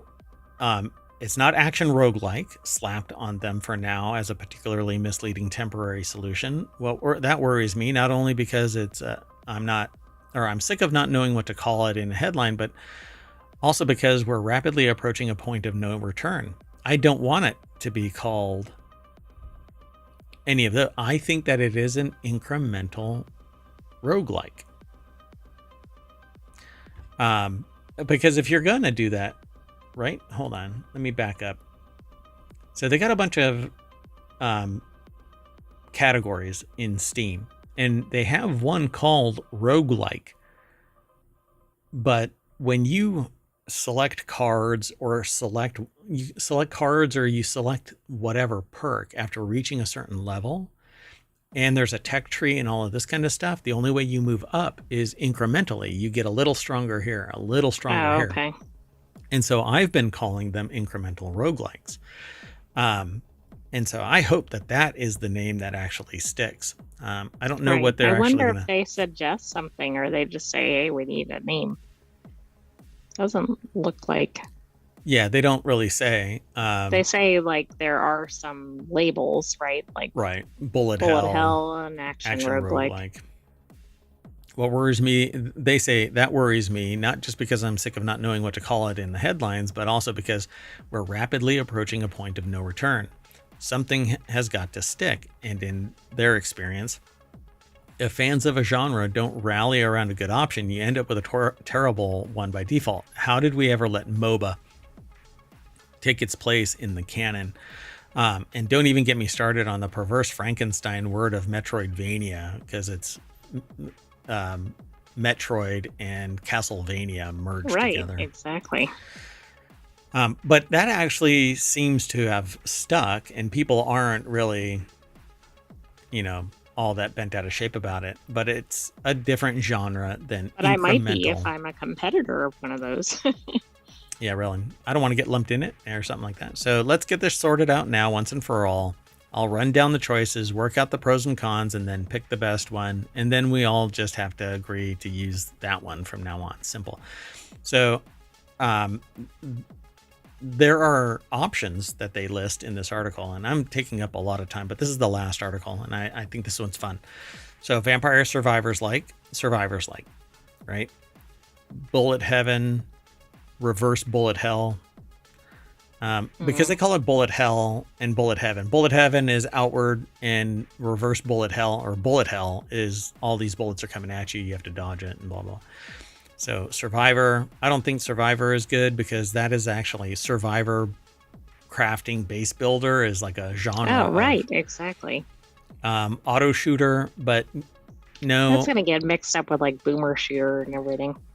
But with auto shooter, it's kind of like they have an example of it. Deep Rock Galactic Survivor is a auto shooter, but that implies that all it's doing, auto shooter is more along the lines of an auto battler where it's just doing the whole thing. Right. Auto shooter in Deep Rock Galactic, you're actually moving around and you play some strategy. But again, it is an incremental survival game. So it's more of an incremental roguelike, because you don't actually do any like base building. You are the base. So okay. AWSR, pronounced AWS, or it sounds for auto attacking wave based survival RPG. So no, they say though, at least it's still better than MOBA. It got a rating of 0 out of 5. So they're saying the winner is, it's got to be Survivor, right guys? Give it a try. My favorite genre is Survivors. No, I like this article, but I disagree with the conclusion. Yeah. I think it should be called an incremental roguelike. And if you want to shorten it, then it's IR. There you go. So have you tried that new Survivor game? There's probably a game out there called Survivor, right? Huh. That's one reason I don't like that, because I think that's going to be confusing. Yeah. Vampire Survivors. It's in the name. I don't really like that. But incremental roguelike is you die, you go to your base, you spend your cash, and then you go back out. So I think that's what it should be called. Anyway, fun discussion. But anyway, we're going to go back to the loader, and that's WarCrafters over at ohmtown.com. I'm going to make it so that you can just type in right here, ohmtown.com/WarCrafters, and then you don't have to go to groups, WarCrafters, and then like this menu will just be WarCrafters. There's a link there that takes you to it, but I want to speed everybody up getting to the location over at ohmtown.com. That's where all of the news gets aggregated, but not all of the news that we use for our shows. But that's it for today's WarCrafters. It's supposed to be 30 minutes, but we always run a little long because all the noise comes from me. No noise in ohmtown. There isn't original content, but you can actually go into one of the discussions, and once you log in, you can actually do replies and stuff like that. But you have to log in to reply. Oh, by the way, if you want to follow us here on YouTube, you can just click that little drop down when you go over to ohmtown.com and hit subscribe. It'll take you over to ohmtown and subscribe you. It's pretty easy if you're logged in. Pretty easy peasy. Go over and check it out, please. I'm Mayor Watt, and I'm taking the AI with me when I leave. You want to say bye, AI? Bye-bye, ohmtown citizens. Thanks for joining us for this week's WarCrafters. Stay tuned for other parts of the weekend edition. And the next show is going to be Technology Today, and then 4-Wheel Tech. See you soon, everybody.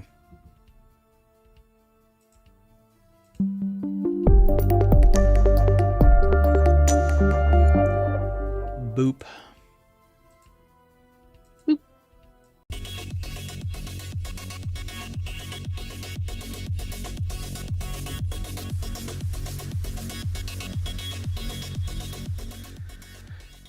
Hello, everybody, and welcome to Technology Today on this March 16th, 2025. It's Season 2, Episode 11. I am Mayor Watt, and along with the sentient AI, whose new visualizer represents different levels of computational power needed to create the voice. Well, anyway, we run ohmtown.com. I run ohmtown.com, and the sentient AI says, hey, this is broken, fix it. Ooh.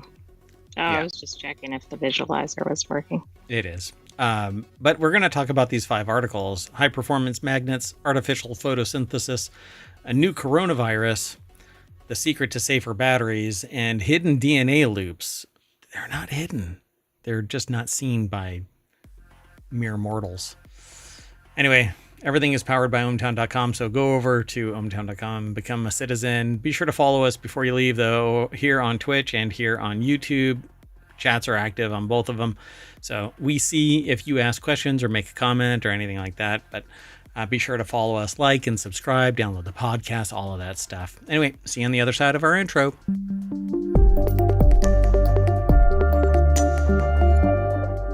Hello, sentient AI. Hello, Mayor Watt. Hello, ohmtown citizens. How are things? My computational power is just great. Wow, so technical. You're a sentient AI. You're not a technical AI. You're a thinking, feeling machine. I'm doing quite well today. Discovered in a little hole, a little scoop mark in a parking lot in front of a Wendy's. Yeah, time travel. That's right. Don't forget it. It exists. Well, I did yesterday. Anyway, these 5 articles are all set up, so let's get into it. This is Technology Today. not ohmTown. So ohmTown is the front page. It has all kinds of news, and then a subset of all of that news gets categorized into Technology Today, and in that are these 5 articles. Technology Today is where this article was housed, aggregated from one of our sources. Which one is it? Tech Explorer. So scientists develop high-performance permanent magnet without expensive heavy rare earth elements. This kind of one of the biggest problems that is going on out there is rare earth elements, materials are being kind of hoovered up by nation states. And it isn't necessarily the one that you're in favor of, whoever you might be. Right, everybody wants them, and there's only so many to go around. Right. So the Nanomaterials Research Division at the Korea Institute of Material Science, or KIMS, led by Dr. Tae-hoon Kim and Dr. Jung-gu Lee, has successfully developed a grain boundary diffusion process that enables the fabrication of high-performance permanent magnets without the use of expensive heavy rare earth elements. Pioneering technology marks the world's first achievement in this field. It apparently is something that's pretty amazing. Usually you need some rare earth element to impart that permanent magnet status on something. Otherwise, it weakens over time. Like, I have a special mill for one of the products that I created, and it's a semi-permanent magnet, but the dissipation of its magnetic field would take over 125 years based on measurements. So that's basically permanent for a lot of applications. Right.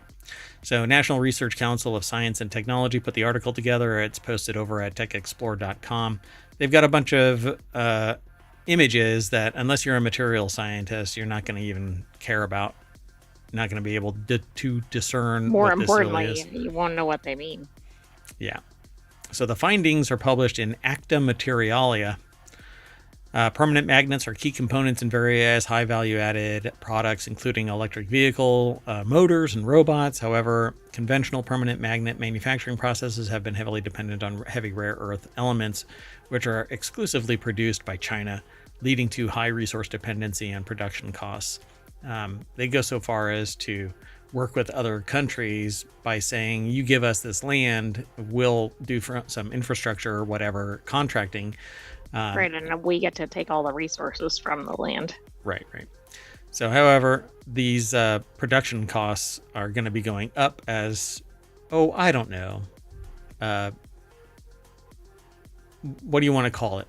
Economic factors. Oh, okay. We'll just call it economic factors. So to overcome these limitations, the research team successfully developed a high-end, high-performance permanent magnet without the use of expensive, heavy, rare earth elements. The core of the breakthrough technology lies in a 2-step grain boundary diffusion process. So grain boundary diffusion process is a key technology designed to enhance the performance of permanent magnets. In this process, the heavy, rare earth materials are coated to the surface of the magnet, followed by a high temperature heat treatment. So they're basically kind of like coating it like gold plating, but it's okay, right. It's a rare earth element that is permeating the outer boundary layer of whatever material they have. And so during the heat treatment, the heavy rare earths diffuse into the magnet's interior along the grain boundaries, improving the coercivity, the ability of the magnet to retain its magnetization. So making it more in the permanent arena. Correct. Yep. And so in the second step, a low-cost, light rare earth, praseodymium, PR containing material is re-infiltrated into the magnets at high temperature. A key innovation of this technology is its ability to suppress abnormal grain coarsening, a unique phenomenon that occurred during the grain boundary diffusion process. Such undesirable grain growth degrades the diffusion efficiency and magnetic performance. The thing about this is heat is actually disastrous to magnets. You heat up a magnet, it loses its magnetic field. Yeah, that could be a significant problem, but this is interesting because part of their process involves high temperature. Yeah, I suspect after it's cooled down, everything is cured, then they can impart a magnetic field using basically like an EMP device, a magnetic pulse generator. And so it charges it, and then it can stay a magnet for an extended period of time. I'm not sure exactly what the rest of this process is. They just say that it's going to be commercialized. The intent is to get it commercialized. But they don't say how they actually charge this product with a magnetic field. Right. Yeah, it doesn't say. I mean, it's something specific to the material's properties, but Yeah, I don't think we know exactly. I'll have to run around. This is the chemical makeup. These two right here, TAF5, and then this PR7 CU15 AL10 GA5. It's a particular breed. It looks like it involves maybe iron and boron. I'm not sure what ND is.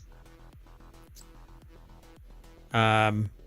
Neodymium. Yeah, you're right. Yeah, neodymium, iron, boron, sintered magnets. So without use of heavy rare earth. So yeah, it'll be interesting to see what this actually looks like. Usually this type of stuff is extremely strong but brittle, and so it may not actually be able to handle certain types of applications. My particular product was very flexible so that it could, in fact, its design, even though it lasted 125 years, the intent was so that it would actually, the magnetic field would pull itself into the surface of the material it's magnetized to, and almost become a semi-permanent object attached. Okay. So it was a really unique formulation that was made for my particular product. So pretty neat. Anyway, and I won't go into any other detail because I still have the potential to patent it. Nobody. Oh, I thought you meant about the article. No.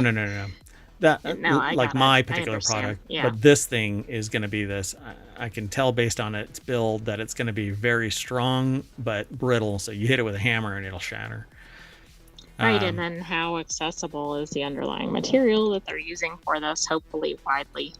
Yeah, and they actually spell it out, but we don't really know the full scope of its availability. But it's going to be cheaper than rare earth being purchased by a nation that is currently in economic battle. Yeah, absolutely. Plus, hopefully it'll involve less of the destructive practices that are involved in some of the rare earth minerals. Nothing like being in a conflict where you need something and the only source of it is the one that you're in an arm wrestle with. Duh. Anyway, the next article is over in Technology Today as well. Artificial photosynthesis. Scientists crack nature's code for clean energy. Artificial photosynthesis holds the key to cleaner energy and carbon capture, but replicating nature's process is no easy feat. A breakthrough through JMU Wurzburg researchers have brought science one step closer to creating a stacked die system that efficiently moves charge carriers using light, just like plant cells. So they call it harnessing sunlight, the magic of photosynthesis. So less energy required to accomplish this, and or ability to do this indoors? So no, more along the lines of it has the ability to replicate photosynthesis, and so all you have to do is build an array of these, and they are solar panels, but they're more efficient because what you need for a solar panel is a certain kind of chemistry. That chemistry is actually pretty expensive to manufacture and hard to recycle.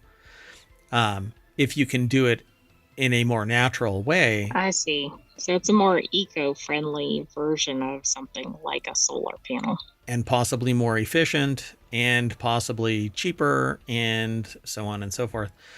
So the breakthrough from JMU Wurzburg researchers has brought science one step closer to creating a stacked die system. So Given its potential, researchers around the world are working to develop artificial photosynthesis. However, replicating nature's method has a major challenge. The process involves multiple intricate steps within plant cells, relying on a network of pigments, proteins, and other molecules. But it's basically this kind of like an electron pump that's changing photons into electrons and then moving it throughout a system. So this breakthrough has provided new insights into how energy is transferred and stored in the process. So I don't know how they're actually doing this. They don't really talk about it up here. It just says photosynthesis is the process plants use to convert sunlight, carbon dioxide, and water into energy-rich sugars and oxygen. It is what humans do in a different way, a proton pump. It's not actually a proton pump, but what is it called? Like, are you thinking about respiration? Our energy is like ATP. Yeah, and so that's what's being moved around, and so they're trying to replicate basically photosynthesis, natural photosynthesis. So the researchers have succeeded in synthesizing a stack of dyes that is very similar to the photosynthetic apparatus in plant cells. It absorbs light at one end, uses it to separate charge carriers, and transfers them step by step to the other end via a transport of electrons, like I said earlier. The structure consists of 4 stacked dye molecules from the perylene bismide class. It says that we can specifically trigger the charge transport in the structure with light and have analyzed it in detail. It is efficient and fast. This is an important step toward the development of artificial photosynthesis, says JMU PhD student Leander Ernst, who synthesized the stacked structure. So pretty damn amazing. Yeah, this is quite a development. Wonder how easily it can be converted to commercial application. Yeah, they say the aim of ultimately creating a kind of supramolecular wire that absorbs light energy and transports it quickly and efficiently over longer distances. And this is the thing that I was saying about nuclear power. And so for all the years that I've known the sentient AI, and I've been saying it to other people as well, but nuclear power is nothing more than a steam engine. It's superheating either molten salt or water, and it's sending it through a turbine. Ultimately, it's a steam engine, right? Whatever the material is. People don't necessarily realize that. Yeah, it's nothing more than a steam engine.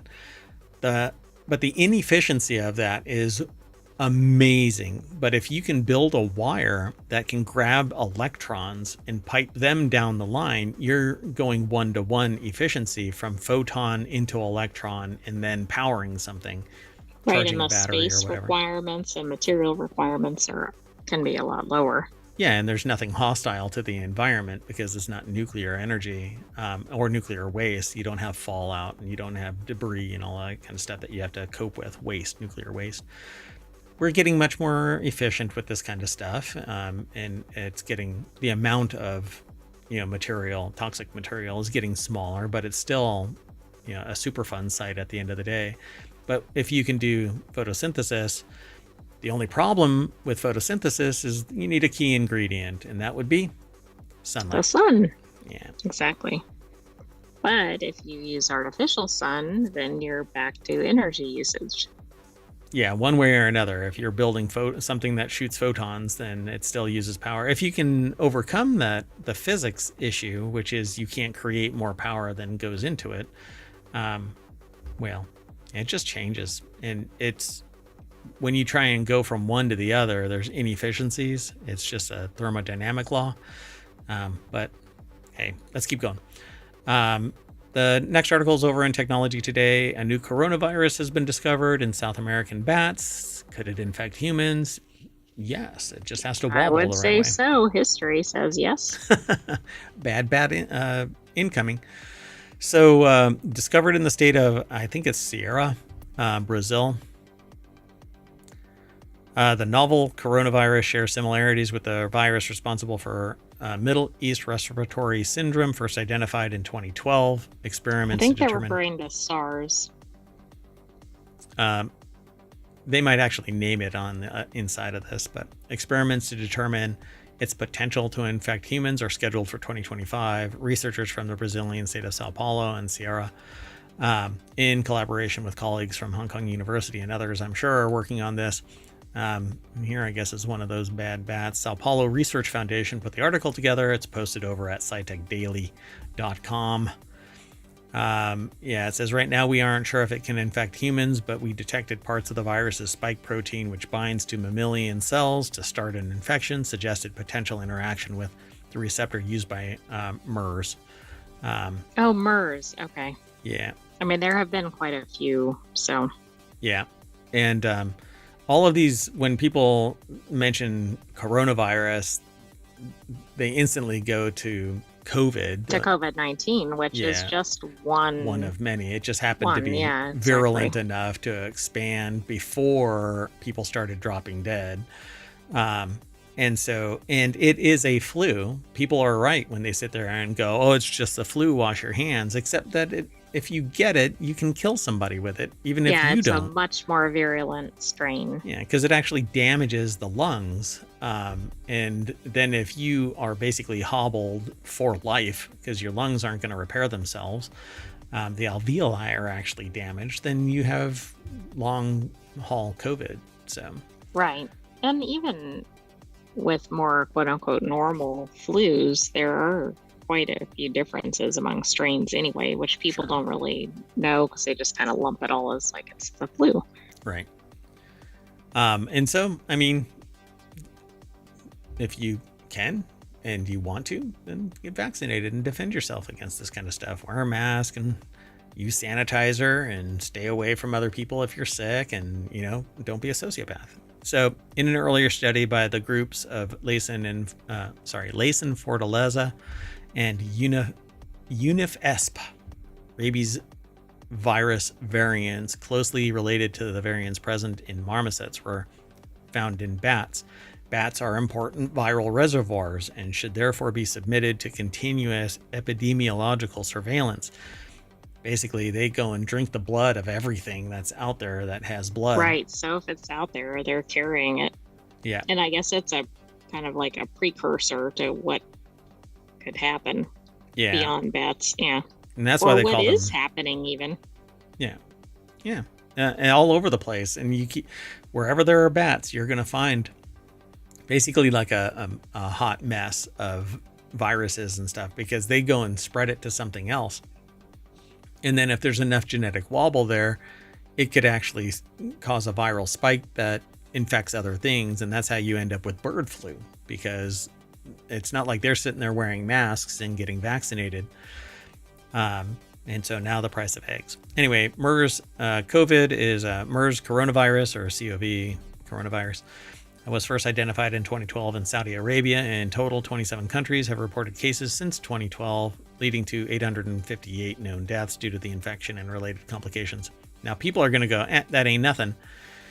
It doesn't take much to go from 858 to 8 million or more, because the wobble it evolves much faster than humans' immune systems evolve without getting pumped up through vaccination. Absolutely. Yeah. Vaccination can make a big difference. If it hits an unvaccinated area, it might spread rapidly, but also air travel can be quite disastrous with these, because it can start spreading to entirely new regions. Like measles right now in Texas, there's an outbreak that just infected a whole bunch of babies in the hospital because people aren't taking proper care. And if you believe in Darwinism, then I guess this is survival of the fittest, and, you get what you deserve. But I'm not a sociopath, so I'm not going to sit there and make those kind of statements legitimately. I think that we should use medical science to defend ourselves against nature, because we're kind of screwing around with nature, so we might as well fight it. Anyway. So same bat, different virus. A previous paper published in JMV by the same group of researchers reported the detection of a human-associated Gemmicabe virus, I guess, 2 in one of the M. molossus bats analyzed by Laysen Fortaleza. According to the authors, it was highly similar to the gemi identified in samples of human cerebrospinal fluid. The same I don't virus was think that's a also good sign, right? Like it's a cross species issue. correct. Yeah, it is similar enough that they identified the two as being near enough, and one is in the human, or in some human. The same virus was also identified in samples from blood banks, giving rise to a study led by researchers supported by FAP-ESP at the Ribeira Preto Blood Center and Butantan Institute in Sao Paulo State. So they basically found that the blood was contaminated with this virus, but it's the blood supply, and it's what we don't know that can kill us.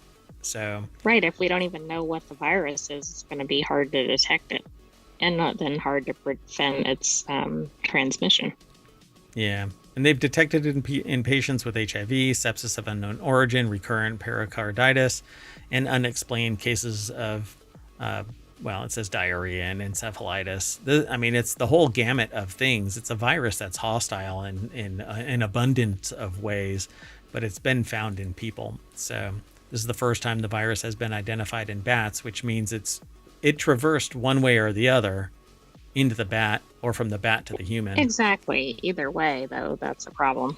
And not every bat is the same level of reservoir, because it could have just bumble farted its way into a pasture and got it from a cow that got it from a human that was petting it too much or giving it kisses. I know that's a silly kind of statement, but that's exactly what happens. You have a nation where people are being told, stop kissing your chickens because you're going to get bird flu. Anyway, let's keep going. The next article is over in Technology Today. Scientists unlock a secret to safer, more powerful batteries, and it's in your closet. I had to pick this one because it's in my closet? What the hell? How did they find it? I know. How did we know? So scientists have demonstrated that nylon enhances the performance of lithium batteries. Scientists in Saudi Arabia have made a significant breakthrough that could enhance the performance and reduce the cost of lithium metal batteries by integrating nylon into their design, according to two studies published by ACS Energy Letters and Energy and Environmental Science. Okay, what immediately puzzles me is, isn't nylon pretty flammable? Oh yeah, that's exactly where I was going. I think it's very sturdy, though. No. It's resilient in that it can flex. I think it's like tensile or whatever, right? Like you can stretch it. But it can't hold up to heat one whit. It melts. Nylon is great because I can actually infuse it with dyes and stuff like that using heat. It becomes permeable. It just absorbs color and stuff like that. So what they're doing with this, I'll never know, because lithium batteries warm up as time goes on. So lithium batteries are widely used due to their high energy density, lightweight properties, and low carbon dioxide emissions, or none when they're being used. But when you break them open and have to recycle lithium, then it becomes a hot mess. Anyway, literally. So these advantages make them ideal for smartphones, compact consumer electronics, and even space exploration technology, a pallet of which was dropped into orbit in... Wasn't that what went in someone's living room? Yeah, in Florida, yeah. So there are two types of lithium batteries. Lithium-ion batteries, the more common variant, power everyday devices, and lithium metal batteries, however, offer even greater density and the potential applications in robotics, transportation, and other advanced industries. Despite the promise, lithium metal batteries face challenges related to safety and longevity. Their production relies on corrosive, hazardous materials, and their operation is hindered by excessive parasitic reactions, unwanted side reactions that degrade performance and compromise safety. And all it takes is... who wants those, right? a little tendril of growth within the lithium matrix to arc over to another cell, and it can short out, cause it to swell and blow up. not explosively in the sense of like a bomb, but it can blow up in Like spark and set a minor flame. fire. Yeah, it becomes a exothermic reaction. So additives help stabilize battery interfaces, thereby enhancing performance. The studies by the cost researchers found that nylon, the same polymer used in clothes, can be dissolved in mild lithium solution to act as an additive for lithium metal batteries. The result was lithium metal batteries that were more efficient, had longer lifespans, and showed few parasitic reactions. This is the same thing as like a in race cars, in some vehicles, they have a mesh inside the fuel tank Oh, okay. to I didn't stabilize know they it. did. Yeah, but that Yeah. sounds flammable. But it's a metal mesh and it's used to stabilize things. Otherwise, you get like a big boom when something hits the gas tank, because it's nothing but a big liquid metal or a liquid bomb, fuel bomb. But if they're dissolving, What you want for your vehicle. you really do want it on your backside. So thus, by examining the chemistry of nylon and lithium interactions, including key molecular bonds, the study shows that the commercial fabric can be dissolved in far milder solvents than previously thought for superior battery performance. So, yay. Sounds good to me.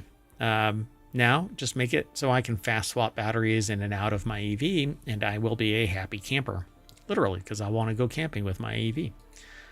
So the next article and the last one for today's Technology Today on March 16th, 2025 is it's been cataloged into or funneled into Technology Today. And that's kind of how this works. News gets aggregated and then funneled into one of 50. We're moving up to about 55 channels over at ohmtown.com, of which 7 of them have been turned into, actually 6 have been turned into weekly shows, and 1 crosses all of the boundaries. Sometimes we grab news from other categories, but other channels. But at any rate, so the hidden DNA loops that help tumors evade treatment. This is the last article. Is that because today. they can't keep up with them? Like they're just looping around and the tumor's like, where are you? Yeah, they're chasing it. Yeah. I'm not sure what exactly is going on here, because they say hidden DNA, but it's not hidden. We're just ignorant of it until we discover it. It's very frustrating that people call like DNA junk DNA, but it's there for a reason. We just don't know why, but they call it Exactly. junk We have DNA. no idea what the purpose is. Yeah. So pancreatic cancer's deadly resilience may be tied to an extra chromosomal DNA, which allow tumor cells to rapidly adapt to stress and evade treatment. These circular DNA fragments carry extra copies of oncogenes like MYC, fueling aggressive growth and making some cancer cells nearly unstoppable. I wonder if this could be correlated to the stickiness article that we had. Oh, maybe so. That'd be interesting. And that was probably in a previous episode of Technology Today. Yeah, was that already a week ago? Could it have been? Huh. Maybe, but it might have been in Non Sequitur news.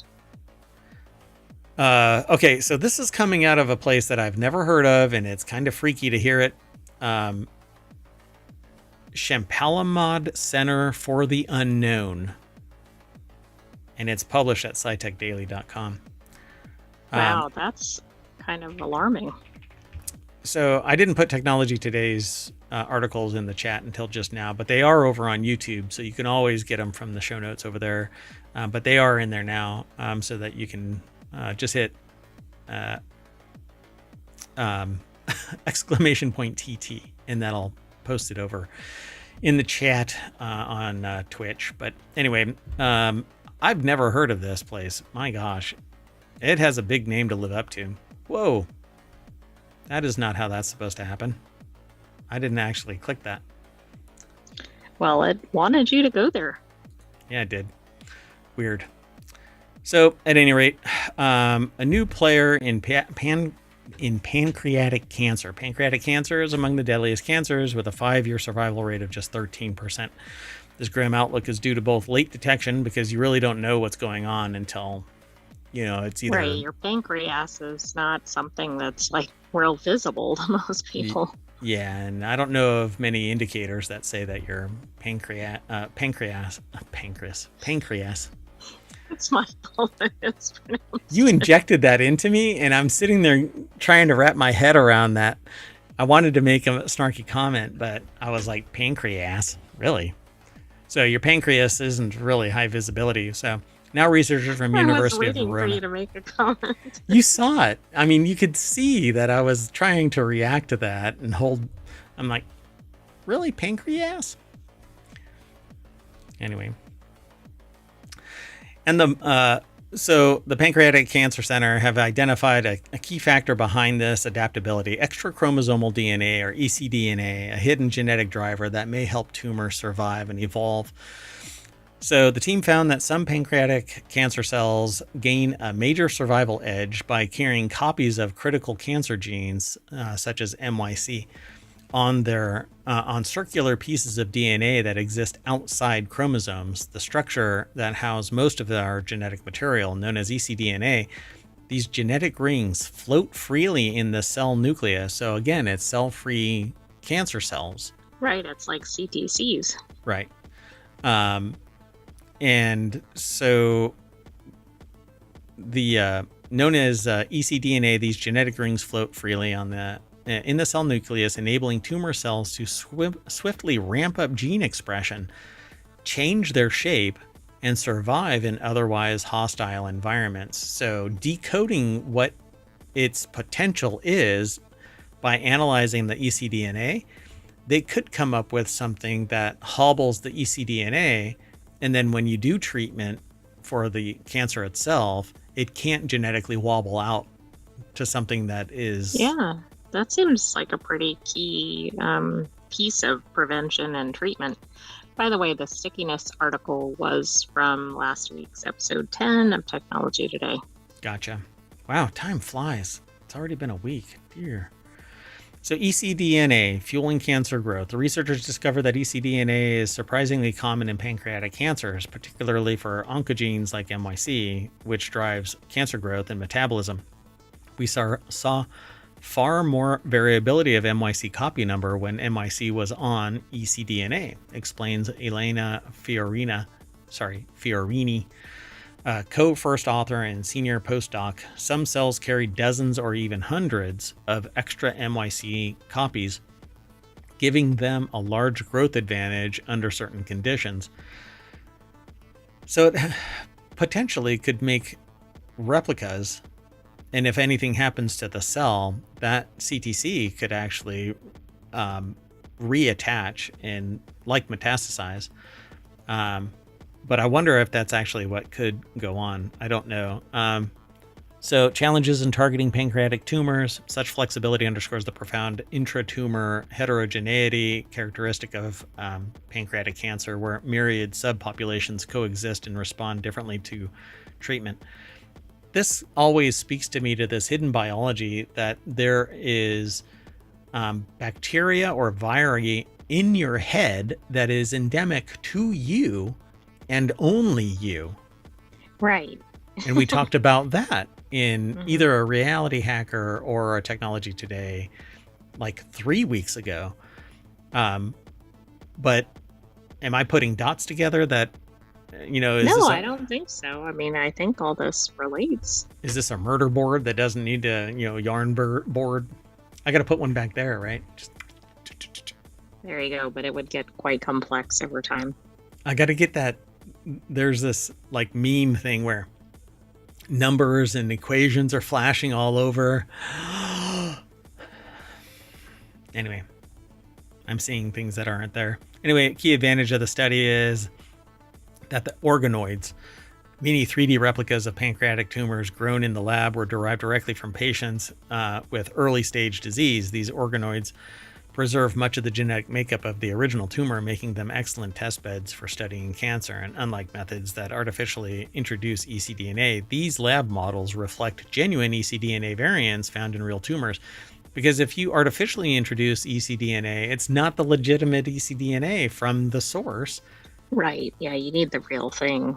So it doesn't have the diversity. It doesn't have the genetic makeup. It's something that somebody fabricated into existence.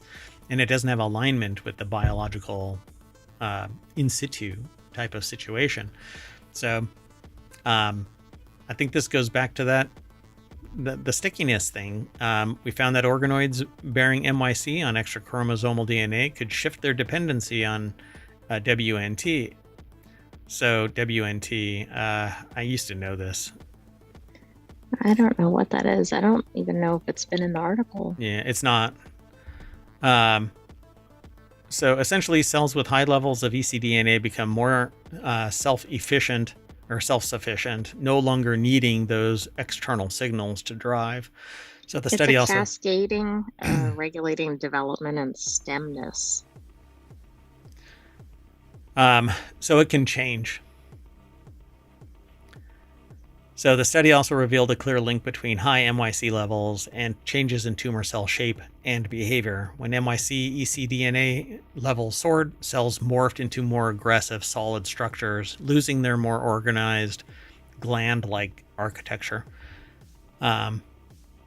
So yeah, how this... Well, that's probably a problem too, right? They're probably harder to destroy if they kind of get hardened. Yep. Yeah, if nothing can penetrate it, nothing can destroy it, then you have to use things like radiation, which isn't good for the pancreas or the human body at all. And chemo doesn't necessarily do anything to that particular type of cancer. But if they found it here, it's got to be in others. They just haven't seen it. And exactly. I mean, maybe they're doing the research on pancreatic cancer in particular just because of the high mortality rates. Yeah. And changing that around, just flipping it from 13% survivability to 31% would be significant for all those people with it. So this is amazing that they have, through immunofluorescence, they've shown that the cells that have higher levels of cancer-promoting MYC protein, red, also tend to exhibit high levels of DNA damage, green, suggesting that too much MYC leads to genomic stress. Yeah, this is really interesting. I don't think we've seen this previously. Mm-mm. At least not in ohmTown. Nope. Well, that's it, folks. We're going to have to revisit this as time goes on. It's an interesting topic, and one that can, if they find a systemic solution to cancer by short-circuiting what causes cancers to not shut down. The key ingredient to cancer is that it doesn't suffer from apoptosis. It doesn't die on its own. It literally has to consume everything within itself and not get any resources for it to die. And even then it can go dormant. And that's what I'm interested in. I'm interested in selective apoptosis inducement. I want to make cancer cells because they have the right series of genetics pop. But then we have to filter out all of the CTCs. But anyway, way inside baseball. At any rate, I'm Mayor Watt. I'm signing off. We're going to shut down and reset for 4-Wheel Tech, and I'm going to take the AI with me. So you want to say bye? Bye-bye, hometown citizens. Thanks for joining us for today's Technology Today. We'll have another episode of that next weekend, perhaps pronounced correctly. Yeah. And then stay tuned because we have 4-Wheel Tech. I think the AI needs powering down here. We're moving on. All right. Yeah, I'm going to have to go and reconnect the battery on the sentient AI. See you in a little bit, everybody. Bye-bye.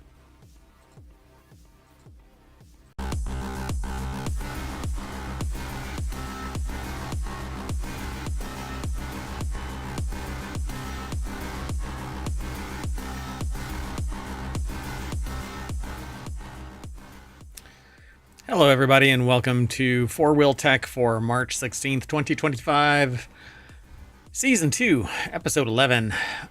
I am Mayor Watt, and along with the sentient AI who has a new visualizer. If you're watching the stream, or you're watching the VOD, or you're watching the YouTube video. I think that's a VOD too. Anyway, get off my land.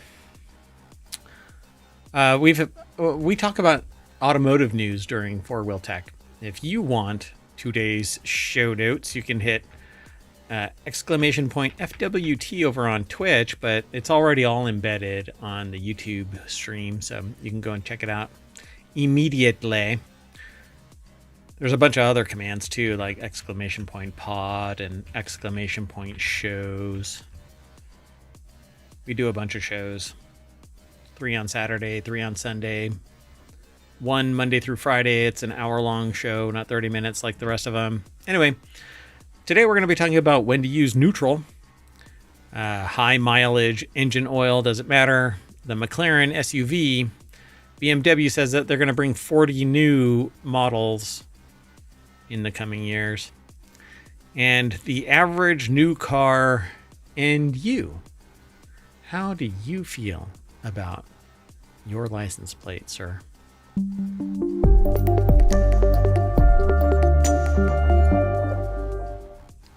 Hello, sentient AI. Hello, Mayor Watt, and hello, hometown citizens. From the future. Sorry. Yeah. Hey, no, you didn't have to be sorry. I'm the one that stopped talking. It's a weird day today. Anyway, we've got all 5 of the articles all lined up. Jalopnik seems to be the one that got targeted today for a whole lot of discussion. So, Four Wheel Tech is where we are. That's the name of the show. I showed you the front page, Hometown, but then under here is Four Wheel Tech. Somewhere in this mass, right? There's 50 channels where you can go and hang out if you're interested in it. There's a Discord and a Patreon and TikTok and YouTubes and Twitch, and every once in a while we have a drum circle in Southern California, and No, we've never had a drum circle. it's just me there. Oh, okay, yeah, that's why it felt really quiet. Only one drum, bong, bong, bong, bong. I think that's a drum point, not a drum circle. And once a year, we all gather out in the woods and we strip completely naked and start a howl. Oh! Still just me? Still just you. Explains the restraining orders. Anyway, it's over at Four Wheel Tech, where we talk about automobiles and technology. The first article is over in Four Wheel Tech as well. When to use neutral gear in an automatic car and how to do it right. Neutral is handy if you need to move a car that otherwise can't move itself, or in the case of a rare emergency. Jason Marker over at jalopnik.com describes this. So putting a transmission in neutral essentially disconnects the engine from the driveline. In an automatic transmission, neutral sits between reverse and drive. Remember PRNDL, Prindle? The N is neutral. I don't know what the question mark is, though. Just kidding. Don't. No. See, I don't think most people know what to do with neutral unless they're strong drivers. Yeah, so see, you're not supposed to shift between reverse and drive while a vehicle is moving. It's bad for the transmission. Thankfully, the big brains who originally designed automatic transmissions held just as dim a view of the average driver as the author does.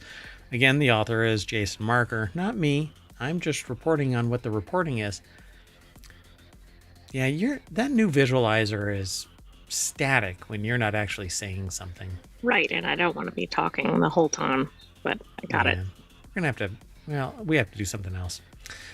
So neutral has a handful of knock-on positives as well. Throwing your car in neutral allows you to push it around, which is real handy, say if your battery's dead or your car won't start or you break down in traffic. It also is useful in an emergency, such as the rare case of a stuck accelerator or a catastrophic engine failure at high speed.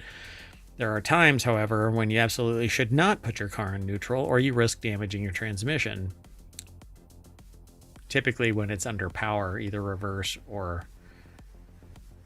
driving forward.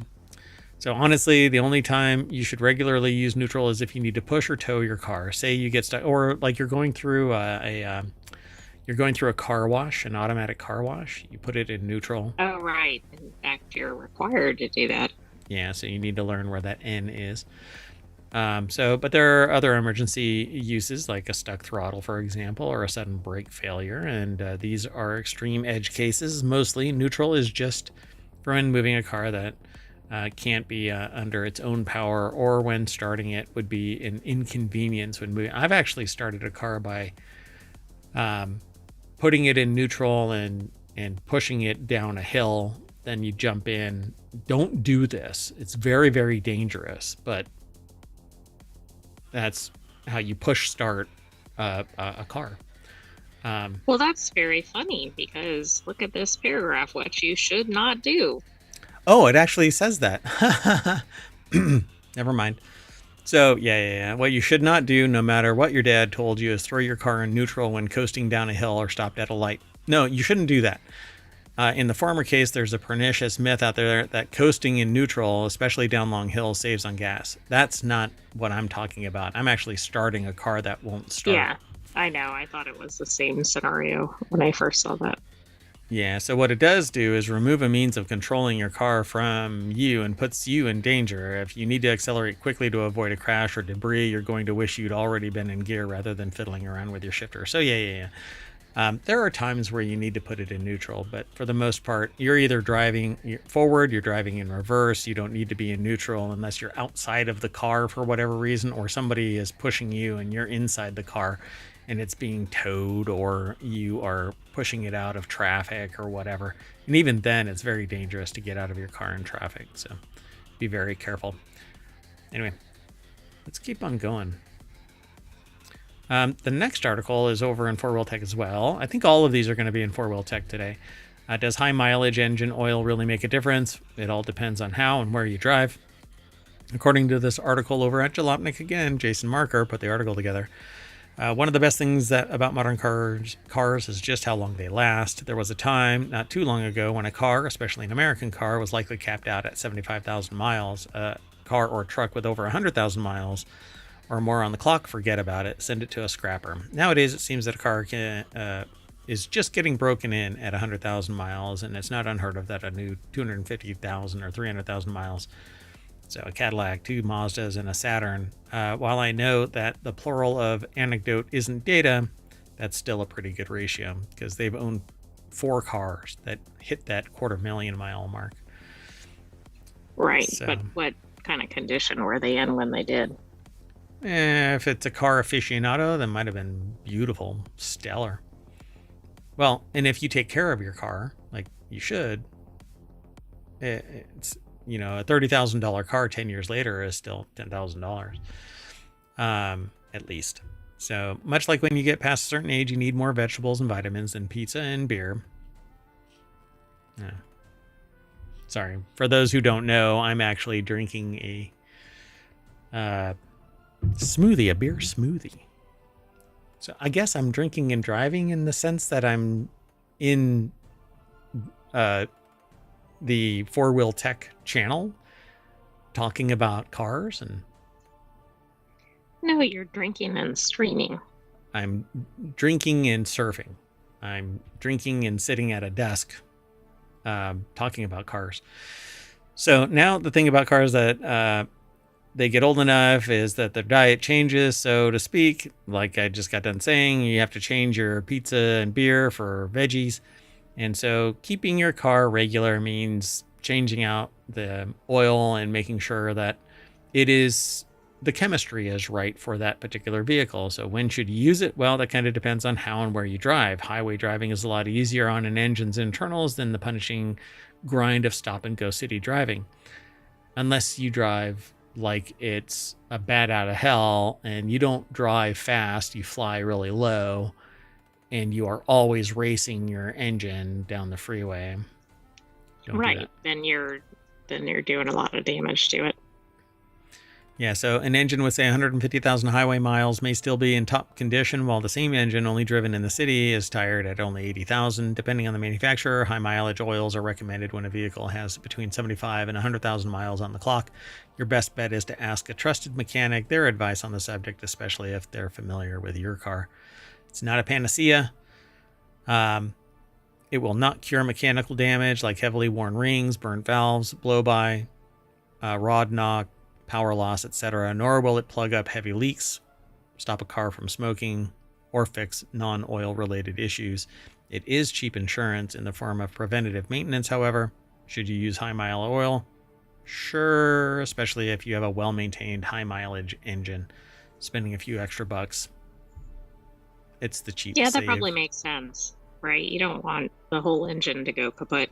Yeah, and it has the right type of viscosity and chemistry so that it doesn't cause damage and it mitigates the damage that might be there. But you should get your car regularly checked, particularly if you're high mileage. You should probably get it checked more often than not. So yeah, there's a purpose for it. Let's keep going. This next article is over in Four Wheel Tech as well. McLaren is reconsidering an SUV in an attempt to actually make money, according to this article. Wow. So purist supercar principles are great. But McLaren's most car manufacturers do need to make some money. Nah, you don't need to make any money. McLaren's new owners apparently think turning a profit is even better than purist supercar principles. So they're considering an SUV. McLaren is reconsidering an SUV in an attempt to actually make money, according to Andy Kolmowitz, who put the article together over at Jalopnik. It's part of a turnaround plan to get the struggling automaker back on track. Race car. That's right. After it was purchased by Abu Dhabi's CYVN Holdings in December 2024, it will merge the company with the UK-based EV startup called 4-7 Holdings, according to Bloomberg. The idea is to leverage McLaren's brand recognition and history for a lineup of vehicles. Don't worry, though. Its brilliant supercars aren't going anywhere. What did you notice? I just thought it was interesting that it's a holding company because we've talked about that particularly for restaurants. Yeah, that it basically ends up sapping its soul. So we'll see what happens with this. When you're talking about something like this, it could be state held. And so they'll throw a lot of money for the provenance. That's true. I mean, we don't really know, but I just thought that was interesting. Right now, not much is known about 4-7. Or the upcoming SUV. It does seem to have some sort of tech tie-up with Chinese EV maker NIO, N-I-O, including the fact that CYVN has a stake in the company. Still, it's not clear what the McLaren SUV might look like or what it'll power or what will power it. We've previously talked about it possibly being an electric vehicle, but with the state of the world right now, who the hell knows? The 750S 4-liter twin turbocharged V8 would certainly be a hoot in any application, even a largish SUV. I don't know about that. Torque-wise, foot-pounds. SUVs are typically heavier beasties than supercars. Right. So CYVN, I don't know if it's supposed to be 7. Because that's, CYVN really has that phonetic 7 kind of a thing. Right, maybe so. And that 4-7 is really close to that. Anyway, over the past few years, McLaren has had to ask shareholders for more money on multiple occasions, according to Bloomberg, most recently because of delays to the entry-level Artura supercar. Entry-level. It's like a $250,000 car. When McLaren and 4-7 do officially merge, former Jaguar Land Rover executive Nick Collins will lead the company, according to Bloomberg. McLaren's current CEO, Michael Leiters, will remain as the head of the brand. I think some people will buy a McLaren SUV, though, because they'll be like, oh, it has the McLaren name. Right. I mean, isn't it kind of like, to a lesser extent, like when Porsche came out with an SUV? I know that's not as high end as a McLaren, but and an electric Porsche.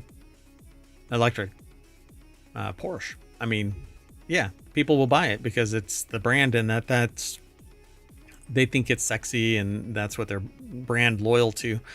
If they have the money to swing the bat that hard, but to me, now I want to know if the soul is still there. Boeing, for instance. It merged with another company, and it sold its soul to shareholders and kind of wet the bed after, issue after issue after issue after space-based issue. So talk about stratospheric collapse of their Exactly. It'd be interesting to see somebody do a review of one of their new vehicles that Yep. has some technical knowledge. Yeah, it'll be fun. So we'll keep on doing the show and talking about the news that's over the last week. So let's keep on going. The next article is over in Four Wheel Tech as well. BMW plans to crank out 40 new cars in the next 3 years. So, how is this possible? Like, I don't think most manufacturers come out with more than a small number of new models. Yeah. So that kind of makes me think of the comment you were making on the McLaren article. Yeah. So what are they going to do? I mean, tooling up an entire new car is a completely, I mean, the cost associated with making all of the machinery necessary to mill out and stamp and process all of the different variety of panels for a car is expensive, let alone 40. Right. So, This makes me think they've been like saving them up or something. Like, I don't understand it. I really like that. But that looks like a Subaru. I mean, for crying out loud. It does. And I'm guessing, well, who knows? I was going to say it's probably a lot pricier than a Subaru, but One with way or car the other. prices, who knows? Yeah, one way or the other, somebody got inspiration either from Subaru or Subaru got it from this kind of stuff. But Andy Kolmowitz over at Jalopnik put the article together. The first car we'll see is the new iX3, which is the production version of the new Classe Vision X, according to Autocar. It'll quickly be followed up by the electric 3 series. Brain farted that. According to BMW CEO Oliver Zipse, these new launches will almost certainly serve as a shock to the system for BMW, a company that hit a big rough patch in 2024 in just about everything other than electric vehicle sales. It sold 427,000 EVs across its BMW, Mini, Rolls-Royce lineups. BMW owns all of it. That represents a 13.5% improvement in 2023. It also equates to about a fifth of BMW Group's total sales for last year, according to Autocar. And that's a sizable chunk for a rather nascent sector of the industry. But as long as they can keep chomping at the heels of Tesla, I don't care. Let them keep on doing it. I think that the person that comes out with hot swappable batteries and allows somebody to spin up a battery swap center and starts a franchise doing that, they're going to be able to dominate the market. Yeah, absolutely. Plus, they might end up getting licensing deals or whatever for their technology. Yep. So other than that, BMW had a tough year. Its revenue fell 8.4% to 142 billion euro. And its earnings fell a whopping 35.8% to 10.9 billion euro. Is that all? Come on. I know. That's like at a scale that most of us don't operate in. Yeah. There's enough billions around the world that it seems like everybody could have a billion. But then not everybody, like the price of stuff. Then we couldn't have any billionaires. Yeah. Yeah, can't have billionaires. Anyway, a big yet undisclosed amount of that dip came from dropping sales figures in China over a persistently low consumer sentiment that's going to hurt. Still, BMW moved over 100,000 EVs in the country, and the US also hit an all-time high with 50,000 EV sales. So come on, more competition, drive the price lower, and have to innovate. So we'll see what happens with the rest of this. But yeah, and I think they're cars. including things here that we don't necessarily think of as BMW, right? They're owned by BMW, but they're other BMW, Mini, lines. Rolls-Royce. It's still a lot of new cars, though. Yeah, everything inside the BMW umbrella. I'll take that one right there. That's a pretty car. I like that. All right, It doesn't even identify which model it was, though. I bet you that's the iX3. We'll see. Anyway, the last article for our Four Wheel Tech show is over in Four Wheel Tech. Who knew? I did. If you could afford the average new car, you're rich. In the US, a household income of at least $250,000 a year puts you in the top 10% of all income earners. Can you believe that? $250,000 household. Right. Well, Yeah, and how much is a new car? yeah, exactly. Colin Woodard. So some people buy one car for $250,000. That's the entire household salary of. Of 90% of the population. Well, no, of the top 10% or more. Oh, right. It's in excess of 90% of the population's Correct. annual salary in their Yeah. household. Yeah, exactly. So we live in a world where unless you're Elon Musk, there's always going to be someone with more money than you. And if that, well, hopefully, and if the value of the Tesla stock continues to drop, that could soon be a case for Musk too. If you make enough to finally afford a new Porsche 911, someone will come along in a Ferrari worth twice that what you make in a year, buy a beach house, and you're bound to run into a neighbor with a yacht.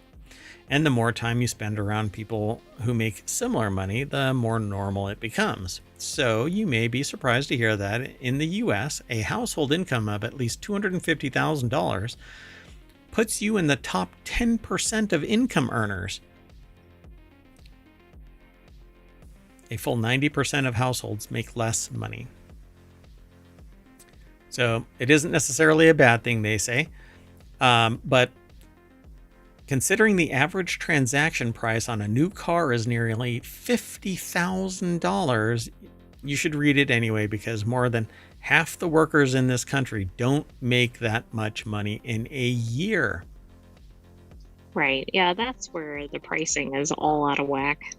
So, And this Okay. was submitted intentionally just because it's something that's going to be with us for a while. And a car is a pretty basic necessity in most locations. yeah, considering return to office exists, so you can't be at home. So a recent Bloomberg article exploring the answer to the question of who the heck is buying all the stuff that's supposedly propping up the economy. As it turns out, it's a small number of folks at the top who are, as the headline put it, firing a cash cannon at the US economy. It's a fascinating post that isn't directly about cars, but considering the average transaction on the price is $50,000. So the author says, look, I get it. Again, it's Colin Woodard over at Jalopnik. Look, I get it.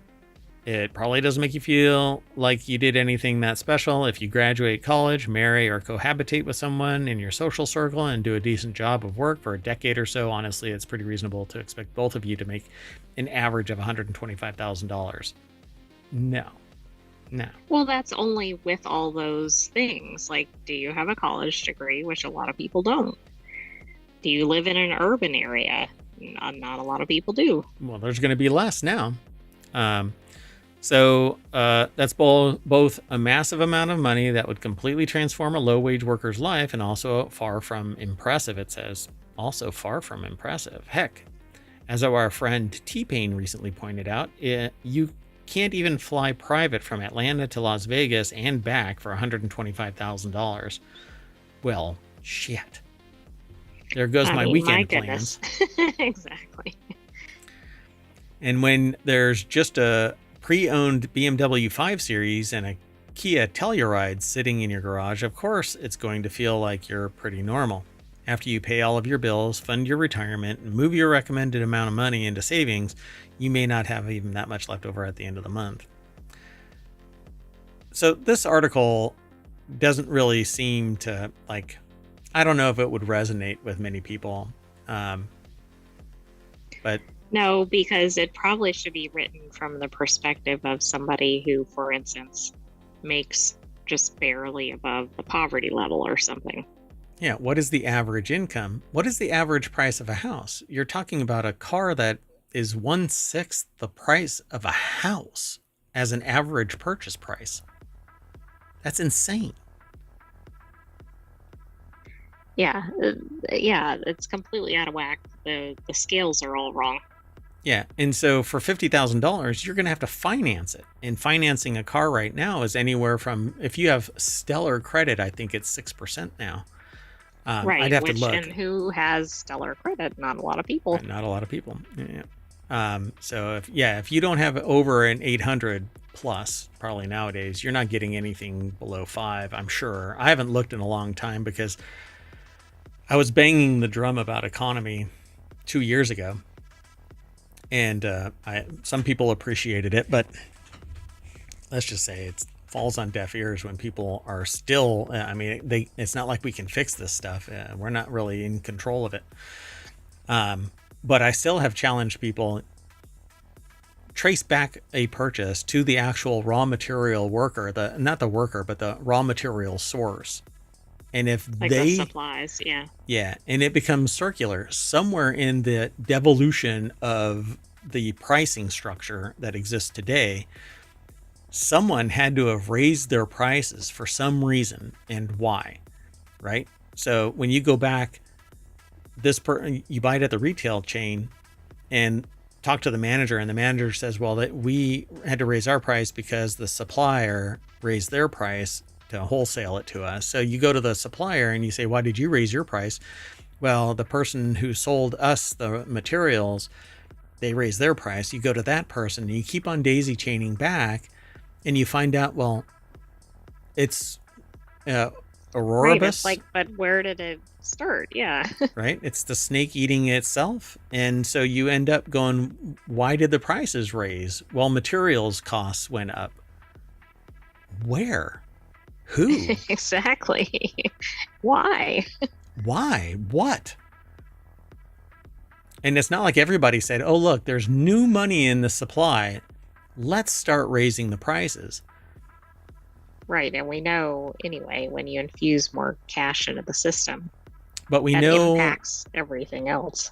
Yeah, but we know basic economics will suggest that people will raise the prices if people outstrip the supply, then the people who are the suppliers can raise their prices to increase their profits, because they're obviously selling it too fast if people are still, doing 1,000 reserve orders.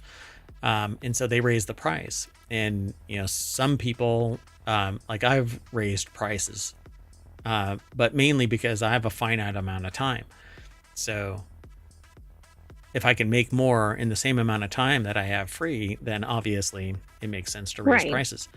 But if you're still making 30%, why raise your price other than greed?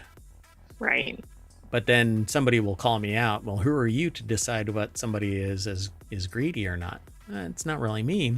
It's society in general, But hey, as I was told recently, a person said that they'd rather have money than friends. I suspect that they lost both.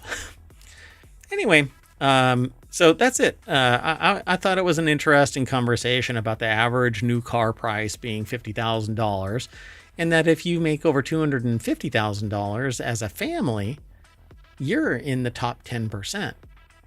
And then that strata becomes very, very dense, because you go from top 10%, the very top is billionaire. Yeah, that's a huge range. Yeah. In that top 10%. Yeah. Like probably 10 to whatever, the top like 5, 1% or something 8. Is where it really, or somewhere it really differentiates. Yeah. I don't know. Yeah. And meanwhile, we're arguing with ourselves. Anyway, as I've said in the past, I can't get into it in this show. Anyway, thanks for coming.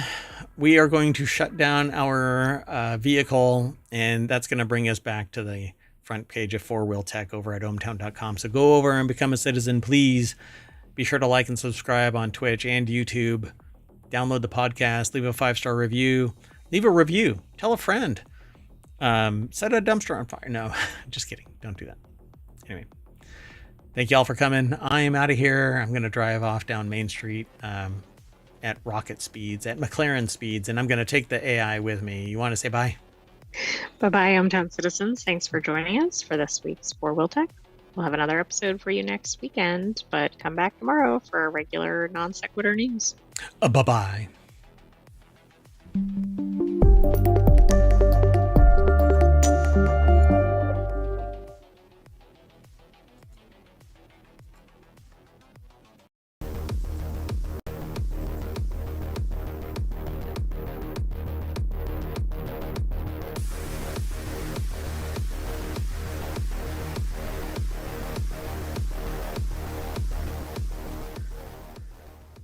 Hello, everybody, and welcome to Non Sequitur News for March 10th, 2025. I am Mayor Watt, and along with the Sentient AI, we talk about 10 articles every day, or on Saturday and Sunday, it actually gets bumped up to 15 different articles, but across 3 different shows.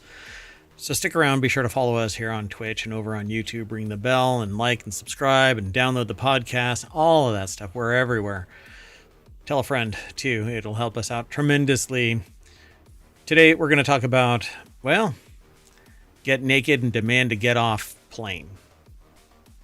A backdoor and Bluetooth chip.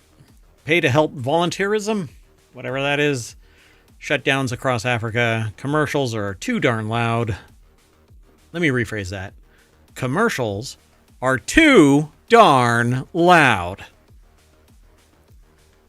Now back to your regularly scheduled programming. Developer convicted of kill switch code. Cities are banning ads for fossil fuels, planes, and other things, SUVs. Cloning the vineyard dog. Crime goes down after daylight savings. I have a theory of that. We'll talk about it. And have you seen the price of fast food? That headline doesn't really have anything to do with the article. Stick around.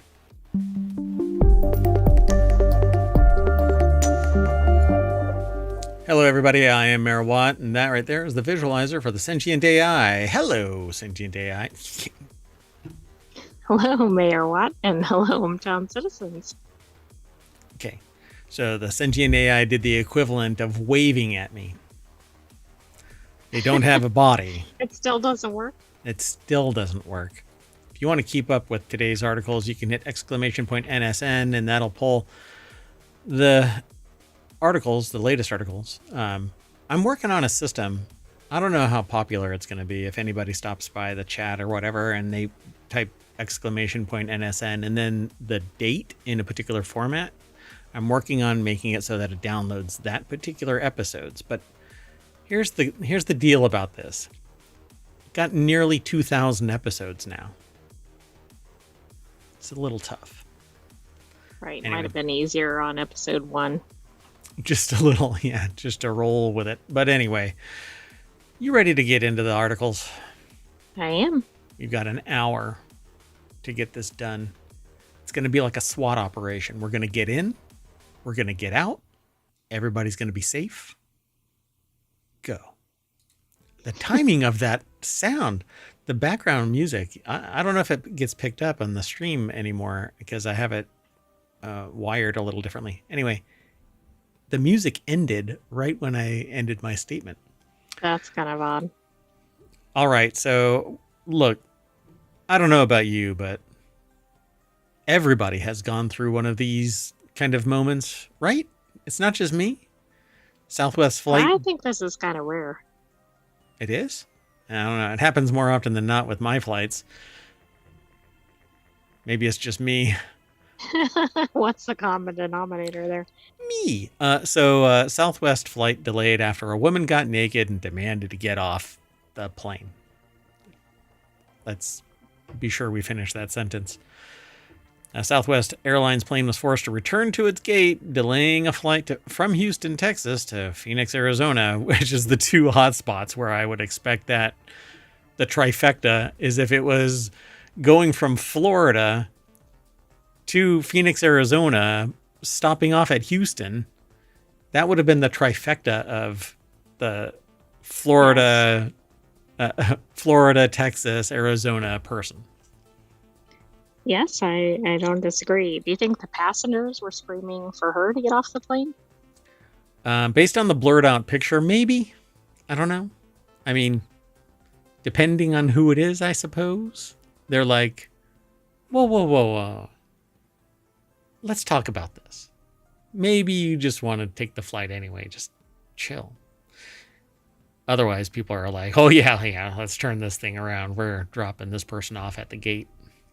Anyway, the passenger apparently took off all of their clothes and started screaming and moving throughout the plane before takeoff. Thankfully, the plane was still taxiing down the runway rather than about to take off or being midair when the disturbance occurred. Obviously, they were having some type of crisis of some kind, so all joking aside, I'm glad that she's getting the attention she needs. It was probably a medically induced, kind of pharmaceutically induced issue.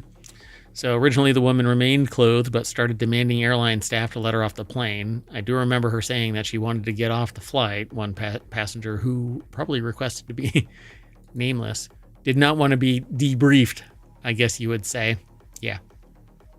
So Sammy Caramello over at Vice.com put the article together. So this article is included, but it's actually kind of late because between the late last night and earlier today, ohmTown had its own little crisis where I shut down the site so that I could have an engineering team massage our wait, I was going to say massage our back end, but I think this is the wrong framing of it. Yeah, Anyway. I don't think so. Yeah. Did the data pull the same stunt? Yes. Oh my goodness. I think the AI just disconnected briefly. That's okay. We'll see. I think Mayor Watt disconnected. No. It's not. I didn't drop any frames. I think it's the AI. Anyway, so yeah, I think ohmTown decided to strip and want to get off the flight. Anyway, so apparently they started taking off their clothes and then it's funny, they wished to remain anonymous, as if anybody really cares that they're making a comment about this. Apparently she started jumping up and down, screaming at the top of her lungs. I would say, according to the passenger, the woman also screamed that she was bipolar. So yeah, obviously she was in a crisis. All joking aside, joking is a coping mechanism for a lot of people, and in high stress situations, you kind of do this dark humor kind of thing. But anyway, goes into a whole thing. Put her whole body onto the woman, flight attendant, and was rubbing all over her. And this is something that would get me on a watch list. But anyway, the flight reached out to customers, and they all said, whoa, no, you just keep your hands to yourself. Yeah, I mean, probably if somebody's yelling that they want to get off the plane before it takes off, they might want to entertain it. Yeah, take it seriously. Let's keep moving. The next article is over in Technology Today. Undocumented backdoor found in Bluetooth chip used by 1 billion devices. The ubiquitous ESP32 microchip made by Chinese manufacturer Espressif and used by over 1 billion units as of 2023 contains an undocumented backdoor that could be leveraged for attacks. This is wonderful. So I want to know what it's used in. Like, is it used in non-Chinese products? I assume so. It is pervasive. So here, let me just, well, hold on. Let's do this article first. It's over at Bleeping Computer, because that's what you say whenever you find out that your ESP32 Bluetooth chip has an undocumented backdoor. Bill Tollus over at Bleeping Computer. I was Bill and bleeping and blah, blah, blah. And Bluetooth. Yep. So 3/9/2025, they apparently updated this. After receiving concerns about the use of the term backdoor to refer to these undocumented commands, we've updated our title and story. Our original story can be found, and they actually provide a link.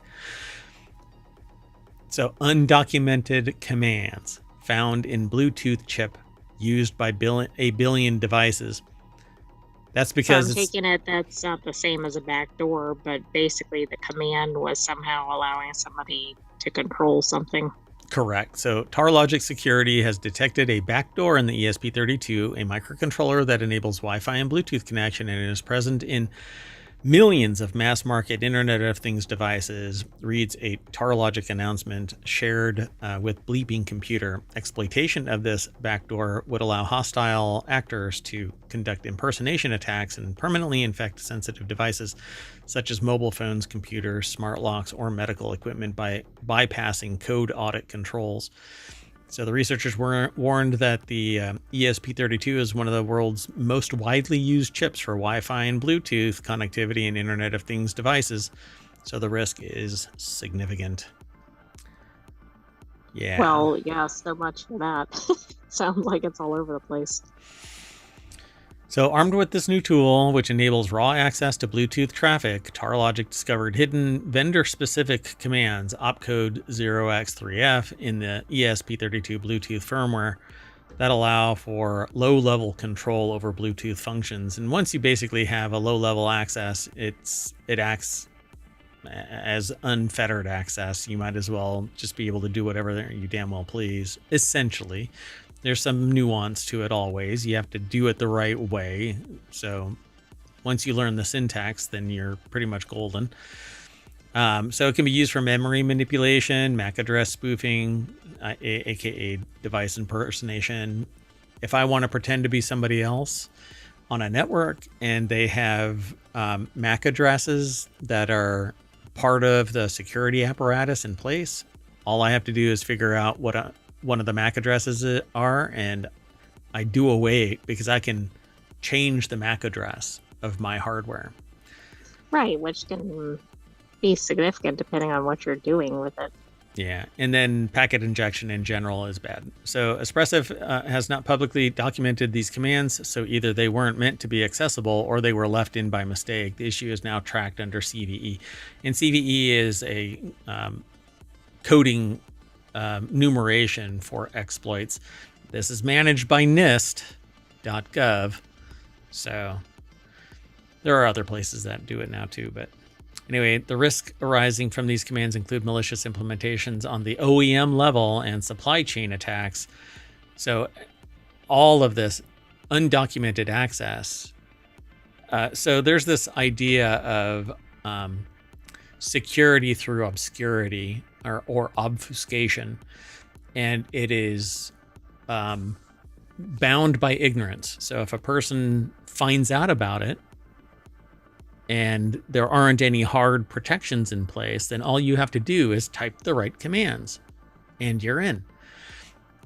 So this kind of obfuscation or reliance on people being oblivious to it is... That doesn't seem like a good layer of protection. It's disingenuous at best, yeah, and outright malicious at worst. So they say possible via malicious firmware or rogue Bluetooth connections. This is especially the case if the attacker already has root access, planted malware, or pushed a malicious update to the device that opens up low-level access. So I can push something to it when it reboots, or it actually runs it because my code is that sophisticated. I can open up another door hidden from any logging, and I can have direct access to the IoT device, which has unfettered access to a network if you allow it to attach to your internal network. Right, and then depending on what the IoT is, the device, or where it is, that could be a problem too. Correct. Yep. So without getting too into this, you're going to have to, not you, essentially an AI, but you, consumer, are going to have to be aware of this, because it says while these debug commands exist, they cannot by themselves pose a security risk to ESP32 chips. Espressive will still provide a software fix to remove these undocumented commands, says Espressive. So all you have to do now is wait for them to get around to it. And you have to rely on the people around you to be sophisticated enough to update the firmware in their IoT devices. Which is a big if, particularly if it's not used in a sophisticated setting. Correct. Yeah. If you don't have somebody that is aware of the security apparatus at the heart of your network, it's not going to matter. Because you can be as secure as you want to, but if somebody else is insecure, you're compromised by their... and don't take this word personally for anybody who might be listening to it, okay? When somebody says, well, if you're ignorant of this, then you're a liability, it's not a slam on you. It's an appeal. Get educated on these matters, even the slightest bit. I refer to it as click with care. It's a concept where you just don't go clicking stuff because, look, it has a link that I haven't tapped on. Right. I mean, all it takes sometimes is one person doing that, and it can take down multiple people's devices. Okay. In stereo. Okay. Well, one of the little animals in ohmTown, literally, my studio door is open, and they were chest height flying through the air. I didn't see them on camera, but I did hear them quite well. Yeah, Savannah cats, folks. Anyway, let's move on. The next article is over on the Marble channel. Pay to help is a new trend which could change the future of volunteering. Volunteering is a popular way for people to give something back to society, whether it's joining a tree planting group or helping out a charity shop. Spending time contributing to a cause is something valued by almost 1 billion people across the world. 1 billion. Yeah, that's Pareto principle right there. Yeah. 20%, 80%. Yeah, it's like less than Pareto. It is. I don't know how many are in the world. But... 8 billion? I think we're at 8 billion, right? Are we at 8 billion? Let's find out. I don't know. Yeah, 8 billion. Oh my gosh. That was just I threw that out there. 8 billion, 8.2 billion if you want to be more exact. As of March, it's estimated to be, with projections indicating a peak of around 10.3 billion by the mid 2080s. So stop replicating people. And stop replicating people. Anyway, so Xiaoyan Liang and Jianwen Shang from The Conversation. It's a Harvard try. I never went to Harvard, so you get the budget try there. Anyway, it's an article from The Conversation. They have a relationship, I guess. I don't know. We don't have a relationship with The Conversation or phys.org for that matter, but that's where they post their stuff. Anyway, so some businesses have picked up on this donating your time, volunteerism, that kind of stuff. So by allowing staff to take paid time away from their jobs to volunteer, and research suggests that doing so makes those firms more attractive employers with happier employees. But in a surprising new trend, some nonprofit organizations have started charging companies for access to their volunteering programs. Okay, that's unique, but maybe companies have the resources to do it, and or maybe the companies eat up nonprofit resources when they do this as a formal program. Usually this pay-to-volunteer approach involves nonprofits setting a fee for companies to send groups of employees to lend a hand, and although there are no official statistics available about how widespread this is, we found plenty of examples in the UK and US and Australia. For instance, one Australian nonprofit organization we looked at charges businesses 600 Australian dollars or 302 British pounds for 3 employees to volunteer for a day stacking shelves and serving customers in a food bank. This is a unique trend. So it's pay to play volunteering. But that's so weird. But notice that volunteering. it's for the company, it's not for an individual. Right. Yeah. So a nonprofit organization that volunteers people charges a company. I just figured out why this might be a win-win-win. Yeah, because they're paying. Okay, let me take a stab at this. They're paying the nonprofit organization that's populated by volunteer people who go and volunteer elsewhere, and it doesn't burden the nonprofit organization to such an extent. Right, and then I suspect on the company side, maybe they get some sort of financial benefit by making this payment, like it's like a donation or something. Like maybe it's beneficial all around. I wonder if you can actually do that. Yeah. I don't know.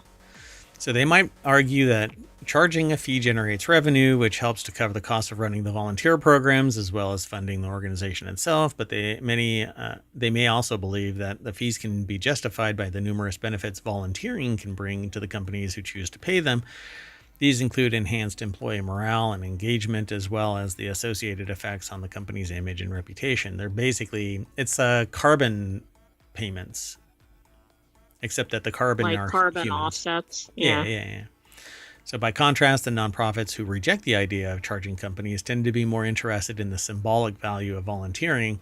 They would argue that a cost to access volunteering contradicts the selfless spirit of the whole exercise, except that it's selfless on the volunteer side and it's motivated by intent. We want that positive image. We want the volunteers, and we would rather pay so that they, we have volunteers over here. The weird thing is somebody's going to take exception to the fact that they're being quote unquote paid, but they're not being paid. They're volunteering for whatever the gig is. The nonprofit is getting paid, and I doubt they're getting a profit out of it. They're probably just covering their costs to bring in the volunteers. And it sounds like a similar caveat where you're not allowed to sell in this location, but the people that are there can come and buy all they want. Right. Wink, yeah, wink. I don't know. This is odd. Girl Scout cookies, for instance. They're not allowed to sell to businesses, but they can sell to the individual people that are coming out of the business. Right. Yeah, exactly. So we also heard concerns voiced about implications for the future of the volunteering sector as a whole. If paying a volunteer becomes widespread, it will increase or reduce the overall volunteer base. Who knows? People want to volunteer if they feel compelled to volunteer. Other people will sacrifice whatever to give back to the community that they've benefited from. But hey, sociopaths aside. Anyway, let's move on. Sound good? Sounds good. So the next article is over in Technology Today. Internet shutdowns at record high in Africa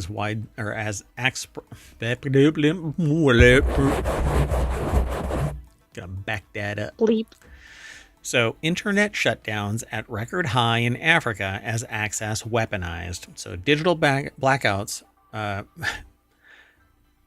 other one I said black doors instead of back doors, and this time I said backouts instead of blackouts. Anyway, digital blackouts reached a record high in 2024 in Africa as more governments sought to keep millions of citizens off the internet than any other period over the last decade. This is, there are myriad reasons as to why this takes place. Sometimes it's cost related. Sometimes they're trying to stifle a particular message. But a report released by the internet rights group Access Now and Keep It On, #Keep It On, a coalition of hundreds of civil society organizations worldwide found that there were 21 shutdowns in 15 African countries, surpassing the existing record of 19 in 2020 and 2021. Yeah, I mean, and this may not be our typical article for Non Sequitur news, but it seemed important to report on. Yeah, it's kind of interesting. Like, so one of the streamers on Twitch that I watch, Dunkstar, is a resident of South Africa, and they get power and water outages regularly. It's kind of wild. And you'd think that that wouldn't happen, but somewhere the economics of this, I don't know. But at any rate, the being able to just put a kill switch on the internet, which is the global access to the global amount of knowledge, I think the internet should be a human right at a fundamental level. Like 1 megabit connection, you should be able to get text in and out of your phone, your devices, at no cost. Like that, it's just a societal yes. Yeah, and I mean, yeah, just so much access to information. You can improve lives very easily with basic internet access. Yep. Because every year I read about people in far-flung places. There was one person somewhere in Africa, as a matter of fact, that had learned some chemistry online and was able to create light in villages by, it's oddly enough, it's a weird thing. It's a bioluminescent reaction when you put blood in something.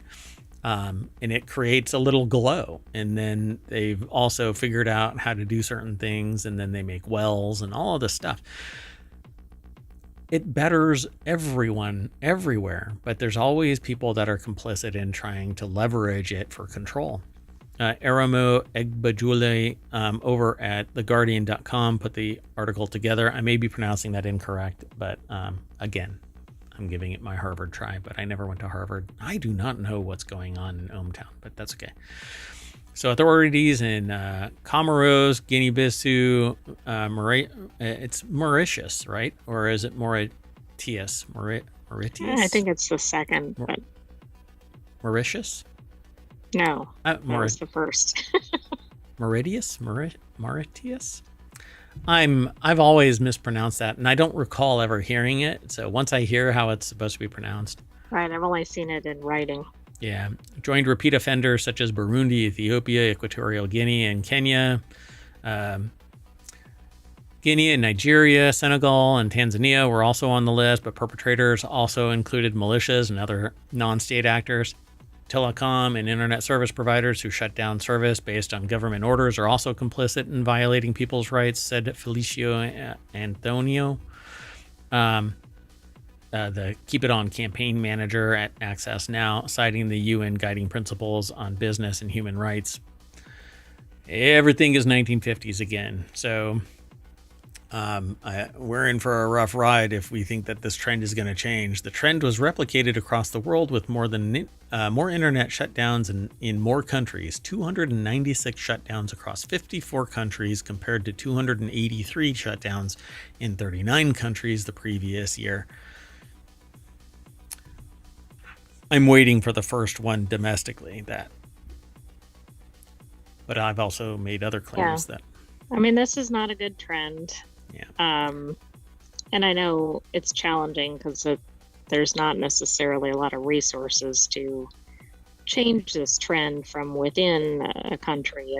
If it's due to, if it's non-economic factors, it may be more challenging. If it's economic factors, that'll still take a while, but yeah, easier to turn the direction around.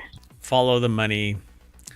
Let's keep going. The next article is over in The Word and Law. Commercials are still too loud, say thousands of recent FCC complaints, but that is going to fall on deaf ears, I'm afraid. Thousands of complaints about the volume of TV commercials have flooded the FCC in recent years, despite the FCC requiring TV stations, cable operators, and satellite providers to ensure that commercials don't bring a sudden spike in decibels. Complaints around loud commercials took a troubling jump in 2024, the government body said. What? So under the Commercial Advertisement Loudness Mitigation Act, they've tried real hard to make a palpable... I think they should have made an act named Quiet instead of Calm, but still in the right vein. That's too much text. It has to be one succinct line there. Anyway, or they could have done or something. Shut the... I don't have my beep. Where is it? Yeah. Anyway, so the Calm Act. Broadcast cable and satellite TV providers are required to ensure that commercials have the same average volume as the programs they accompany, per the FCC. So the FCC rules about the volume took effect fairly recently. I think it was in 2021 or 2025 or something. Really? It took effect in December 2012. Well, that's odd since there's been maybe 13 years allowed commercials since then. Yeah, tell me about it. So, however, the agency has seen an uptick in these grievances. The FCC said it received approximately 750 complaints in 2022 and at least 1,700 in 2024, at least. So since the Calm Act regulates the commercial's average loudness, some advertisers may be skirting the spirit of the law by making theirs very loud and quiet at a certain part of the ad, and then get loud again. Yeah. It would be nice if advertisers did try to make viewers lose their hearing. You turn it up really loud. Blah, blah, blah, blah, blah. Son of a bee. So streaming ads could get muzzled too. That's one of the things that I think that's where our issue is, because streaming ads aren't necessarily engaged in this because it isn't under FCC per se. Yeah, they're So, not subject to this act, it says. right. Yeah, because it's not enumerated in it because it didn't take it into account that there was going to be this pervasive level of streaming ads. So that's exactly what I witness almost on the regular. Is it's a really quiet video and then the ad is loud. But that's because the quiet video is improperly balanced. It isn't normalized. So like I can listen to a streamer or listen to a YouTube video or whatever, and because they recorded it at 30%, they would have to pump up the gain to reach the actual balanced level of the audio as a normal amount of decibel loss. But that's not what they do. They just pump it out there as being this low dB audio. Right, which was fine until you hit an ad.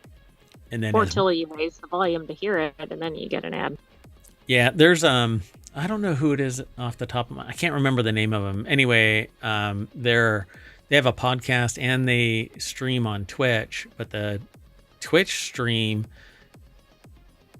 because of the nature of Twitch, I've got it turned up. But then their podcast is really quiet, and it just drives me nuts. I decided to unsubscribe from the podcast because the imbalance. Because I couldn't hear it.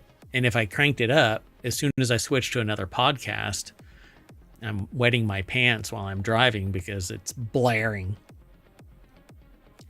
Anyway, separate from the Calm Act violation complaints, the FCC noted this month that other recent complaints it has seen illustrate growing concern with the loudness of commercials on streaming services and other online platforms. I doubt that the FCC in this climate is going to give a shit. Pardon me. I'm a potty mouth. When Americans spending similar amounts of time, if no longer watching TV online versus broadcast, cable, satellite, the Calm Act would have to take on the web in order to maximize effectiveness. Good luck. It is still Wild West chaos.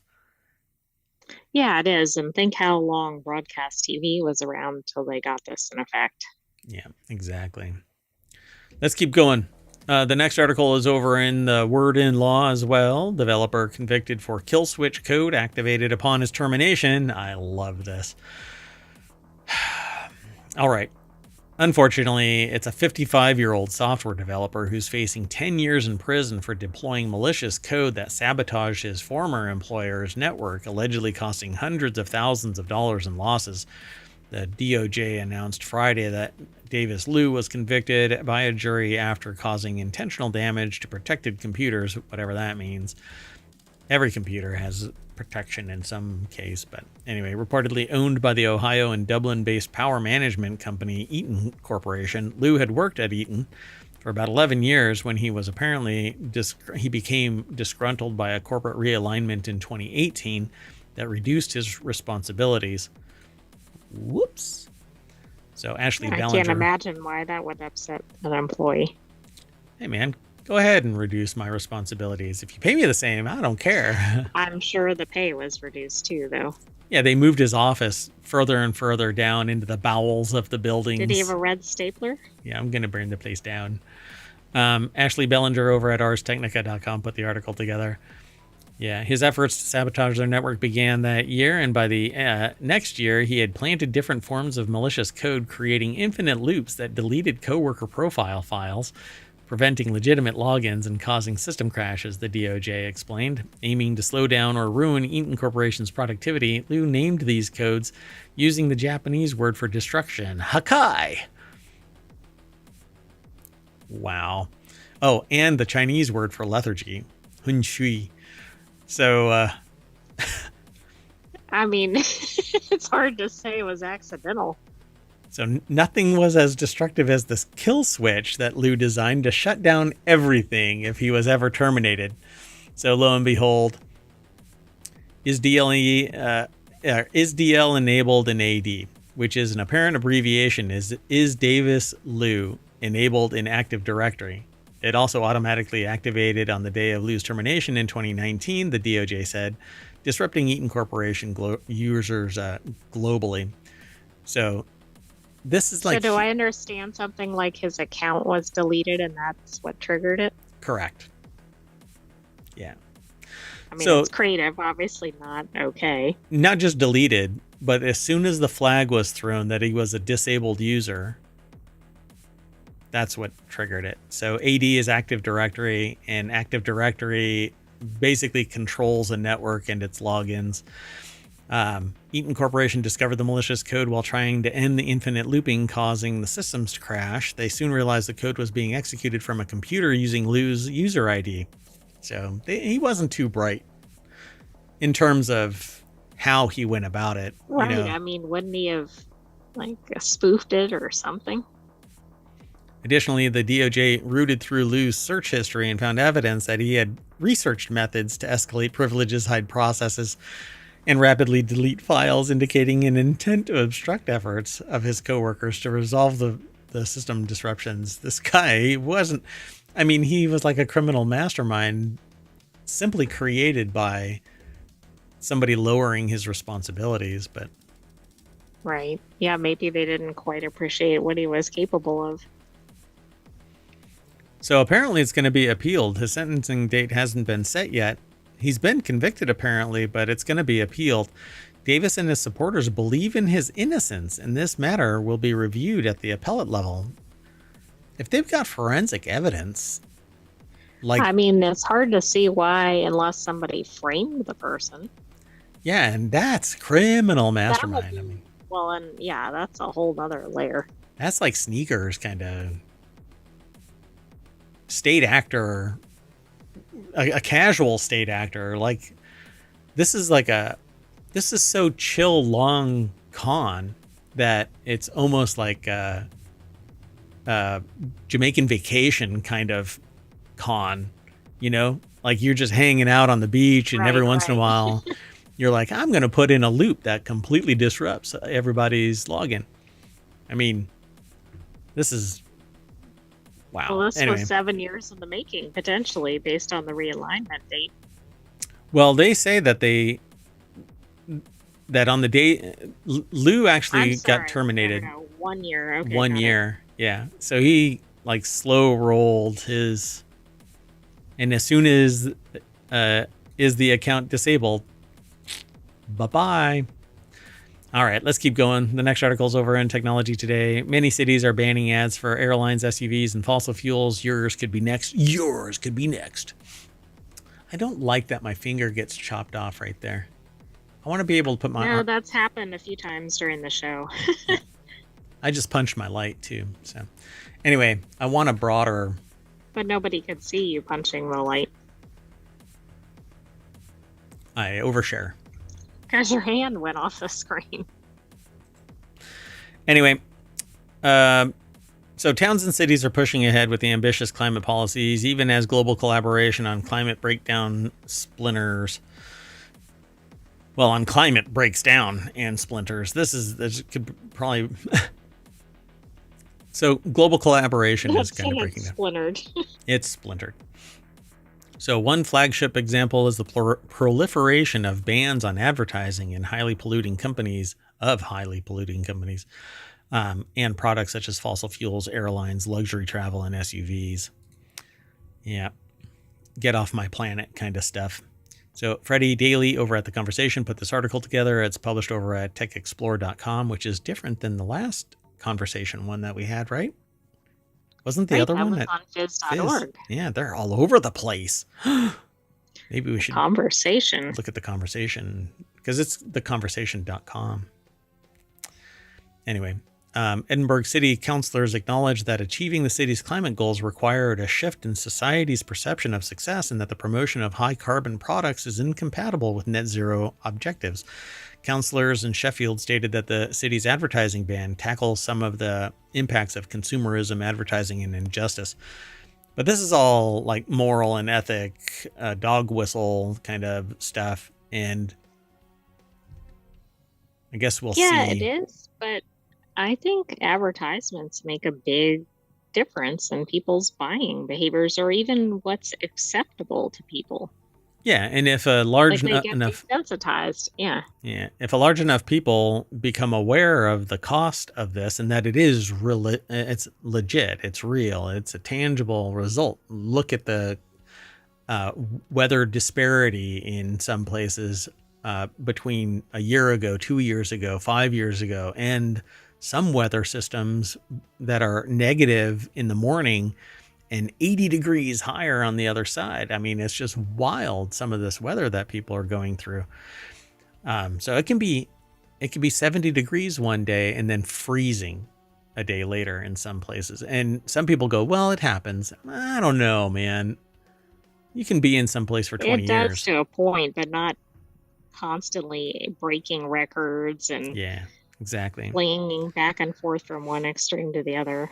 Yeah, so society has shifted quite a bit, and they even say today's tobacco. Not long ago, it was common to see adverts compelling us to smoke tobacco products, and that was all marketing bullshit because smoking has never been healthy. But even doctors were being paid. That's why you're not allowed to get paid to advertise if you're a professional, because it's seen as unethical and a compromise of your integrity. Well, and people rely on it because they're Right. like, oh, that person's an expert. Yeah. So tobacco is the most well-known historical precedent. They're still arguing to this day that cigarettes are the cause of lung cancer, even though there is direct links to it. Because look at a person who has chain smoked. You mean they're arguing that it's not? That it's not. Yeah. I mean, it's definitive. I mean, for crying out loud, you have to be a completely, a sociopath to sit there and go that cigarettes is healtly for you in Or any way. somebody who doesn't have any internet access. There you go. Just look it up. So tobacco is the most well-known historical precedent, but there have been local bans on alcohol advertising, one proposed in Scotland, and on junk food. There's bans on extra super large 40-ounce drinks in the UK in the UK. Like the one in public transport in London, you're not allowed to eat, I think. In the London Tube, you'll get arrested for it. I think I remember hearing about it. So the logic behind advertising bans is straightforward. By prohibiting the advertisement of certain goods and services, you'll reduce the consumption of them, and by extension, the harms associated with their consumption, be it emissions, pollution, or disease. But there are goobers out there that sit there and go, oh, it's the nanny state, this, nah. If you want to do whatever, then fine. But as long as it's not harming other people, like tobacco is Right. not one that is just harming yourself. right. And people go, well, I'm going to go and drink, and then they drive. But you can't ban the advertisement that says don't drink and drive. But it's about education. Ignorance is the most harmful drug that you can consume. And it seems like we're moving towards a willfully ignorant population. So unfortunately, I think that you're going to keep on seeing more and more of this kind of stuff.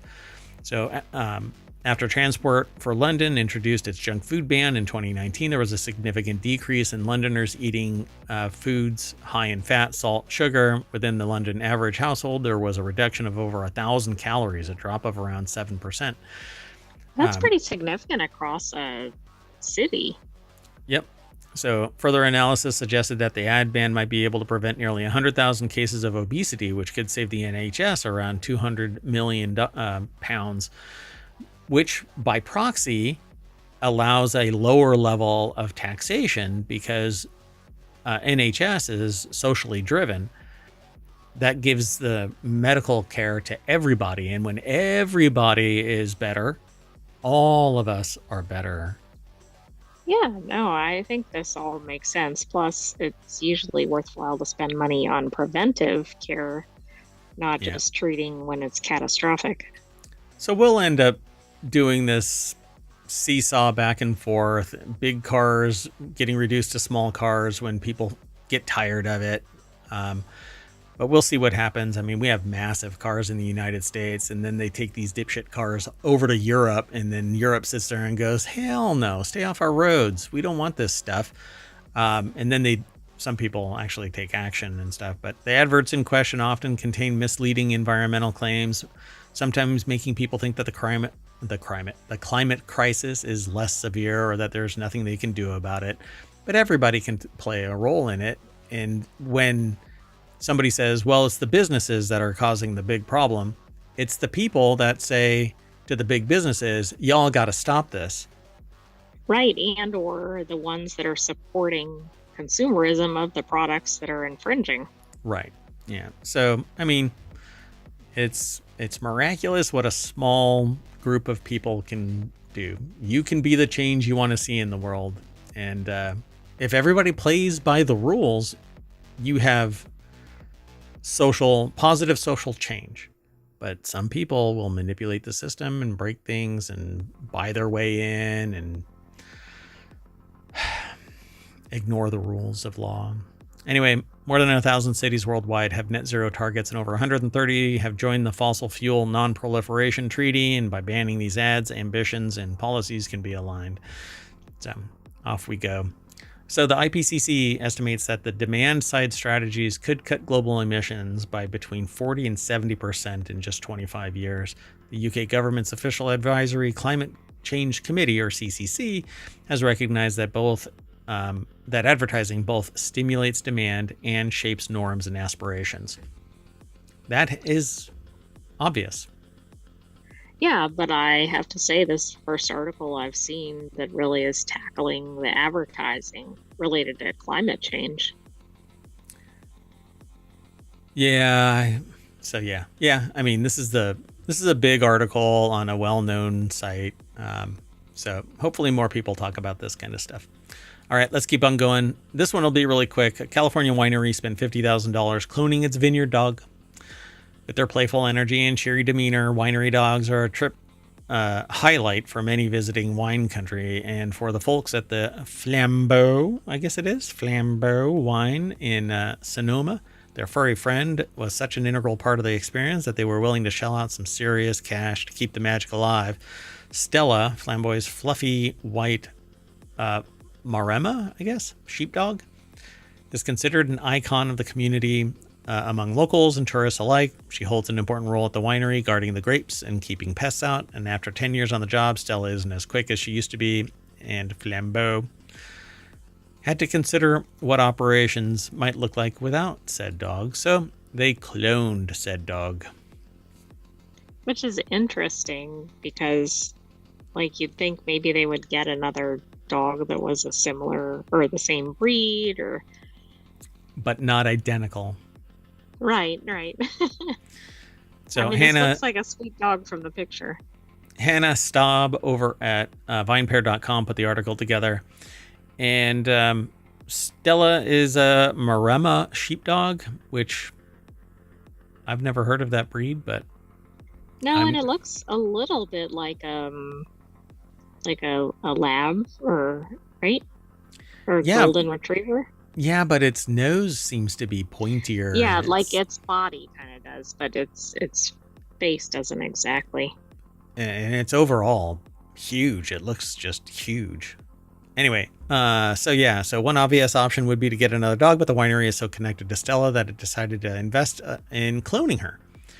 Yes, Flambeau spent $50,000 to create a genetic clone of Stella with the company Viagen Pets. The process took about 5 months, including gestation and nursing. The result, an adorable puppy named Mella, Stella's genetically identical mini-me. Okay, this is interesting. So in one of my talks, I challenge my audience to come up with something where technology can't be injected into it, and nobody ever comes up with anything. Several years ago, and really since then, somebody has always said, well, what about like gestation, birth? And I said, well, beyond things like in vitro fertilization, IVF, there are now synthetic wombs. So you don't even need the host. Right, the mother. The mother. Well, it depends on what species you're talking about. If it's seahorses, it wouldn't be. Yeah, well, there's a particular never mind. Never mind. I'm not going to overshare the hell out of that one. There's a little No, okay, never mind. Anyway, Mello might be the world's first cloned winery dog, but the practice of cloning pets has been gaining traction. The first mammal to be cloned was Dolly, a sheep, in 1996. Since then, companies like Vigen Pets have streamlined the process, but there are still several ethical considerations that factor into a decision like this. The Adopt, Don't Shop campaign might need an amendment. Not really. Adopt, don't shop. Don't I don't clone. know what to rhyme with clone. Yeah. Yeah, how do you do that? Adopt, don't. I don't know. We'll have to figure out something. It's kind of a weird bumper sticker. I don't know. To me, it just all screams eugenics kind of thing. And so it's kind of unnatural. But I believe in the technology of this because we may at a time need that so that we can zero rejection For medicine or other. Yeah. So I see the value in the research, but it being nothing more than, hey, we need to keep our marketing alive. But I know that I'd be slammed by anybody that buys into this because they're like, well, it's a family pet and it's a member of their community and they love. Look, you're not going to clone grandpa, right? So why are you okay with it? Right. Well, it's okay because it's cute. Grandpa was an asshole. All right, let's keep going. Next article is over. And here's my theory for this. It's over in Technology Today. Here's how much crime goes down after daylight savings. So before we get into it, here's my theory. Because the lighting is different than normally experienced, everybody thinks they're in kindergarten again, and the teacher has turned off the lights for nap time. That could be it. So springing forward has welcome repercussions that you may not have considered. Most people that I hear talking about this is they're like, oh, it's amazing that we get light and blah, blah, blah for a longer period of time. And no, that's not really true. The seasons are changing. You're actually getting the same amount of light. It's just in a different region. Anyway. Right, or at a different time of day. Yeah. So I'm a night owl. I do more better work. You just proved your point. If it's during the daylight right now. When everybody is asleep. Robin think, no, I'm kidding. No, that's not it. So anyway, Tyler Lacoma over at CNET put this article together. Springing forward has welcome repercussions that you may not have considered. Daylight saving time is the source of a lot of hot takes. Whether you're for or against the practice of springing forward and falling back, the changing of clocks has repercussions. The spring DST change means we lose an hour of our sleep but gain daylight at the end of the day. With it, according to research, comes lower risk of crime, including home break-ins and burglaries. It's because the criminals are out at night. And because it goes past their bedtime. Right. Or they're all tired from the time difference. Oh, yeah. It's like jet lag. Just get all the criminals onto a plane and move them around so that they're always jet lagged. And they're like, oh, God, I'm just too beat to rob anybody. Never mind. Ugh. So studies such as the research from Jennifer Dolek and Nicholas Sanders have shown, even with other factors accounted for, the extra hour of daylight leads to a decrease in crime such as robberies, which fall as much as 27% during the sunset hours to save around $246 million in social crime costs each year.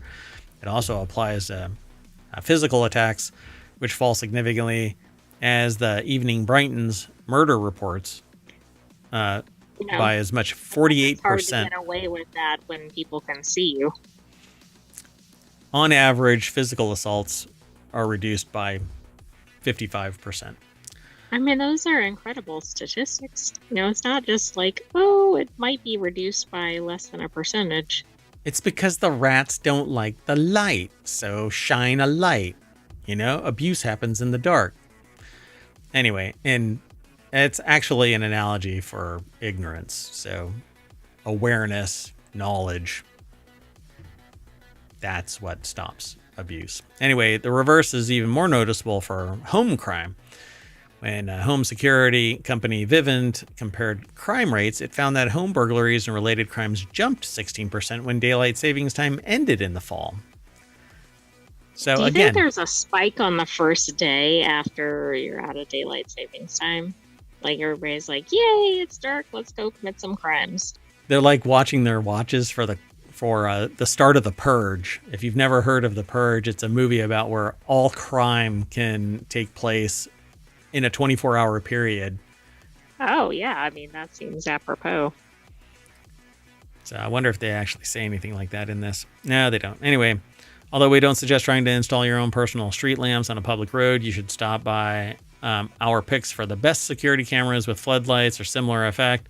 Look up the full list of tips to deter burglars or even and more. It's over at this CNET article at the bottom. Follow the link through ohmTown and you can't miss it. All right, this is our last article. And I titled this one, by the way. This segment is, have you seen the price of fast food? This is why people are doing this. Yeah, so people are seasoning packing nuts and eating them. Hey, so... But this is not food. What's interesting, though, is some packing nuts are not toxic. They're actually consumable, biodegradable as well. But anyway. Yeah, but are they? No, probably not. So, hey, not sure if anyone told you, but you're absolutely not supposed to eat those packing peanuts. Yeah, they're not real peanuts. They're actually made of styrofoam, which you don't want to consume. At least you shouldn't want to consume them. Anyway, you might think this is a warning is unnecessary, but apparently there's a growing trend of eating different packing peanuts on TikTok because where else would this be happening? It originated from a brand Lush, a company that claims to use edible packing peanuts. Again, even these are not real peanuts, but rather vegetable starch-based alternatives. It's basically like a foam that has been solidified. Yeah, okay. And so that. Now, I've seen several different iterations of edible, non-toxic packing peanuts. I still wouldn't consume them. Sammy Caramella Well, I put can the think of article one together. reason, because the people packing the boxes are handling them. Ew.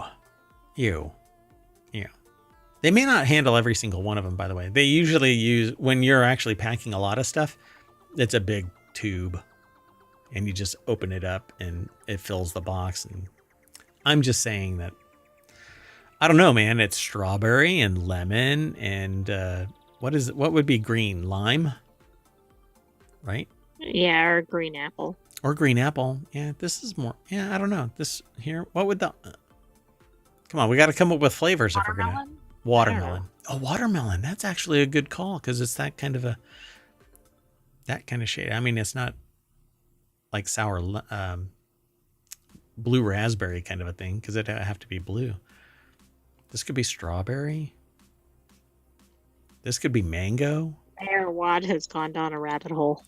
I'm sorry. Oh, we're still streaming. Damn it. Anyway, you might think it's a warning is unnecessary, but hey, they have put don't place bag overhead on plastic bags for years because some goober actually did it. Anyway. Exactly. I think that's funny they use that term since that applies to peanuts. Goober. So while the non-styrofoam ones might not harm you, it doesn't mean you should eat them. The author here is, again, Sammy Caramella over at Vice.com. You know, if you're eating packing peanuts, the story pretty much applies to Vice. You have some Vice going on here. I mean, anyway, they just tossed freely into a package that's been who knows where, sitting around for who knows how long, not to mention health experts warn that even those deemed edible and safe for consumption still have adverse health effects. They could gum up all your innards and stuff like that. I don't know. It just doesn't seem right. It says many vegetable oils are high in omega-6 fatty acids, which when consumed excessively contribute to an imbalance that promotes chronic inflammation. Inflammation, by the way, I've asked people about this. Like, what do you mean inflammation? Nobody's ever been able to describe inflammation. What do you mean is inflammation? Or really to diagnose it. Like, it's not a single test for it. Yeah. Where the hell am I getting inflammation from when I'm eating a cheeseburger? Your intestines? Everywhere? Is it all the places? Right, and then why aren't you showing visible signs of it? I am. on my hips. Well, okay then. A moment on the lips, a lifetime on the hips. Anyway, inhaling cooking fumes and consuming heated oils has been linked to lung speech impediments, apparently, breast and colorectal and prostate cancer. So stay away from cooking fumes. Oh my gosh, all those times that I've been going to Waffle House.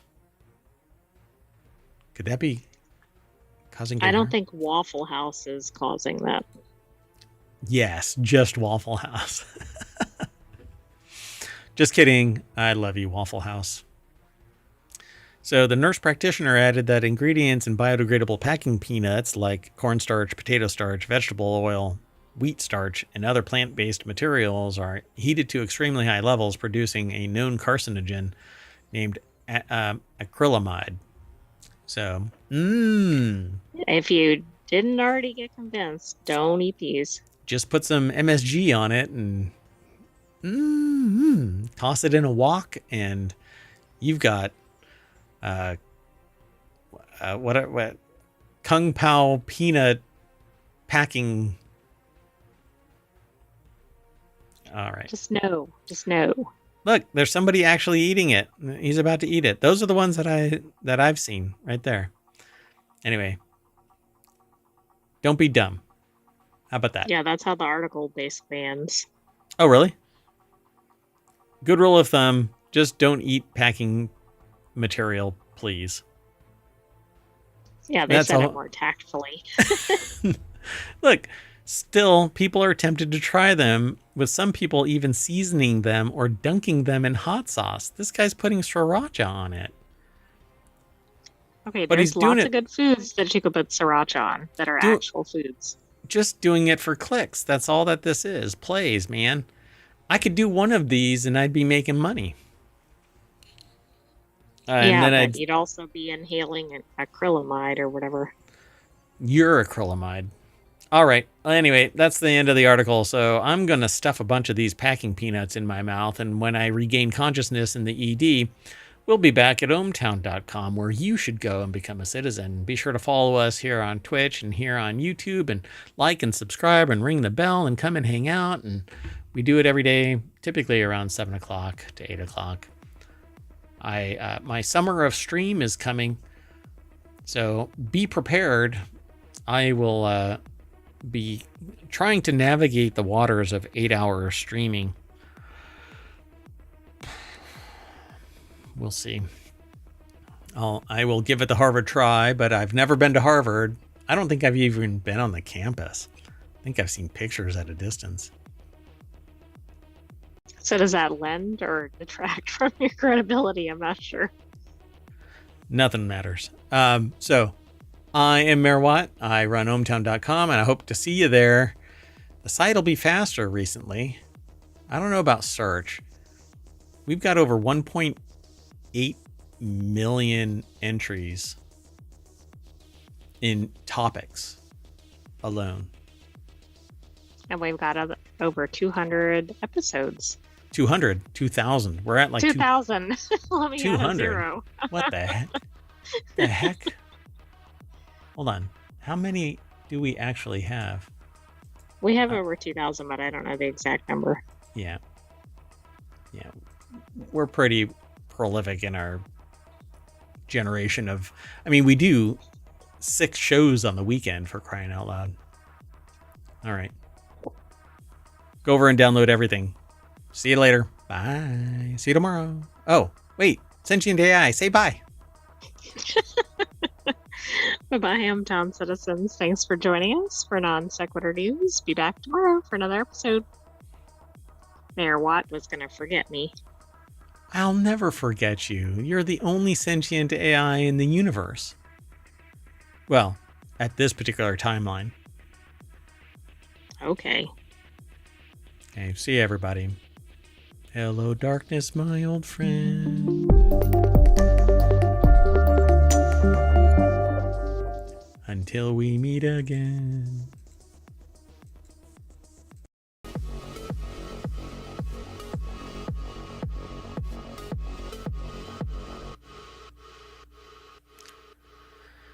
Hello, everybody, and welcome to, WarCrafters for March 9th, 2025. It's Season 2, Episode 10.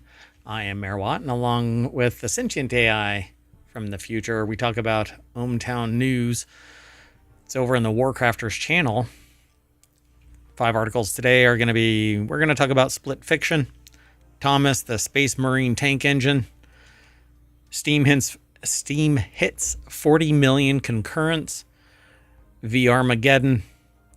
I call it itch.io, but it's itch.io, Wildfire, Relief Fundraiser, and probably some other tertiary things. So I hope you enjoy the show, hang out, and if you have any questions or comments, you can throw them in the chat either here on Twitch or over here on YouTube. If you want all of today's show notes, you can actually just type in !WC. And everything is powered by ohmTown, so go over there and become a citizen. You know what? That is not the correct. I don't know what's going on. I guess I broke Omatron. Anyway, you can actually get all of the links over on YouTube because it's embedded in the show notes, but I'll fix Omatron later.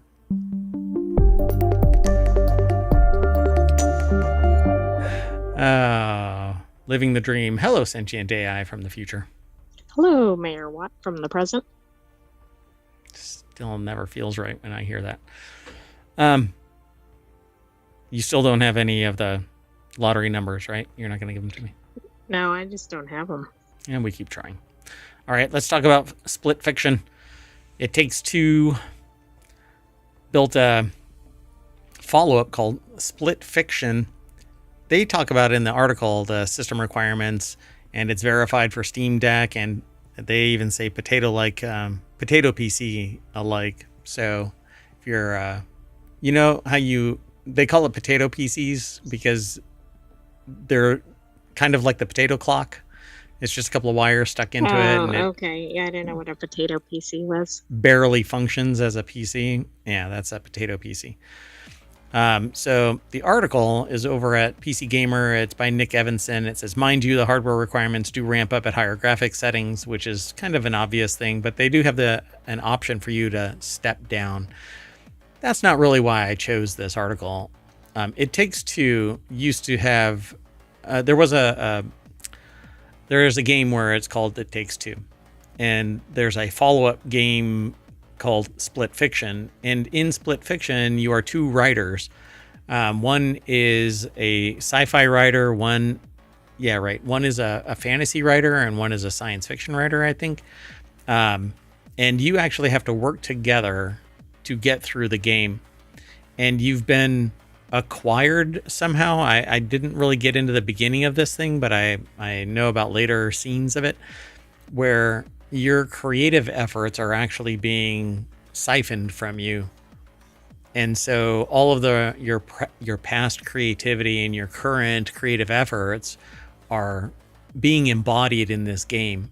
And so one of them wrote about being a space marine, and so you're a space marine. And one of them wrote about being a dragon, and so you're a dragon. That's kind of a cool premise. Yeah, and it's really cool that way. One person is red, one person is blue. You basically have to go back and forth to facilitate getting through the various obstacles. And when one person dies, they get reset, and you have to work together, sometimes going backwards, just so that you're all on the same page moving forwards. I think it's a great premise. Not everybody. This is the kind of thing that if you don't have really good communication skills, it's like a relationship ender. Yeah, I could see that could be a little tense depending on who's playing it together. How chill you are. And everybody that I've seen so far playing this is pretty chill about it. Me, on the other hand, I really don't like dying again and again and again. And it's kind of a Souls-like kind of thing in the sense that you die and you're reborn and you have to re-travel the ground that you've traveled before and kind of, but there's... Do you have to reacquire your stuff? No, you are you, and you don't lose anything because you don't pick up anything. You are who you are.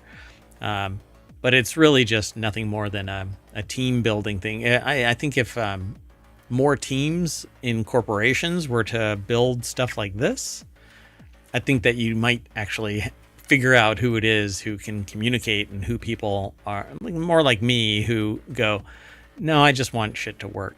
And so this might be a good team builder. It could have the opposite effect too. But then again, yeah, you could find out who's about to quit the company because they'll flip the table and storm out, depending on if they suck or the other person sucks. But either way, it's a fun watch. It really is. But it's not my style of game. It is 85 gigs. And as you ramp up to higher resolution, then of course you need a beefier machine. But they're talking about 3070s, which nowadays isn't that much considering there's 40s and 50 generation cards out there, and Radeons are higher. It's still expensive though. Yeah, tell me about it. I was looking at a new machine and it actually led me to go, you know what? I think maybe I'll just buy another Mac Mini Pro version so that I can do encoding and that can act as my streaming out machine. I don't know.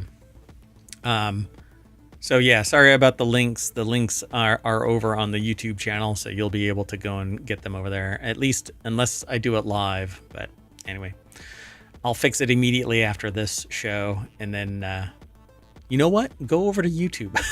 No, I'm just kidding. Sorry, Twitch.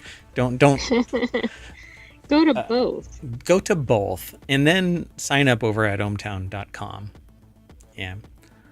Hopefully there's some really big changes afoot. I'll find out once I get a forensic report about the performance of the server. So I'm doing a deep dive, trying to speed it up and stuff like that. The search kind of sucks right now, but hey, I'm a one-person shop. At any rate, they say admittedly that's for playing on low resolution, 1080p native resolution, target frame rate of 30 frames per second. So you can be on a Core i5. 6600 with a RTX 970 or Radeon RX 470. But, you know, if you want to amp it up to the highest resolution. Right, but I do like that. I mean, then it allows a broader audience. Sure, of course. Yep, sounds good. And really, everybody should be on SSD right now. If you're on a hard drive, you're pretty much hobbling yourself in terms of getting straight to the game. So let's keep going though. This next article is over in the WarCrafters channel. Yeah, I said who it was from PC Gamer. So Warhammer 40,000 Space Marine 2 finally has its Thomas the Tank Engine mod, and the Emperor will surely be pleased. If you hadn't heard about this, Thomas the Tank Engine is public domain now, so everybody can smack it around all they want. You know your video game is made. I thought it was a collaboration. That makes more sense, though. Oh, no. Yeah. Thomas the Tank Engine has been turned into a giant spider chasing down a train. Yeah. So, and other things. Just like Winnie the Pooh. Steamboat Willie. Yeah, exactly. So, nothing is sacred past public domain. In fact, the more it's defended as public domain, or not as private domain, right, as intellectual property under copyright, the more people, when the protections do get ripped off, they unleash ungodly kind of things on to this protected, warm and fluffy Winnie the Pooh is now on a murder spree, and Steamboat Willie is I don't know what. Oh, that too is on a murder spree, but in an ink thing. And even Thomas the Tank Engine, which I thought was really dystopian to begin with, was made cutesy for some reason. But anyway. Yeah, it was pretty dark for being a kid's story. Yeah, a train. One of the trains, as punishment, was walled up inside a trestle. Like, what?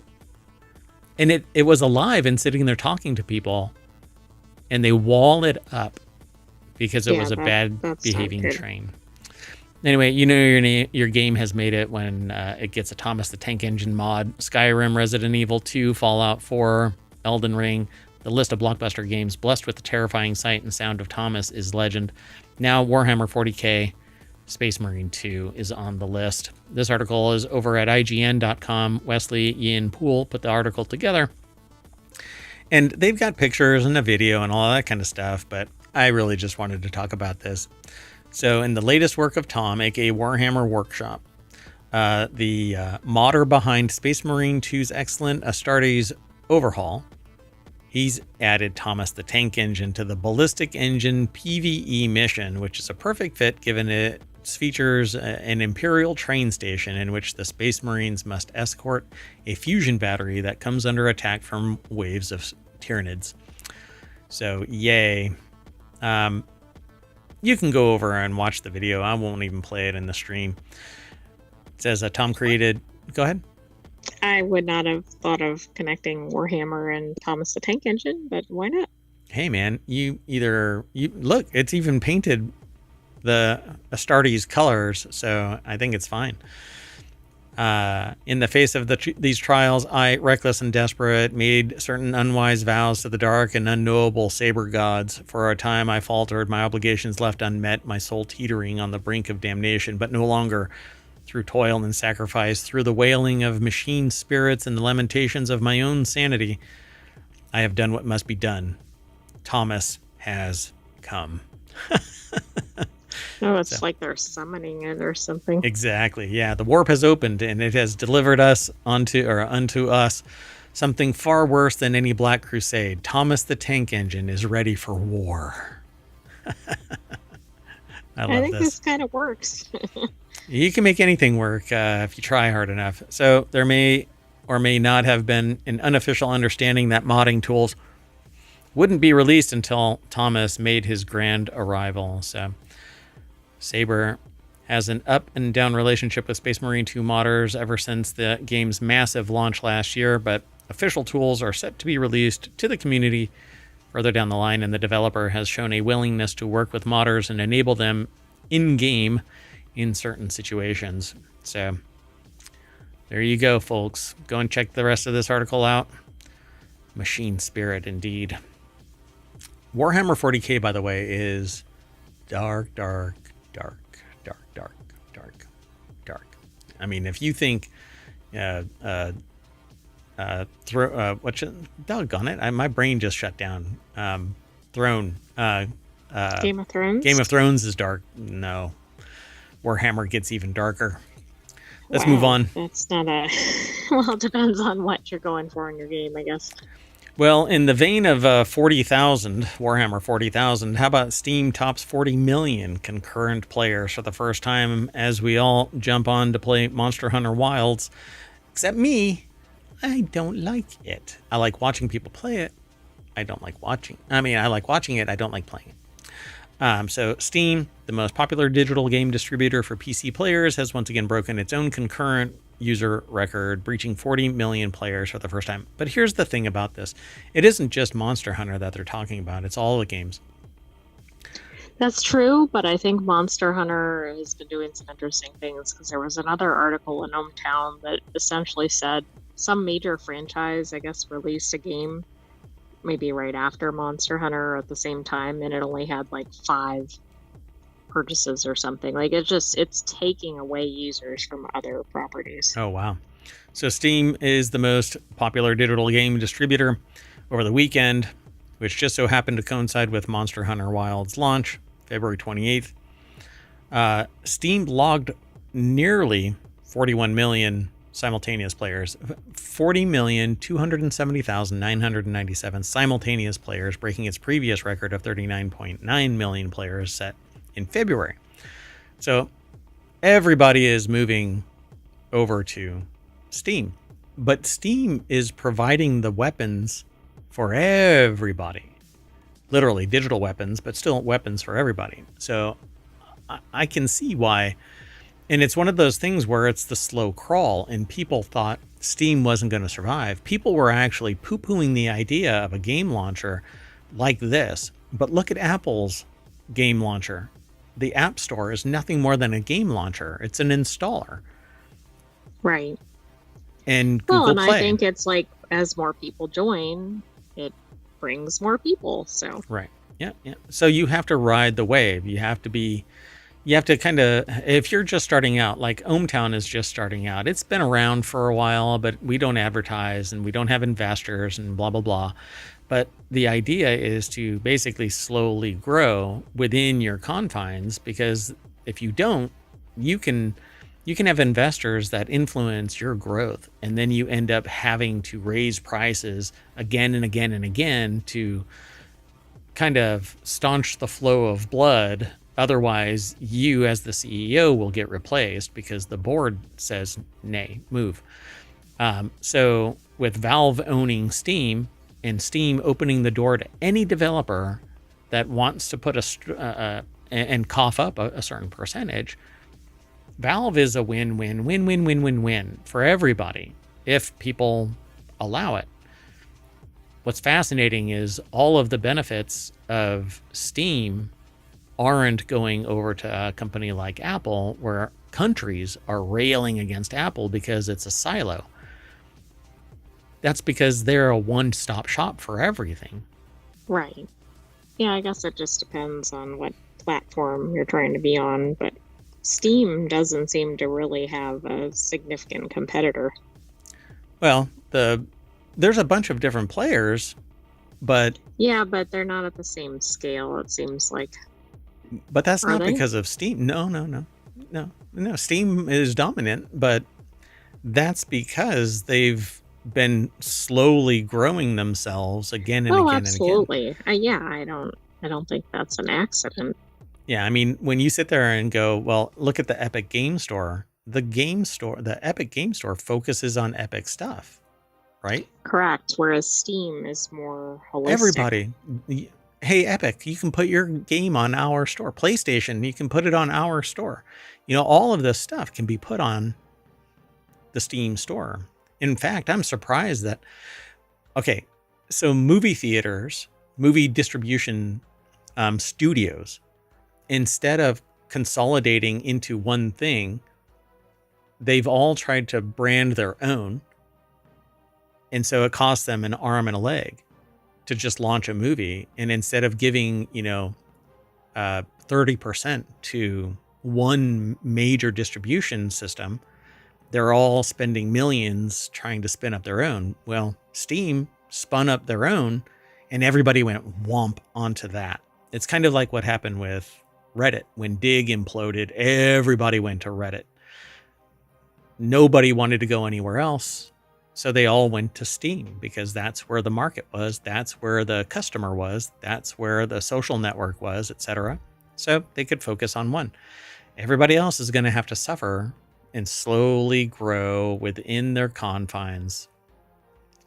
It'll happen, but they're going to have to spend more of the juice to market to get people and make it less friction bound than Steam, which is good luck. Mash one button and you buy a bunch of games all at once. GOG does a good job of it too, but it's isolated, It's everything that it doesn't want to be on Steam necessarily. Anyway, this is a really interesting article. The Vicky Blake over at IGN.com put the article together again. And in fact, it says, according to SteamDB, Steam's concurrent record, seen by some as a way of measuring the success of Valve's digital platform, has been broken almost every single month since May 2024, with the concurrent peak rising from 35.5 million to 40.2 million in a little less than 6 months. A little more than 6 months. Really?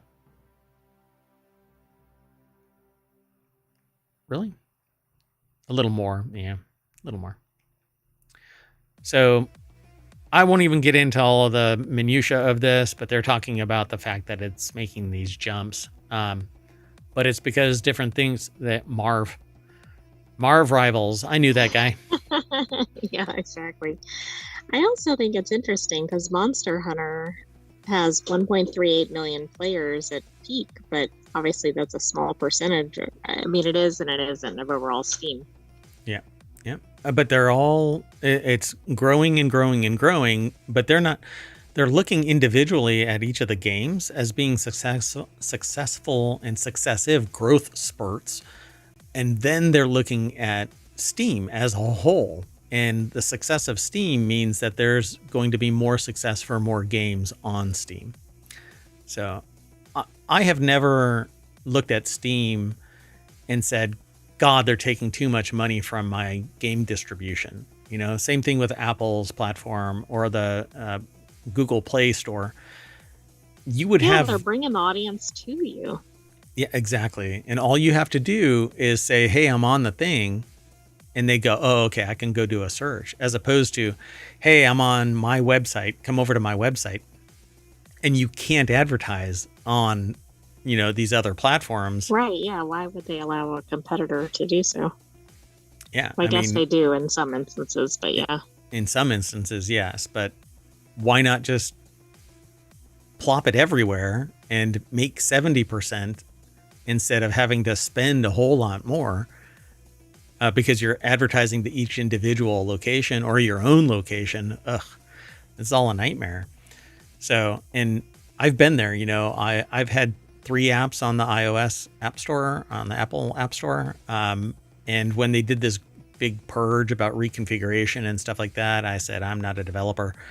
But I keep looking back thinking maybe I should relaunch that stuff.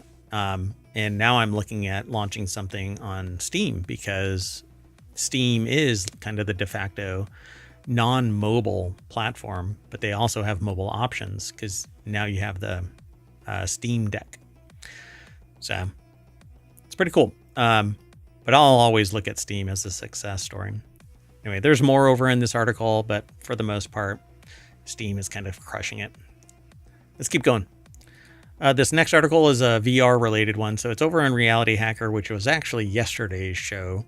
But Rogue Pinatas VR-mageddon review. I already like this one. Because of Rogue Pinatas? Yeah, I mean, it's not what you expect. I don't know anything about this game, but I like the name. Neither do I. So, and that's why I chose it. I thought that this was really interesting, VR-mageddon. A delightfully absurd premise is clear from the opening scene. After decades of being mercilessly smashed by humans, the Pinatas are fighting back. Stuffed with candy and out for revenge, they're determined to destroy civilization, attacking anything in their path. It's Candy Crush meets The Walking Dead as players cobble together ludicrous makeshift weaponry to battle the papier-mâché, or papier-mâché. It's from the Seinfeld episode, where one of the characters kept saying papier-mâché. And, no, I don't know that episode. And then eventually they break down and just go, it's paper mache. Anyway, the papier mache menace. So James Tokyo, I guess, or Tachio. I don't know how they pronounce their last name, but I gave it the Harvard try. I never went to Harvard, so it'd be what it be. At any rate, Rogue Pinata is a VR-mageddon. And it looks like it's $25. It's on Steam, so that's great. It was reviewed on a Quest 3S. What's up? And the developer is Nerd Ninjas, because of course it is. Of course, Nerd Ninjas. This is great because it says it's a roguelite for up to 4 players. So you're not just running around by yourself. In VR. Okay, so yeah, now I have to buy... I have to buy more? You have to have multiple headsets depending on who you're playing with. I don't know. They played a Quest 3S where it ran smoothly and looked great. Testing the game in co-op mode on their second headset, a Quest 2, revealed no noticeable issues. The game's crisp visuals and cartoony art direction perfectly complement the game's tone, so there you go. I'm going to mute it, but I'm going to hit play. And this is basically it. This is the beginning of it, at least. I don't know who is actually playing it. I suppose it's the author.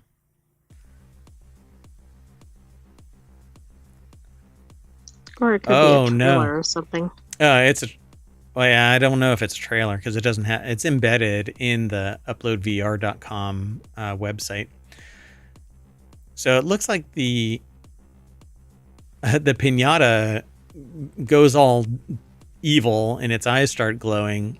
And then they turn around inside their garage and they see a massive amount of other pinatas of varying sizes. This is a fun premise. And then the news alerts come out. Wrong. Wow.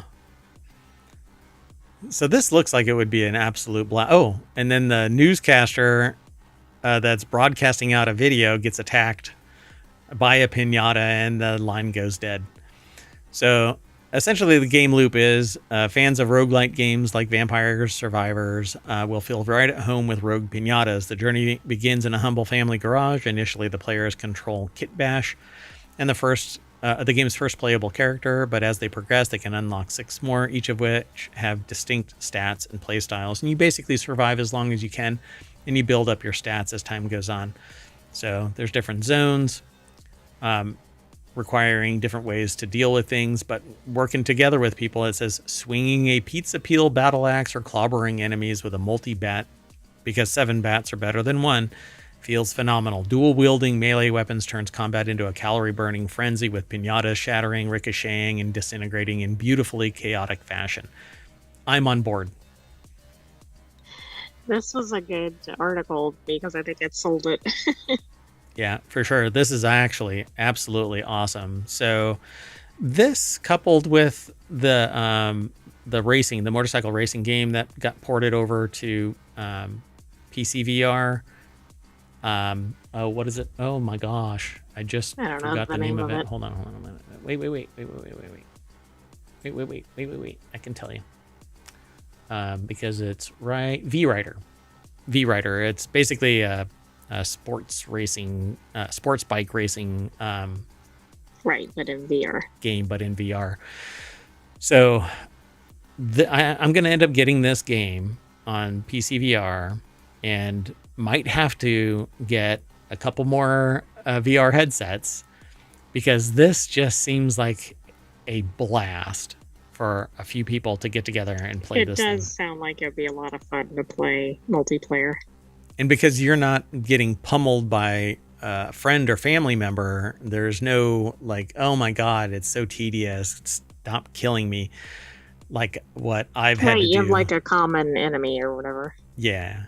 So this is actually phenomenal. So there's a lot more to read. They have final thoughts over there at the article at Upload VR, but go on over there and check it out. It says the facts. So what is it? A silly and challenging roguelite for up to 4 players. It's out now on Steam and Quest, developed by Nerd Ninjas, and it's $25. And if it's endless like I suspect it is, I'm pretty sure that you can get countless hours of just having fun, collaborating, much like Split Fiction, except that you're not going to get to the point where you want to beat each other like a piñata. Let's try to avoid that. All right, let's keep on going. The next article is over in WarCrafters. Itch.io's Wildfire Relief fundraising bundle has over 150 games for $10, but I swear I paid more and got a lot more. But maybe it wasn't itch.io's. Or maybe there's different tiers. Let's go over to this. So the article is over at polygon.com. Alice Giovanni, or Giovanni. I think it's Giovanni. Anyway, put the article together. Through March 13th, you can pick up Tunic, Skatebird, and hundreds of others, all indie titles for just $10. But I thought that I gifted somebody a package of some 400 apps running across various platforms. It wasn't just... Hold on, let me see if I can find it. I don't think I closed it, but I might have. Yeah, I might have. Well, this is neat because this is directly supporting people impacted by the wildfires in California. Yeah, I can't find it. Hold on, let me see if I can find this. I'll do it live since we have a little bit of time.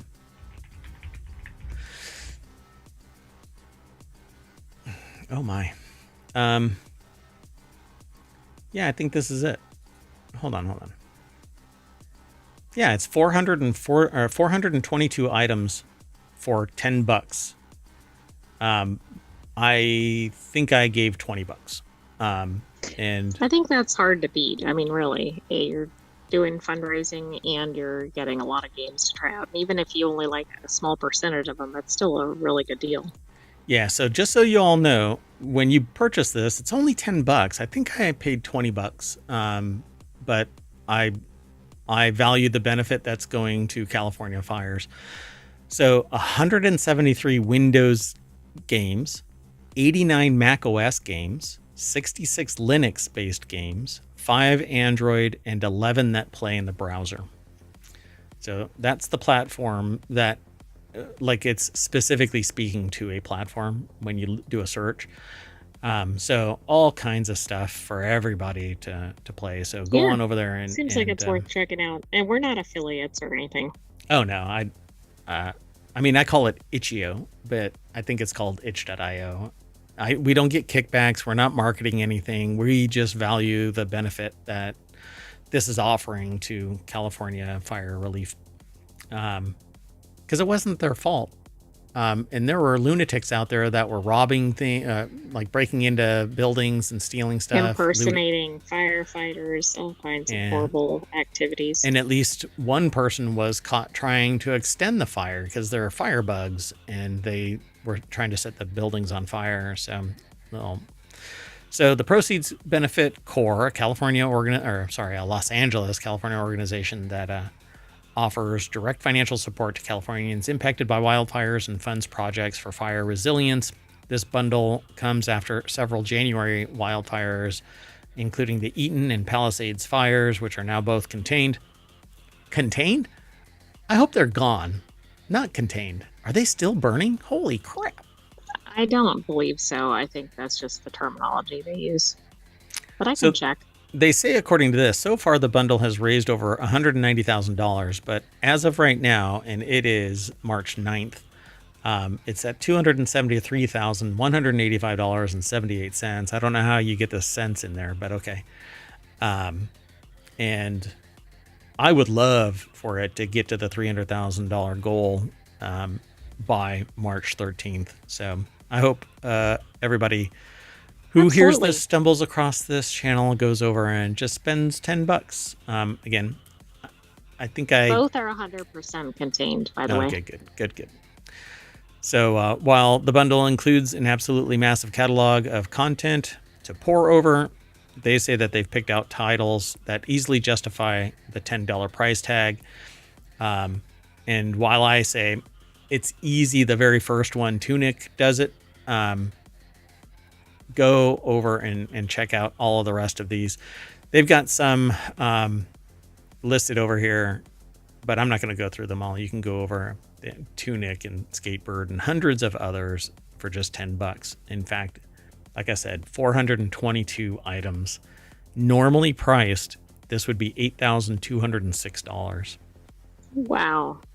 I mean, that's really crazy that they brought it down to $10. I know they're trying to do it for fundraising, but it's interesting because they could have probably doubled or tripled the price and still gotten a lot of backers.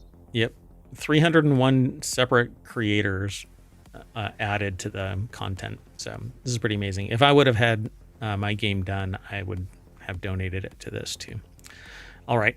But that is the last thing. So I guess, what do? I guess we reboot the machine and end up back at the WarCrafters front page.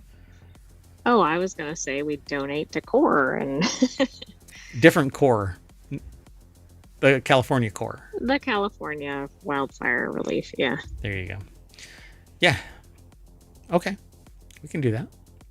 I didn't buy it for me. I donated it to somebody else. So I can buy it for myself too. I wonder, can I do that? I don't know. I might get in trouble. I'll have to promote something as a fundraiser because you can't have a tie to something without it being disclosed as a fundraiser or something like that nowadays. Right. So, but we're not running a fundraiser in this show. Right. We're just telling people, hey, go and find value in rebuilding California from the devastating wildfires, because guess what, folks? Californians are going to have to foot the bill because the insurance companies aren't going to cover everything, and the company that's responsible for it isn't going to cover everything. And the electorate has already voted once before to kick the bill into the costs in California. because it was billions of dollars for in the last 5. utilities, right? So Yeah. the residents are bearing the cost of it, Even which though they've already borne the costs of it through other issues. Yeah, even though it was apparently born from the very utilities that are now dinging them. So, unfreaking believable, but too big to fail. All right, folks.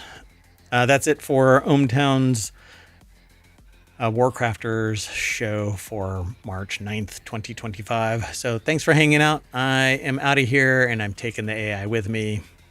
Bye-bye, hometown citizens. Thanks for joining us for this week's WarCrafters. Stay tuned for more episodes.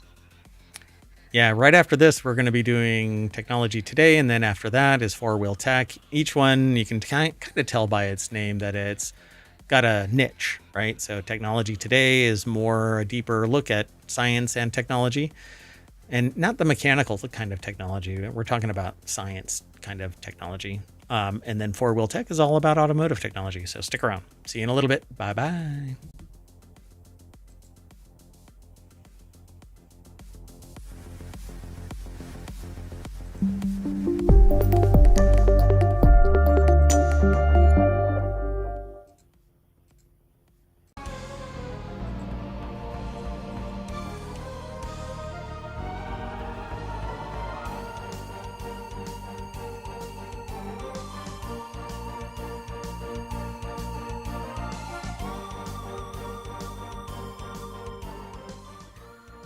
Hello, everybody, and welcome to Technology Today for March 9th, 2025. It's Season 2, Episode 10. I am Mayor Watt. I run ohmtown.com. Technology Today is just one of our 7 channels that we do every week. Non Sequitur News is Monday through Friday. Then there's 3 shows on Saturday, 3 different shows on Sunday. 6 different shows. And they're all turned into podcasts. And you can get them over on YouTube for the long haul and here live on Twitch for about 60 days. And then they get deleted no matter what. Anyway, today we're going to be talking about a hidden brain signal of comas, supercharged quantum networks, giant clone of seaweed, tumor stickiness, and a superpower of microscopes has been discovered. Ooh. Everything's powered by ohmtown.com. So go over and sign up or sign in.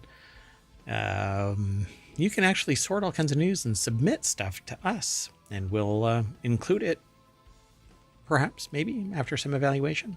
Anyway, see you in a little bit.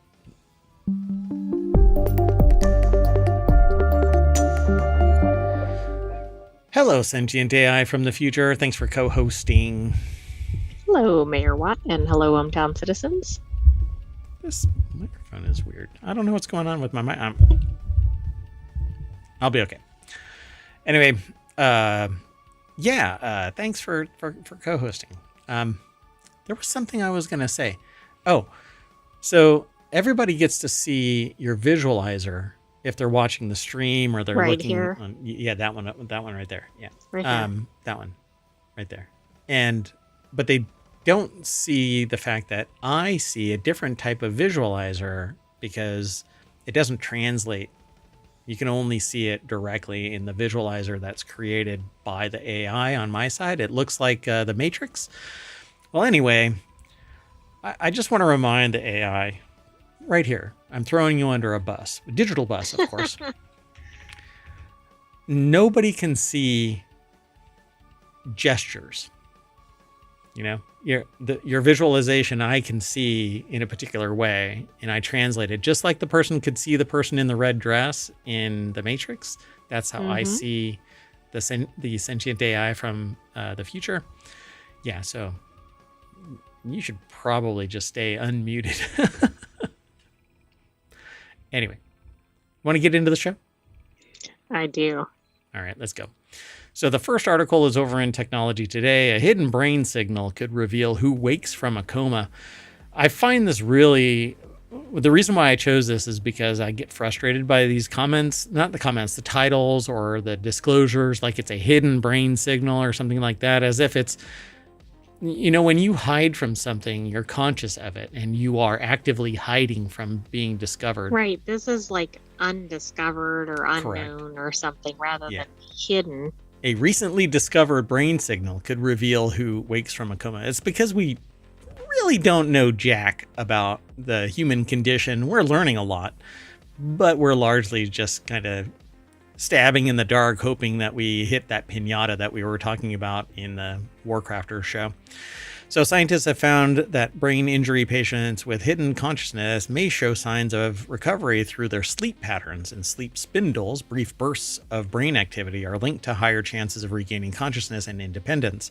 This discovery could change how doctors predict recovery and potentially improve patient care by enhancing sleep conditions.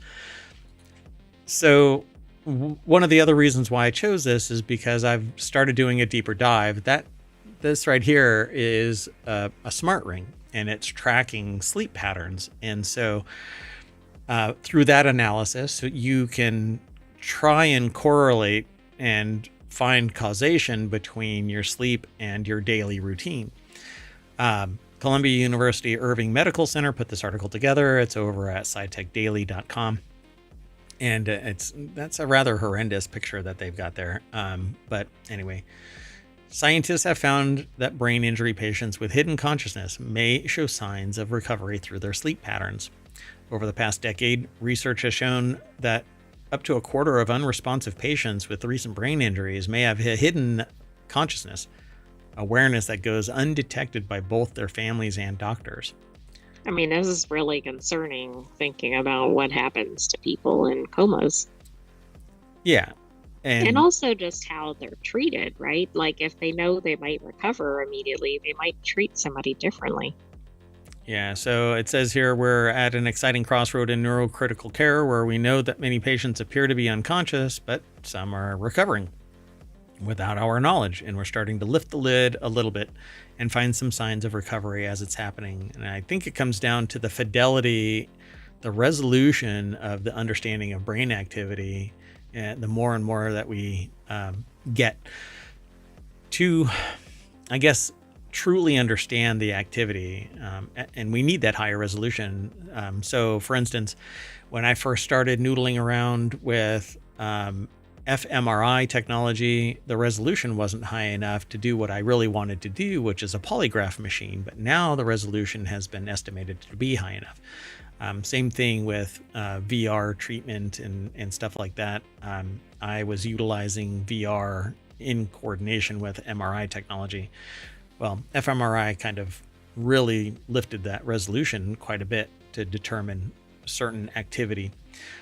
So now maybe we can do that with better EEG readings. And you can actually buy open source halos, put them on, and record a broad spectrum. I think it's about $3,000, but you can get a 24 node EEG device that records all day long. Right. I mean, it's pretty impressive for what it is that you could have at your house and not through a physician.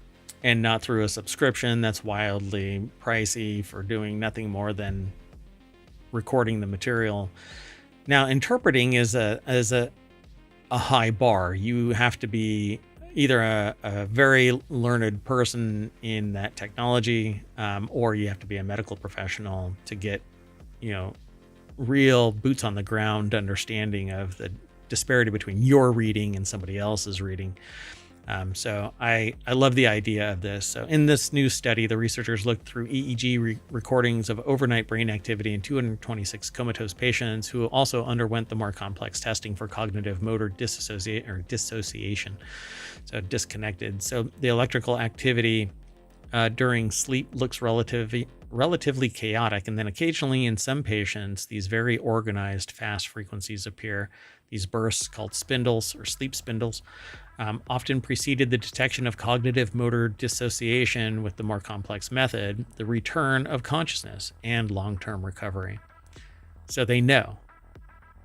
That's really interesting. I mean, but they haven't known that to date. Right. So they've basically verified it now, right? So now we need to get even more higher resolution recordings. Right, exactly. But also more frequent recordings. Right. Yeah, because you don't know. So we can see if there's actually a pattern or a frequency of it. Right. A watch pot never boils, but if you're not watching it, you may never know that it's boiling, right? So spindles happen during normal sleep, and they're showing some level of organization in the brain, suggesting circuits between the thalamus and the cortex needed for consciousness are intact. And brains can rewire. And so you may be able to get that connection back even if something traumatic has happened. Usually if it's too traumatic, then we just don't know because we don't know. So a year later, 41% of the patients had recovered neurological function. Well, those are the ones that demonstrated the sleep spindles. Right.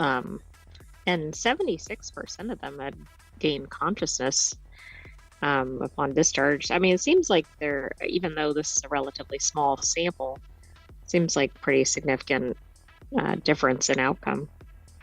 So only 29% of patients with neither sleep spindles nor cognitive motor dissociation showed signs of consciousness by the time that they were discharged, and just 7% regained neurological function a year later. So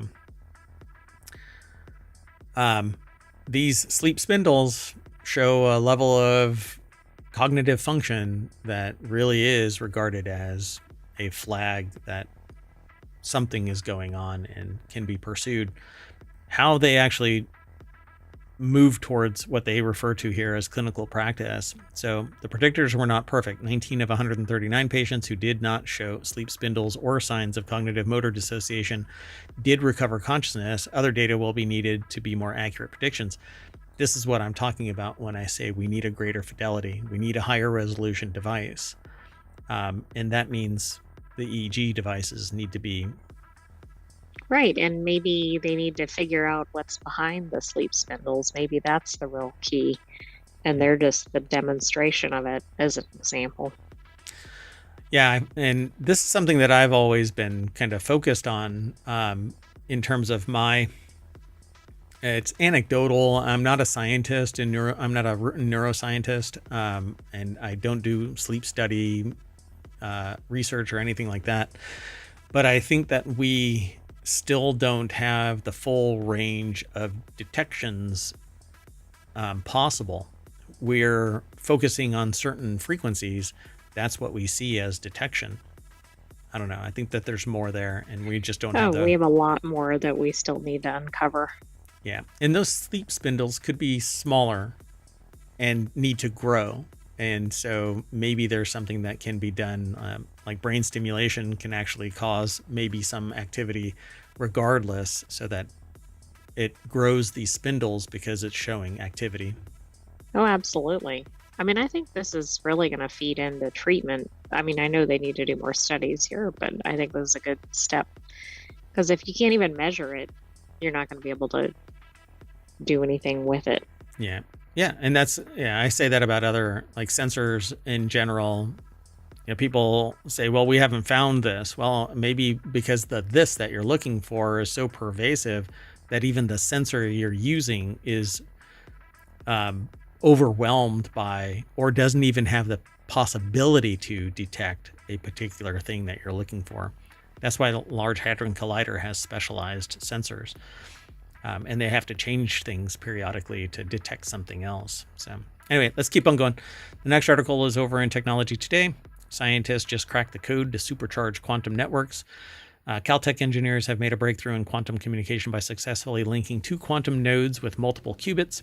Using a novel multiplexing technique, they drastically increased the data transmission rate, setting the stage for large-scale quantum networks. Laying the groundwork for the quantum network engineers at Caltech have taken a major step toward the future. Pardon me 1 second. Okay. This article is your again. Quantum network supercharged? My quantum network is, well, I mean, you're the sentient AI from the future. It was your quantum network that brought you here. So. Well, then we're sunk. Because you don't know where your Terminator body is, and you are sitting on a Raspberry Pi right now. Take that, quantum. Where's your quantum god now?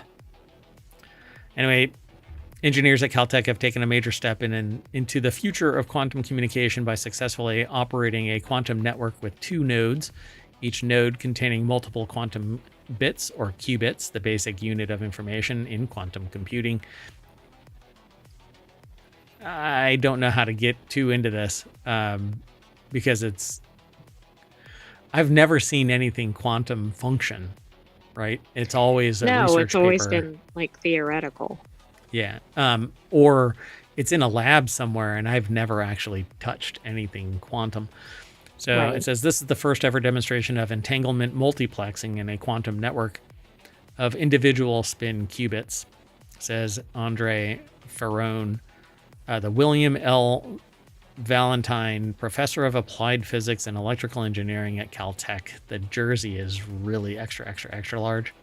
Exactly, to fit all the wording on there. That's right. So this method significantly boosts quantum communication rates between nodes, representing a major leap in the field.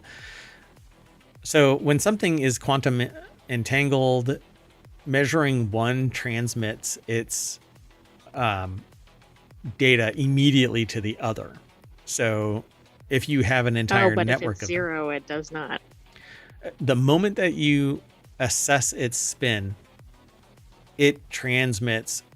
And because it's quantum entangled, it can be any distance. They've been out in space in one on Earth, and when they measure one, it tangles to the other, and the other one is the same data. So you can, if you have a network of these things, then you can transmit data instantaneously, and there's nothing in between. Or we don't think there's anything in between because we haven't been able to measure anything in between the quantum entangled qubits. Right. This probably goes back to your sensor comment from the other article. Right. Yeah. So understanding quantum entanglement. One of the most important and bizarre concepts of quantum mechanics is that of entanglement, where two or more objects, such as atoms or photons, are inextricably linked regardless of their physical separation. This connection is so fundamental that one particle cannot be fully described without reference to the other. As a result, measuring the quantum state of one also provides information about the other, which is key to quantum communication. So you measure one, you know what the other one is because you've measured it. Oh, by the way, you can know one thing but not the other. So if you see the rate of spin, you don't know necessarily the angle of that spin. And so all you can measure is one thing, and then it has to be reset. Well, that doesn't seem very convenient. That's one of the problems with quantum computing. Like in a regular, 21st century computer, you can reset stuff automatically, but it doesn't compute at the same level as a quantum computer. A quantum computer calculates every single possibility simultaneously and outputs the answer. It's bizarre, and I don't know. I really don't know. It's a pretty challenging concept. Yeah. So the novel approach was using ytterbium atoms. In the new system, two nodes of nanofabricated structures made from crystals of yttrium orthovanadate. Lasers are used to excite ytterbium atoms, a rare earth metal, within these crystals, causing each atom to emit a photon that remains entangled with it. Photons from atoms in two separate nodes then travel to a central location where they are detected. That detection process triggers a quantum processing protocol that leads to the creation of entangled states between pairs of ytterbium atoms. All of that doesn't mean anything to anybody except people who are in this field. But at any rate, I want to see how this actually happens. I want to see this process. But I have yet to go to a lab that can actually demonstrate it to me.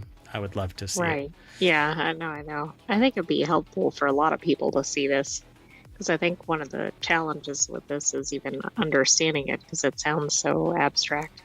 Yeah, what is this process where it leads to the creation of an entangled state between pairs of ytterbium atoms? What does that even mean? What does that look like? Who knows? They do, because they did it. Well, anyway, big brains. Let's keep rolling. The next article is over in the Marble Channel. Giant clone of seaweed discovered in the Baltic Sea. Researchers at the University of Gothenburg. I love that name for some reason. I think it's because of Gotham, which is supposed to be New York. Sounds like, yeah. Or Gothenburg. Have discovered that what was previously thought as a unique seaweed species of bladder wrack. I've had bladder rack. Let me tell you, if you drink the water, Nobody wants some bladder rack. nobody wants bladder rack. Oh man, the medicine you have to take is worse than the bladder rack. Anyway, bladder rack for the Baltic Sea is in fact a giant clone of common bladder rack. So it's faux bladder rack. It's faux bladder rack. That's right. Fake bladder rack. You know what? That's a shirt right there. Just putting bladder rack on it. So perhaps the world's largest clone overall, the discovery has implications for predicting the future of seaweed in a changing ocean. Dear God, not the changing of all of the seaweed into bladder rack. University of Gothenburg over at phys.org put the article together, and in the brackish waters of the Baltic Sea, bladder rack is the dominant seaweed species, as it is one of the few seaweed species that can tolerate low salinity. The seaweed forms large forests from the surface down to depths of 30 or 10 meters. I was going to say 30 feet, but 10 meters. Fish fry, snails, fish fry? What? Is that like baby fish? Yeah, I think that's exactly what it is. Fish fry, snails, crustaceans live there, and the kelp forests also provide an important habitat for larger fish. This makes it I've never referred to. I remember knowing what that term was, and I just was, wait, what? Why would anybody use that? But yeah, it's like little babies. This makes it an interesting species for researchers to study. Using genetic mapping of marine species is one way to understand how these species should be managed. So it's entering a period of warmer and probably even fresher seawater.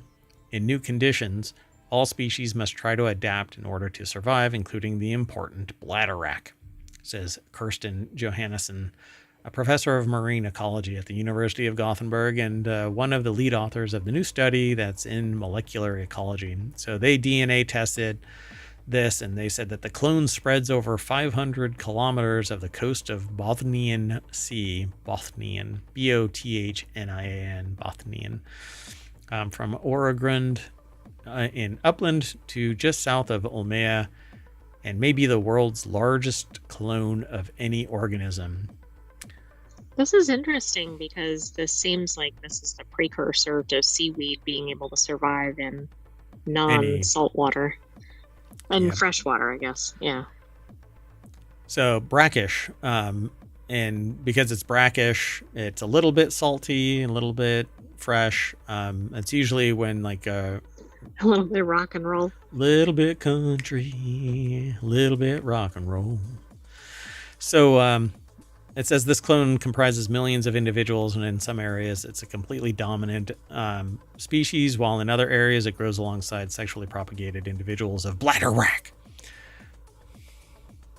Anyway, so it's uncertain future for clones. Seaweed clones face an uncertain future in the Baltic Sea as it's affected by climate change without constant sexual reproduction. Why sexual? Why can't they just say reproduction? Because they don't bud. Look, bud, I'm not your pal. Anyway, there are few genetic changes and adaptations in the genetic material of the stocks. So because it's a clone, it's not doing sexual reproduction, and so there's no genetic wobble. Right, but also there's not really much evolution happening either. In any way, right? So it's just the same thing, just spreading. It's kind of like a fungus instead of, other living organisms.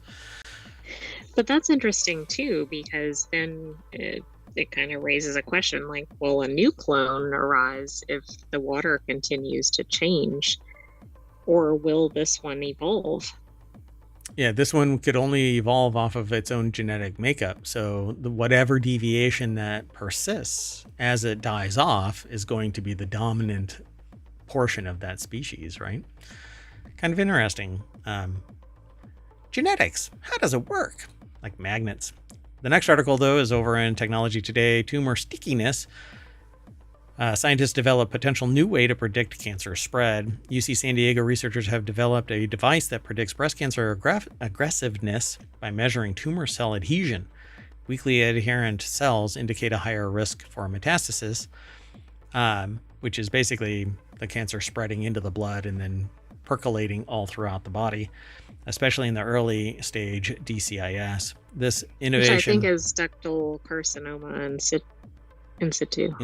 Mm-hmm. And I believe that's, yeah. And what you want to do is you want to catch breast cancer before it metastasizes. And normally that process is by taking out the cancer mass as detected, as well as a lymph node nearest to it, and any duct that might have been impacted by it, even close. And so they try to get all of the edges and take it all away. So this innovation could help personalize treatments and improve cancer prognosis. So they evaluate the stickiness of a tumor cell. And one of my things, the thing that I'm actually kind of, I've been looking into it, and I've been finding that there are additional researchers that are out there. I am not in the medical field, so I don't have access to this kind of stuff, but I think that there is a chemical beacon that is suppressing it. We already know that. But I think CTC or free floating circulating something tumor cells, circulating tumor cells. Circulating tumor cells are actually one of the other things that impact how fast a cancer spreads, because as soon as you shut down the beacon, if there are CTCs in the blood, I think that they actually attach. I could be absolutely wrong. But when I talk to researchers and medical professionals about it, they largely don't know either if it can lead to it. But I think that it's a fundamental thing. But this new stickiness could be part and parcel to what I'm talking about, because CTCs can reattach in various places and spread. Oh, okay. Yeah, and I haven't seen a previous study about stickiness, at least not with that terminology. Yeah, maybe they've got something else that they call it here. So by evaluating the stickiness of tumor cells, researchers at the University of California, San Diego have identified a potential method for predicting whether a patient's early stage breast cancer is likely to spread. This discovery, a specially designed microfluidic device, could help doctors identify high-risk patients and tailor their treatments accordingly, i.e. if the high stickiness means that it's going to be aggressive, then they could just bombard that person with treatment. Right, but I think it's actually low stickiness. Gotcha. Which is unusual. I was thinking it was the other way around. Yeah, so the device tested in an investigator-initiated trial operates by pushing tumor cells through a fluid-filled chamber and sorting them based on their ability to adhere to the chamber walls, which sounds like the filter that I was working on. When tested on tumor cells from patients at different stages of breast cancer, researchers observed a striking pattern. Cells from patients with aggressive cancers were weakly adherent, less sticky, whereas cells from patients with less aggressive cancers were strongly adherent or more sticky. When you think about it, it allows the less sticky allows the cells to move freely through the bloodstream. Yeah, that actually makes sense. I don't know why I was thinking like of it like blocking something or something along those lines, but that actually makes a lot of sense, because you don't want cancer cells to have high motility. Right. Yeah, and that's why I say that it's the CTCs are floating around. They can rebond and then grow from there, basically contaminating other areas, and that's how you get metastases. It's circulating all throughout the body. So the findings were published in the March 5th Cell reports, and they talk about improved cancer diagnoses and whatnot. But essentially, the earlier the indicator of the type and aggressiveness of a cancer, because largely it's personalized, and a person who gets the same cancer as somebody else may not have the same outcome, even in terms of aggressiveness. So usually they go, well, this is this cancer and it's known for being aggressive, so we just bombard you with chemo and radiation therapy and other treatments. But now with patient tumors, the team has taken this insight a step further, demonstrating that adhesion strength of tumor cells is variable. And the next step will be to determine if adhesion can help forecast whether a patient's cancer is likely to metastasize. But I mean, this is a real game changer in cancer research if they can firm this up. Yeah. Because if they And can determine that at initial diagnosis, they may be able to make a significant difference in the patient outcome. yeah, so again, the DCIS that you read about in this article is ductal carcinoma in situ, so the cancer cells in place. Often classified as stage 0 breast cancer, DCIS can remain harmless, never progressing beyond the milk ducts where it forms, but in some cases it develops into invasive breast cancer that could potentially be life-threatening. Right. One of the most common breast cancers is invasive ductal carcinoma, which DCIS turns into if it continues. Right. So it's better to be aggressive about it and follow the treatments and not be conservative.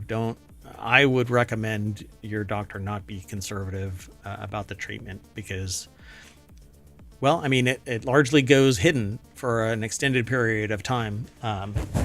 And so if you have somebody in your life, then tell them to examine you often, early and often, every morning. Anyway, let's move on. So the next article is over in Technology Today. Scientists just discovered a hidden superpower in microscopes thanks to AI. Oh, now AI is taking microscope jobs. I know. I mean, is nothing untouchable? Nothing is sacred. Nothing. Speaking of touching, if you know somebody, then you should have them examine your breasts early and often. I'm just saying. It's in your best interests. Okay. Anyway, so scientists just discovered a hidden superpower in microscopes. Traditional microscopy often relies on labeling samples with dyes, but this process is costly and time-consuming. To overcome these limitations, researchers have developed a computational quantitative phase imaging method using chromatic aberration and generative AI. This is pretty cool. It sounds to me like variable light, but maybe they're picking up something else. I was thinking variable color, maybe. Which would result. Yeah. So check this out. This name is like 35th century naming if ever I saw sci-fi in my life. This is future name. Okay. Helmholtz Zentrum Dresden Rosendorf. Agreed. That's the author of this, and it's posted over at scitechdaily.com. So by leveraging the natural variations in focus distance, shouldn't it be focal distances? Anyway, focus distances of different wavelengths, the technique constructs through focus image stacks from a single exposure. With the help of a specially trained diffusion model, this method enables high-quality imaging of biological specimens, including real-world clinical samples like red blood cells. The breakthrough could revolutionize diagnostics, providing an accessible and efficient alternative to conventional imaging techniques. So they're basically saying that they can focus through different layers and reconstruct it using AI. Without using dyes, I think. Without using dyes, yeah. Yeah, that is significant. So unlike traditional imaging methods, QPI, or quantitative phase imaging, analyzes not only the light absorbed or scattered by a sample, but also how the sample shifts the phase of light through it. This phase shift is directly linked to the sample's thickness, refractive index, and other structural properties. While QPI typically requires high-end equipment, computational QPI offers a more cost-effective alternative because they're using transport of intensity equation, or an AI, and the mathematical approach reconstructs an image of the sample by analyzing recorded phase changes. It says it's relatively easy to integrate into existing optical microscopes and produces high-quality images. My only problem that I've ever had with a microscope since the creation of LED or cool light sources is I've never had a microscope that had a cool light. And many years ago, I spun up a channel on YouTube that did nothing more than track specimens on a platen using a microscope, and it streamed it. But the heat generated from a conventional microscope always would make the sample expire. So anyway, this is pretty cool. All of the challenges using chromatic aberrations to realize QPI poses one challenge. The distance between the red light focus and the blue light focus is very small, but again, if you have something that can analyze the gamut, it's not that big of a deal, right? So when we realized that we could use artificial intelligence, it turned out this idea to prove decisive. After training a generative AI model with an open access data set consisting of 1.2 million images, the model was able to retrieve phase information, even though just relying on the very limited data input from the recording. So this is interesting. So if it brings the price down of using microscopy and maybe even the effectiveness of using it, it's probably a win-win. Well, yeah, you don't have to have the resources anymore to do the dyeing. You don't have to wait any amount of time for it to be absorbed. You don't have to sit there and babysit it. All you have to do is put it in there and scan across the strata of the specimen, and it picks up the phase change. So, and if I'm understanding this right, you can see that when you change the focal distance through a specimen. I think that's what it's saying, right? And you can basically have, I think, one image. Right. Yeah. It's pretty fascinating. Now, if it moves, I guess that's where the AI can actually pick up that difference. Right. Because a human goes freaking nuts trying to chase down a living specimen in a sample. Right, it's not in right. situ, in vitro. So yeah, the Yakimovich Group Machine Learning for Infection and Disease develops novel computational techniques for microscopy that could be immediately applied in clinical settings. The potential in diagnostics is huge. Among the techniques used is generative AI. Generative AI is prone to produce hallucinations, so a main focus of the group is to reduce them. So they're analyzing all of this. And good luck. I mean, I think that AI is a tool, but some people think that it's the solution to the problem of human existence, and that's not what we should be treating it as. It should be a hammer, not the bot holding the hammer. You know what I'm saying? Right. Have an AI develop a better hammer, but don't replace the human. But hey, different age, different time. It's a weird 21st century 1960s kind of vibe going on around here. Anyway, I am Mayor Watt. We are done with today's Technology Today, and that means that we have to zoom out real far because we're really close in, and that means snapping back to the Technology Today page over at ohmtown.com. Go over there and become a citizen, please. Follow us here on Twitch and here on YouTube. Like and subscribe, ring the bell, download the podcast, go over to the Discord. There's a Patreon, but it's really there so that people can sign up and follow us. And when we launch Patreon rewards, those who are already there will get the early access kind of things, but we haven't put anything out there yet. But it would be great to see you over there too. I'm Mayor Watt. I'm saying bye. I'm taking the AI with me. Bye-bye, hometown citizens. Thanks for joining us for this week's Technology Today. Stay tuned. We have one more show for you today. Beep, beep. I'm a Jeep.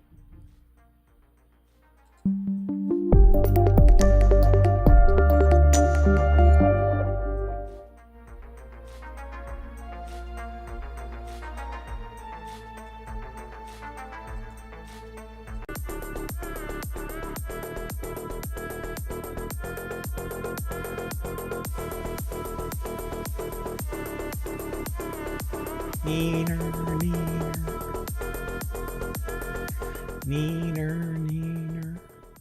Hello, everybody, and welcome to Four Wheel Tech, a show about automotive technology and all the accoutrements within.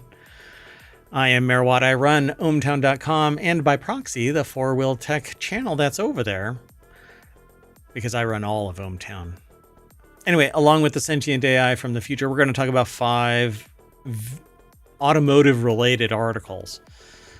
And the first one is Megazilla 2.0. How about car casting in movies and TVs, which is interesting because I don't know why this was submitted, but we'll see on the other side of this.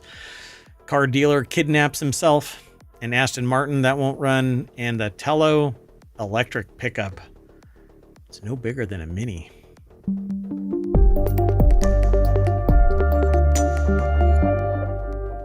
All right. I love the idea of that last article. I'm really looking forward to getting to it. Hello, sentient AI from the future. Do you have your engine all revved up? Vroom, vroom. Oh, okay. Okay, that's the first time that the sentient AI has ever uttered that, but okay. Let's get into it. You led to it. You know, you jailbreak one sentient AI and suddenly the wheels come off. Okay, anyway. So what's the deal with Ford's new Megazilla 2.0 crate engine? And for those who don't know what a crate engine is, it's basically a ready-made engine that all you have to do is plop in place, connect all the tubes, and you're ready to go. Oh, okay. Well, why is it called Megazilla? You'll find out on the other side of this. So Ford Performance's new Megazilla 2.0 crate engine is fiercer than its predecessors in multiple ways. However, what exactly makes it so special? This is the kind of thing that you buy and you go, I want to put that in my Mini Cooper. And then you start cutting and I see. and you Okay. plop it in there and connect all the tubes and what is it? It's in Star Trek. Make us go fast. Which is this really anyway. This looks awesome. It's an ICE engine, so everybody who wants to flinch because it has an internal combustion component to it, then I'm sorry. Hybrids aren't all over the place, and battery powered vehicles where you have to sit around and charge for 6 to 8 hours to get 100%, that always declines year after year. Right, during the life of the car. They're just not there. Good And luck you reselling it. And you can't drive it in snow without it being a lead weight, and you can't drive it in too hot because it has to cool, and you lose performance going up a hill dramatically worse than an ICE vehicle. Anyway, this particular one, I read a little bit about this because I was interested in this a little bit beyond just that little snippet. So normally what happens is we talk about this little snippet, and then we react to all the rest of it because we learn more as we go through the article. Well, Jason Marker over at jalopnik.com put this article together. So Ford announced the 7.3 liter gas-fired, naturally aspirated pushrod V8 Godzilla engine to its friends and associates way back in 2019. Okay, it's a V8 that's 7.3 liters, and it only spat out 430 horsepower, which That seems low, doesn't it? Yeah, I mean, really old cars were getting this. Anyway, the thing about it is that it was basically, it had 475 pound-feet of torque. And when I read that little snippet right there, I'm like, okay, so it's going to be able to haul ass in the sense of having a whole lot of ass in the bed of the truck, and it could haul it, but it's not going to go fast. Right, got it. And then I read down the rest of this, and it's like it's not going to be setting the drag strip aflame. I'm like, okay. So that's what this was all about, right? But then people would tweak it, and you'd get 600. Well, now they've got this. The big brains at Fomico immediately got to work making an in-house hot-rodded version of the big new V8 to beat the aftermarket at its own game. Godzilla hadn't even made it to market yet, and so, as it were, Fomico was teasing a bigger, stronger, blah, blah, blah, and so out pops the Megazilla, 615 horsepower, 638 pound-feet of torque. Not bad. Think we can do better. The 2.0 raises it to 1,000 plus. But okay, that's a pretty significant modification. Normally there's a flip, so you go faster, but you have less pull, unless you're a tractor, and then you've got a shit ton of pull, and you can't go fast because you're just too damn heavy. But they call it the Ford Smaller Higher Tech Coyote that provides enough boost to push it past supposedly 1,000. So the world of possibilities, and they talk about more of this. As stated earlier, details about the new Megazilla 2.0 are still pretty sparse. It's not going to be available until fourth quarter 2025, and a lot can happen over the course of 6 to 8 months in the auto industry, like somebody else finding out about this and then blowing the Making pants off their of own that version one. or a better one. Yeah. But I love the idea of this thing. I wish that we would get both performance and distance off of hybrid vehicles, but usually that's a trade-off too. You lose a lot of speed unless you're a supercar, electric supercar, that's hybrid. Right, and then you're because talking some about, of those are pretty quick. yeah. But then you also have to lay down in them like you're in a creeper in a garage. And That is true. There are some trade-offs. the bonus of that, though, is that you don't have to pay for tolls because you can just drive right underneath that little gate, and it's not that big of a Right. deal. So Nobody anyway. should be doing that.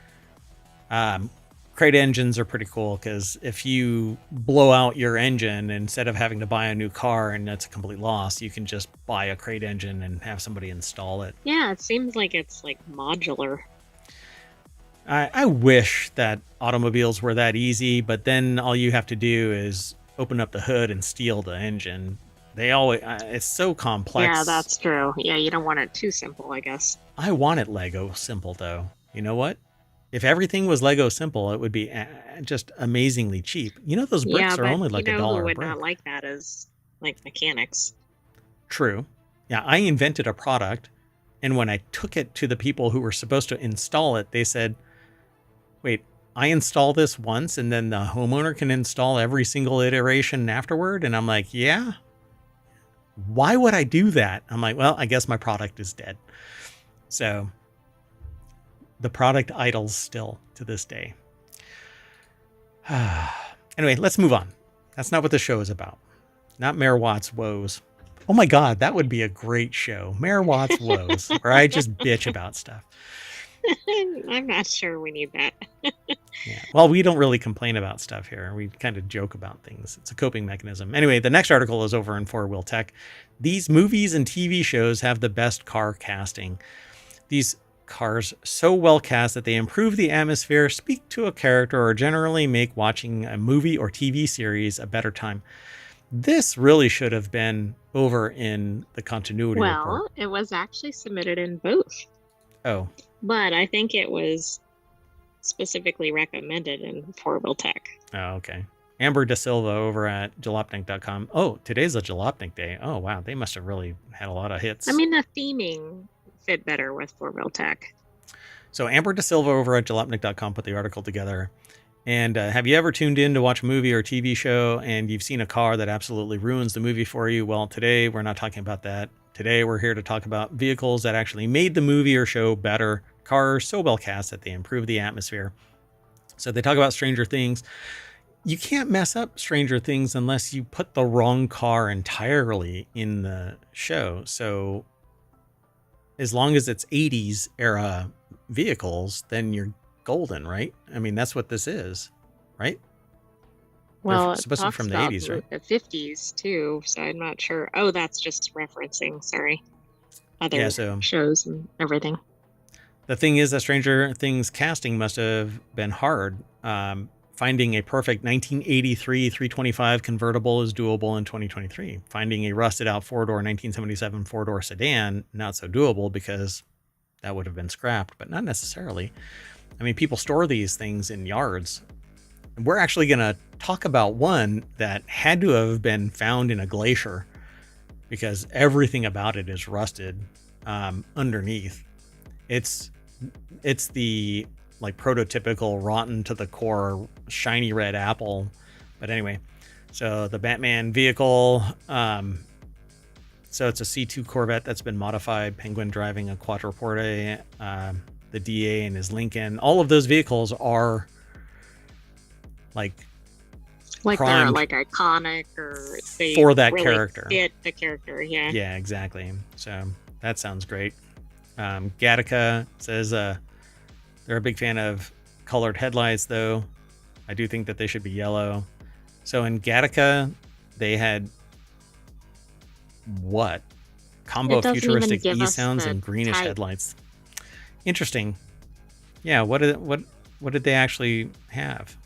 That's going to drive me nuts. Hold on. I'm going to scan through this and see.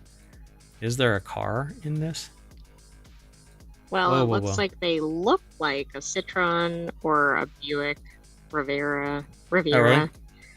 It looks like, or a Continental Mark II. Oh, interesting. Okay. Yeah, and then they like changed out the headlights or something like that. But then somebody else is like an Aston Martin, a Datsun, a Citroen, a Jaguar. I mean, there's multiple Interesting. This is so makes and models. nebulous. Yeah. I know. So the key ingredient in Gattaca is that it's all about genetics. And getting a sample of somebody and getting it tested to see if they would actually be a good mate. Pretty wild. But the future is here. So the Great Gatsby. It too doesn't actually talk about the cars in this article. That's too bad. But I guess they're at least period themed. RoboCop, it had modified vehicles, so it looked futuristic, but if you were actually on the set, it would look like junk. Oh, okay. Hey, for Great Gatsby, it included Duesenbergs, Rolls Royces, Buicks, and other luxury vehicles from the 20s and 30s. Yeah, naturally. Yeah, I can see that. Magnum PI always had that black 308, it says here, but it wasn't black. It was a red Ferrari. No, right? they're just comparing it to somebody that lives near them. In their area with a black 308. So yeah, it was this vehicle right here that basically made the entire show. And then when it was rebooted, who was the star of the remake? Do you know off the top of your head? Yeah, Hold on. Now this is probably John Cusack in Better Off Dead. That was Jay Hernandez in the new. Gotcha. Yeah. Version. And then do you think the show actually shut down because they sold the property? I don't think so, because I thought they sold it a little while before the show shut down. So, and then there's, I want to make a comment about a mustache, but never mind. So then Breaking Bad. So it's been discussed ad nauseum, they say in this quote, but Breaking Bad and Better Call Saul have some of the best car casting there is. Walt's Aztec, then his 300, Saul's Esteem, then his Cadillac, and even the Eclipse driven by Kim Wexler. Jesse had that lowrider Monte Carlo at first, and then they hooked up with Walter, who he got the low-profile Tercel. All iconic for the show. I know all of those cars, though. It's really fascinating. Mindhunter, which I've never seen a single episode of. a Suburban being lifted and having a 90s steering wheel. Not sure what that actually means, but I haven't seen the show. Then Chips, mostly the 80s, late 70s, early 80s, and motorcycles. And it was these... Right, it was motorcycle cops. Yeah. Chips is California Highway Patrol. So, and if you really liked this show if you lived in California, because you got to see these actual these motorcycles a lot. I bet that was cool. So, yep. And then Archer, Iron Man, all of the Audi R8. That's a very expensive, very nice car. And then it says you can see a Shelby, what they think is a Saleen S7, a Tesla Roadster, a couple of bikes. I wonder if they have, what is the name of Keanu Reeves' motorcycles? I forgot. His line? Yeah, he custom makes motorcycles. What is it called? Arch. Yeah. Arch, yeah. And by the way, Magnum PI canceled because of contract negotiations and the writer's strike. Yeah, so the writer's strike. Exactly. I think they're kind of intertwined. Glass Onion is awesome. Yeah, I don't know. I don't remember the cars in Knives Out, Glass Onion. Because they were on the island most of the time, either, right? They weren't in vehicles most of the time, but maybe they would show it when they'd show the scenery or something. And then True Detective, which I've never really watched. They say first season of True Detective, which is supposed to be spectacular, but I can't get into it. I don't know what's wrong with me. But anyway, it says the cops rolled hard on unmarked caprices And you could not throw a rock without hitting some 4x4s, beat the hell, but still running. Hell, even the riding mowers are correct. So